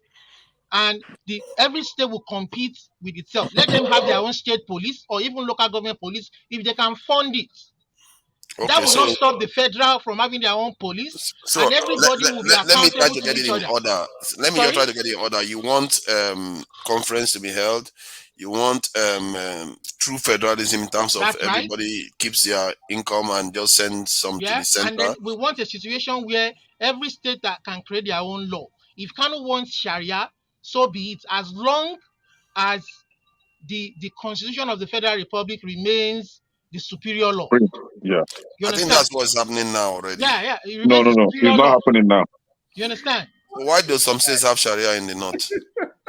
If Nigeria is They can have a Sharia. federal state, No. They can have Sharia, but no. why will the Sharia court? In a federal Why will the constitution, Sharia there court shouldn't be state Destroy religion. alcohol and still benefit take from the people's revenue businesses generated from and destroy alcohol. it in the name No of state Sharia, has the right to and declare a then you state are religion Please, sharing from the VAT. let's allow Lumide, You are because he's the sharing big from the critic VAT. of the constitution, so that he can tell You us say what he you have wants to see. Sharia in your 8 states. You understand? And you are sharing from the VAT that we collect from alcohol. And Exactly. you are destroying people's businesses and you are showing it on TV. That is sad. Okay, so that allowing state to pass their own laws, technically that's what's happening now. I don't know why you think that is not the case. Let them no. States pass their own law. Lagos State pass their own revenue. Pass their own law. They have signage law where they generate income from Olumide, hold on. Forefather, state does not operate the way you think about it. But Nigeria, we have two types of law in Nigeria. We have Sharia law and we have the other law. So which you one understand? is superior? I want to ask a question. Have you ever read the Constitution? I have read a part of it. I have not read it in total, but I have read a part of it. The little I've read, hold on now. Makes my stomach turn. Hold on. You have not read it in total. You are condemning it in total. Is that fair? But Ovie, for the president, for the federal government to have over 52, it is too much. And you were never a part of it. Your representative were never a part of it. They never considered your Please, let me culture, make my own the language you submission and speak, go. where you came from, before they wrote that document. Lumide, hold on now. I just want to. People are Ovie, you not said allowing something. Lumide to flesh out what he wants to Ovie flesh said something about the ongoing. Let's focus on what Ovie said here about the ongoing constitutional review, right? Your way of life does not reflect. No, we know that. Let's allow Lumide. I just want him to list, because a lot of people like him, they believe that the constitution is a big problem. So it's good that he's able to flesh out where he's not alone in that. We are all in agreement on that. Ovie talks about the ongoing constitutional review. And I asked a question, how and where is the constitutional review taking place, right? You don't constitute some group of criminals and then hand over the constitution for them to review on behalf of the people that never voted for them. No. The likes of hold on. Sorry. No. Your Because state out of assembly, who elected? No. Hold on. hold on, we know in the state, okay, in Imo State, for example, in Imo State, for example, in Imo State, the Imo State people did not vote for their governor, and the governor was forced on the people, and the governor now brought on in his own boys and have them in the state assembly, right? And these are then what makes you think? he Hold brought in his boys. No, don't mute me. That no. Don't mute me. I want to ask. Don't mute me that way. I want to be asking I'm straight still talking questions. and you muted me. Hold That's on, not because the way to go, man. going on. I just want to see. Olumide Yeah, was talking. he asked a question and I'm trying to clarify the question. No, you asked a question, right? Hold on. He asked a question and I'm trying to answer him and you muted me. No. The reason why we just go round and we now don't get anywhere. you don't constitute people that were never voted for to amend your constitution for you. Okay, that's what I want to ask you now. Right? What if you want to start a new constitutional conference now? What makes you think the same people will not emerge there again? Okay, now a government is a continuum. You don't come in as a new government and trash whatever the previous government did. When Goodluck Jonathan was there, he had constitutional review conference. The people were represented. The Eastern people are more represented than the ones that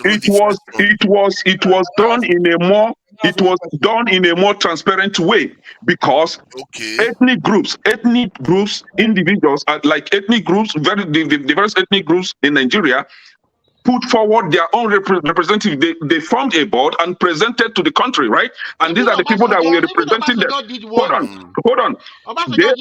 We had our own representative, people that can speak for us honestly, people that can defend our own right or what we want for from the country, right?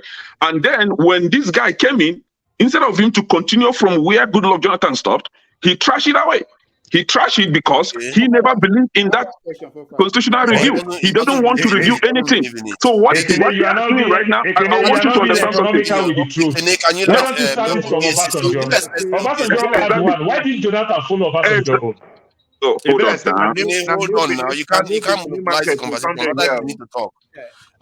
Because Marsh hasn't said anything at all. There are other people that need to have their say too. I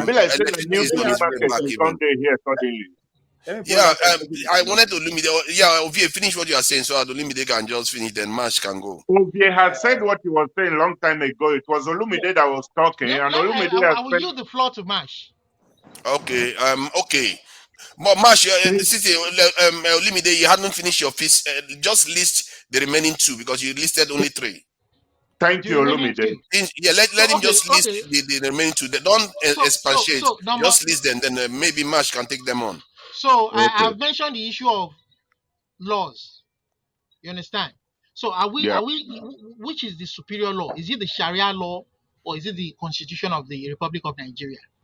Because if it is the Sharia law, some group of young men will not take law into their hands to stone a young lady to death because of her religious view, because of her religious orientation, not allowing, even if she did wrong, did you apprehend her to your Sharia police or to the law enforcement? Is that number 4 that you want to remove Sharia law?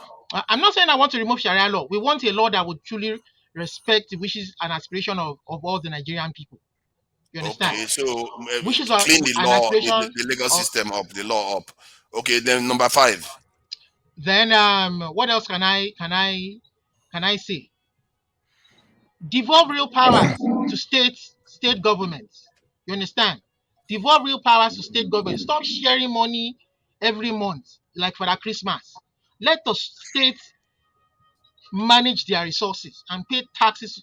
Let the federal tell them how much they want to tax the resources, and let them pay directly to the center, and let the local government truly be independent. We don't even have a functional local government. Yeah.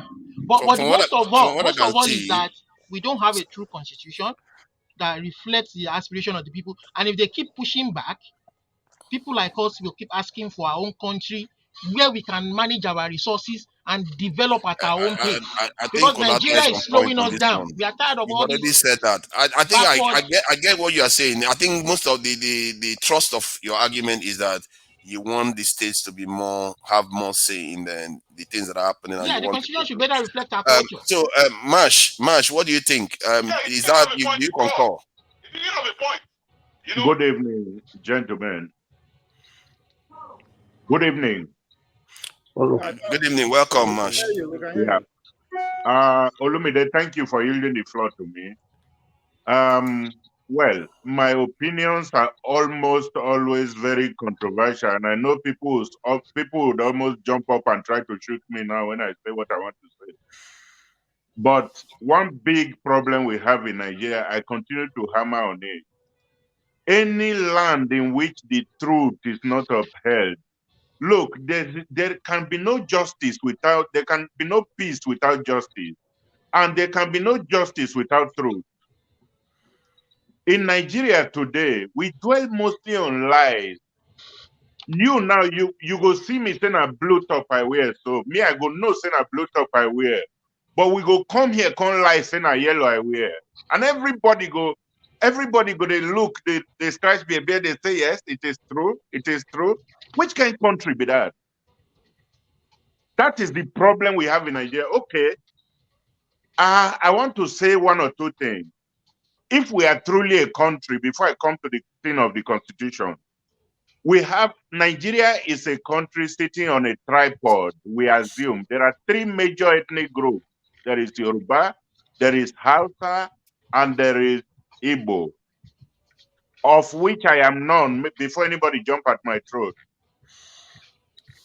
Good. Why is it that the Hausa Fulani people can rule Nigeria? The Yoruba people can rule Nigeria. And there seems to be a deliberate conspiracy against the Igbos. Are the Igbos not Nigerians? Why is it so? Can anybody answer me here? I will venture to say it has something to do with the legacies of the civil conflict. No. Every country, listen, my brother, every country fights civil wars.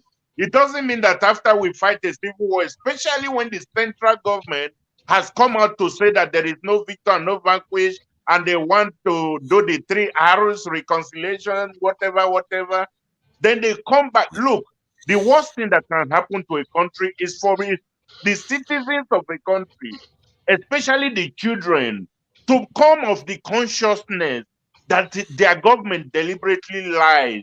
That is the worst thing that can happen to a country. Why are the people? I just think that it has something to do with that. If you look at Kano's position, Ekpa, all those, they keep emerging because of the vestiges of that conflict. The problem is that if we keep believing in that assumption and holding on to that assumption, the wounds have not healed. And it is unfair for the Igbos. Now the Igbos are saying, if that is the way you want to treat us, let us go on our it's way. true. Will hasn't said anything. CM hasn't said anything for a long time. Please, Marsh, finish what you are saying so that CM can go and I Will can haven't go. equally said anything. I've waited all the while. I know. And I'm just trying to air my opinion. My opinion is that we have no constitution. We say we are practicing a federal system. Well, let me say, slightly fortunately for me, I went to a little bit of school and I read a little bit of political science. I know what a federal system of government is. What I see in Nigeria is not a semblance of it at all. It's a unitary system. We have a federal system of government, but we are practicing a unitary state where the center is overbearing and breathing down the necks of the state. The center, you know what, Mash? Yes. You know where I support you, and the most blaring evidence that we can all see today that there's a scheme against the Igbo people. You understand? Is what El Rufai said in his talk to the Imam, that we decided that we cannot have a Christian and a Muslim to head the country. We want a Muslim ticket. They didn't even allow the people to vote. So who are the we? Who are the cabals? Yeah, but that is not specific to the Southeast. It's also to any Christian that is below this But in they Abuja. targeted Obi that God forbid an Igbo No, man he do. yeah, because he was the candidate that was representing technically the I am Christian. telling you that if There was one APC, point. if APC There is one had point I flagged want to. Oshibajo as their ticket, Oshibajo would have won. Forget Please it. let's allow Marsh to talk. Other people we need to get to other people. There is Sorry. one point again that I want to We make. need to face reality, you know. The point about state religion. A federal state, a responsible federal state shouldn't have any business with religion in any form or kind. Nigeria, by implication, has no reason or any business in getting involved in going to a Hajj in Saudi Arabia or going to whatever in Israel. It is not a function of state. And also, where a federal system of government exists, Zamfara state, which started all this Sharia thing, has no right to create a state within a state, which means Nigeria is a secular state or was supposed to be a secular state, and Zamfara state or Kano state or whatever state decides to wake up and say, now we are practicing Sharia. That is treason in a responsible federal state. It is treason. It's not allowed. There is no, in a federal state, in a secular state, there is no agreement that there should be an adoption of any particular religion. So many things are wrong with Nigeria. And what exactly is wrong with Nigeria is that there is no truth, without which there can be no justice, and without justice, there can be no peace. Why, I ask again, why can the Igbo man not be the president of Nigeria? Is he not a Nigerian? An Igbo man might actually still be the president of Nigeria. Let's see. I think Mash is trying to start a fight. Let's I like to start a fight. Nigeria is not a secular state. Godfathers, when are they going to be president? As it When is the today, cabal says so. Nigeria is not a secular state. When the cabal says so, I don't want to put my life in the hands of any cabal. For whomever that is having that understanding that Nigeria is a secular state is very wrong. If Nigeria is a secular state, yeah. Can we let CM talk, please? Can we let CM talk? If Nigeria is a secular state, Nigeria shouldn't be part of OIC. But Nigeria is part of OIC. So Nigeria is not a secular state. Let's get that. There are too many people. You will not let CM talk. Let's get to CM. Gentlemen on the floor, let us apply decorum. CM have not spoken. I don't think Lokopi has CM, I leave spoken. the floor to you. Thank you. CM, it's your turn. You have to unmute, CM. Unmute yourself, CM. Please. CM. It's okay. Yes, my idea, thank you very much, everybody. My idea of a constitution for a federal state is one in which there will be a federal and then there will be a federating unit. Only two. The federal is national. The federating can be region or it can be state. But in this case, let's take state. Now, two layers, the federal and the state. What will the federal control? What will the state control? I have it here, 7 items only for the federal. Defense, which comprises the Air Force, Navy, and the Army. Intelligence and Secret Service. Foreign and Diplomatic Service to maintain embassies worldwide and then everything. Banking and monetary transaction to issue currency like central bank and everything, determining interest rate.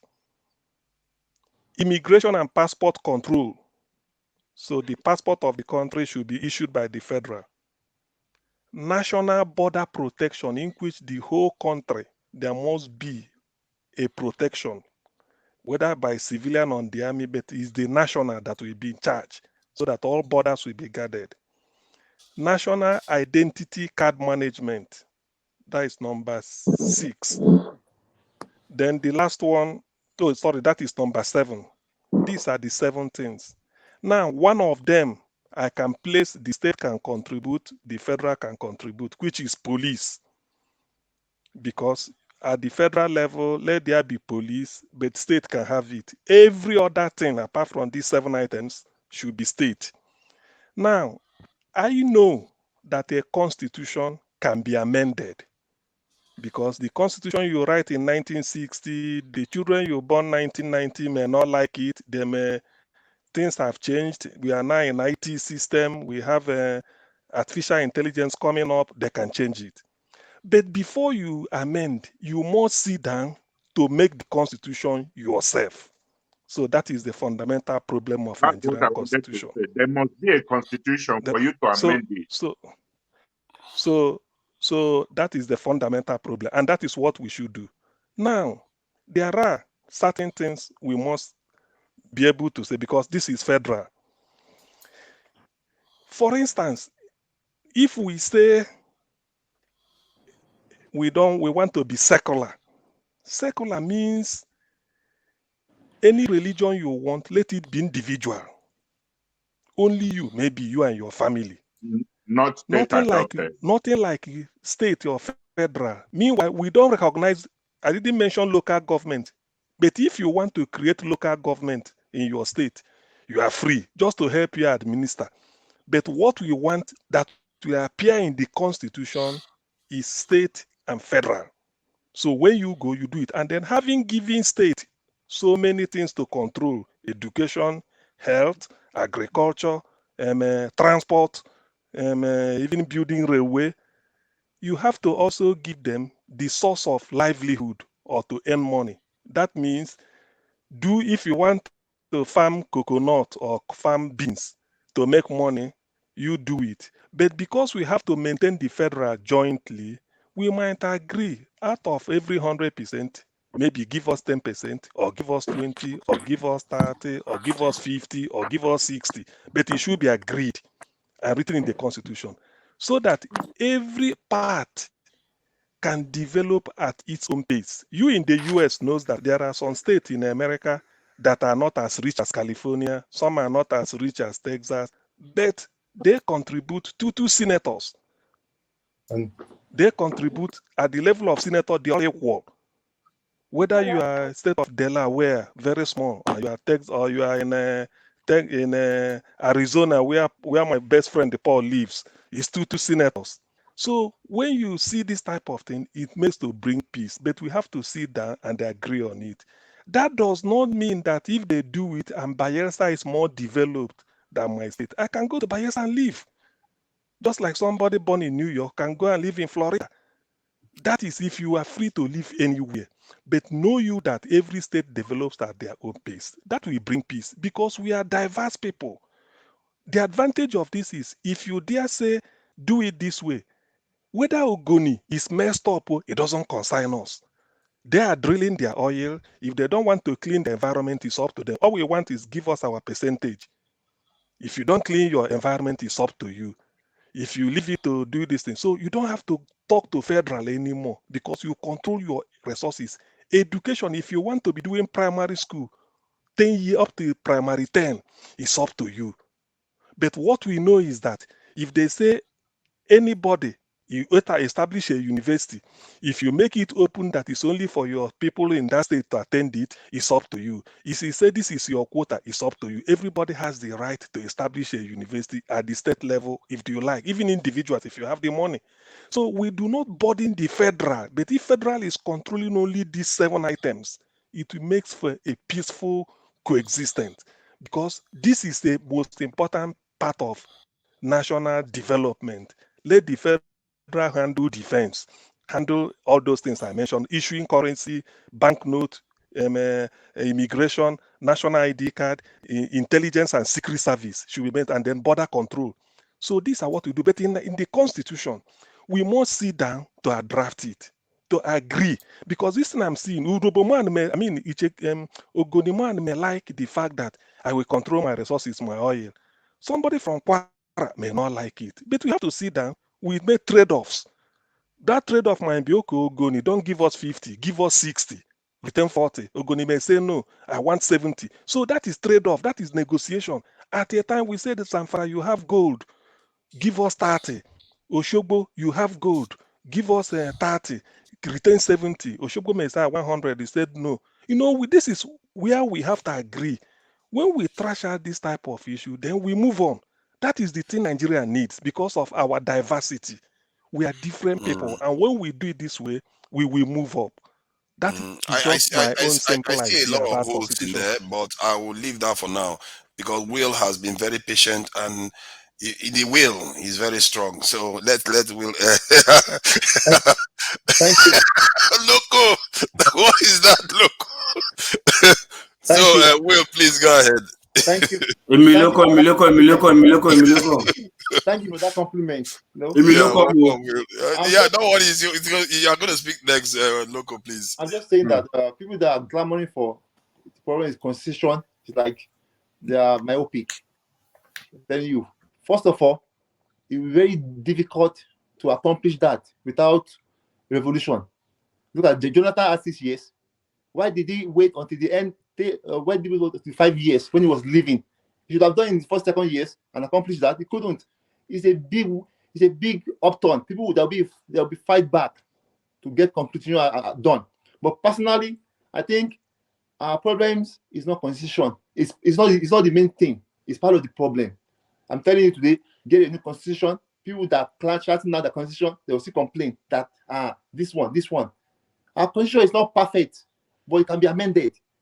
What I think is our issue is personal accountability. If we can change some part of the constitution that will attend to our problems, like corruption. Constitution that we are talking, even if you have the best constitution, wouldn't it be executed by people if they are corrupt? Look at all the people calling that all these states shouting that we want our state. Even right now, most states that are having their allocations, all those states, they are like semi-independent. What are they doing with it? All those governors in Southeast, Southwest, they are cheating all their money, they are stealing the money. So even if you have constitution perfectly, people that will have to put it to practice, put it to bear, who are they? So our problem is personal accountability. If you can buttress our enforcement of corruption, like they do in America here, and work on that in that constitution, address all this immunity, how to make it work that it will address stealing. I'm telling you, people that are applying that want to live in Nigeria, the Igbos, it will be better. Corruption is our main problem. Constitution is part of it. I'm not saying Will, I disagree with you there, Will. Why? I disagree with you because Miss Olumide, can you allow him to finish, please? Just allow him to finish. You have your time to talk. Thank you. Sure. Okay, thank you. Look at American Constitution to the American Constitution. When it was done in the beginning, there was no provision for slavery and women. Okay, but they didn't say because of that throw it away because they know it won't be possible for them to get a new constitution in America. There has to be another revolution. So all they say is we can do it. Nobody would. Let's be honest. You can be shouting constitution, it will not happen unless like what happened in NSAS and something like that coming. But what we have to work with it. What we have right now is the constitution we can amend it and fight within our state. We can in our state and fight our elected officials and tell them go there and visit it, and it can be amended. But the bulk of it is that constitution that's shouting. I don't think is a human being. You know, we celebrate corruption ourselves. Look at the body. When he went to London after prison time in the 15 months, when he came back, I remember in his town they were dancing. People that he stole their money, all this money is stole. It was independent now. Because I've used that money for his state, he stole it. Even if with the private constitution, people will still be corrupt. As I mean right now. I think I tend to be more, and I lean towards. Please. Sorry. May I interject because I need to leave the floor. I'm still experiencing a network issue. I'm still experiencing, so I'm going to leave the floor. Very, very clear from what you are, the way you sound now. You're very, very clear. If you finish, just wait. If you finish, Look, I'm not hearing you because I'm having network issues, so I'm not hearing you. Wait. Properly, Mr. Loco. So, but okay. He's giving you sign language. This is the way you. He's giving you sign language. Look, I like what Mr. Will said. And the problem is not our constitution. The problem is the legislators. So if we can get the legislators right, we will get everything right. That's just what I have to say. And you all will agree with me that we don't have confidence in our present, either the 9th Senate or the 10th Senate that are coming. We don't have confidence in them. Those people are our problem. Not until we have people with accountability there and people with transparency and ready to work for the people, we will still be the same cycle. So that is my submission. I apologize. I have to leave. It's unfortunate that I have an issue with my network tonight. Can I ask you a question? Go ahead. No, Loco said I should go. Loco wants me to leave by all means. No, he said you should wait. He said you should wait. That is the meaning of the sign. So, how can you get the legislators right when you already have a flawed constitution? For example, you know what happened recently during the election, right? The people voted for a certain candidate, and the power of the presidency or the manipulative powers of those that think they own Nigeria put somebody else there, right? Now, and that some person they put there will appoint the judges that may possibly go through the the tribunal, right? So how are you going to get the right legislators with this kind of useless constitution? At the end of the day, it is who they want to be there that will be there. Let me answer your question, putting you in the picture. Kene is a very transparent person. Kene is an accountability. He has all the necessary qualities as a leader. So if Kene make himself available to be voted in or to be elected from his constituency into the House, we will have one responsible person there. Let me finish, Kene. Kene made himself available. No, Kene made himself available, and Kene was elected, but INEC refused to give Kene his mandate. They rather gave it to somebody else. In the context of the legislators now, you are making reference to the presidency. I am making reference. How did you get No. I give the floor to you. You have the floor. I'm not going to do this back and forth. For electricity, that was what they told Showore now. What is it, Loco? You want to kill electricity? Okay, Loco. I think Loco wants to say something. Let's allow Loco to say something. I think he wants to say something. When they know who they will pick. Olumide, please let's allow Loco to say something. Loco, please go ahead. Let us hear you, Loco. Welcome, Loco. Welcome. Yeah, we'll be waiting to hear from you. Yeah, welcome. Good evening, good morning, good afternoon, everybody, wherever you're joining us from. I pray God give you the fortitude and the strength to resist any negative news or heartbreaking, annoying news you hear from Nigeria. Because me, I don't tire. Okay, but first to electricity. Sorry to go back a little bit. I don't want both of you and Ekene, to make any statement for what I want to say. Even if I'm not to say I'm supporting anybody or whatever. That word that you said coming down to your level in the former settings is incorrect. You understand?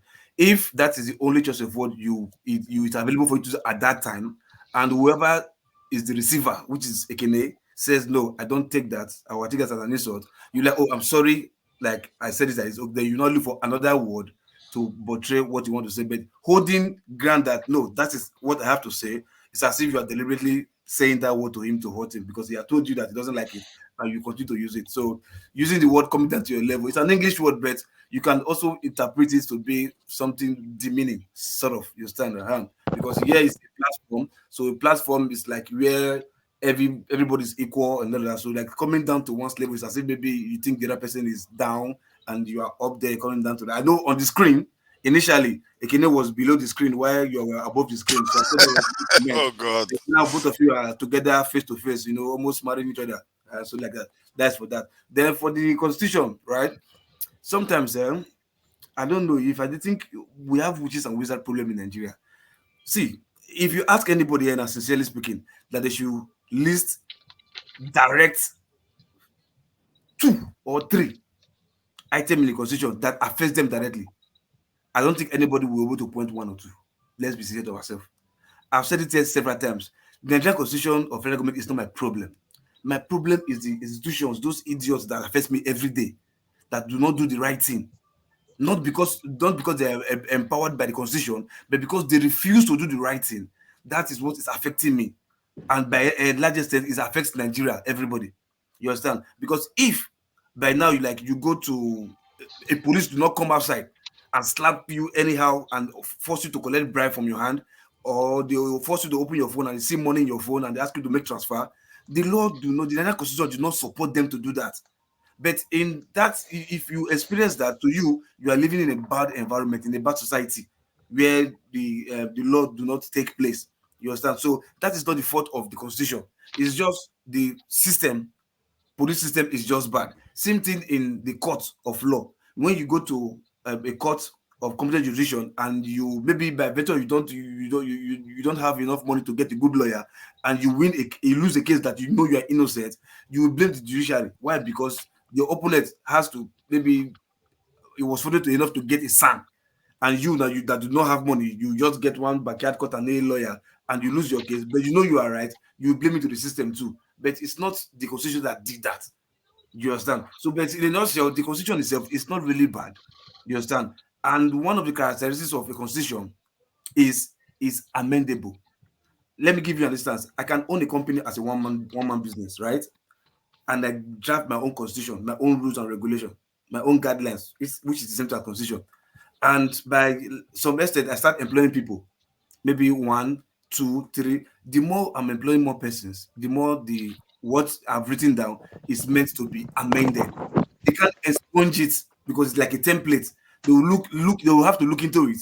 Oh, okay, we think, okay, no, this is not necessary anymore. Okay, but what is currently happening in the world today, I think we should expunge this one and replace it with this one.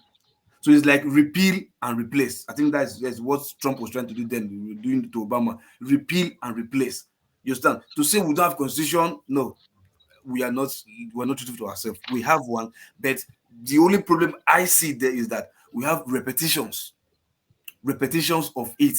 We have some contradicting others. Maybe when they were doing it in the page 1, they wrote something like this. Then in the page 30 of it, not having taken cognizance of what they wrote in page 1, they might also write another thing in page 30 that will be in conflict of what they wrote in page 1. The same thing.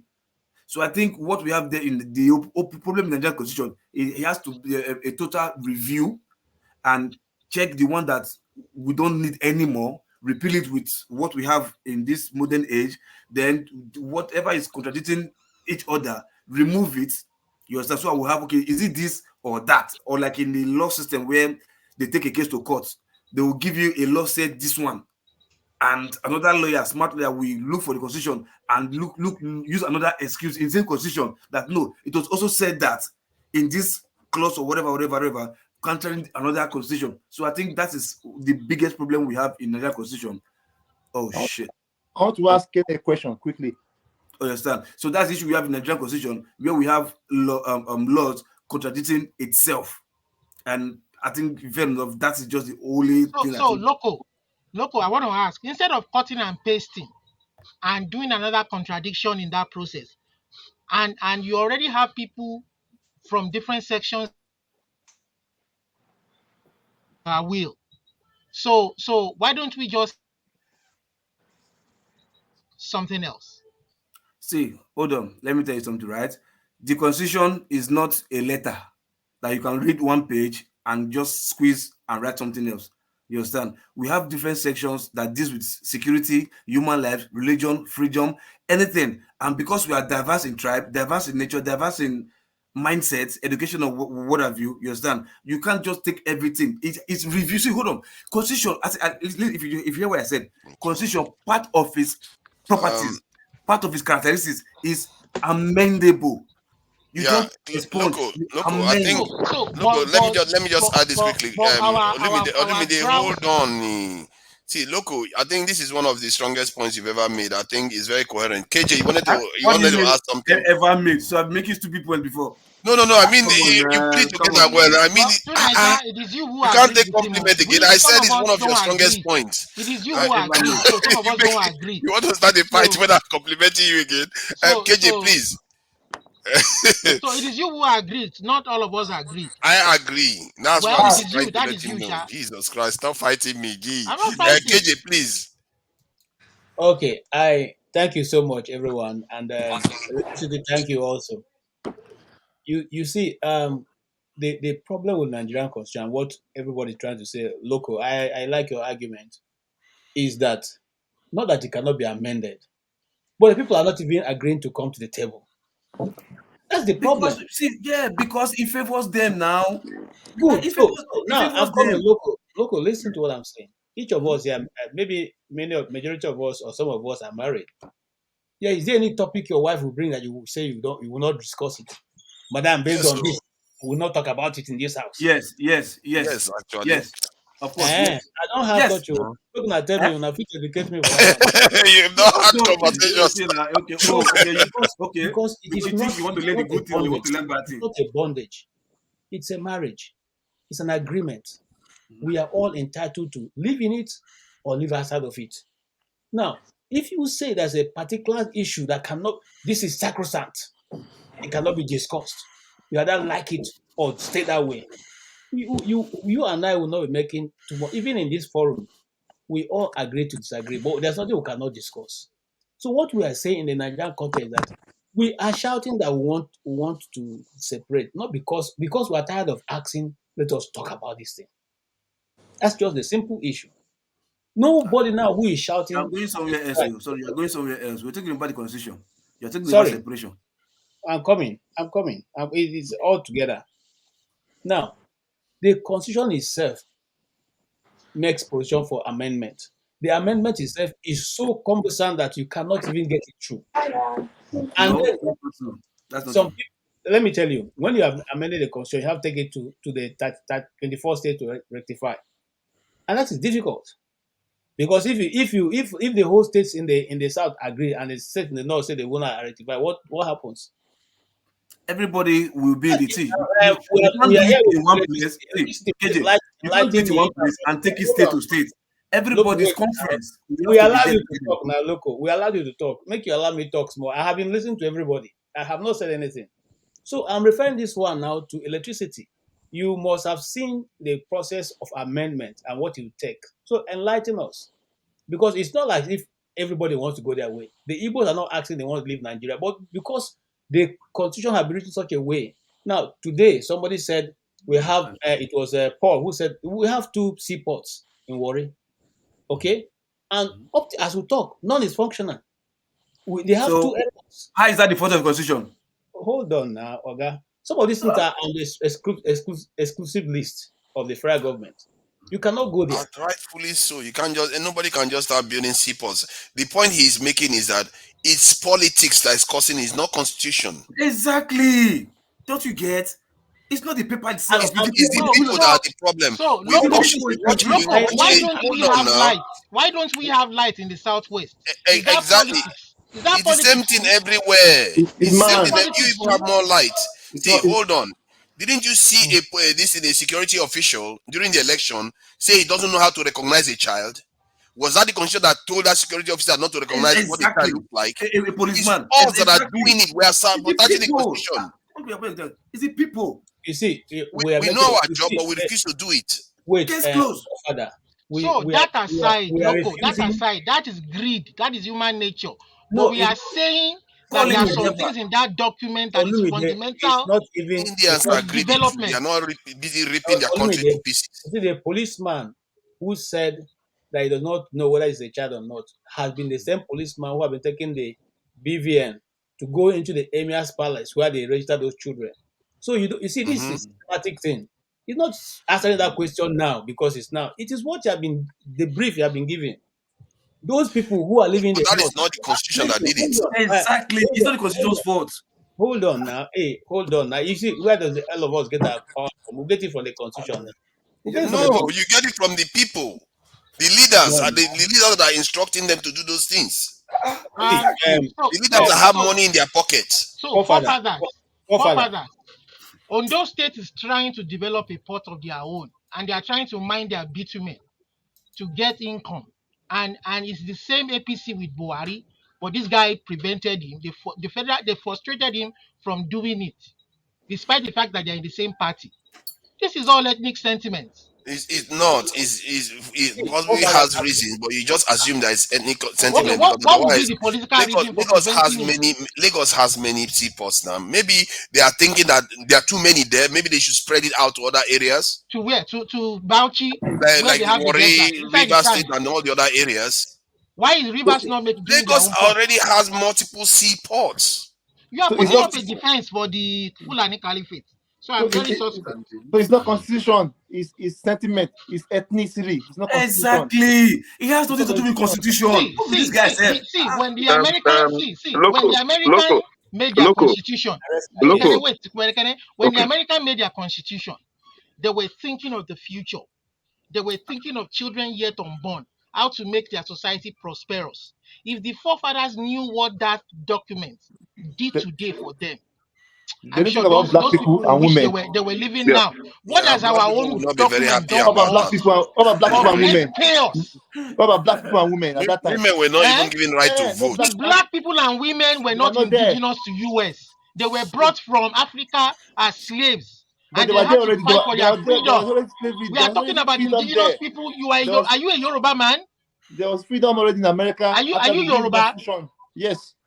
You are Yoruba. Do you know that they discovered gold in Osun, and these private people and the federal government are mining the people's gold around in their villages, and these people are living in squalor and they are mining gold.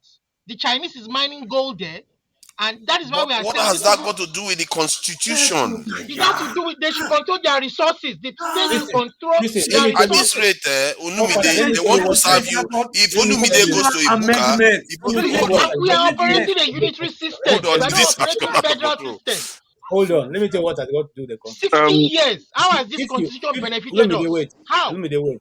If you are in the south and the mineral resources is discovered on your land, it is federal government that belongs. Zamfara discovered gold. The government said it is for us. Now, it is in for Zamfara. The state is mining gold. And South has been shouting all this while. We want to control our resources. And they deny them. It's mining gold and it belongs to the state.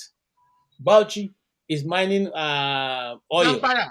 And we're waiting for them to write the constitution to say, okay, that one also is a state one. But so far, they're still keeping quiet on that one. What are we saying here? CBN is already buying up the stock of gold that is being mined there. Why are they buying it from them? Who owns that money? They are claiming that they own gold. Why can't River State be the one also selling their own listing to CBN and collecting the money?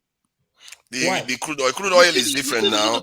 There. Some of the things you people say, you act as if there is no scale here.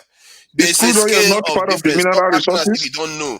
When you look at something that provides 80% to 90% of the national this thing, compared to something that barely provides 10% or even 1%, and you are acting as if they are the same thing. They're not the same thing. Some are more strategic than others. Let me come. If we actually want to be honest to ourselves, right? It is right for everybody, you and I, on this platform, to come out clean, right? Loco asked a question. He said, who among us is affected by the constitution or individual? Personally, I am affected by the constitution. I owned a liquor store in Kano.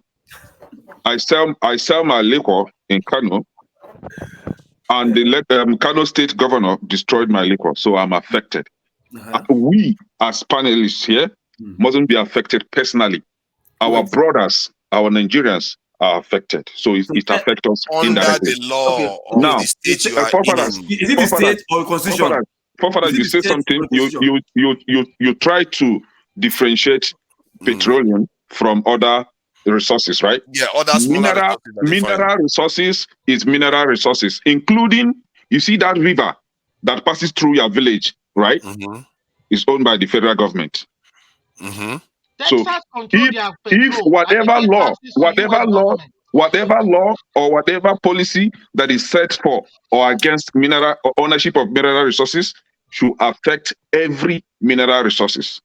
Not that when you come to River State, the mineral resources belonging to the river people will be controlled by the federal government, while the one owned by the Zamfara State people will be controlled by the Zamfara State people. That is where we are coming. And nobody should tell me that the constitution is not affecting us here. It's affecting us in every field. For example, you are confused. Hold on, Kene, you can't just keep going on. That is where they I have not even spoken myself for 30 seconds. You are putting me to some other person need to respond now. You can't just keep going on when you are saying things that are completely out of this thing. Something that should be challenged. That's what I mean. Then you have to wait. You have to wait. You say that for others. You have to wait. When I'm done, then you challenge me, right? I thought you were interjecting. You are not no, supposed to go on. I've not spoken for a while here. You know, I think if I'm not mistaken, if we are supposed to go turn by turn, Loco has already spoken now. Yes. KJ hasn't spoken since I came in. I don't know whether you have spoken. No, KJ just finished. No, he didn't make his own submission. He just interjected. Sorry. I didn't know that. Carry on. Yeah, so after KJ, I have to speak. I've not spoken for a very long, for a while. You have your say. Don't worry. I think I just wanted to interject anyway. I didn't want to go long. For me, the gold mining that is happening in Zamfara, what is actually going on there is not even, most of it is not legal. It's just like the crude oil that is being stolen. Most of it is not legal. What did Buhari do about it, and what is Tinubu who is responsible to uphold the constitution? But it's the same problem we have in the south where they are stealing oil too. So the governor should be arrested and prosecuted for coming out to say this guy brought the gold. How is that the constitution for? The people are committing crimes, and what is it now? You are going to go back to my territory. The government is part of that crime. You are going to go back to my territory where I keep saying the security of the country is where most of our problem is coming from. If all these things were secure, people are not going to be stealing it. And all this argument that the argument that KJ brought in would make sense because most of all this gold is being stolen. It's wrong. Hello, I think our point is not the constitution. Who says it's right? It's wrong, but they are stealing it. That's what criminals do. Criminals do wrong things. On let me allow Kene speak. Let me allow Kene speak. Kene, please, what do you think about everything you've had so far? Because personally, I just see that just the people that are causing most of the problem. Yes, I personally agree with everything that CM said here. I also agree with KJ, Olumide and KJ. But this is it. We are talking about constitution here. Paul said that I was being economical with the truth. Sorry, Paul, I might not remember when Obasanjo did his constitutional review, or maybe I forgot, right? But this is it. If Obasanjo had a constitutional review conference, Goodluck Jonathan was supposed to continue from where Obasanjo started. And whomever that comes after Goodluck Jonathan was supposed to start, continue from where Goodluck Jonathan stopped. But the truth is this: none of these people, Obasanjo, Goodluck Jonathan, Buhari, none of them is willing to implement whatever that comes out of, from that constitutional review. They don't care. It's just a jamboree that will never take us anywhere. Just a make-believe, just for the citizens to think that they are working for the citizen or they are trying to make the country good. These people don't care about how the country got destroyed. They don't care, right? And that is why whomever that is calling for that constitutional review, it's okay to call for that constitutional review, but where is it going to take you to? Nowhere. At the end of the day, they will trash it, and that is it. And Nigeria continue the way it is, and we continue to lament and complain. Now, to avoid this unnecessary talk, headache, or calling out for a constitutional review all the time, why not we come together and say, you know what, we've tried to change this. Personally, somebody like me, I cannot leave a useless country for my children to come and inherit. I must do everything possible to change it. So if we are not ready to change it, count me out. I am ready to change it.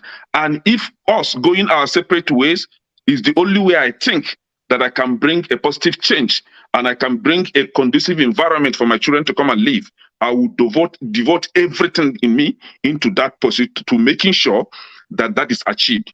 We cannot be talking like mad people all the time, calling for a constitutional review. At the end of the day, our money will be spent for some people to gather themselves and talk rubbish. At the end of the day, the new government that comes in will trash it, and few months before they leave office, they will constitution another gangsters that will come and talk rubbish, and it continued. For how long? Your current vice president, when he was asked about the constitutional review or about constitutional amendment, he said, whomever that is calling for constitutional amendment should go to hell, which means they are not ready to do anything. So what does that tell you? They are not ready.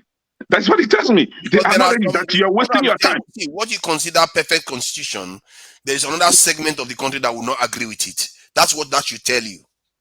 I'm not even calling for perfect constitution. I'm calling, okay, let's put it this way. How about what the constitution stated? How about we implement it, uphold that constitution? Hold on. The constitution, hold on. I'm just coming to your own side now. I'm not coming down to your level. I'm going to your own side now, right? You have started the level talk now. You started now.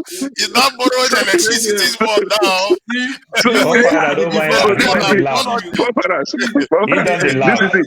I'm not saying, okay, this taking your own word, right?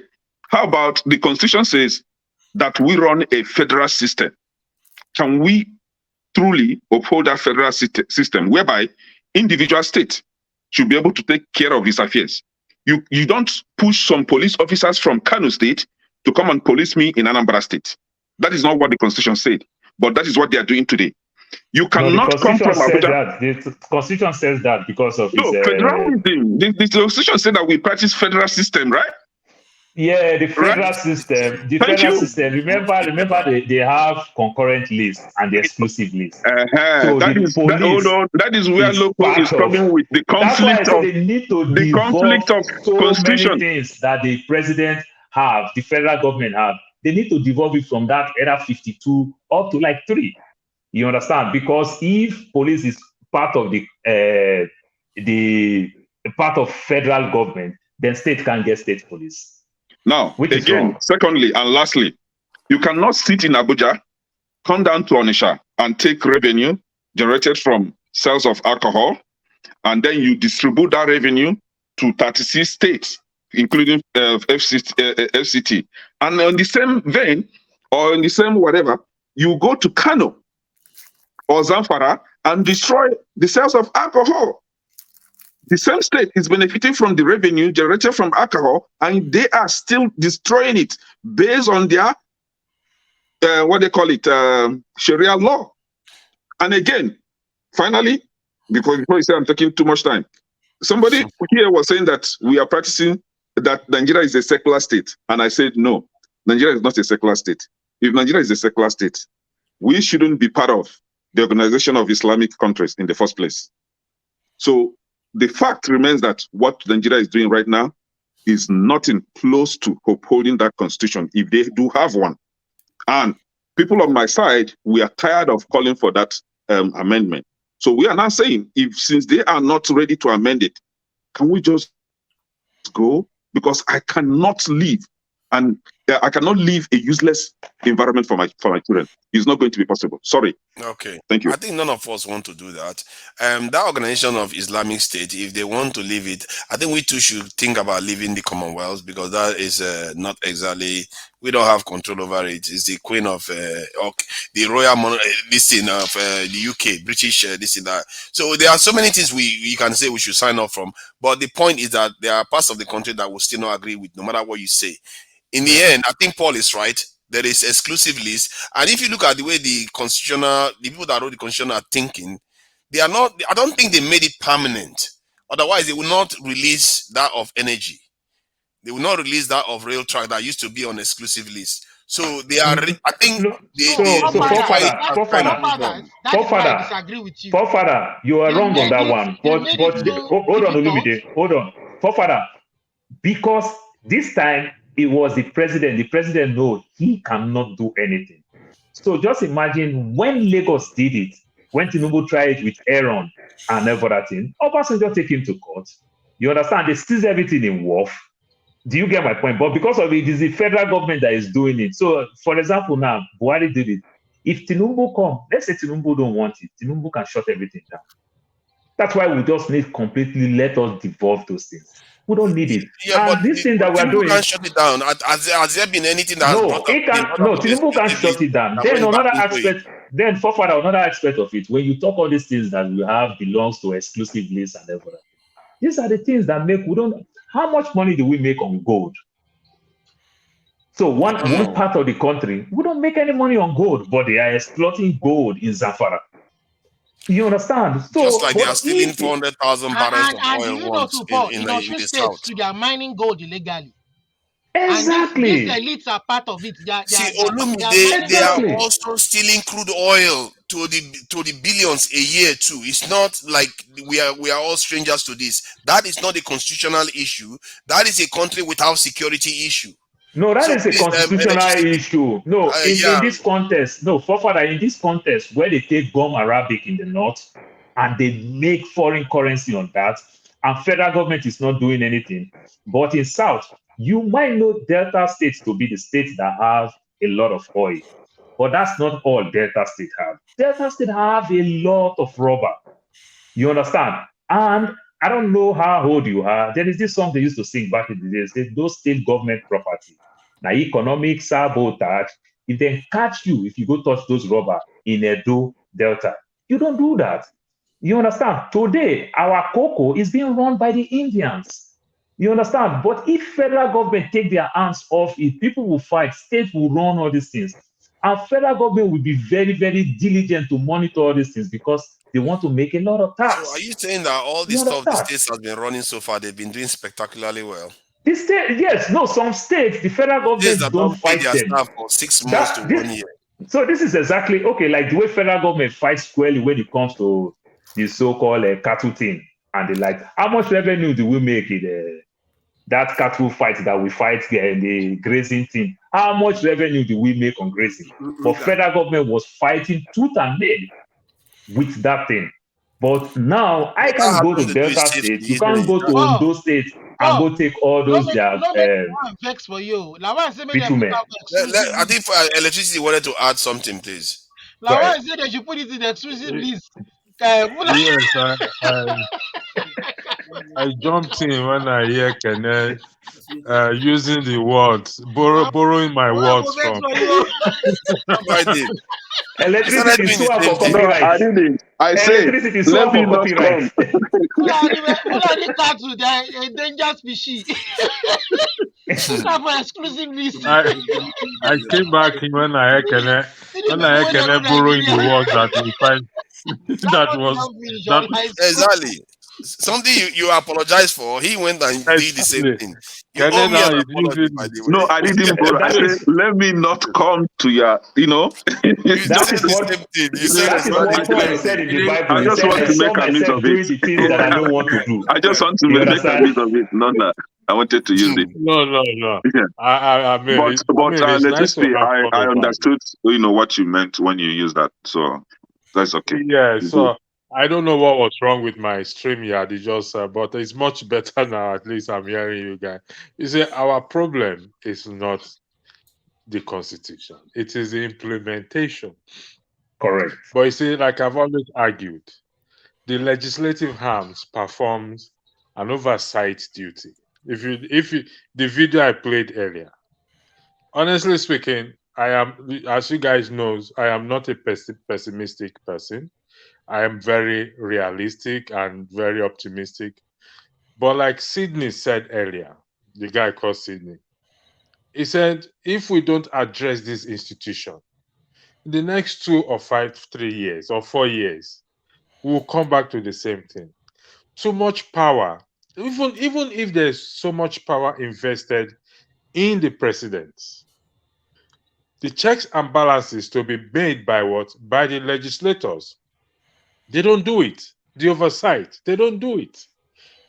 I mean, the president can appoint anybody he wants to appoint. But the legislators are there to perform, to curb that power that the president has so that he doesn't abuse it. Like the case of Mahmudu and INEC and Labour Party and Peter, it shouldn't even go to court. It should first of all be addressed by the Senate. They're supposed to haul the man in, Mahmudu in, and said, explain to us what really happened. But like I said, you've never heard any legislators come out and say what Mahmudu did was wrong. If you watch, let's be curious. Why was Uzo Kalu crying that is leaving the Ninth Senate? Most of you will not understand. He mixes his colleagues. most of you will not understand why Uzo Kalu was. He does have feelings too, you know. People. When did that finish? He will miss the money. This man said he has 3 companies. He has this. I was like, if you have, why are you crying? Because he knows what he's going to miss. The money. Yes, no more But money. maybe he misses his colleagues too. See, no, it's not leaving the house. It's not leaving the house. He just won. He's in the 10th assembly. Or he's lamenting the fact that he didn't get Akpabio. the People die. People. If you know what they do, ex-governors wants to go into that house because there the money flow. There also they have this protection, untouchable protection. That was why Uzo Kalu was crying. Nigeria was not fair to him. Nigeria not fair to Uzo Kalu. He's done better than most Nigerians, and he's complaining. Nigeria was not fair for him to be the Senate president because it's the turn of it. But me, what I heard from his statement was that 13,000 staff workers he's got. Does he truly employ 30,000 people? If he does, it's not so bad. It's not a bad dream. In his dream. They don't get them just deny it. But how do you know? Did you bother to go check? Where's the company? Where's the company now? We only know of the Sun newspaper. Does anybody bother to check? You believe people too much. They have companies outside the country, maybe not in the Nigeria. He says in the southeast and the southwest. Yes, he stays in southwest and Abuja. So he has quite a few number of companies, but whether he's employing up to 33,000 people is what I don't know. That is a big lie. In the southeast? That is a big lie. In the southeast? No, he said it everywhere now. He said everywhere. I don't think he has one in the southeast. I'm not sure, but I don't think he has. Ojuzo Kalu don't know how to use his word. This is how Ojuzo Kalu came. He said he give Obasanjo money. He did that. He made 5 billion. They asked him, how did you make 5 billion before 1998? He said he's selling Texas. You know, I'm a bad boy. I'm selling Texas. First of all, the Texas that he said he sell. And he now used the word okrika. Okrika is contraband in Nigeria. First of all, how do you make 5 billion, but there is no tax to show? Where is the tax that you pay? You understand? Look, in the West, like here in the US, when you see barbing salon and everything, it's a big business to some extent. Not because of people who make all those money, but they use it to clean money. Do you know what it takes? If you steal $1 million, the equivalent of $1 million is like $400,000 because you have to clean the money. You take people to club, buy drink, to clean the money, to make the money look good. If Ojuzo Kalu said he has 33,000 staff, then let him tell us how much tax is he paying to federal government yearly. How many big men in Nigeria pay tax? Exactly. So which means it's illegal money you are making. The company is not there. It's not there. This is why I said what Ojuzo Kalu business that we know today, apart from real estate and everything, and those houses that they build, people don't live there. It's only the Sun newspaper. You know what? If Tinubu will implement a tax regime, I know that guy is going to come hard on Nigerians, because how is he going to pay the debts and pay all those expenditures, that large expenditure that's waiting for him? Just forget that thing that you are talking about. But you should take into consideration that in the almost a part of the enclave in the north where Boko Haram is controlling, these guys, Boko Haram is generating over 500,000 naira in tax every month from the people there. And these people, they are saying they don't have money, but they are generating money. Boko Haram, they are collecting money that states should be collecting, or the government agency should be collecting, $500,000. No, Boko Haram, you cannot call it tax, but in as much as you want to call it tax, you understand, the farmers there don't have protection of the government. And they make you understand, if you don't pay this money, you cannot farm. They'll come destroy your farm, they kill people. You know, so these are the things. So people go pay homage for them to farm. It's just like the way I will pay somebody that does But this nothing to money, me. Call this revenue, we not did there before. Boko Haram did there now. It be like say Boko Haram say they efficient past government. But this money we not did there before. No, it's forcefully. If you don't do that, which means you can't even farm at all. So you don't. It's like you loading a bus in Lagos. Boko Haram You is don't have fine. option not to pay. Boko Haram is operating in remote areas, so they can technically But they be control more, a large territory though. A large territory. but remote nonetheless. It's not the same as what the federal But government is getting. do they not want to develop those remote areas? They want them to be there for I think if there's anybody capable of taking tax from where Boko Haram is taking tax currently, is Tinubu. It is only forefather that can help with that. You understand? You have to invest heavily in our security. I think You that understand? Tinubu, what he did with Lagos, you know how he said he was going to make use of the Agberos and all the rest. He could just decide to recruit some of the runaway Boko Haram people and start taking tax from farmers. You will start seeing Agberos at farms. Forefather, you already know. You already know that will not even work because those things are already there. You see, when Lagos pride themselves that they make all these taxes, it's kind of funny to me because you know why? Because of state. Most of the businesses, the companies in Lagos back then don't bother to pay state taxes. They just pay to federal government and settle people.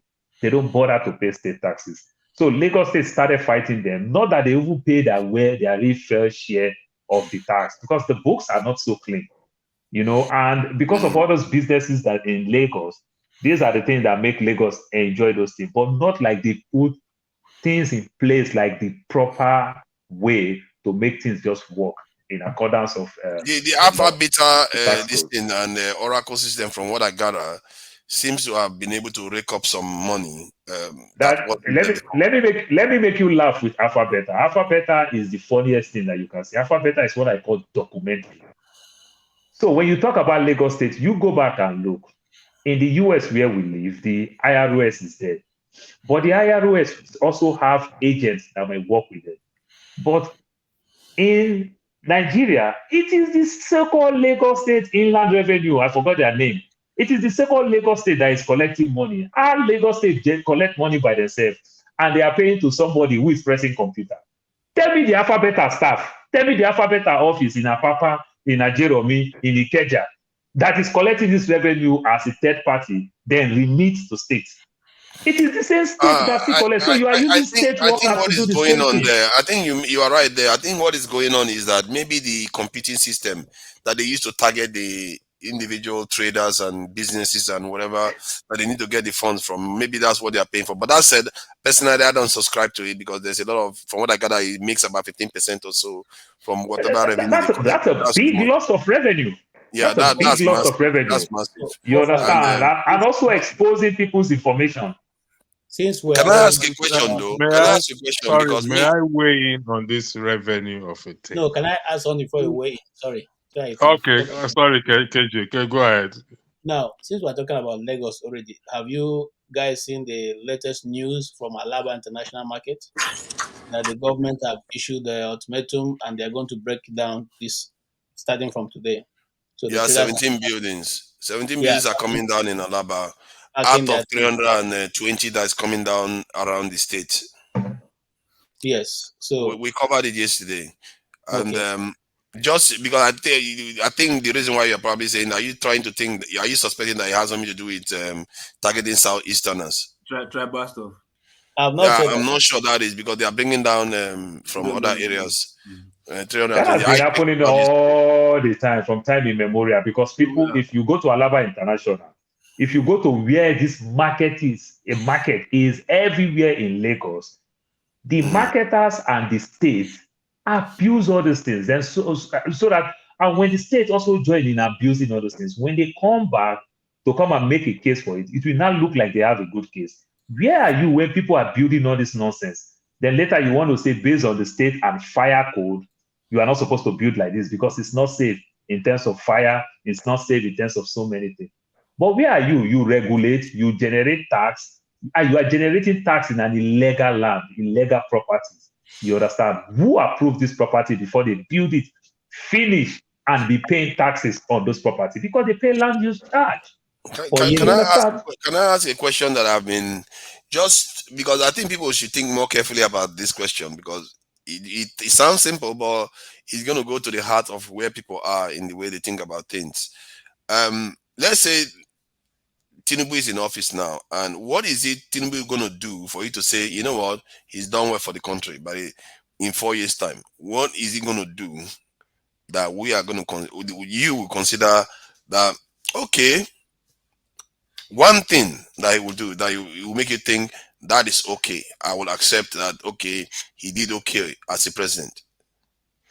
Ngozi, I want to go with that one. All right, go ahead, Ngozi. You just came in anyway. You've not said anything. Oh, Victory is there though. Victory came first. Victory came first. Sorry. We can't disrespect Victory, and you know, as much as I like to, you know, this is equality. You know, this is time for equality. Everybody has to be equal. You don't transform so fast from the queen to the king. So fast. You know, I'm biased. I'm biased to giving him Kosika a say because I do enjoy her opinions. But Victory was here first. Yeah. Father, you can let Kosika can go first. I'll come after her. That's okay. I appreciate that. I appreciate that very much. Victory is still the favorite to the queen. You see, men are always gentle like that. Thank you, Mr. Thank you very much for giving me your turn. Good evening, forefathers. Good evening, Mr. Electricity. Good evening, Kenne. Good evening, Mr. Paul. Good evening, Mr. Olumide. Good evening, Mr. Victory, Mr. KJ. Good evening, and Mr. Lokopi, and all the viewers. Good evening, everyone. Welcome. And you are welcome. Yeah. Thank you. So, what will he do? See, there's this analogy that has been going on social media. Somebody was saying the other day. So imagine somebody steals your car, and then 2 years later you see the car, it's well maintained. Are you going to say, "Oh, you thief, you stole my car, but wow, nice job in maintaining it. Why don't you go ahead and keep it for another 5 years?" And the thief will now go, "Oh, thank you, I'll keep maintaining the car. You just leave the car and go." See, I believe in due process. And even if Tinubu, somebody might say this is coming from a place of bitterness. I mean, I get that all the time. People say you don't want to see anything good in Tinubu. How will you see good in somebody that came fraudulently? What good is there to see? He will not do any good. He will only do perceived good to be able to extend his fraudulent stage. What if he does something actually good by all measures? No, I know you think he will not, but I'm just asking because they may be listening. I am stating for a fact that for everything you think Tinubu will do right, he is only doing it seemingly. Okay, look at the student loan thing. I went, I followed somebody's analysis. I think it was David Hunting's analysis of it. And I make bold to see that it was David that made me go read the act. I had to download it and then go through it. He has that effect on people. When he argues with receipts. So you have no choice but to go look for those receipts and read it for yourself, because he'll tell you, don't take my word for it. Go look for it yourself. And it's okay. How can you tell me that before you apply for a loan, you have to have parents that earn at least to 500,000 naira each? I think less than 500,000, not at most. No, at least 500,000. If I'm wrong, please, somebody here should correct me. But I am pretty sure what I'm saying. You're right. I think up to 500,000, not above 500,000. I thought it was not that above. Is what I'm saying, at least 500,000, not above. Wow, at least that's brutal stuff. Okay. I am living in Nigeria, so I can tell you for free. That one only like fight very problem. Few, only very minute few make such an amount of money. No, but if you have that kind of And money, you don't need a loan. You don't even need a thank loan. you. What will you need in No, a okay? exactly. If Are you we have that kind of even money, you don't need a will you loan. even need it? You see the seeming good he was trying to do. Forefathers, you see what I'm going, where I go with he's seemingly trying to do good, the perceived good he's trying to do. That That was is why what I I'm going said with. that Okay, it was let's a make even believe. let's even leave the 500,000 naira on. You guys I don't know if you've caught up with this menace that is going on in Nigeria currently. Loan apps. I know That quite a one few has been there people. for some time now. What's their name, sir? Loan app, digital loan Let me sharks. read what I'm seeing here. It says students must also provide at least 2 guarantors, and each of the it says also to be eligible, an applicant's income or family income must be less than 500,000 per annum. I find it would be crazy if it was above. That is asking for trouble. It has to be less than 500,000. 500. So this one. Yeah, This one less. that I think this is sure it's also confirming it, because that would be okay, like it will start a fight among the populace. So this other one about if you've ever defaulted a loan, that one is even more laughable. I know like 3 people currently that have defaulted loans on these loan apps. So are you trying to tell me that when their kids get to the university or their kids who are in the university try to apply for a loan, they are going to tell them, oh, because your mother is owing maybe what is this their funny names, OPay or cash, they defaulted their loans one certain time, we can't give you the, and a lot of Nigerians, a lot of people, do they have because that? money no dey. Ngozika, let me put in something here, right?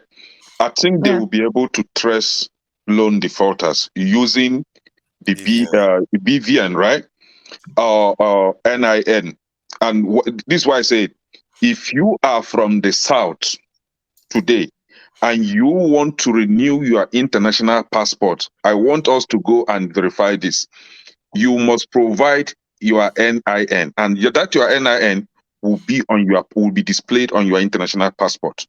The same You don't if even you need to go go to the far. north, I if you have go to the north, a neighbor in my yes, former place before correct. I moved that just did her international passport. Yes. The first requirement was her NIN. Yes. So if you go to the north, as I'm telling you today, to renew your international passport, your NIN will not be displayed on your passport. Verify this. I'm One, telling you what I even know. for herself and for From her the north, little daughter, you don't have NIN she on your had to go passport. and From the do south, your NIN. NIN will be there. So She had to go I and really do want for to understand that. So yours is you more have to advanced. go. No, you Yours are has been correct. computerized. That's No, why. hold on. No, you're not I'm getting the confused point here. Kene is making. Sorry. You're not getting the point Kene is making. There's a disparity. There's a disparity. There's In a the south, disparity. you cannot get away with anything, but in the north, you can get away with a lot of things. Of course, yeah, we know. But if you don't have a credit, if you don't have any credit Olumide is record, it driving. means that you have not defaulted on Olumide is loans. driving. Is he supposed to be on the show? No, it's not supposed to be. I think like everything else, Olumide So likes. you can carry on. I just He want to has chip stopped in that. now. He has stopped. I just wanted So to I chip in was that so just that we saying that understand the kind of country we are. so I'm not making categorical statements. I'm question. just pointing out parts of the conditions that I find really ridiculous that supports my argument that he's just doing seeming good.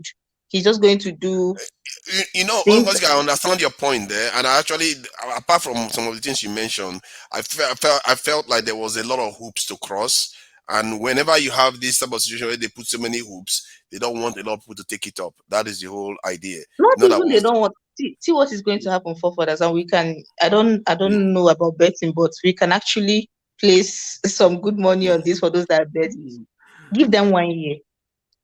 They are going to come up with ghost people that took these loans. Oh no, yeah, they're going to embezzle the money, all right, but the money will but actual people will not get it. That's the problem. Actual people will not get it. That is Because what I'm they are concerned about. basically see the one that bust my brain. So basically, when you finish somehow, when you manage to go through all these conditions, one of the when you finally manage to meet all these conditions, there's also a clause that says, you can meet all the conditions, but if there's no money, you won't get the loan. Imagine that kind of rubbish. That's not okay. Do Okay, you let's see leave how it. ridiculous Okay, it is? but the question was, to be fair, Ngosika, it was about what it was perfect thing that he's done. Something that is truly good. For once, this man does something that is Okay, I can tell you. good. I have one. I have one. Okay. I have one. He just needs to do one thing. Return the stolen mandate. You know what? Fair point. Fair point. You can choose that. You know, it's a fair point. You know, I thought about it. That he was gonna always come there. Because what she talked about, that stolen car, I know he's gonna end up at, give me stolen mandate. I will be like, I'm fine with that. Yeah. You don't That's steal my smart. car and I get to see you taking, even if you're taking care of the car, I'll be like, okay, my car is my car. Give me my car. Okay, what if he doesn't I might return not. it? What if he doesn't return it? Is there anything else that you'll accept? It's not me, it's not me. Shebi, I was saying it on the issue when people were. Shebi, I was What saying if it he on the issue does when people everything were. P2B wanted to do? See, forefathers, when they declared this man president, I came on the issue and seeing how frustrated and how fallen everybody around me was. When Dr. Damages asked me, "God, how are you taking the news?" I just burst out crying. People were making fun of their mothers here, but not me, about that. So I said something on the issue. I said that me like this. I am child free. I do not have any dependents. All responsibilities I have, I just took on myself. Most of you do not know this, but my parents are late. So it's not like I have people that depend on me, that they are right in a way to depend on me. Sorry to hear that. I'm over it. I'm sure Anybody they are that all. depends on me, it's just me trying to be a good person or trying to be the well-raised up girl that I am. So I said it on the issue that whether or not he gets there, it won't stop me from doing my bit, trying to earn a honest living, trying to have fun as a young person. What am I even talking about? I went hiking today. My feet are so sore because I hiked under the rain for over 2 hours inside bush on top hill. So it's concerning me. Why are you hiking? All this overhead is not enough to exercise you. Hello, that is to tell you. This overhead, you don't feel reach me. And this is not positive affirmation. This is not positive Sorry, affirmation. is that hiking or going to the forest to take plantain? It is hiking. She said hiking. I didn't say going to the Hiking in forest. Nigeria because you cannot hike in Nigeria. There's a lot of things you people don't know. There's a lot of things you people don't know. We go hiking, and sometimes we can do, on average, we can do like 2 or 3 hills. You ascend and descend. No, yeah, you can. If of course, if you want to, you can in Nigeria. That's nice. Yeah. So when I say I go hiking, people go like, "You go hiking in Nigeria?" No. They're confused with the American. I'm like, "Are you word. serious? The Do American you know what word people in are doing?" Nigeria. People go hiking. We go hiking. What am I even saying? Today's zone was so okay. See, maybe I'm blabbing, but the point is, I would want this man to do the right thing, which to me, the only right thing he will do is to return this stolen mandate. And pending the time he will return it, it won't stop me from doing the things I want to do. Okay, I think Kene is now preparing to say he should return the stolen mandate too. But let's remove that one from this because everybody will just choose he should return the stolen mandate. What if there is something he will do, like in terms of policy for the country, like the kind of stuff P2B wanted to do when he got into office? Because I remember P2B said it once. He said Here's it's not another about one. him. Yeah. Here's another one. How about he has arrested Emefiele. Sedia is still free. What's the attorney, former AGF? What's his name again? Malami is still free. You know, those guys that really put us through hell, this with their Baba now, Boo Boo. See, I know it's an impossible feat, but I am telling you, if he does this one, which I know he won't do, he won't do it. But if he does it, he won't do it now. Why would If he you make arrest? you happy, that's easy. I won't be happy for that. That's not enough for me at all. No, will make you that is happy. the bare minimum of what he can do, because beside this, there's nothing else he can do. Even the arrest itself, it is the more you look, the mess you see. See, even Okay. if he threw 1,000 of those people in jail and of them, Ngotika, you I need to do agree with something what to you say, but this is it. Even if Tinubu arrests himself, I'm not going to be happy. The reason being that, the reason being that, While we recover the mandates, yeah, I'm living in Nigeria. You have an ideal world you're living in. I'm I coming to got that to survive. mandate thing. The mandate is like forefathers you say that I will be talking about mandate. See, I don't want Tinubu to return the mandate. I want the judiciary to do the right To thing, retrieve it from him, and hand it over to the rightful owner. Right? Yeah, but that's not the If question. Tinubu, I'm coming. If Tinubu, let's say that failed, and Tinubu begin to do those things that P2B would have done, right? Those good things, right? I will still not be happy with Tinubu because he came in from the back door. He is not the owner of that position. Can't you get it? really simple. If you are a criminal, you are a criminal. If you like, turn to Jesus Christ tomorrow. That thing that you stole, bring it back first. Go and queue. And another thing I wanted to and touch come on, because in the I right might way. be leaving Then I soon. will I just agree with wanted you. I So wanted there's to drop in and say, nothing he but I will wanted do, even if he did everything P2B wanted to do, it will And not be okay. nothing. Okay, good. At least that's clear. I wanted to say something about Akpabio, and not just about Akpabio. I want to relate it to what happened in Enugu. See, Enugu's own is what is happening in Enugu is very interesting. I say Enugu all the time because obviously I live in Enugu. So I don't know how many of you know that Labour Party won 14 out of the 24 seats in Enugu State House of Rep. Labour Party won 14 out of 24 seats. Now, on the day of the inauguration, the Labour Party could not secure both Speaker and Deputy Speaker. He went to the PDP. Prior to that, we had held a discussion on Twitter about, because sometimes, like Dr. Damages, you say, we learn every day. It was on that space. I already knew about, I've spoken on this show previously about how power is rotated in Enugu among the 3 senatorial zones. So for 8 years, you have somebody from Enugu West. Another time you have somebody from Enugu East, and then you have somebody from Enugu North. That is how they do it. So this current administration, both the incumbent and his deputy are both from Enugu North and Enugu East.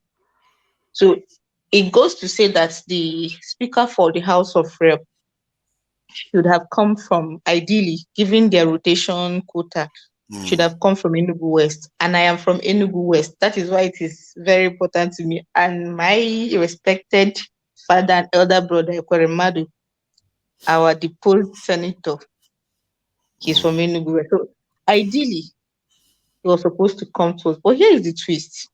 They had this standing order that, this standing rule that to become a speaker in the House of Rep, you must have stayed at least 4 years. Okay, And that's what mind they you, call them. yes, and mind you, all these new guys coming in from LP, of course, none of them have stayed 4 years. The only person from Enugu West that had stayed 4 years previously that was eligible, given her senatorial zone, was in the PDP. I see. But She does was it in the matter since the Labour has the That is majority where anyway, I'm no matter what driving vote at. goes? That at the end of the day, I was of the opinion that at the end of the day, it shouldn't really matter. I was just glad. I said it and I'll keep saying it. For the first time, we are going to know what is happening in Enugu State House of Rep.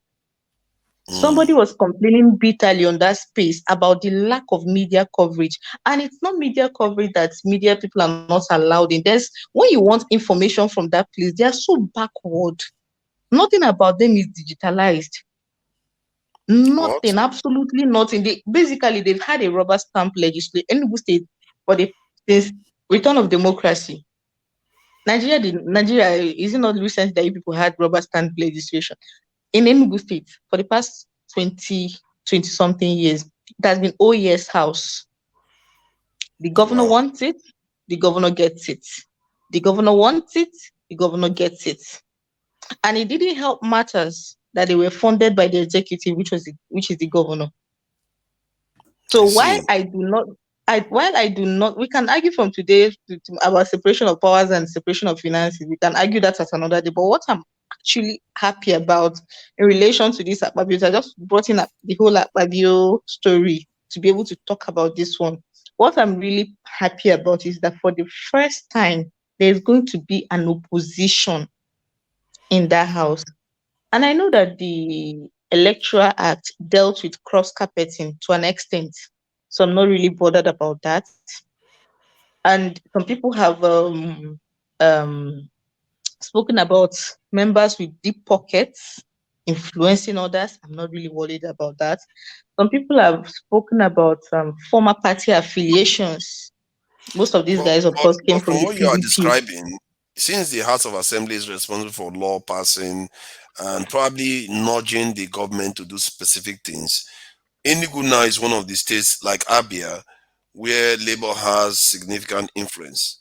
So this is something that maybe Labour should be highlighting some of the key things that they are doing so that people can be able to say, you see what they are like. If they get into Unfortunately, I be don't know. I am not really going to talk about Labour Party politics. I'm only concerned about Enugu and Enugu governance. I'm not really concerned.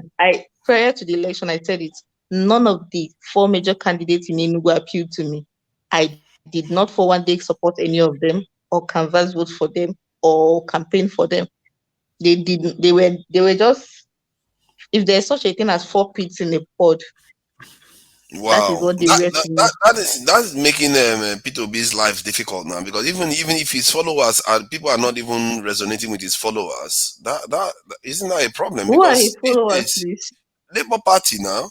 Labour Party here is his party, and if his This party is is in just office, me. It is not the general opinion of Labour Party members in Enugu. This is my personal opinion. Please let that be on note.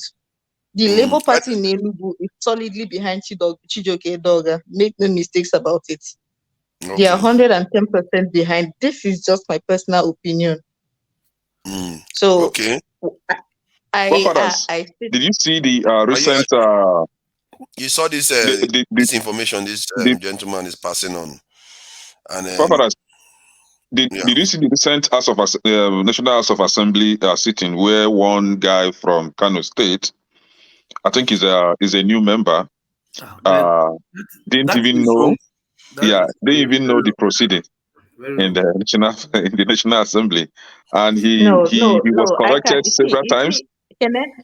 Sometimes those things are quite are false, because I remember on that space, because sometimes I join those spaces just to learn. Somebody said that before these people are inaugurated, they go through some kind of training, not once. Really? Yeah, exactly. So why is he messing up there? There's no way. Even if the person is down, there's no way.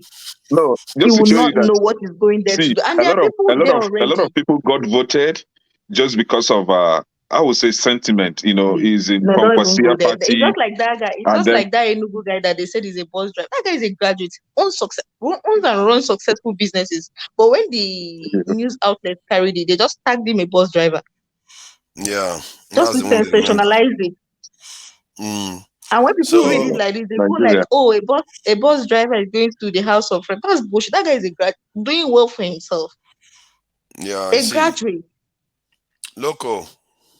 So even the one they say is a Pamitapa was not true too. Oh please!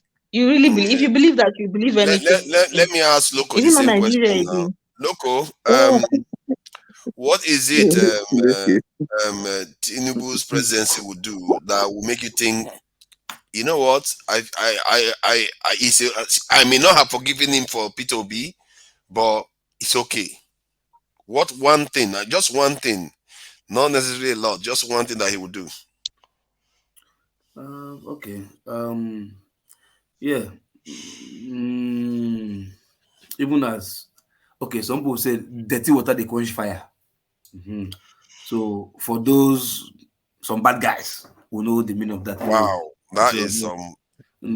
dirty water they quench fire. So you get where you go there rich, you know, say dirty water will get to find out to quench fire. So the one trying to say is like no matter how bad any human being is, right? There's still much good you can get from them. You understand? No matter because everybody has conscience, you know.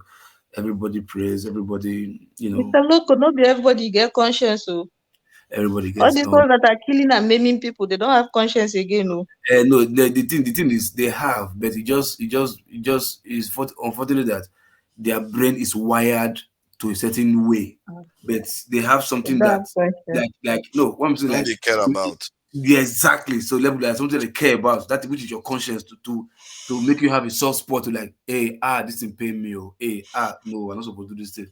So, but they might not have that feeling for somebody else that they don't know, but they have that conscience even for their own immediate family, not to do harm to their own family. You understand? So that's it. So for Tinubu, like I said, anybody Sorry, can I go. have to interrupt you again. No vex. So, but you know these people that you say they have conscience for even their own immediate family. Do you know that everybody is dispensable to them?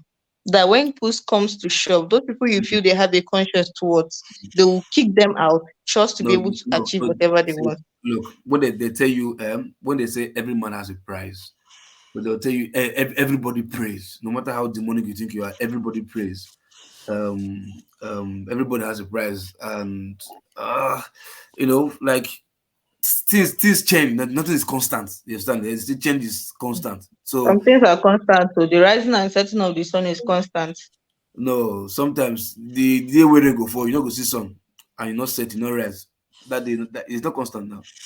You see, you want to go toe to toe with Loco. You're not Anyway, going you to come see, out. come, You because will don't not come worry. out on the other side, Uh, though. Loco will Anyway, drag but you, no, eh? don't worry. No. You end up with the tea water. The day where they go for you not see sun, so don't worry. May I interject, please? Ngozika, They asked me every question human before. being. I never answer question. No, sorry, Loco, no Sorry. best, Loco, please. Um, Everyone has a conscience. Even Hitler has a conscience. everybody, don't worry. Everybody has. Everybody has a Hey, conscience. electricity has brought Hitler into this now. Eh? No, Please, just this is like not No, the no, view. no. This is not the view of Dr. Damages. no. No, Sometimes because it's you not. see, I said no, Before you start saying everyone Hitler has has conscience. conscience. because you see, Of course, even we just decide to turn away, turn our. Listen, some of us have done things with due respect. It might exactly, be you very understand. minute. Don't do this. Okay, it might be very minute. We just turn our eyes away from it and Like, say, I beg. exactly. All of us, we have conscience. There's nobody that does not have Even conscience. We may even just even decide. even as rugged as or it's not rugged, yeah, because it's just hiding. I wanted to say MC Olomo, but even the rugged person, Have you might conscience. surprise. They say one woman, I get mumu button. You know they are clinical Understand? psychopaths. They are clinical psychopaths. The hardest man in this life is Um, maybe um, a woman might just be somewhere. Just loco. They are carry loco. Loco. They are clinical psychopaths that don't have technically they don't have what you consider conscience. no, they do. They actually don't. Oh, Father, No, let me when tell you you. say Have you clinical studied psychopath, Exactly. Hold on. Let hmm? me tell you, hitmen. Let me use hitmen for instance. America, let's assassin hitmen for But they are not instance. psychopaths. No, They are oh no. different. When you say psychopath, right? Hold on. When you say psychopath, try talk to their mother. Try talk to their mother. Try insult their mother. Those psychopaths. Try exactly, insult Yeah, them. they won't. exactly. Some What of if them they end hate up their murdering mother? their own mother. Not even like No. they will use their mother for experiment. God forbid, And though. I'm not saying this then type of. maybe they love their I'm not father. going to But they are scare the stubborn. children. No, maybe they love their father. See, let me tell you. See, look. When they say God made us in His own image and likeness, right? The likeness means there's God in everybody. There's always that small voice that talks to you that you refuse to listen.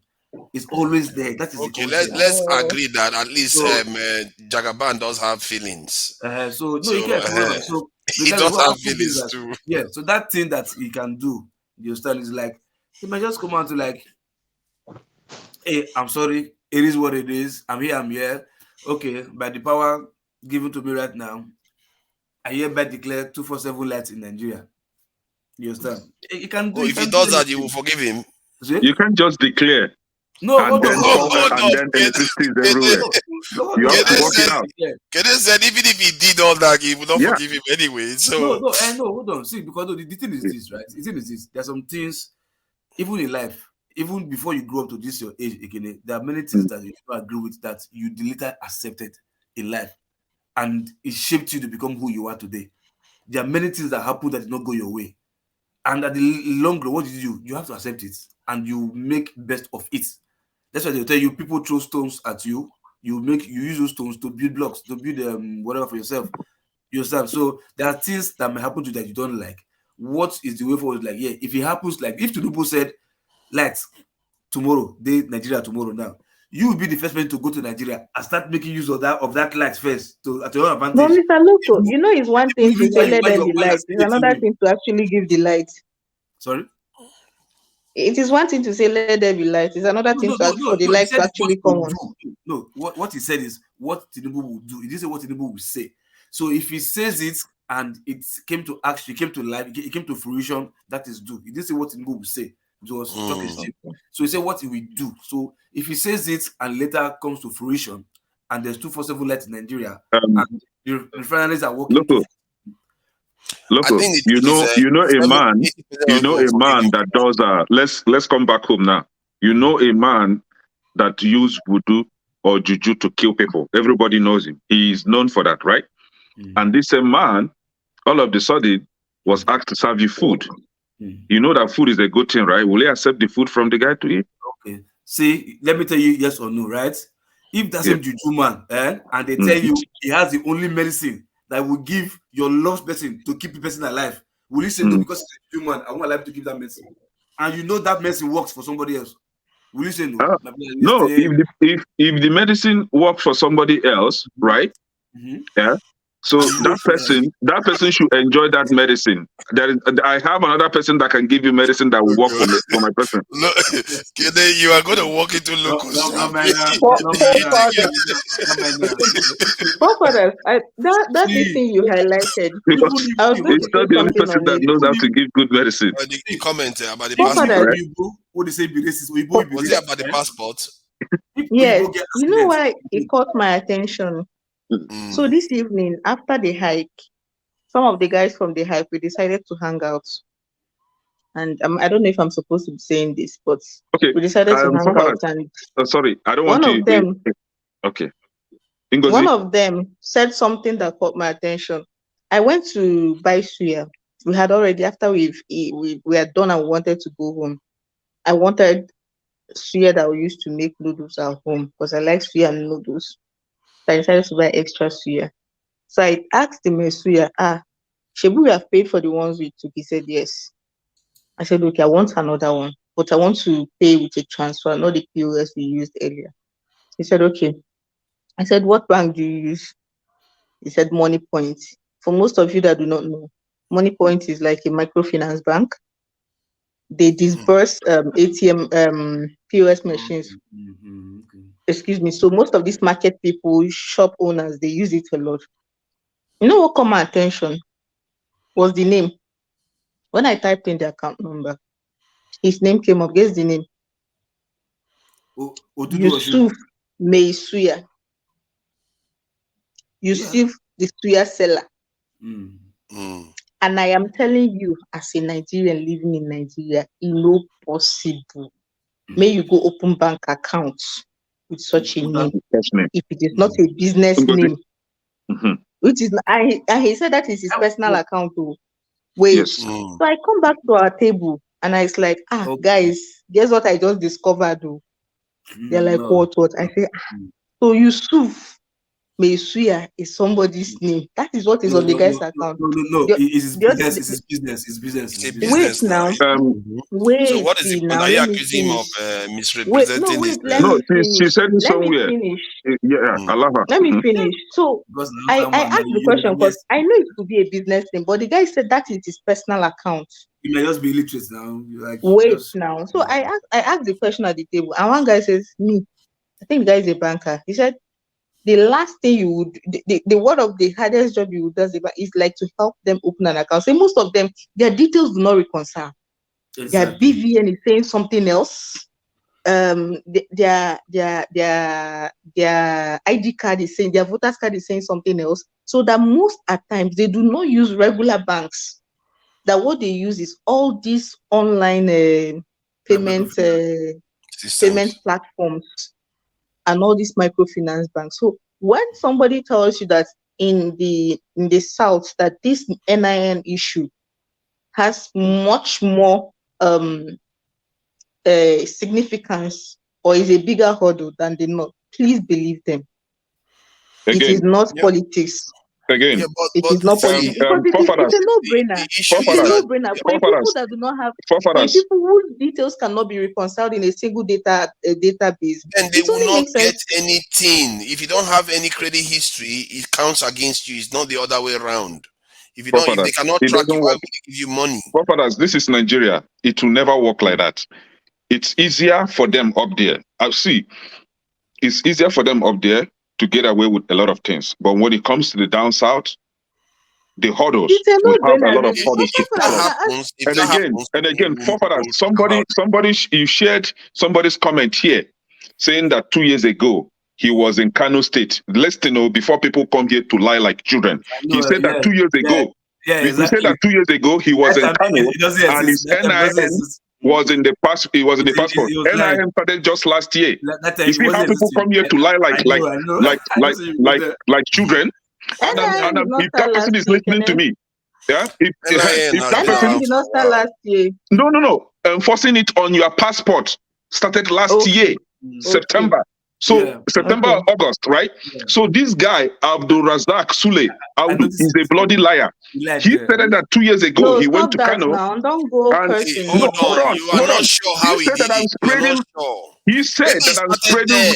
He said that I'm spreading false information, and I'm here to tell him that just not less than a month now, not less than 1 month, I have 2 passports from the north. I don't want to call the states. From the north, core north, no NIN. Just last week, I had a passport from the south, and there's NIN. In short, I have a lot of passports from the south with NIN. But we see what I see with what right? every conversation So, we have. Hold on. Let me say something. I think we get this, and this type of thing, we have to be careful. Because what we are doing is we are pushing people away from the conversation. Because I noticed that whenever you want to speak Kene or KJ, or you always come with this angle that, oh, there's something they are doing against us. Because you don't know those things. And we are exposing it. If they are so great, what is it you see in North that is better than what you see in the South? I don't know how. Let's just be clear. We're trying to expose a lot of things that some of us here are not aware of. Let's just establish something so that if you don't know it, you don't know it. I have had my NIN. If Abdul Razak is saying the truth, let him blank the NIN number, show us his passport, and I'm going to blank NIN numbers here, and then leave the dates of issuance. Let him do the same, and we'll post it here for everybody to see. People will come and be lying. NIN enforcement on your passport started last year, not 2 years ago. So he just lied. Let's call it what it is. Watch it. If he chose to give you 2.5 years, he chose it specifically. He could have just told you he did it recently or anything. He chose it deliberately. We are not children now. He chose 2.5 years for a reason. He didn't just say. He could have just said last year. You are giving. If you wanted to lie, I would like to ask a question. When you say there is they put NI on the number on the passport. Is this something obvious, or I don't understand? Is it an obvious thing that they just insert the number on the passport? Yes, it's very readable. Just, you have your passport number and you have your NIN number underneath. And the idea is for everybody to see. Is it only in Nigeria? About does it happen outside Nigeria? Yeah. For example, when I went to renew my passport, right? When I went to renew my passport last year, I applied online. There wasn't anything like NIN requirement, right? And then I was supposed to go to their office, I think, the following day, and I forgot. I was into something else. And when I got back, to get my documents together. And I went to their website again, and they says that there will be public holidays. I think they were celebrating Salah that day that I planned to go, right? Then after the holidays, they said after the holidays, on their resumption, you must provide your NIN if you have not registered or applied prior to certain date, of which I applied before that date. So the NIN requirement wasn't going to apply on my own case. So people that came after me, that applied after me, NIN must be on their passport. But I did my own prior to that policy, right? This was last year, September, I think of August, September last year. That was when NIN enforcement started on the passport. So if anybody is telling you that he did his own 2 years ago in Kano State, that is the same lies and propaganda that we're talking about here. I've had people from the north. But you can't be sure. You can't be because they have pilot programs. They have 100% sure. I am 100% sure that I'm telling you that the same week, some people got their passport from the east, applied their passport from the east. Others did their in the north. There was no NIM from those that did their own in the north. The question now is, why the discrepancy? Why must others have NIM and others would have? Okay, What are they working on that we don't know? My suspicion is that they are just rolling it out. That is the idea. They roll it out gradually, these things. I want us to be clear on something so that it will not be that we are confusing issues. Yeah, Victory and Ify have not said anything at all. NIN, I had my NIN since 2016. I have had my NIN since 2016. So what Ekene is saying, I can't verify that. I only shared an instance I know. Somebody I know that did has early this year. Is there a way I can forward you screenshots? No, you don't want I'm not doubting you have to you. keep You don't your need privacy. to show me Please proof. don't do that. You have to You are not because of this thing, start revealing your privacy now. I am trying to say that somebody will say, I've had my NIN, and it will he might come across as okay, I've had maybe he's trying to say that he's had his NIN since 2 years ago. That is the way I'm understanding it.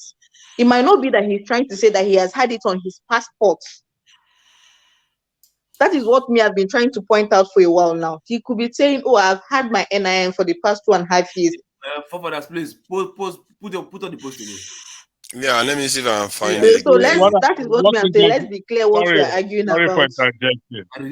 I'm looking at my passport now, which I did last year. You say that it's NIN, yes, his passport be NIN. Mine bears my NIN. I will allow electricity add what he wants to say. I did my passport last year, and I'm looking at it now. I'm not seeing any NIN number on it.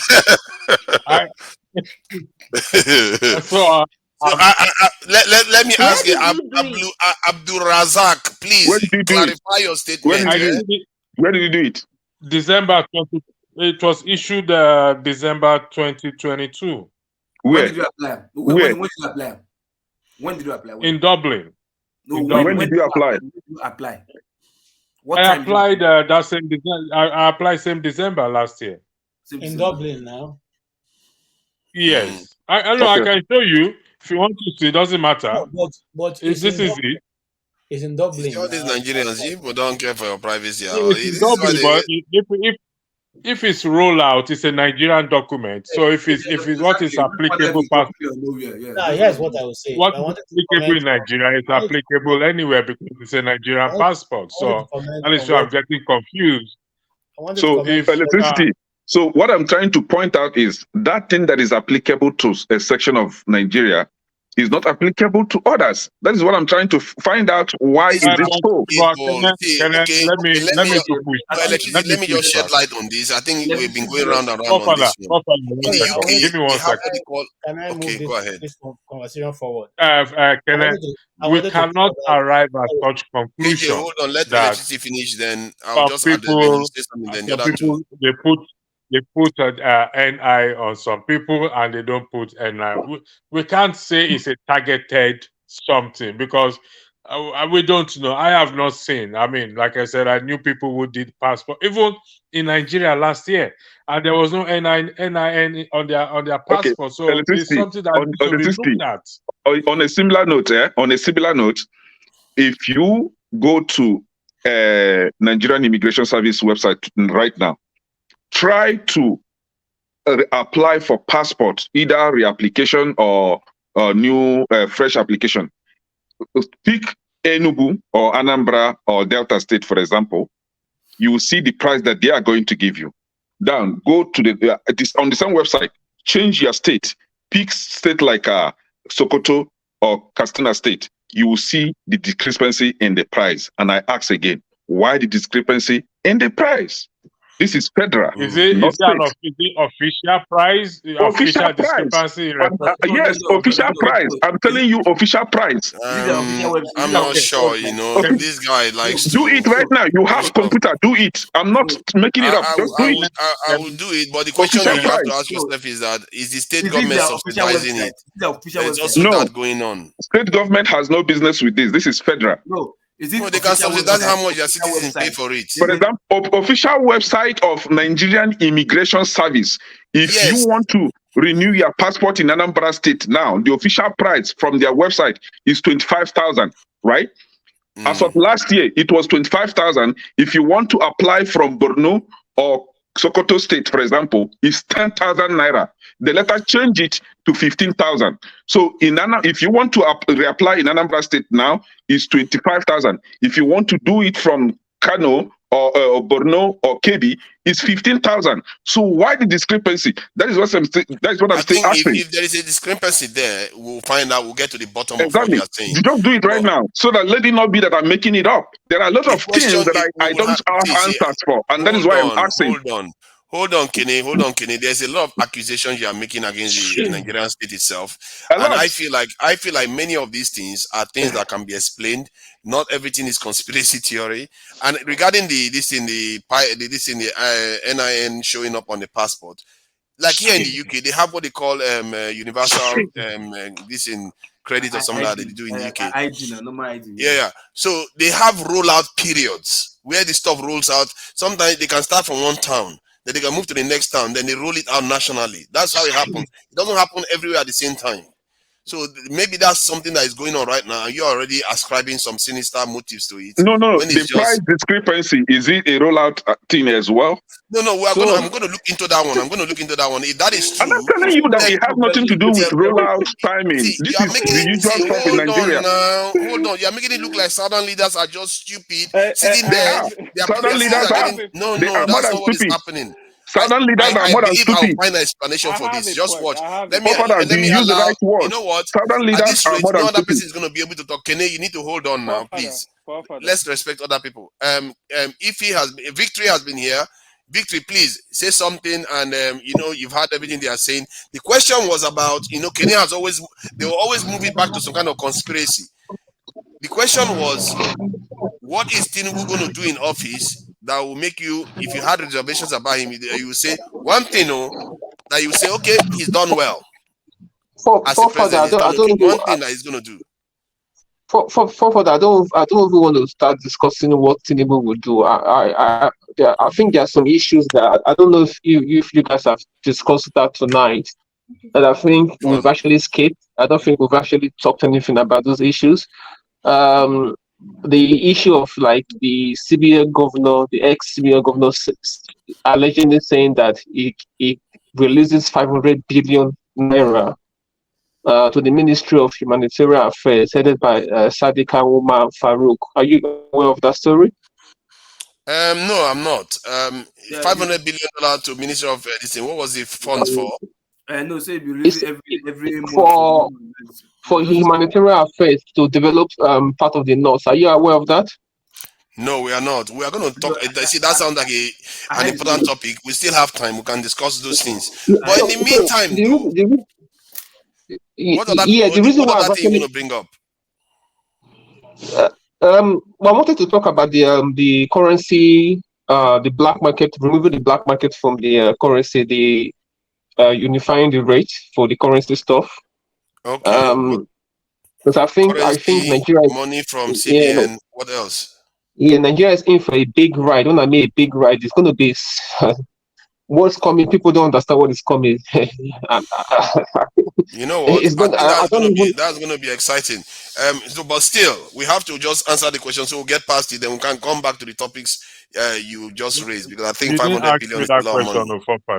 You didn't ask me that question. Oh yeah. I thought, okay, don't worry. I will be back with you after you, Ify. Then I'll come back to you. Sorry, I should have come back to you. Yeah, and Ify, she's a special guest, and we have to treat her special. So, Victory, please go ahead. Just answer the question. You can make it short if you don't want, if you're not interested much. There's nothing you can do. So basically, you can't take something that does not belong to you. Then you ask someone that, what can I do to make it right for you? Are you having a laugh? Okay. It's like me coming to your house, taking your property, or taking anything that belongs to you, and I call you say, for that. What do you want me to do for you to be happy? It's just what if it does everything P2B wanted to do? For that, let me give you a story. When I was in secondary school, I used to write. When I was writing an exam, I have a friend, right? I would tell him that, listen, sit close to me so that you can copy my work, right? I work on my work so that you can copy my work. My practice. Sorry. That's my practice. Don't mind him now. Don't mind him. All these Ojoro people. When they finish doing Ojoro, then they say some other person don't go and do Ojoro. You don't know what I want to say, right? I work on my work so that you can copy my answer. But do you know that this guy, despite me opening my work, this guy cannot still copy what I'm writing, right? So some people, I'm not saying this as a bad remark on the guy. Some people are simply not good at certain things.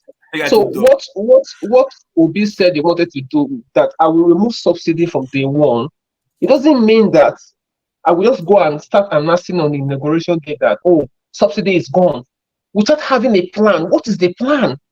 How are you going to cushion the effect on the people?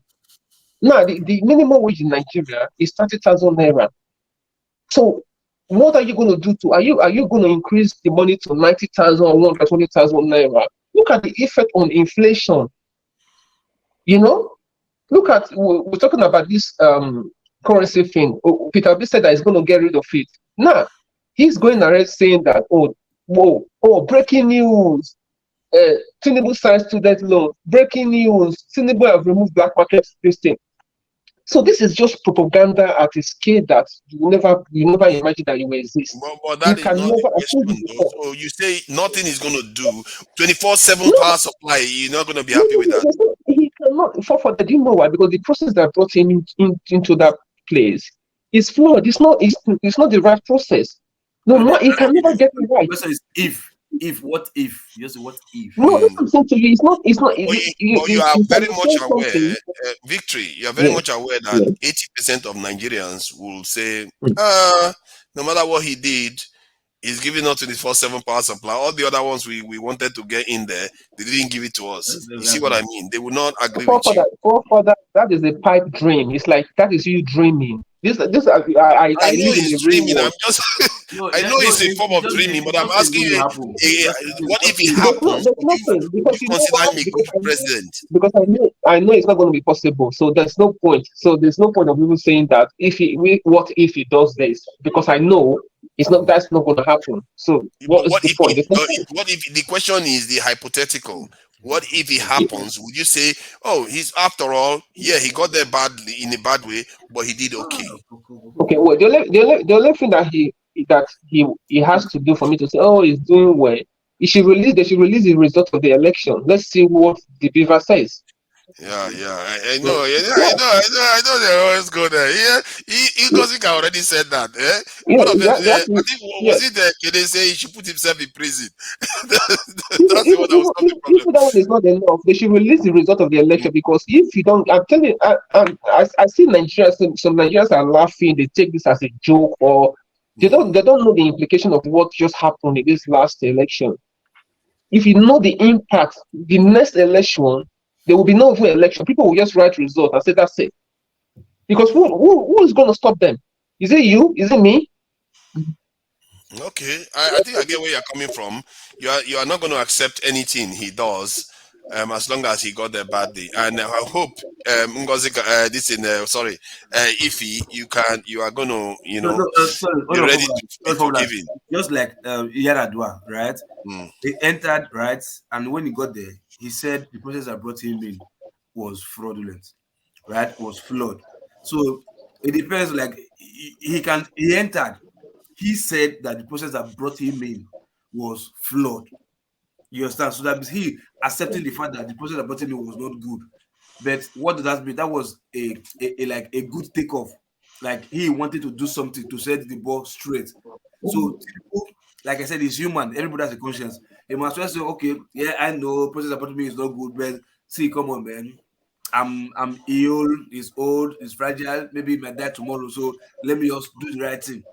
So we're just wishing. Yeah, let's hear from Ify. Maybe she's in a forgiving mood. You know, it's everything is possible. So, is there anything he can do that you would like? You know, you would say, you know what, I didn't like this guy, but now that he's done these things, I don't like the way he got into office, but he did okay.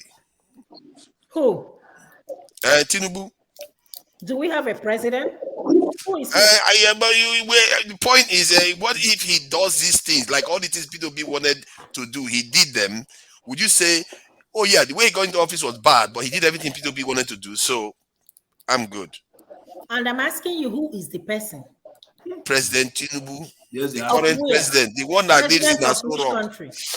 Nigeria, the one that lives in Aso Rock. I didn't even know we have a president.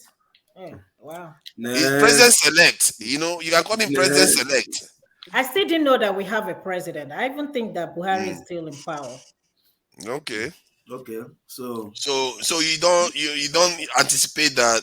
What about the question though? Do you Which think question?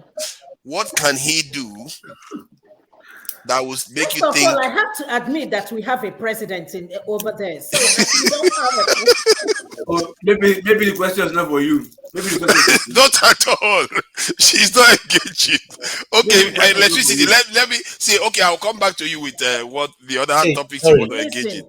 Sorry, I was trying to make a statement earlier on Yeah. concerning what Ngozika said, and I was trying to explain the rationale behind what she was saying. I think electricity wanted to say something to be fair to him. I think it wouldn't be fair. Electricity had been there, and I didn't know he wanted to comment on this topic. So I'm not going to take more than 1 minute, 1 second. 30 seconds. You didn't even let me finish before you jump. Yeah, you say he's not the president now. You completely blocked. Okay, if you want to say something now, if you can go ahead. KJ, go ahead. KJ, go ahead. Go ahead. No, go ahead. Okay, thank you. What Ngozi was saying concerning the Suya guy, you see, most of them are not the ones who own those business they're doing, and because they are collected by their so-called orgas, those who send them to the east or to wherever they are located. Those people use their influence and get those accounts for them and put whatever name that they have to have. It's not necessary; they don't have any other relationship with it. They give them those machines and they do the business. They are responsible for giving them money to buy the meat that they're selling every day. And so they do return account on weekly basis or every 3 days, or some of them do it every day when they go back to sleep. Those people also provide accommodation for them, those batches they're sleeping. So it's a well arranged, arranged out business in the north. If anybody who lives in the north for a long time will know that. So she shouldn't be surprised that is what is transferred, that's transferred there. Okay. Thank you. Sounds good. Yeah, if you have something to add to the the possibility that good things could happen in the next couple of months. So listen, joke apart. We have to start telling each other the truth. There is no possibility in here. Okay? You can't keep doing the same thing over and over again, expecting to get a good result. No. Look at the people that Tinubu is selecting or appointing. They are the same people, the same corrupt politician. So what do you think is going to change? No, joke apart.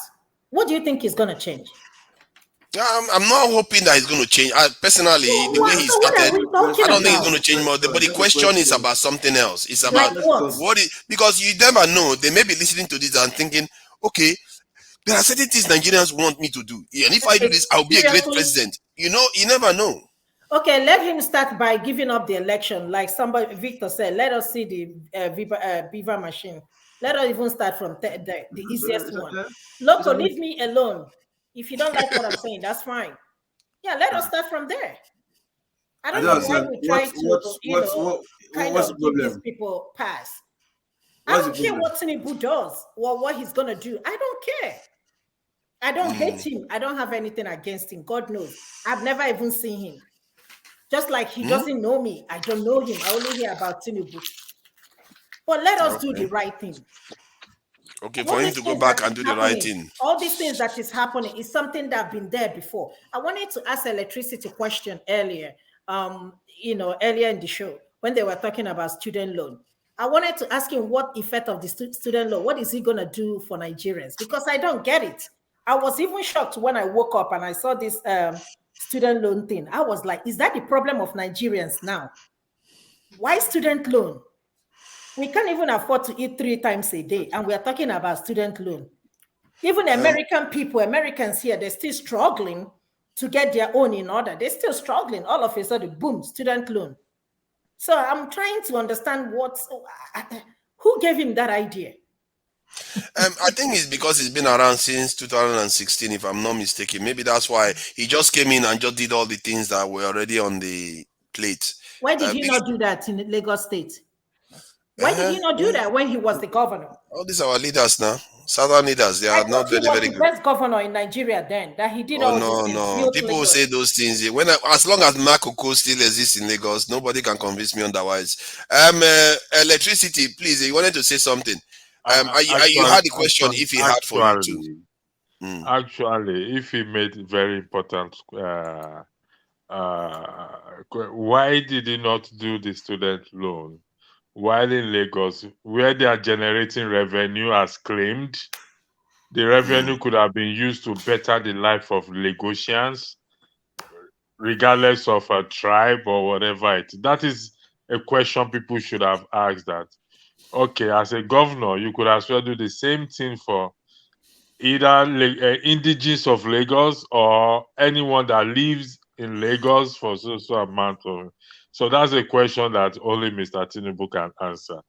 However, my response to what do I expect? What's the question again? The question was, Godfather. yeah, what would Tinubu one thing Tinubu will accomplish that will make you think, of all his faults, I'll forgive him, that he has done well as a president. One thing that he will do as a president. For the record, I hold nothing against him, so the issue of forgiveness does not come into play. Okay, that's number one. Now, number two, my response is non-partisan, and I've said it over and over and over and over again. Any president, anybody that fixed the electricity issue in Nigeria is the person I consider as achievement. The clue is in the name, I guess. I should have known that. You know what? I like that. You see, that is somebody that knows what they want precisely. So, He doesn't. It's dispassionate of individuals or so stuff like that. let me go further. You see the issue of I am the only one that disagree that the subsidy should be removed. I completely disagree with it.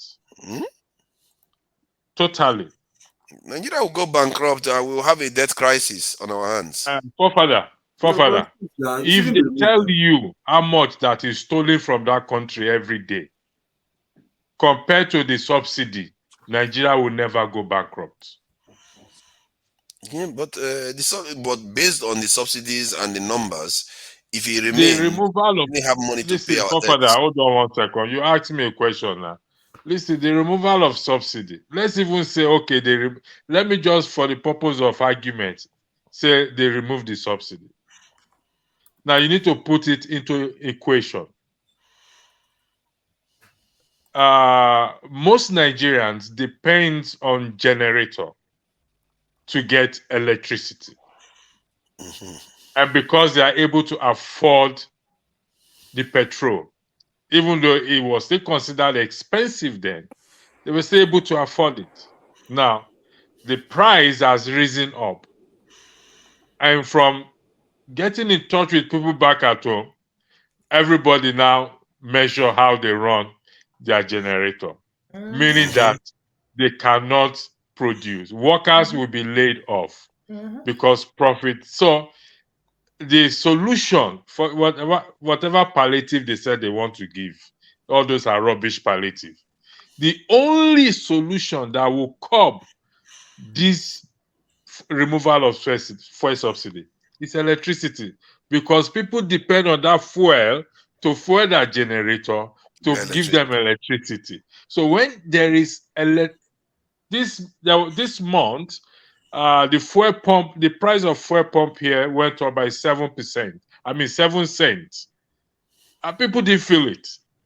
You see, because we have that electricity that we can fall back on to do a lot of things. So it's your choice if you want to have a car, if it's necessary. So you don't really, it's only when you have a car you buy petrol. If you don't, what do you need to buy petrol for? To run your generator? You don't have generator here. So let's be realistic. It's not about let's be fair. It's not about Tinubu. Forget about him. It's not about Tinubu, Buhari, Jonathan, Yaradua, every one of them. The only person I will give a pass mark, I still say it tomorrow, is that individual, whether he's an Igbo man, whether he's an Efik man, whether he's a man that rose from the gutter and become president, or does not have identity, that can fix the electricity issue. Forget it. Nothing will work. Nothing. Write it down anywhere. Take it to the market. I get where you're coming from with that. This, and I think it was quite a good this in the way you connected, the power generation aspect of the petrol that is being bought, and now the price has gone up, and the way it was implemented was terrible, like everything else. And if that is how in short, I don't want to even comment about what they've done. I will talk about that later. But I think your submission is, as you can see, a lot of people are nodding and all the rest. KJ hasn't said something for a while, and then after KJ, AY. KJ, please, what do you think about what you've heard so far? You're muted. I stand with my sister Ify on this platform. I don't want to recognize the fact that there is someone we are addressing now as president, even though I'm trying not to be partial in any way, because I'm not a supporter of, I'm just a supporter of good governance. I have no dog in the race or in the fight. What will Tinubu do that will probably make us forget that he stole the election? Nothing. The only thing is, if he didn't steal election, let the judgment from the high courts or from the courts say so. Simple. If he says so, and it is proven that he actually won the election as they have stated, I will go all out to support him. By the way, he's a I'm not someone who likes his politics, but has been successful for himself, not for the people of his region, but for himself. Because what we see in his government is state capture. And he has captured the Southwest and has held them captive for a long time. So if his politics have been very good, I'm sure the Southwest will have been quite different. But I do not agree with someone, an individual, who will be the one to decide what happens to a region. It is evil. It is evil. And that is what that's playing out sometimes. Because like someone was saying earlier on, that's BQB. Fashola for me is a very intelligent man, very intelligent, and I admire the way he ran Lagos, even though he did some things also that not in place that I would probably disagree with. But he was quite effective in doing putting Lagos in shape. I mean, in his administration. So I would have thought that he should be the one that he would have been, that would have been made the chief of staff. But again, I remember that Fashola may not be very good in crookism. So we'll have to get people who are crookish in crookism, to stand and see, they will be able to see all the loopholes and but so I can now understand the choice of Bajabia Miller, who I think is more like Tinubu than the other guy. So that's my take. Even if he fixes the electricity today, I don't think it will change my mind. If because again, that means that we wait for another 4 years before we start getting things correct. And if by the next 4 years, if I was in Shetima's shoes, and Tinubu is not going to run again, I cannot watch Obi take it over.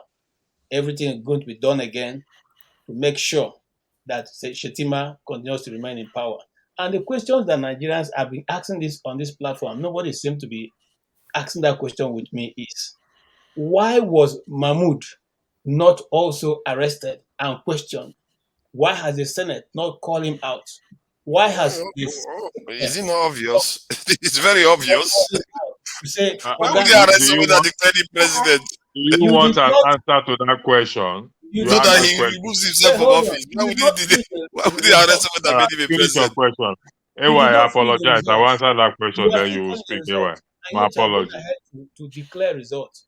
And this your staff in Adamawa State did the same thing. And people say he's a crook. So what's the difference between the two of them? I don't know that. Maybe somebody can enlighten me how that goes. All right. To answer your question, the president, the power is vested on the president according to the constitution to appoint Mahmoud. Okay? So Mahmoud was appointed by Buhari. Okay. Now, the Senate cannot question Mahmoud because the Senate, they are in what I call structure of corruption, or the legislative arm, structure of corruption between them and the executive. You can, I said this earlier, have you heard any legislator come out to talk about the election? Whether PDP, APC, Labour, this, you've never heard any one of them come out. So they cannot do anything. Now, Sydney, is it Sydney? Yes, said something earlier, which I have said, and he reiterated it that listen, the president, either Tinubu will keep Mahmoud, I beg your pardon, or he will appoint someone. And I said, let's take a guess. Who is Tinubu going to appoint? MC Oluomo as the next INEC chairman. And you have nothing to do. There's nothing you can do about it. Okay, because he has the power. Electricity. The Senate, Electricity. Can I ask you a question, Let's please? allow AJ to Very contribute important. so that No, once AJ contributes, then we can start going just very anyhow. okay.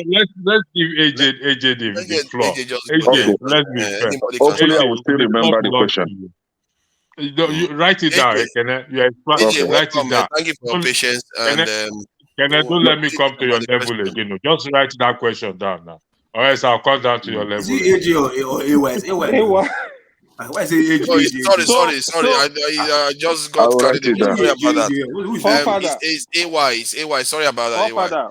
Forefather, Yeah. what is the question exactly? The question was what will Tinubu what will accomplish Tinubu do? in office? What is one thing Tinubu will accomplish in office that you will say, okay, he's done well as president, no matter all his sins or other failings? Like which scene exactly? Can you be specific? Because I need to give you an answer. Real and imagined sins. It doesn't matter. The point is that if you want to rate him as a president, what is one thing he would do that it will make you emphatically say, yes, he's done something that I'll say, yeah, it's an okay. It wasn't a waste of time.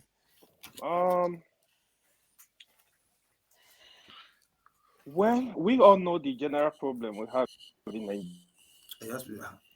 No, seriously, after how many hours of waiting, and this is what happened? Of course, electricity just measured the No. one. Okay, okay, he's back. Okay, I've restored the power back. Okay, he's gone Okay, again. let me ask Electricity my question real fast before he come back, right? He's been perfectly waiting, and now he's not answering questions. Everything started going. Electricity. He's back again. He's back again. Okay, go ahead, anyway. Yeah. So we all know the general problems we have in Nigeria. One of it, the electricity, just measured it, which is our electricity. Well, hopefully it can give us electricity. To be clear, I'm not part of those that believe Peter Obi won the election. Here is my own belief.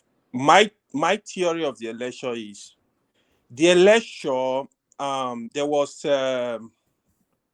voter suppression in this election, ranging from collecting of what's it called, the voters card, and during the election, of course, probably if the election was completely free, I'm not saying the election was completely free and fair.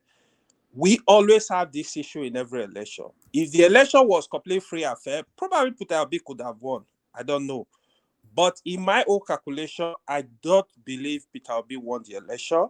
Peter Obi did excellently well. My prayer is, if Peter Obi won the election, I pray really win in court. This is my honest prayer. We might have all sentiment, emotions about this election. I can bring a friend here, Alex. I can bring my friend here before the election. I calculated to him. I told him, as this is what will happen in this election. It happens. After the election, was calling me prophet. I was laughing. The truth is, we need to. The Nigeria system is just too complicated. But however, I see Tinubu as president now. After some months, if Peter Obi come in, I will give him support. He's my president. I don't care who is there. What I'm really interested in, let the country work for Nigeria, not for. We don't need Igbo president. We don't need Hausa president. We don't need Yoruba president. We need a Nigerian president that will really work for Nigeria. This is what we should be. Like since 1999, to be honest with you, the only person I give credit to as a real Nigeria president is Obasanjo. Obasanjo might have his own issues. I give credit to him because of the way he managed the country, bring everybody together, So that is what I did see during Buhari, right? But Tinubu, I don't know. Let's wait for his list. Let's wait for how he's going to run the country. But you must bring everybody together, bring the country together.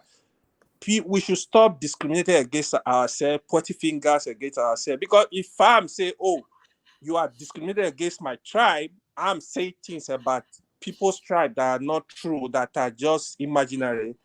I'm as guilty as what they are doing. So we need to be careful. But let's wait for the tribunal. If Peter Obi actually bring the evidence he won this election, I sincerely pray, may God let him be our president. This is just my submission, but I don't believe Peter Obi won the election. So yeah, so electricity will make you impressed. Okay, electricity is good. So for me, since Jerry wasn't here when the main question was asked, for me, the only thing that will fix for me that will impress me is security. If they don't fix the Nigerian security to a level where I believe that it's a paradigm shift, it's just a waste of time. And it will prove to be empirically a waste of time, because sooner or later there will be instability that will lead to everything going in shambles again. So that is that. Let me come in with my question to electricity. When you ask electricity what will Tinubu do to make him accept Tinubu's administration, and he said that if Tinubu is able to fix that, whomever that fixes the electricity issue, that he will accept the person. And I ask, knowing the fact that electricity advocate for constitution, he advocates for legality. At the same time, if you have someone that came in or become the president through the illegal means, so are you now telling us that if the person is able to fix electricity, that you will accept illegality, regardless of, however the person comes in? Now, that is the question to electricity. So whomever that comes in, you want me to answer it? you answer. Let me finish with AY, then you can answer, and then AY will answer his own. AY, you say that you don't believe that P2B won the election. Good and fine. I believe that P2B won the election. But my question to you now is, do you trust the judiciary, the Nigerian judiciary, do you trust it as it is today? Do you have a strong trust that they will be able to do the right thing? Yeah. It's a question. Okay. You know, yes or no? Yeah, yes or no answer, because I have other things to say and I will close. Yes or no answer? Do you trust the judiciary? Chill. It's a question. Let me answer. Yeah. With what is going on, to be honest, I really have serious doubt about the judiciary. The whole thing, I'm just scared. Okay, look at what happened with is it Bokochua? What's his name? This confession on the floor of the Senate. Like this kind of stuff, even if you believe, like it's just a mess. No, I understand what you're going. So in essence, you have your doubt about the judiciary, right? So if you have your doubt about the judiciary, how then will you be able to find out if P2B won the election or not? Or you can never say I don't have 100% confidence in the judiciary. Okay. But to be honest, like you never know. There is nothing God cannot do. Just still believe. There is no where are we gonna go? Where is Peter B gonna go? So you are trusting in miracle now. Then you are trusting in miracle, not the audio things that you and I know. He doesn't have 100% support in the judiciary. It's something that is clear for you to understand. Peter B has passed through the judiciary before, and he became the governor. Not only him, a lot of governors in Nigeria. Nothing God cannot do. But do I have 100% trust in the judiciary? No. Okay. So there is no way you will find out if P2B actually won the election. So your conclusion that P2B did not win the election is null and void. True. You're just making a wrong analogy. He just said he doesn't have 100% trust in the judiciary. It doesn't necessarily mean the judiciary cannot pass. We are saying the same thing now. His first comment was that he did not believe that P2B won the elelection. That was his first comment. But that's his own analogy. But he also said he was going to accept it. Won the election. I'm very emphatic about it. I'm telling you my own. Listen, that's his own opinion. If I sit down with you and I say analyze to me, tell me how Peter B won. I don't think you'll be able to give me the number. No, I will give you the results from Plateau State. I will give you the results from Lagos State. I will give you the results from Ebonyi State. I will give you the results from Borno, Nasarawa. I will give you the results from Benue, just as they are giving it in the court right now. I will give you the results for you to go through and see what is in there. May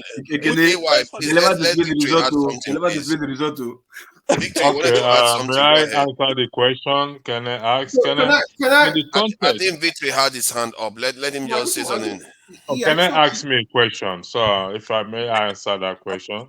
You can answer the question. Let Victory, because he had his hand up. So Victory, go ahead. You know, like AY, like I've seen many people like you, your narrative, what you try to push, you're trying to push out there, you know, and that's your opinion. I do respect that. The part what gets me really frustrated, I don't even know what is wrong with Nigerians.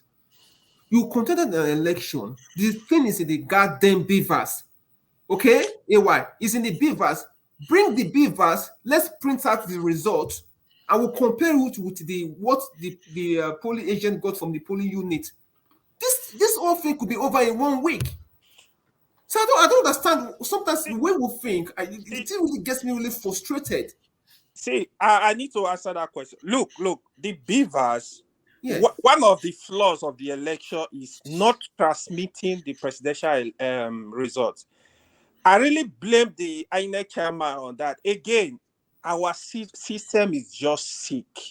I blame that is, look, if that result has passed through beavers and they announced Tinubu as winner, people will have less doubt. So if that was actually a plan between APC and INEC, that's a different story. If it was actually what's it called? They call it a faulty process, which I also have doubt if it was a faulty process. It looks like something that, because I expect the INEC chairman to actually come out and explain to Nigeria, look at what happened, be very transparent about it, then let us determine if we're going to accept what you are saying. Let me now say this to you now quickly, just another quick submission. That's why I said to you, normally the beavers, how that beaver should work is like, if you cast a vote for, say, 100 for Labour Party. The number should be recorded. Labour Party 100, APC 20, this and that 20. But the beavers just gives a total breakdown of what the number of people that voted in that polling unit. It does not specify, it does not narrow it down by party to party. That is one. But having said that, that's not a problem. If you bring out the beavers, I will print out the result on the beavers. If we compare that with the polling agent result, right? That gives you, that's the original result, because if the beavers is saying that people that voted in this polling unit is 500, and the result that the agent have is showing 500, that's the real result. And you just do the tabulation. It's 1 + 1 + 1 is 2. So this is the point that gets me really frustrated, that when I see people come here to say that, I don't think that. But isn't that what I think that's what they are trying to do. It's just that you have to do it before the judges. AY, was the election free and fair? Let's allow electricity to answer. Was the election free and fair? Let's allow electricity to say something, please. What you believe is AY, hold I know, on. but was it free and fair? Don't answer him. Can you stop it now? You are come on now. Electricity, please. Go ahead. You are trolling now. No, people come here to spin some narrative that will never work here. You push certain narratives, so I'm going to flip something around now. No. I just simply asked him a question. Was the election free and fair? I don't see anything wrong with that question. I know. So I don't know why you guys are afraid of that question. Was it free and fair? It's a simple question. It's hard to have a free and fair election. AY, please don't answer. So it was not free and fair. Just keep asking you one question after the other. Okay. And Tinubu won, right? Electricity, please go. Please go, electricity. Electricity, have your say, please. To answer your question you asked, in the context of the question forefather asked, I provided an answer in that regard.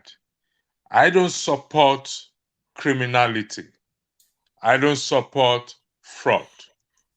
The matter is in court. Whether we trust the judiciary or we don't trust the judiciary, it has to go to court. Okay? What I am telling you now, and I stand on it, even though the federal government has no hand in issue of electricity again, because it's been passed to the state government and private investors. So, if, for example, in Delta State, Okowa, for example, now fix the electricity, and it has to do with a Delta State election this thing, I will vote. I will accept that and say, because Okowa is not different from Tinubu, whether you like it, whether you agree with me or not. Okowa is not the governor of Delta any longer. Come again? Okowa, yeah, I know. I beg your governor of pardon. Delta State. Well, the new governor, we can't really say anything about him because he just started. I'm just using Okowa as an example. Now, I want to flip something around, which will generate a lot of maybe heat. Do you agree with me that you have something that you can offer me? In what aspect? In any aspect. There's something you have that I don't have. There's something I have that you don't have that we can exchange. It could be knowledge. It could be anything. Do you agree on that? I don't know you. I don't know your capability. Okay. I don't know what you have. Yeah, look, on this platform, we share opinions, we share views. Yes. Okay, so I give my views, you give your views, and we share things. We share things. Yeah, knowledge. So let's use knowledge. So there's a knowledge you possess that I don't possess, and there's a knowledge I possess that you may not possess. So we share it, isn't it? Am I correct? You're correct. Okay. Yeah, now your narrative that I want to push back is you have this narrative that the Igbos are somehow targeted. So the question I ask is, what do they have? What do they possess that you now think that they are being targeted? Could you explain that? Because I'm a bit confused right now. Okay. That was why I used you and I as an example. So what do they possess? What do they have? I'm a fisherman. You are able to create. You are creative in other things. So we need each other. I will go and fish. You will come and buy fish from me. I will come to you and buy one. So what do the Igbos have that you think they are special or special than every other person? Let me help you on this. The question should have been, what is the offense of the Igbos that are being targeted? What have they done to be targeted? No. Listen, you don't put question into my mouth. I asked you a question. Okay, just the same way you say you don't like the way I said level. If I must answer it the way you put it, my question would be, why are we being targeted? I don't know. But I'm asking you a question. Nobody is targeting any Igbo person. Now, and I asked you a question. I asked you questions now, and you could not answer any of it. The number one question that I asked here on this platform. Hold on now. The number one question that I asked on this platform was, why is it that, remember, I did not say that Igbos were being targeted on this very one now. But since you come up with this, let me rephrase that question and put it the way, in short, let me just put it the way I asked it. Why is it that in the South, I did not say Southeast, neither did I say Igbos. I said, why is it that when you process your passport in the South, your NIN will be attached to your passport, the NIN number, right? The number will be written on your passport. Let me put it literally so that everyone will understand it. But when you process the same passport, the same day in the North, state like Katsina, Borno, Adamawa, your NIN number will not be displayed on your passport. That was the question I asked. Hold on. Yeah, let me complete. And the second question that I asked was, why is it that when you want to process your passport in the South, I did not say Southeast, neither did I say in the Igbo land. I said, why is it that when you process your passport in the South, the official price on the NIS number, Nigerian Immigration Service website, is 25,000 naira. But when you process the same passport, the same day, the same time, in states like Adamawa, Borno, and Katsina, all those northern states, it is 15,000 naira. Why the discrepancy? That was the question that I asked. So I don't know why you're coming with the issue of, with the claim that I'm insinuating that the Igbos are being targeted. No. I'm not if you want to go on to that end, I will tell you why Igbos are being targeted. No. Can I, with due respect, I'm stating a fact. It's narrative you have pushed on this platform. We can go back to the video. Igbos are being targeted. That is why if you want us to go on that lane now, and I will give you because I'm going to do pushback where you are concerned. Because I will give you instances why where Igbos are being targeted. I try to if you want to go on that lane now, it's a different thing, not something that we discuss here today on this platform. I'm going to start muting people. If you want, see, Kene, you can't just ask questions. Let me answer your question. They are after us. You can't just stop doing this. You hold on. I have to have my say. I have to have my say because you've been having your say. You can't just ask a question. You are targeting me. I was asked a question. I have the right. You will Why would you say forefather is targeting you? Everybody's targeting me. He keeps muting me. I will mute you because you won't stop. You won't stop. No, forefather, I will mute you because you don't stop. And I will take you backstage if you don't stop. You have to allow people to talk. Take me backstage, my dear. See, you can't keep asking questions. You keep muting me all the time. Can't I talk? How dare you? Can't I talk? You keep muting me. But you have already had your say. I want to have my say. You are targeting me. I want to have my say. Electricity, hold on. Backstage and so what? I'm trying to get him to understand that you can have your say. Some other person can have their say. It's turn by turn. You can't just keep talking continuously. And my point is that you can't ask a question and just say, oh, there's a sinister motive behind it. There could be an innocent reason behind it, but you just go and look for any innocuous excuse in Nigeria that says, oh, there's a discrepancy. For you know, that discrepancy is in favor of the South. Maybe they are saying they are prioritizing the South first in terms of the NIA rollout. No, but you don't know that. You just insinuate, oh my God. They are prioritizing the South in terms of charging them higher amounts. The truth is, you don't know why. Like in the South now, in the South, Let them tell us why. My question is that I want to know why. In the South, Did you remember my question? I want to know why. You want to I know want to why. know why. And no answer is coming from you either. Come here to come and ask a question. I want to know why. That was the question I asked. Why the discrepancy? Why? That was my question. Because I want to know why. Research it yourself. Why didn't you research it? You came here to insinuate. I've researched and I could not find the answer. So we are on this public platform and I'm asking why. For you to help me if you know the answer. Find out whether that is true. I'll go and find out what that is. Let me do the hard work and find out. A due diligent citizen will go to the necessary authority to ask that question. I went to the immigration here.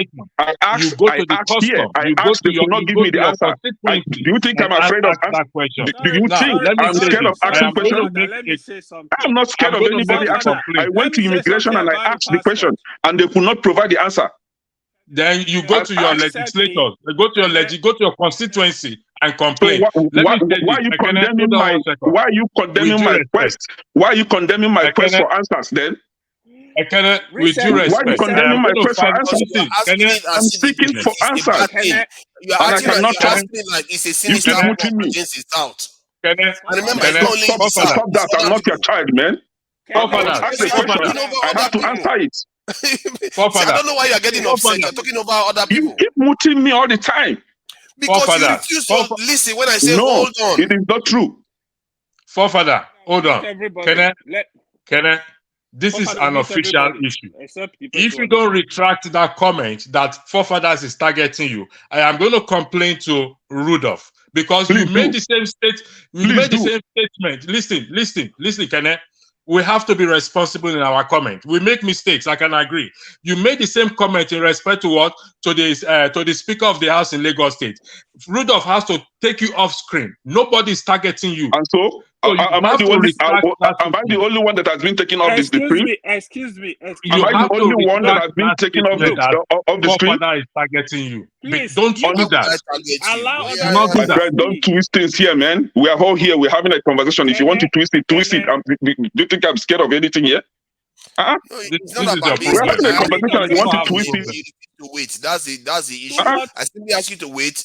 Didn't say you should not say what you want to say. I just say wait, but you refuse. Whenever they ask me a question, I will not even speak up to 5 seconds. He will mute me. I have to keep muting myself.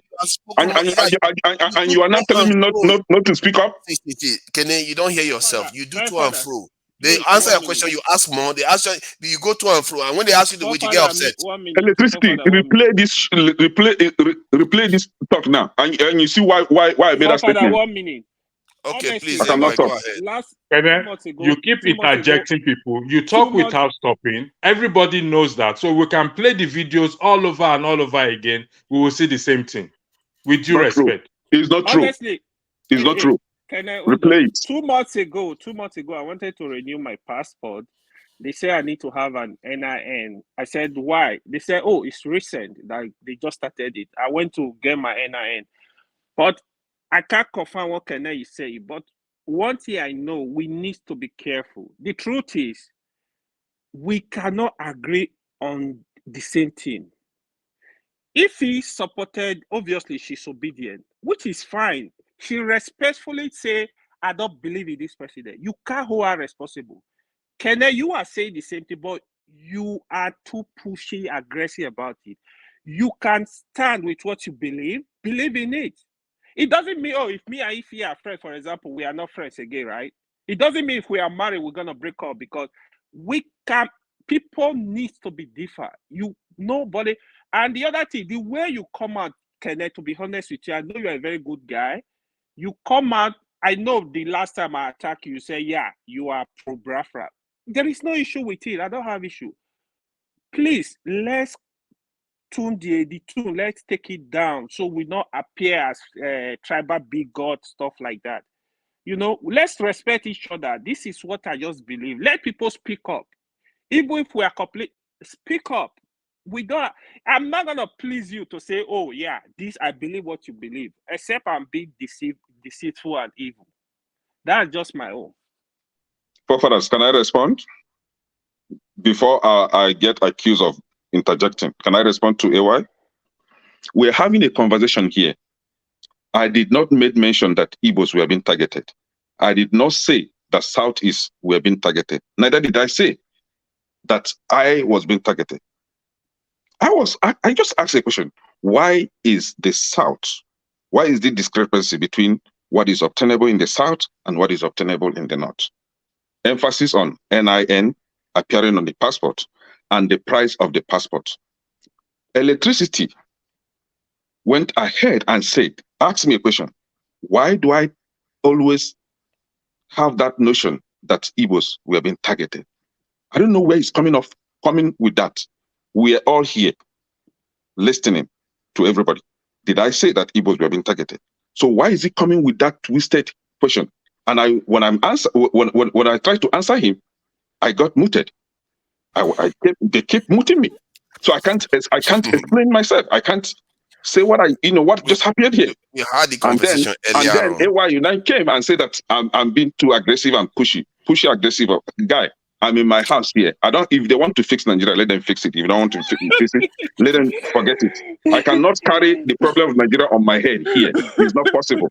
So, but when we want to say something, let's be frank with each other. Let's say the truth. Let's say what happened here. Can I add something to what you said? I can guess maybe why there's a bit of discrepancy.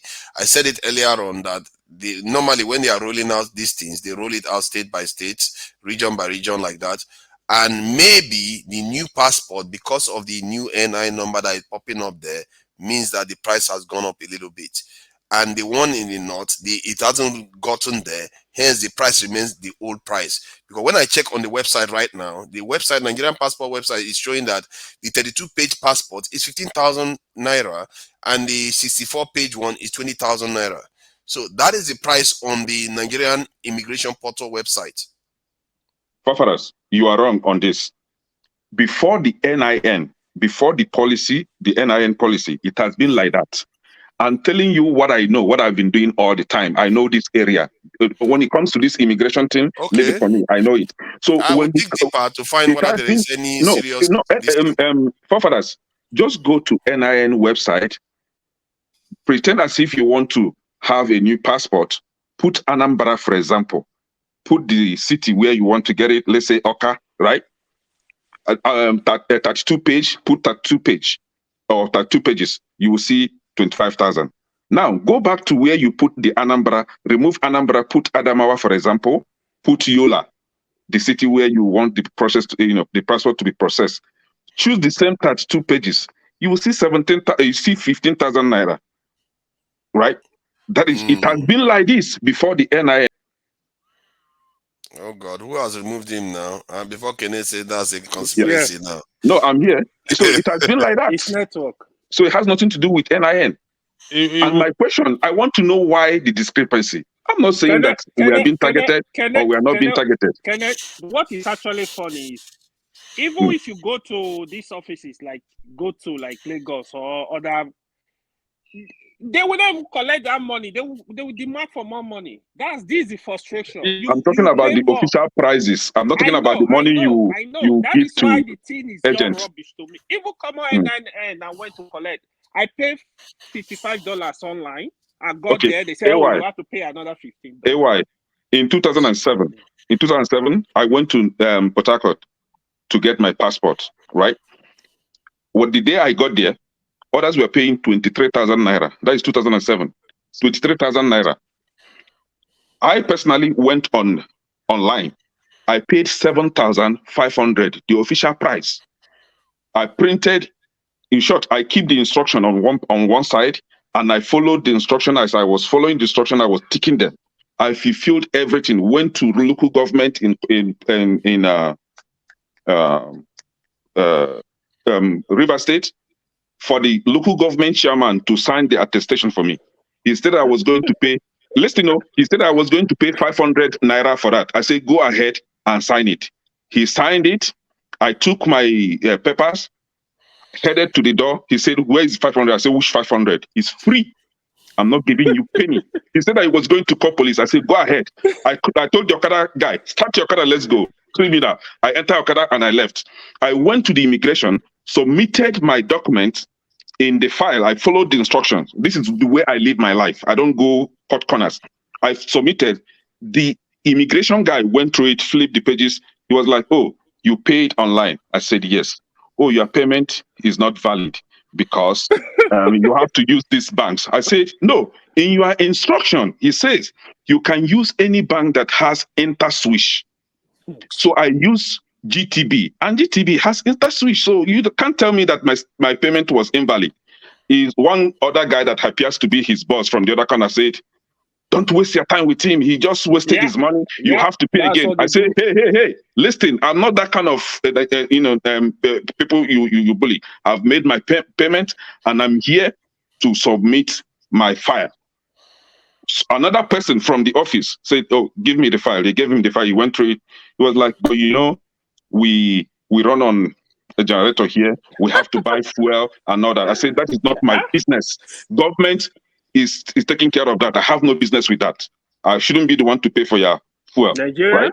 So they now collected it. They said, "Well, I have to go. That whenever he's ready, they will call me. But if I want it They now," will keep it. Yeah. listen, they said, "If I want it now, then I have to do what others are doing." I said, "I only have 14 days to have my passport according to the instruction. If I come here after 14 days, I don't have my passport, I'm going to create a scene here. I'm not in a hurry, but I have 14 days." I left them. After 14 days, I came, my passport was ready. So others paid 23,000. I paid 7,500. You see, so if you go to Lagos, you can get your passport with 100,000 naira in Lagos. That is your problem. I can go to Anambra and have my own with 25,000. I go to Adamawa and have it with 15,000. I pay the processing fee or the address verification fee of 2,000. I have my passport. Okay, Yeah, I think I have some information about this, so that maybe we can put this to rest. So I think this comes down to exactly the kind of explanation I tried to give earlier on regarding the rollout and the technology behind the passports. Let's see. It says it's a product of the latest technology in passport issuance. It has improved security, features a polycarbonate data page, and comes in 3 categories of 32-page 5-year validity for 25,000, 64-page 5-year for 35,000, and 64-page 10-year validity. So that is where the price discrepancy is coming from. The one that the other the northerners are using, it's not gotten to them this latest technology that they are using for the passports. And you notice that most southerners are the ones in the diaspora. Probably that's why they start from them first, or maybe because there's more technology and development in the south. Maybe. And I don't understand why whenever we ask these questions, I think it's a valid question, to be fair. It's a valid question. Yeah, go The ahead. passport comes from they process the passport from Abuja, not from state. State will only collect. So if there is a technology coming from the federal, coming from Abuja, it should be applicable to everybody, not just select states.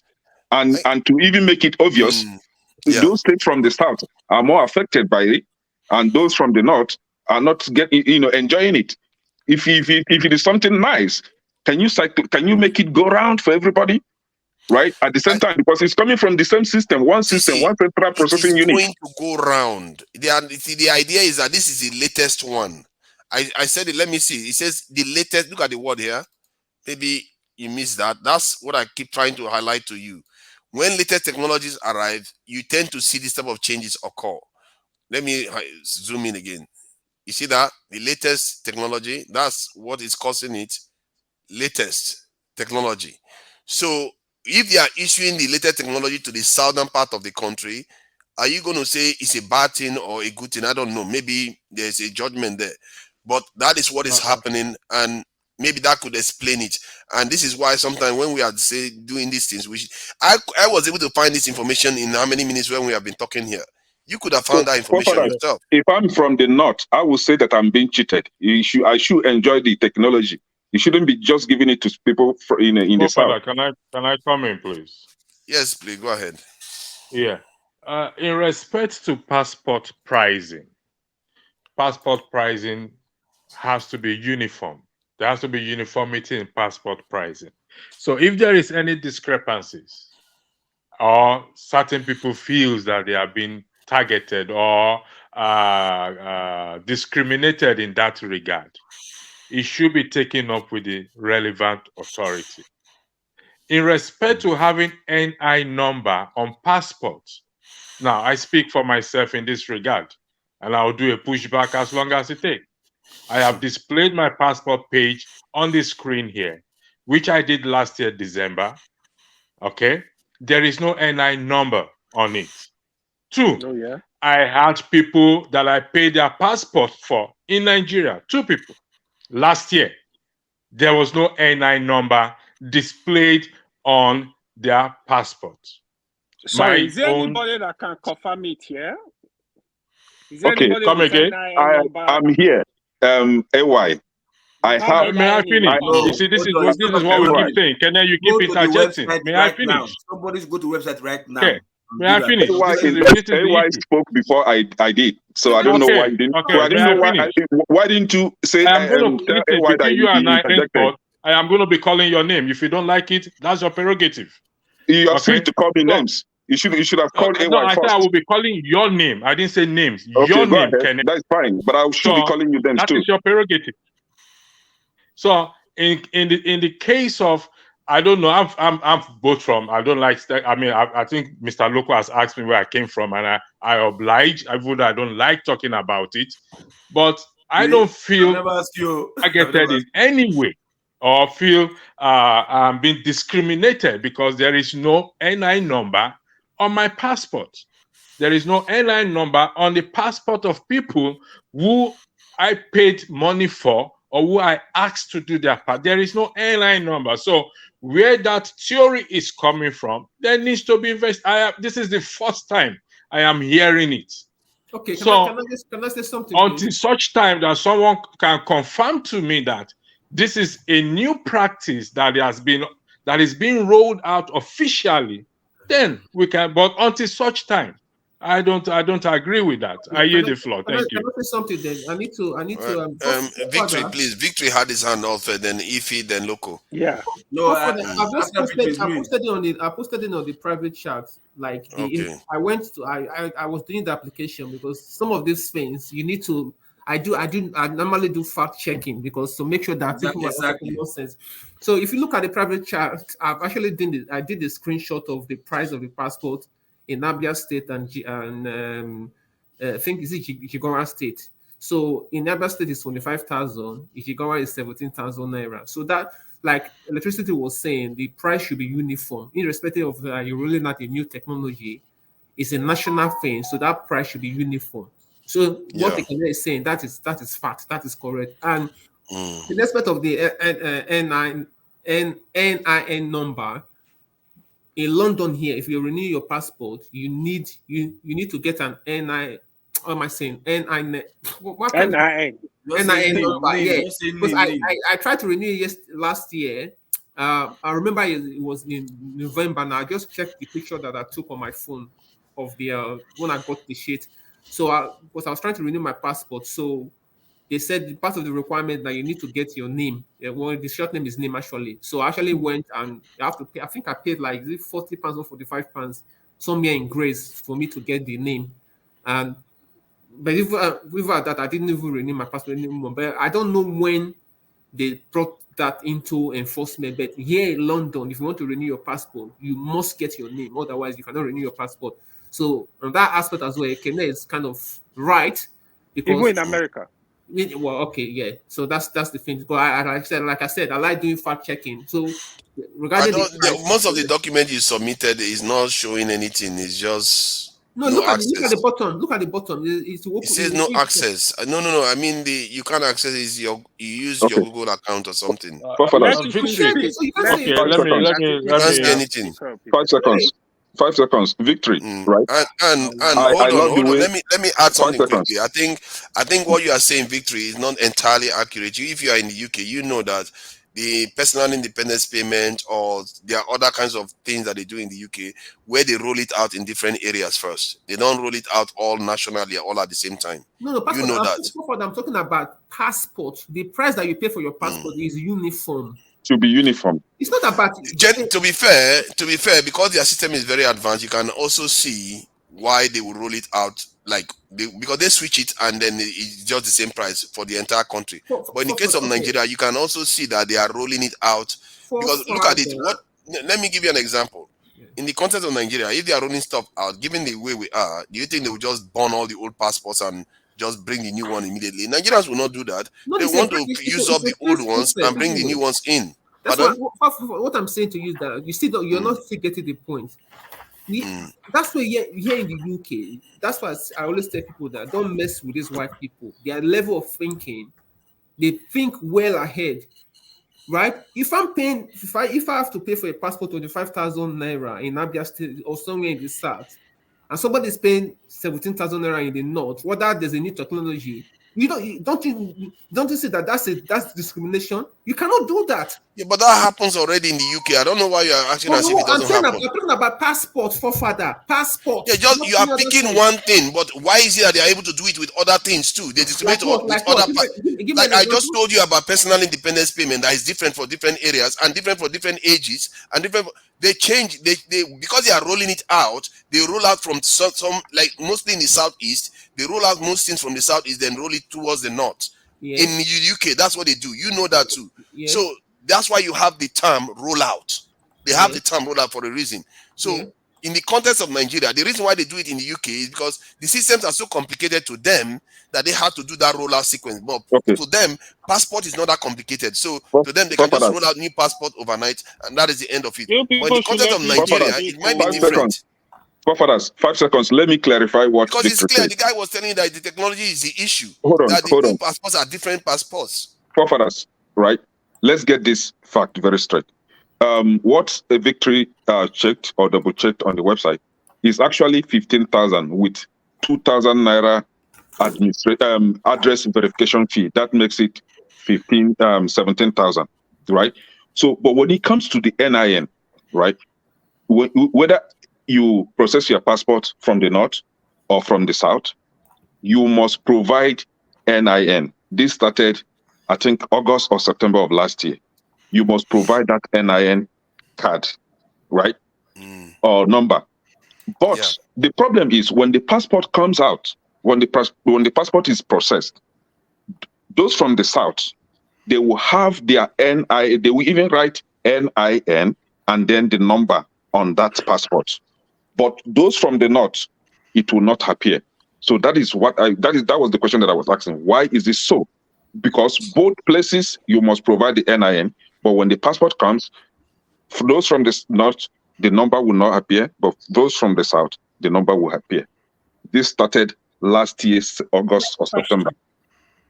If you go about the pricing, it has been like that. The discrepancy in the price has been like that long before NIN. Yeah, but question. Sorry, if you go ahead, please. Loco, I don't mean to interrupt you. Just 1 second. After you, then Loco go. Okay, go ahead, Loco. Loco, go ahead. See, first thing first, I don't know. Okay, like at least IT wise, let me not say I know much about IT, but the knowledge I have when it comes to IT, right? If you are editing a server, you want to make a menu on the server, you don't break it into two parts to say, okay, this part will display this part and this other part will display this part. You only have one API and that's it. You understand? If you're operating from the back end, you want to edit anything, whatever you edit and save applies to everybody. You understand? The issue of say you're having different prices and this and that, I don't understand. And I think somebody was saying if you go to NIN websites to go and apply for passport, is that really possible? How can you go to NIN website to apply for passport instead of the Nigerian Immigration Service to apply for passport? NIS, Nigerian Immigration Service. Okay, maybe need NIS passport. So, because I was trying to do that right now. I was even trying to let for fathers to tell him that if you try to apply, if you open the website, you ask if you apply as fresh or apply as existing user, maybe request or replace or whatever. And I tried to do that, and it wasn't opening. You understand? If you open the website to say you try to apply, you will see the Nigerian Immigration Service website, passport, immigration, whatever, ND application. You understand? And if you check apply for fresh passport, then renew or reuse passport. If you go there and you try to fill in the form, you are not getting all the drop down bars are not coming up. I don't know if anybody's experienced the same thing, because I wanted to do that to see if yes, what Ekene is saying was true or not. Local, if you want to do it as if you are applying for the passport from Nigeria, not outside Nigeria. You have two options: apply within Nigeria or outside Nigeria. Choose within Nigeria. Now, like you said, it's okay. I'll go back and go back to the page and see that, but I didn't think it didn't give me that also to go. Okay, fine, I'll do that. But for another what's it called fact that LCC gave, he said he applied for his passport just December here, 6-7 months ago, right? And he could not find anywhere they wrote NIN in his own. So having also a peri passport process where you have 2 pages, 2 data page instead of 1 data page, you are having 2 data page that will print out a passport with your NIN number displaying, and another data page which will also print your passport without your NIN displaying. That's, for me, it's a mirage. I've never seen that. I don't think it's possible. I don't think it's possible, because like LCC is here confidently displaying his passport that he could not find where they wrote NIN, and he did his own. His passport is just 6 months old. And if there's anybody here, even on the maybe on the chat session, who can edit his passport and blur his name or whatever, and just pinpoint where they can display the NIN displaying, or if you are okay, so you can say he doesn't have one. That No, you have seen one. I have a lot. I can blur it and share. See, not a lot that somebody give you. Your own, is it your own passport? Local. Let's okay. I will even push. I will push something new again. I will push something new for us to deal with it here right now. I have a passport. I have a passport that has, it's different from, the initial passport. The color is like a light pink, right? The data page color, right? Like light pink or something. But the new one, the color is light green, very light green, right? So my passport, my current passport now has that light green color without NIN, right? You're saying this is 2 different passports now. No, hold on now. Hold on. Local. And then for those that did their own after September, those that applied, their own has NIN. Let me just show you something. You see, this is the UK we are talking about here. Yeah. You see this term that I highlighted, gradually roll out from 1998. So they too when they want to switch something, you still see that sometimes you may still have access to the old one, or they may decide that they restrict the old one, then you have access to the new one, but they transition. They don't just make one illegal and transfer to the new one. If you go down to the to the 3rd paragraph, it said, third paragraph, it said first new passport will be, the 3rd paragraph. First new passport will be issued and delivered. Right. So it is for the new people. Full introduction will be phased in from mid. You see that? Yeah. You see the difference? It's a step change there. So this is something that happens everywhere. And when I was saying it earlier on, it's not everything that, okay, I think the point is made from that point of I don't have to. But for pricing, no. But for pricing, no. There's not going to be like. Let's say you were going for the old one, they'll give you the old one's price. They're not going to give you price for the new one. No, you see, why would you bring old one if you are still using the old one? Passport is one. They don't have 2 passports. You can't be having 2 different type of passports. Yeah, I agree. It depends. If they decide to outlaw the old I want us to understand something, right? I went to Immigration Service Office here in US, and I didn't ask the junior officers. The Oga Pata happens to be Hausa man. I asked him this question before every other applicant in that hall. I asked him that question. Can he explain it? He could not answer it. He said that even himself, he does not know why the discrepancy is in the price and also in the NIN number. He could not answer it.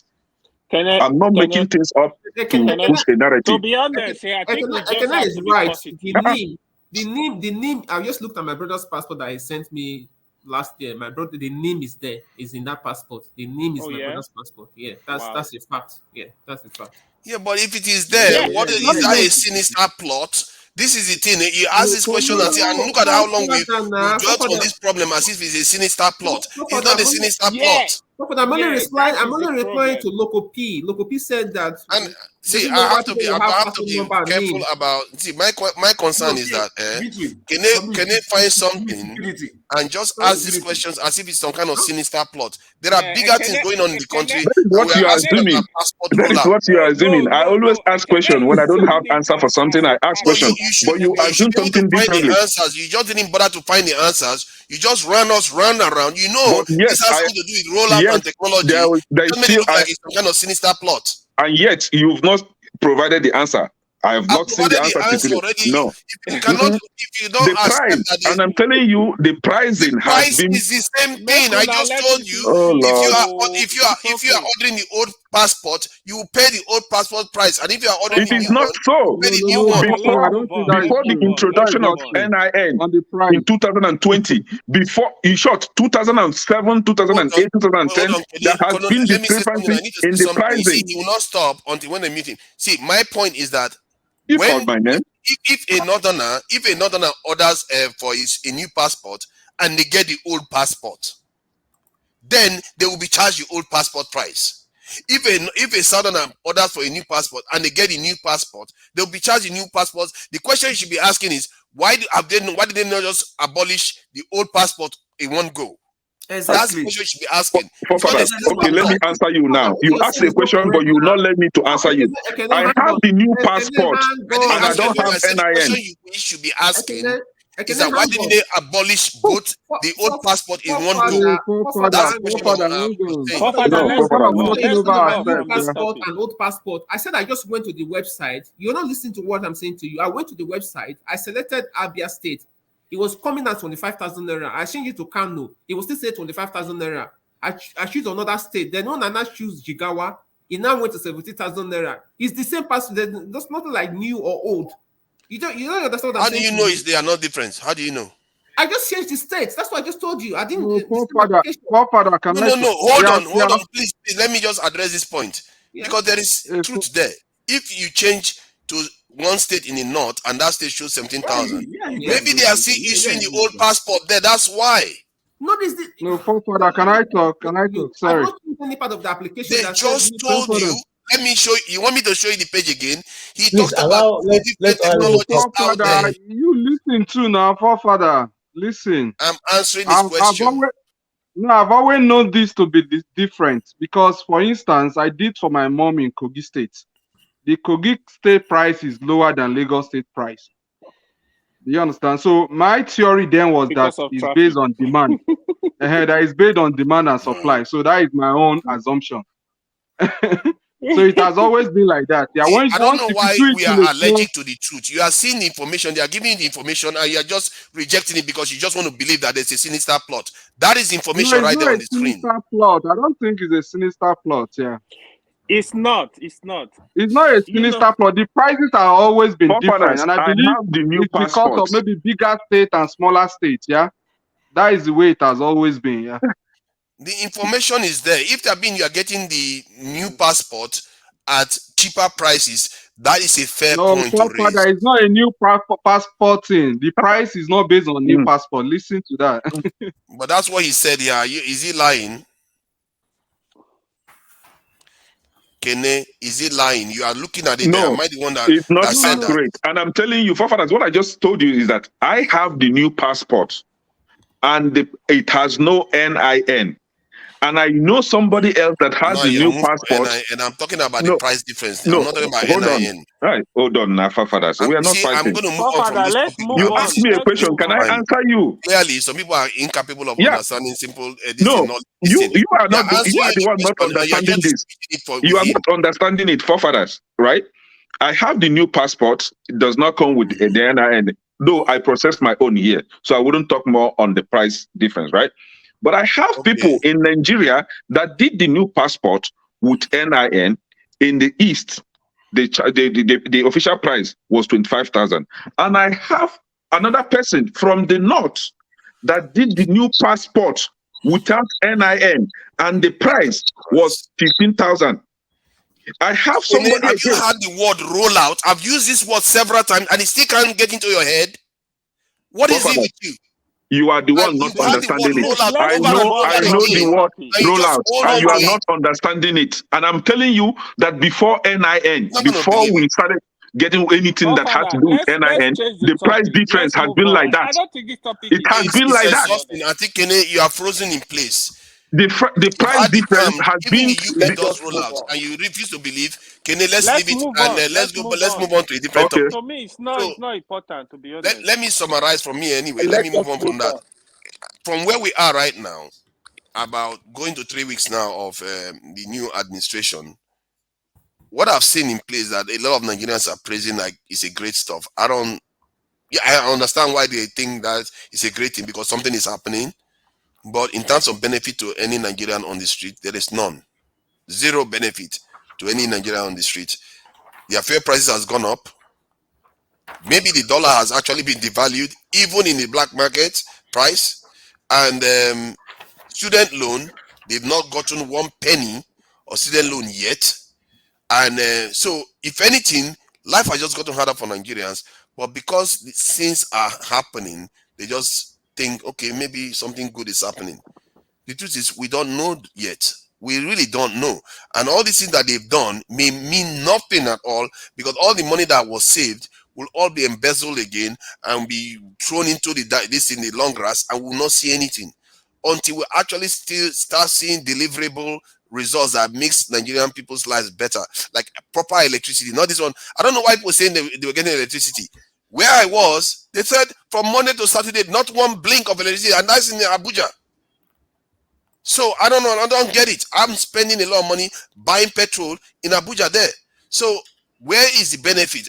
Why is this euphoria that so many great things are happening? Somebody tell me, because I don't see one benefit that's come out of it so far for the Nigerian people. It's just people getting arrested, and the people that are getting arrested are not even people that stole our crude oil or the list of the long list they gave us that they have a list of terrorists. Where are they? So I don't understand. Maybe just the idea that things are happening and people that support this in Tinubu are just coming out saying he's doing all these great things. Two of the things he did, the other government already put it in place. Akpabio. I don't. Is that where we are now? And from what we are gathering now, he might be in France again now. See, like I said, the only thing that he would do that I will forgive him for is if he fixes our national security to a level that they promise that we're going to do. If he does that, believe you me, the reason why I will forgive him because that is a paradigm shift, something we've not done for 400 years. That's why I will forgive him for that. But everything else, I guess anybody can choose whatever they want from him. Go ahead. Oh, Kene, come on, hold on. Who else want to say something? I want to leave. I just want to put this one and leave. But if he can go, Let Kene go now. Hold on. Kene is my favorite panelist. Hold on. No. Let us be respectful. Let us be respectful. Jerry has been here all this while and he hasn't said anything. Oh my God. Come on now. You know what? Yeah. Let us be fair. Come on now. It's not fair. Thank you for highlighting that. I really appreciate that. Jerry, I owe you an apology big time. And welcome, Jerry. I'm not even sure you've been here before. Yes, I have. Okay, so what do you think about the ruckus you've just had? And what do you think? See what Kenneth was talking about. I just think that it seems like maybe one state get more passport, the other state they don't. So maybe they increase the price for one state, or maybe someone make a mistake. But I don't think they are trying to stagnate like one one tribe from the other, because no one will accept that, and no one will say something. So on that part, what the question is that what Tinubu will do that will make me happy, right? I just see him. It's not like it's nature, and to do something unless it's like going to benefit him and his friend. It's just like this, like Trump. I live in New York. I know Trump because Trump into like real estate, like me too. So I know what. So that guy, people say, oh, he would do something for me. No, it's like not, unless it's benefit like himself proportionally before he could do something. Is that like the same way as I see Tinubu? It's not gonna like do anything like because we just like when I say like lipstick on a pig, me that you just show like things like anything just to make people say, oh wow, this but it really it's not doing anything, or it's not going to do anything that will make all this suffer in Nigeria to get better. But personally, if you like going to do something, I want to know, like during the COVID, right? And those truck that bring those money to his house. I like want to know how he get those money. That's what I want to know. Did you lose your money? Why do you want to know? Why do you want to know what he's doing with his money? Why are you asking? Isn't that what he said? It can start from there. So if he shows you where the money came from, you forgive him. Yes, I will. Seriously, I don't care about that. Let you give me electricity. I don't care about where the money comes from. Give me electricity or give me security. No, That's like lights. Yeah, that one will not work because someone making money from generator, so they won't allow him to fix that. Yeah. Okay. Yeah, but what with the security, but that one too will not work because what? Because is vice president from the north, so you have to, that one will not allow him to, because someone is making money from that too. So it's but they can make a lot more money from recruiting more into the military and buy more equipment from the military. So the logic is not. The reason why I value security so much is that all of us here, many of us would like to go back to Nigeria and flaunt all the resources we've accumulated in the West, but we will not dare to do that because we don't want to be, we don't want to end up on the news or something. And then there is also investment coming to the country because people are worried about their safety or the instability in the environment. They will not bring money into the country. So I believe if you fix security, just like ShopRite has security or any superstore has security in the West, it allows the environment to carry out economic activity that grows the economy, creates jobs, and it's a win-win. You don't even lose the money. Let me explain. Let me just go 30 seconds further. The sad tale about this is that the money we are going to spend on security, we are already spending it. But how many of you in the West have iron bars on their windows and their iron gates and everything in the West? No, they don't have it because the national security is strong. In Nigeria, every time you are building a house, they have to have those metals on the window, doors, estates, this thing, area boys, security everywhere. It's so inefficiently spent that money, if we gather all that money together and put it in the national security, it's going to do us far more good, because even the money we are spending is not even keeping us secure anyway. Sorry, yeah, go ahead, Kenny. Yeah, let me chip in and leave. Let me comment on what you said earlier. Let me start with the exchange rate, right? I don't know why, I don't know why some of us are really believing the illegality to be, for something good to come out from illegality. It's like looking for something good from someone that has no substance, right? In 2000, just December of 2022, the exchange rate, the CBN exchange rate, was it fluctuates between 445 to 450 per dollar. That I'm telling you, just December of 2022. But immediately, this guy came in and announced that he will abolish the multiple exchange rate. It shoots to 600. Now it fluctuates between 558 to 600. Just the same way, immediately at Zoom office, he said, what they call it, first subsidy gone, and everywhere scattered. The price of fuel per liter skyrocketed, right? You guys are looking for something nice from somebody that has nothing to offer. Again, the same person you are asking for security. How are you going to get security from such a man that during his campaign, it was seen on the video, one of the Boko Haram members came to them. He actually removed money from his pocket and gave him. I don't know why he should be colluding with terrorists. His vice, Shetima, was seen paying homage to the camp of the Boko Haram. And this is the same people you think that the money was Shetima's money. It was Shetima that gave Shetima gave him the money and he handed it over to a Boko Haram member. And then Shetima himself. No, come on. Where did you see this now? Oh. Jesus Christ. I saw it. If you didn't, I saw it, right? He's just a beggar. Again, he actually went to the beggar is not Boko Haram member. That is, come on, man. A beggar will come to and sat with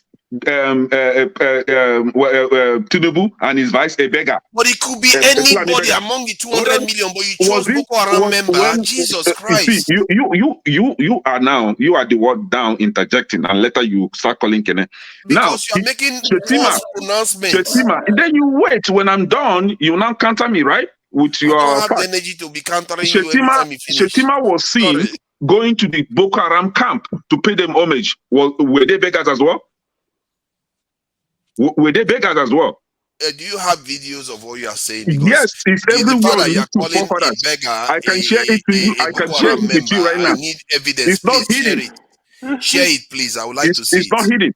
And I will share it with everyone else. What I'm saying in essence is, please, I don't know how to put it, but somebody like me, I cannot waste my time stressing my life looking for something nice from somebody that I already know that has nothing to offer. Thank you, and I leave you guys in peace. Please, the evidence so I can share it with Shetima. Yes, I'm sharing it now. Boko Haram, this sympathizer. I will share it before I leave. Because that's important, isn't it? If you have a vice president that could become president, that kind of stuff. So it's only fair. Electricity, please go ahead. Thank you very much. First and foremost, I would like to do a few pushbacks, please, because I told Dr. Damage my role is to do pushbacks. So that's what I'm going to do.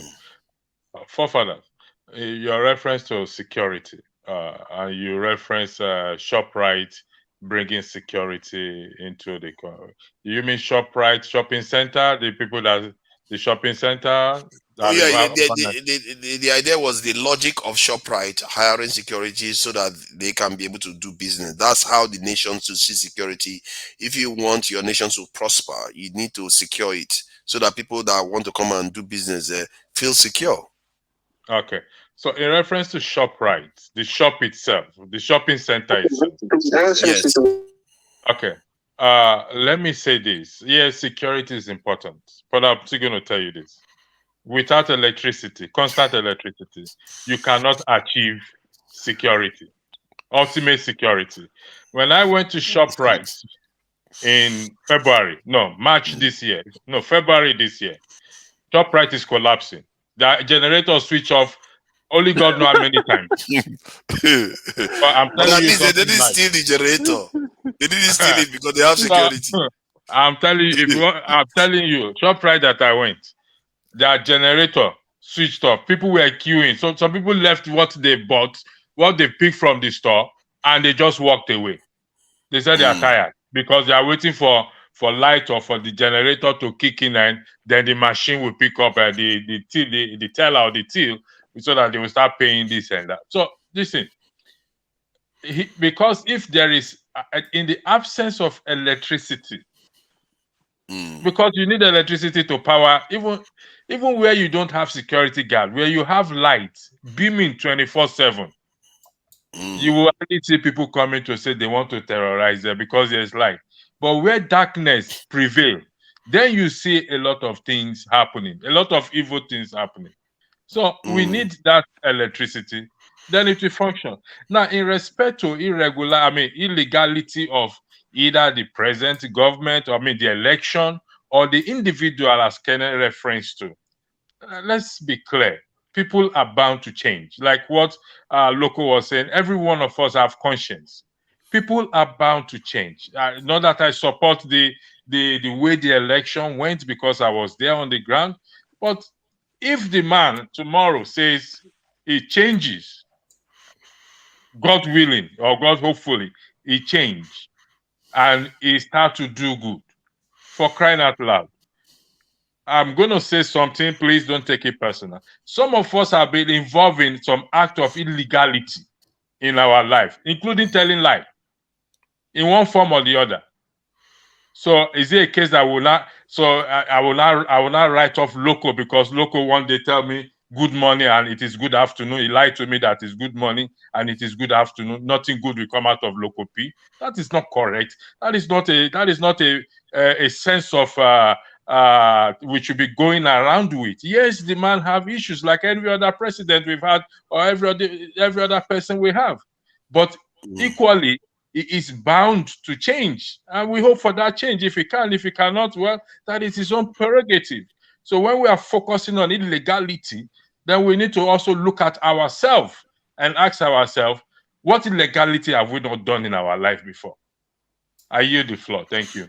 Yeah, so let me, I'll come to you. Let me just address the issue of electricity versus security. You see, this kind of debate has gone on before, and in reality, there is what they call feedback loop, and there is also what I understand as a threshold amount, because it's not zero-sum game. If you have zero electricity, you probably have zero stuff to protect. But you still, after all, there was a time when there was no electricity. You still need security.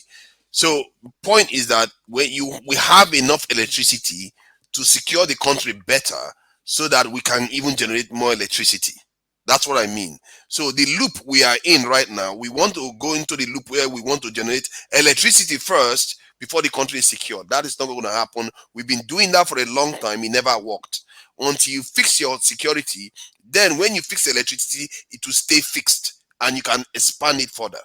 That is why I go on about security more.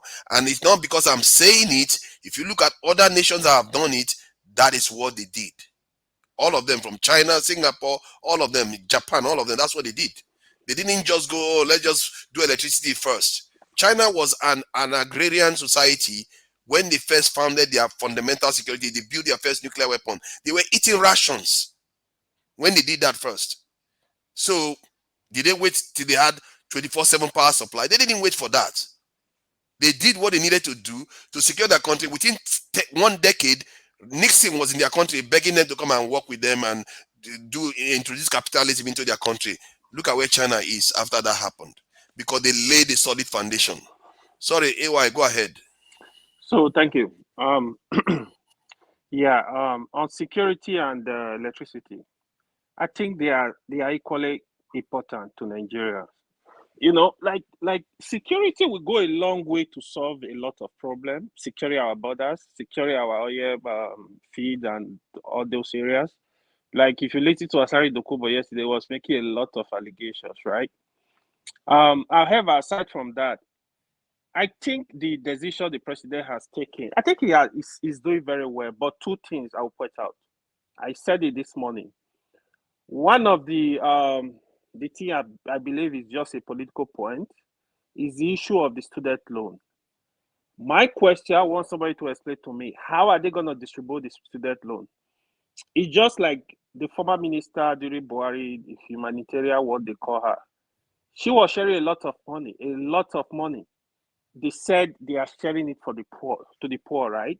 Now, all of us here, our villages, have you seen anybody that collected that money? No.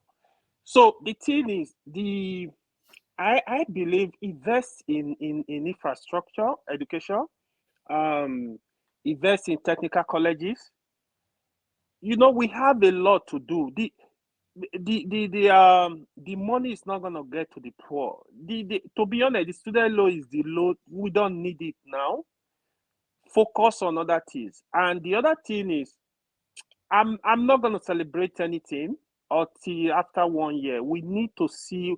The president need to sustain. If he's still there, he needs to sustain what he's doing. On the issue of fuel subsidy, both Tinubu, Atiku, Peter Obi, they all promised they were going to remove the subsidy, which I also believe it should be removed. I feel the president made a big mistake on the first day by saying, oh, the subsidy is gone. Probably he forgot that he's now the president. Anything you do, anything you say is going to affect the system. Then suddenly everything just go haywire. Now he can't go back on it because this is what he planned to do. Because what I actually expected as regards the subsidy is they need to do a serious study. How, if you are going to remove the subsidy, are you going to remove it in the first place? The complaint was the money was going to the wrong hand. Can you rechannel this money in such a way that we will still have subsidy, then it will go to the right places? That's one. The second thing is, if you are going to remove it, you need to be transparent, explain to Nigeria how are you going to use the money? Where are you going to put the money? It's a lot of money. Explain to Nigeria, let Nigeria see, which I think if Peter Obi was there, that is what I expected to do too. Tell us, how are you going to spend this money? How much is it? Where is the money going? Accountability. So we should not support anybody blindly. I want Nigeria, let's hold anybody that is there accountable, no matter what the person is. Don't give absolute power to anybody. If it's Peter Obi, I will treat Peter Obi the same way. Atiku, I will treat him the same way. This blind followership and we just follow people blindly, no.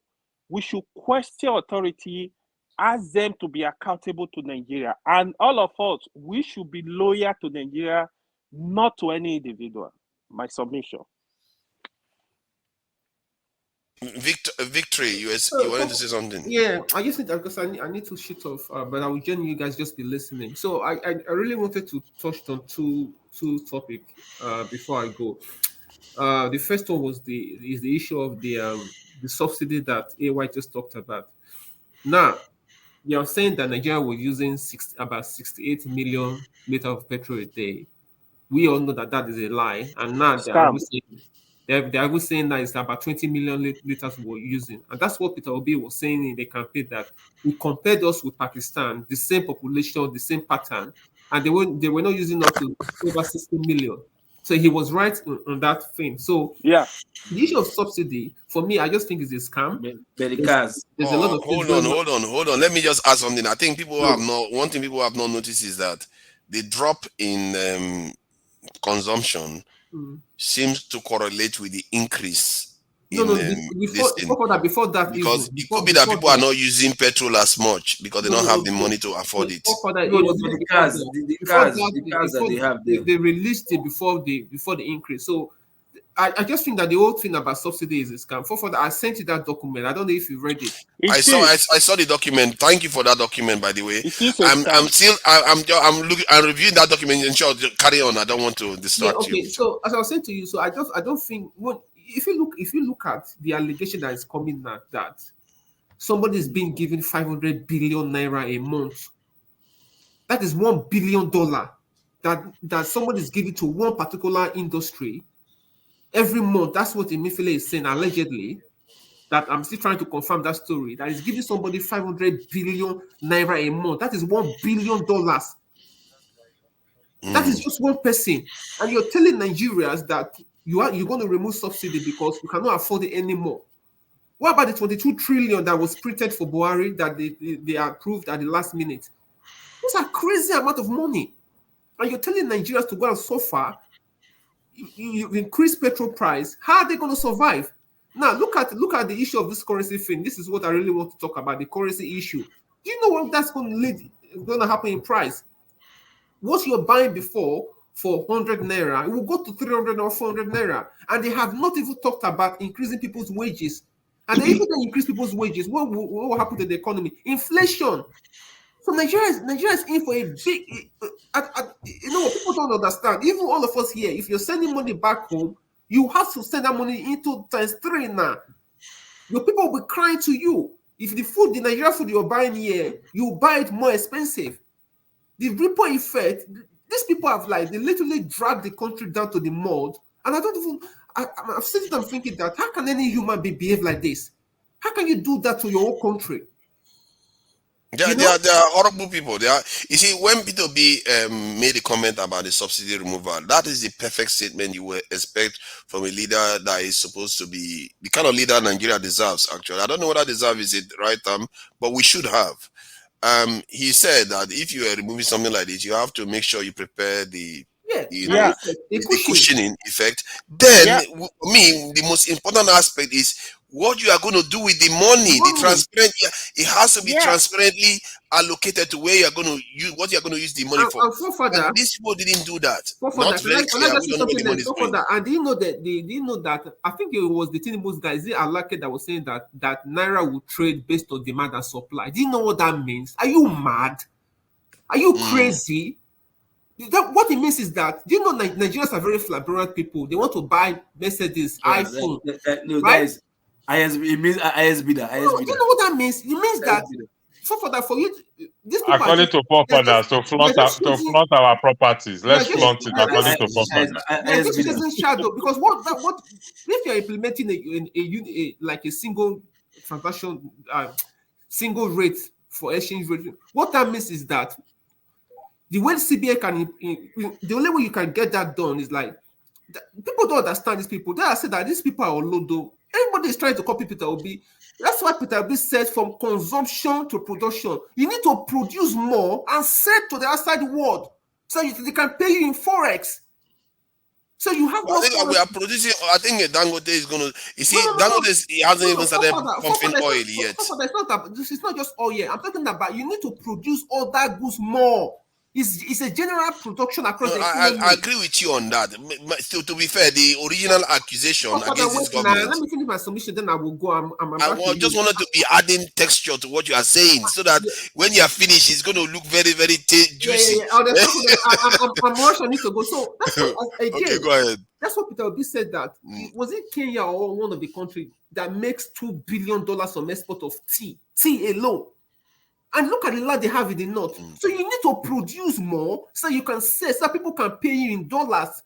So now you have Forex now. You can now, that Forex that you have, that's what you use to close the gap between black market and official rate.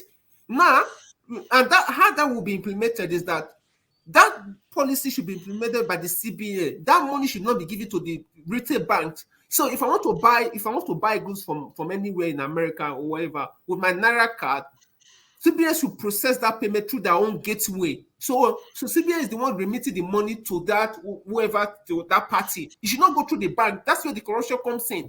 These people, they are crazy, forefather. As I said to you, it's an area that I'm very, very Electricity wanted to add something to it too. Yeah, I agree with you. So your frustrations, believe me, I share them too. I want to ask a question to the floor. I want to throw a question to the floor. What's your name, Mr. Victory? You said you highlighted some important points on the subsidy. Like if you were here earlier, I said I am the only one that do not agree with that removal of fuel subsidy. I don't agree with it. Plus me. Okay, plus you. I don't care who agrees with it. I don't agree with it one single bit. And those who said that, oh, if they have not removed it, the country will go underground. That's a big lie. The country will never go underground. Yeah, It it's a will big never lie. happen. Now, With what here is my money? question. Huh? Where is the money you're gonna? We are spending over Did you not 90% hear Victory saying that they are servicing giving our no, debts.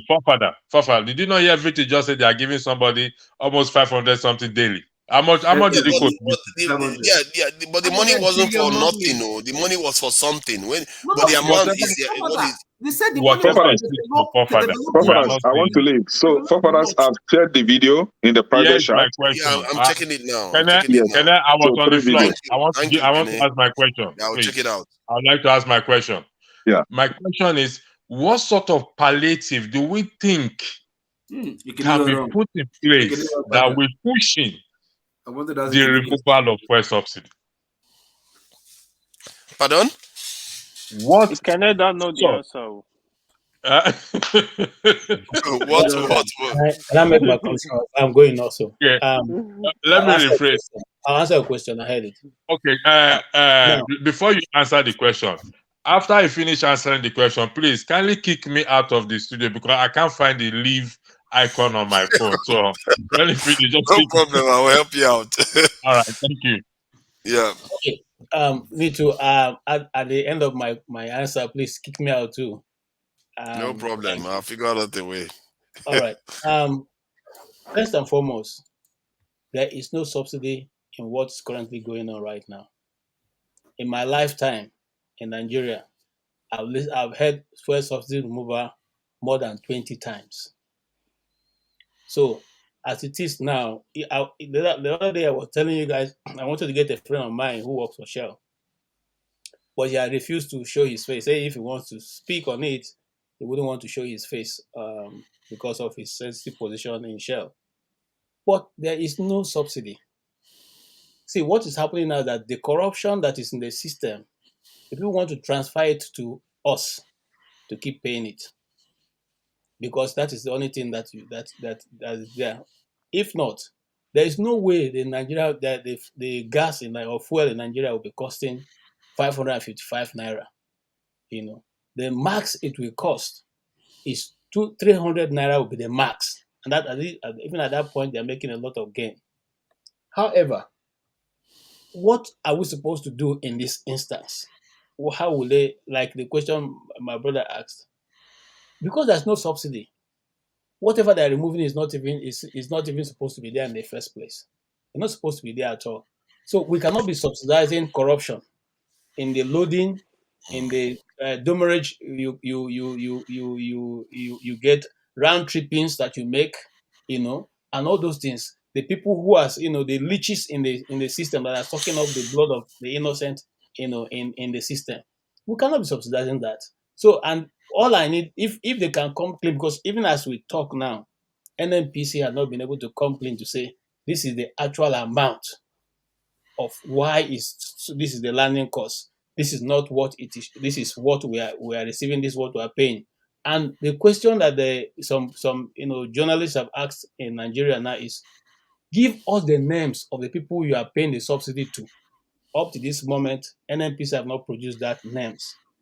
2, Dangote cement refinery that all this emphasis is laid upon is not even ready to start producing. In fact, they are looking at production to sometime towards December or even next year. But we are told that we are ready to produce in June. Dangote's this thing, it cannot produce in June. It's not going to run any production in June. In fact, to tell you how bad it is, Dangote right now has been given license to begin to import fuel. My brothers and sisters, Yeah. I thought I'm here before. Say this is just a monopoly that they are planning to use Nigerian people to sell Nigeria to one man. And this is exactly what is happening. Thank you. I rest my case. Forefather, I have a quick question for KJ. Please, quick Go question. ahead. Go ahead. So KJ, Mr. KJ, this issue of subsidy, right? If you are saying there is no subsidy, the price of crude oil in the international market, for example, is close to $1, right? I guess maybe 70, 80 cent. So what that means is you need to cover that amount and calculate it to a poor price of gas in Nigeria. So if you are saying there is no subsidy, who is paying the difference? For example, if gas is 200 and what we have in international, remember, we don't have refinery. We import our fuel. So who is paying that difference? Okay, if you remember during the Jonathan time, which is the last one, I would have given you more breakdown, but I'm running out of time. I have to get somewhere else. If you remember during the Jonathan time, one of the arguments that they made was to remove everything on the subsidy would have come to 200 naira, $220. I mean naira, for which NLC stood against and said it's not even true. These arguments were canvassed by Adams Oshomole, okay, and said it's not even true. That if everything is done, the removal and everything will come to about 165 naira, okay, for which they still refuse to accept. Now, that's one. Two, the cost, my friend was saying, look, when what they use in telling us that, oh, these things are international market price and all that. Yes, it's the dollar. But he calculated for me, I don't know the calculation. He calculated for me how it's done. So it's not like, okay, yeah, I remember now. He said it is not dollar for dollar. They give you crude and you give them in return. True. You give them gas in return. Yeah. Exchange. So it's not that we are paying anybody anything. If you give 100, if what they are going to give you is what you want is 100 barrels. I mean 100, let's say 100 liters of gas. They give you equivalent in crude. So there's not even supposed to be any exchange of money coming from one person or the other.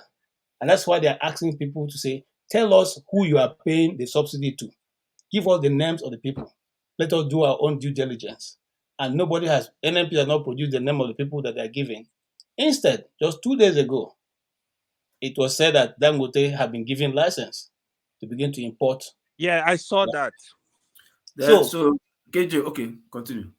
So it means that there's something fishy in the system. I'm not an expert there. And like I said, I wanted to bring an expert. I said, in this their industry, they can edge you out when they know that you're the one putting out the secret. So he wouldn't want to show his face. But if we're ready for him to speak without putting his face to, he will be here.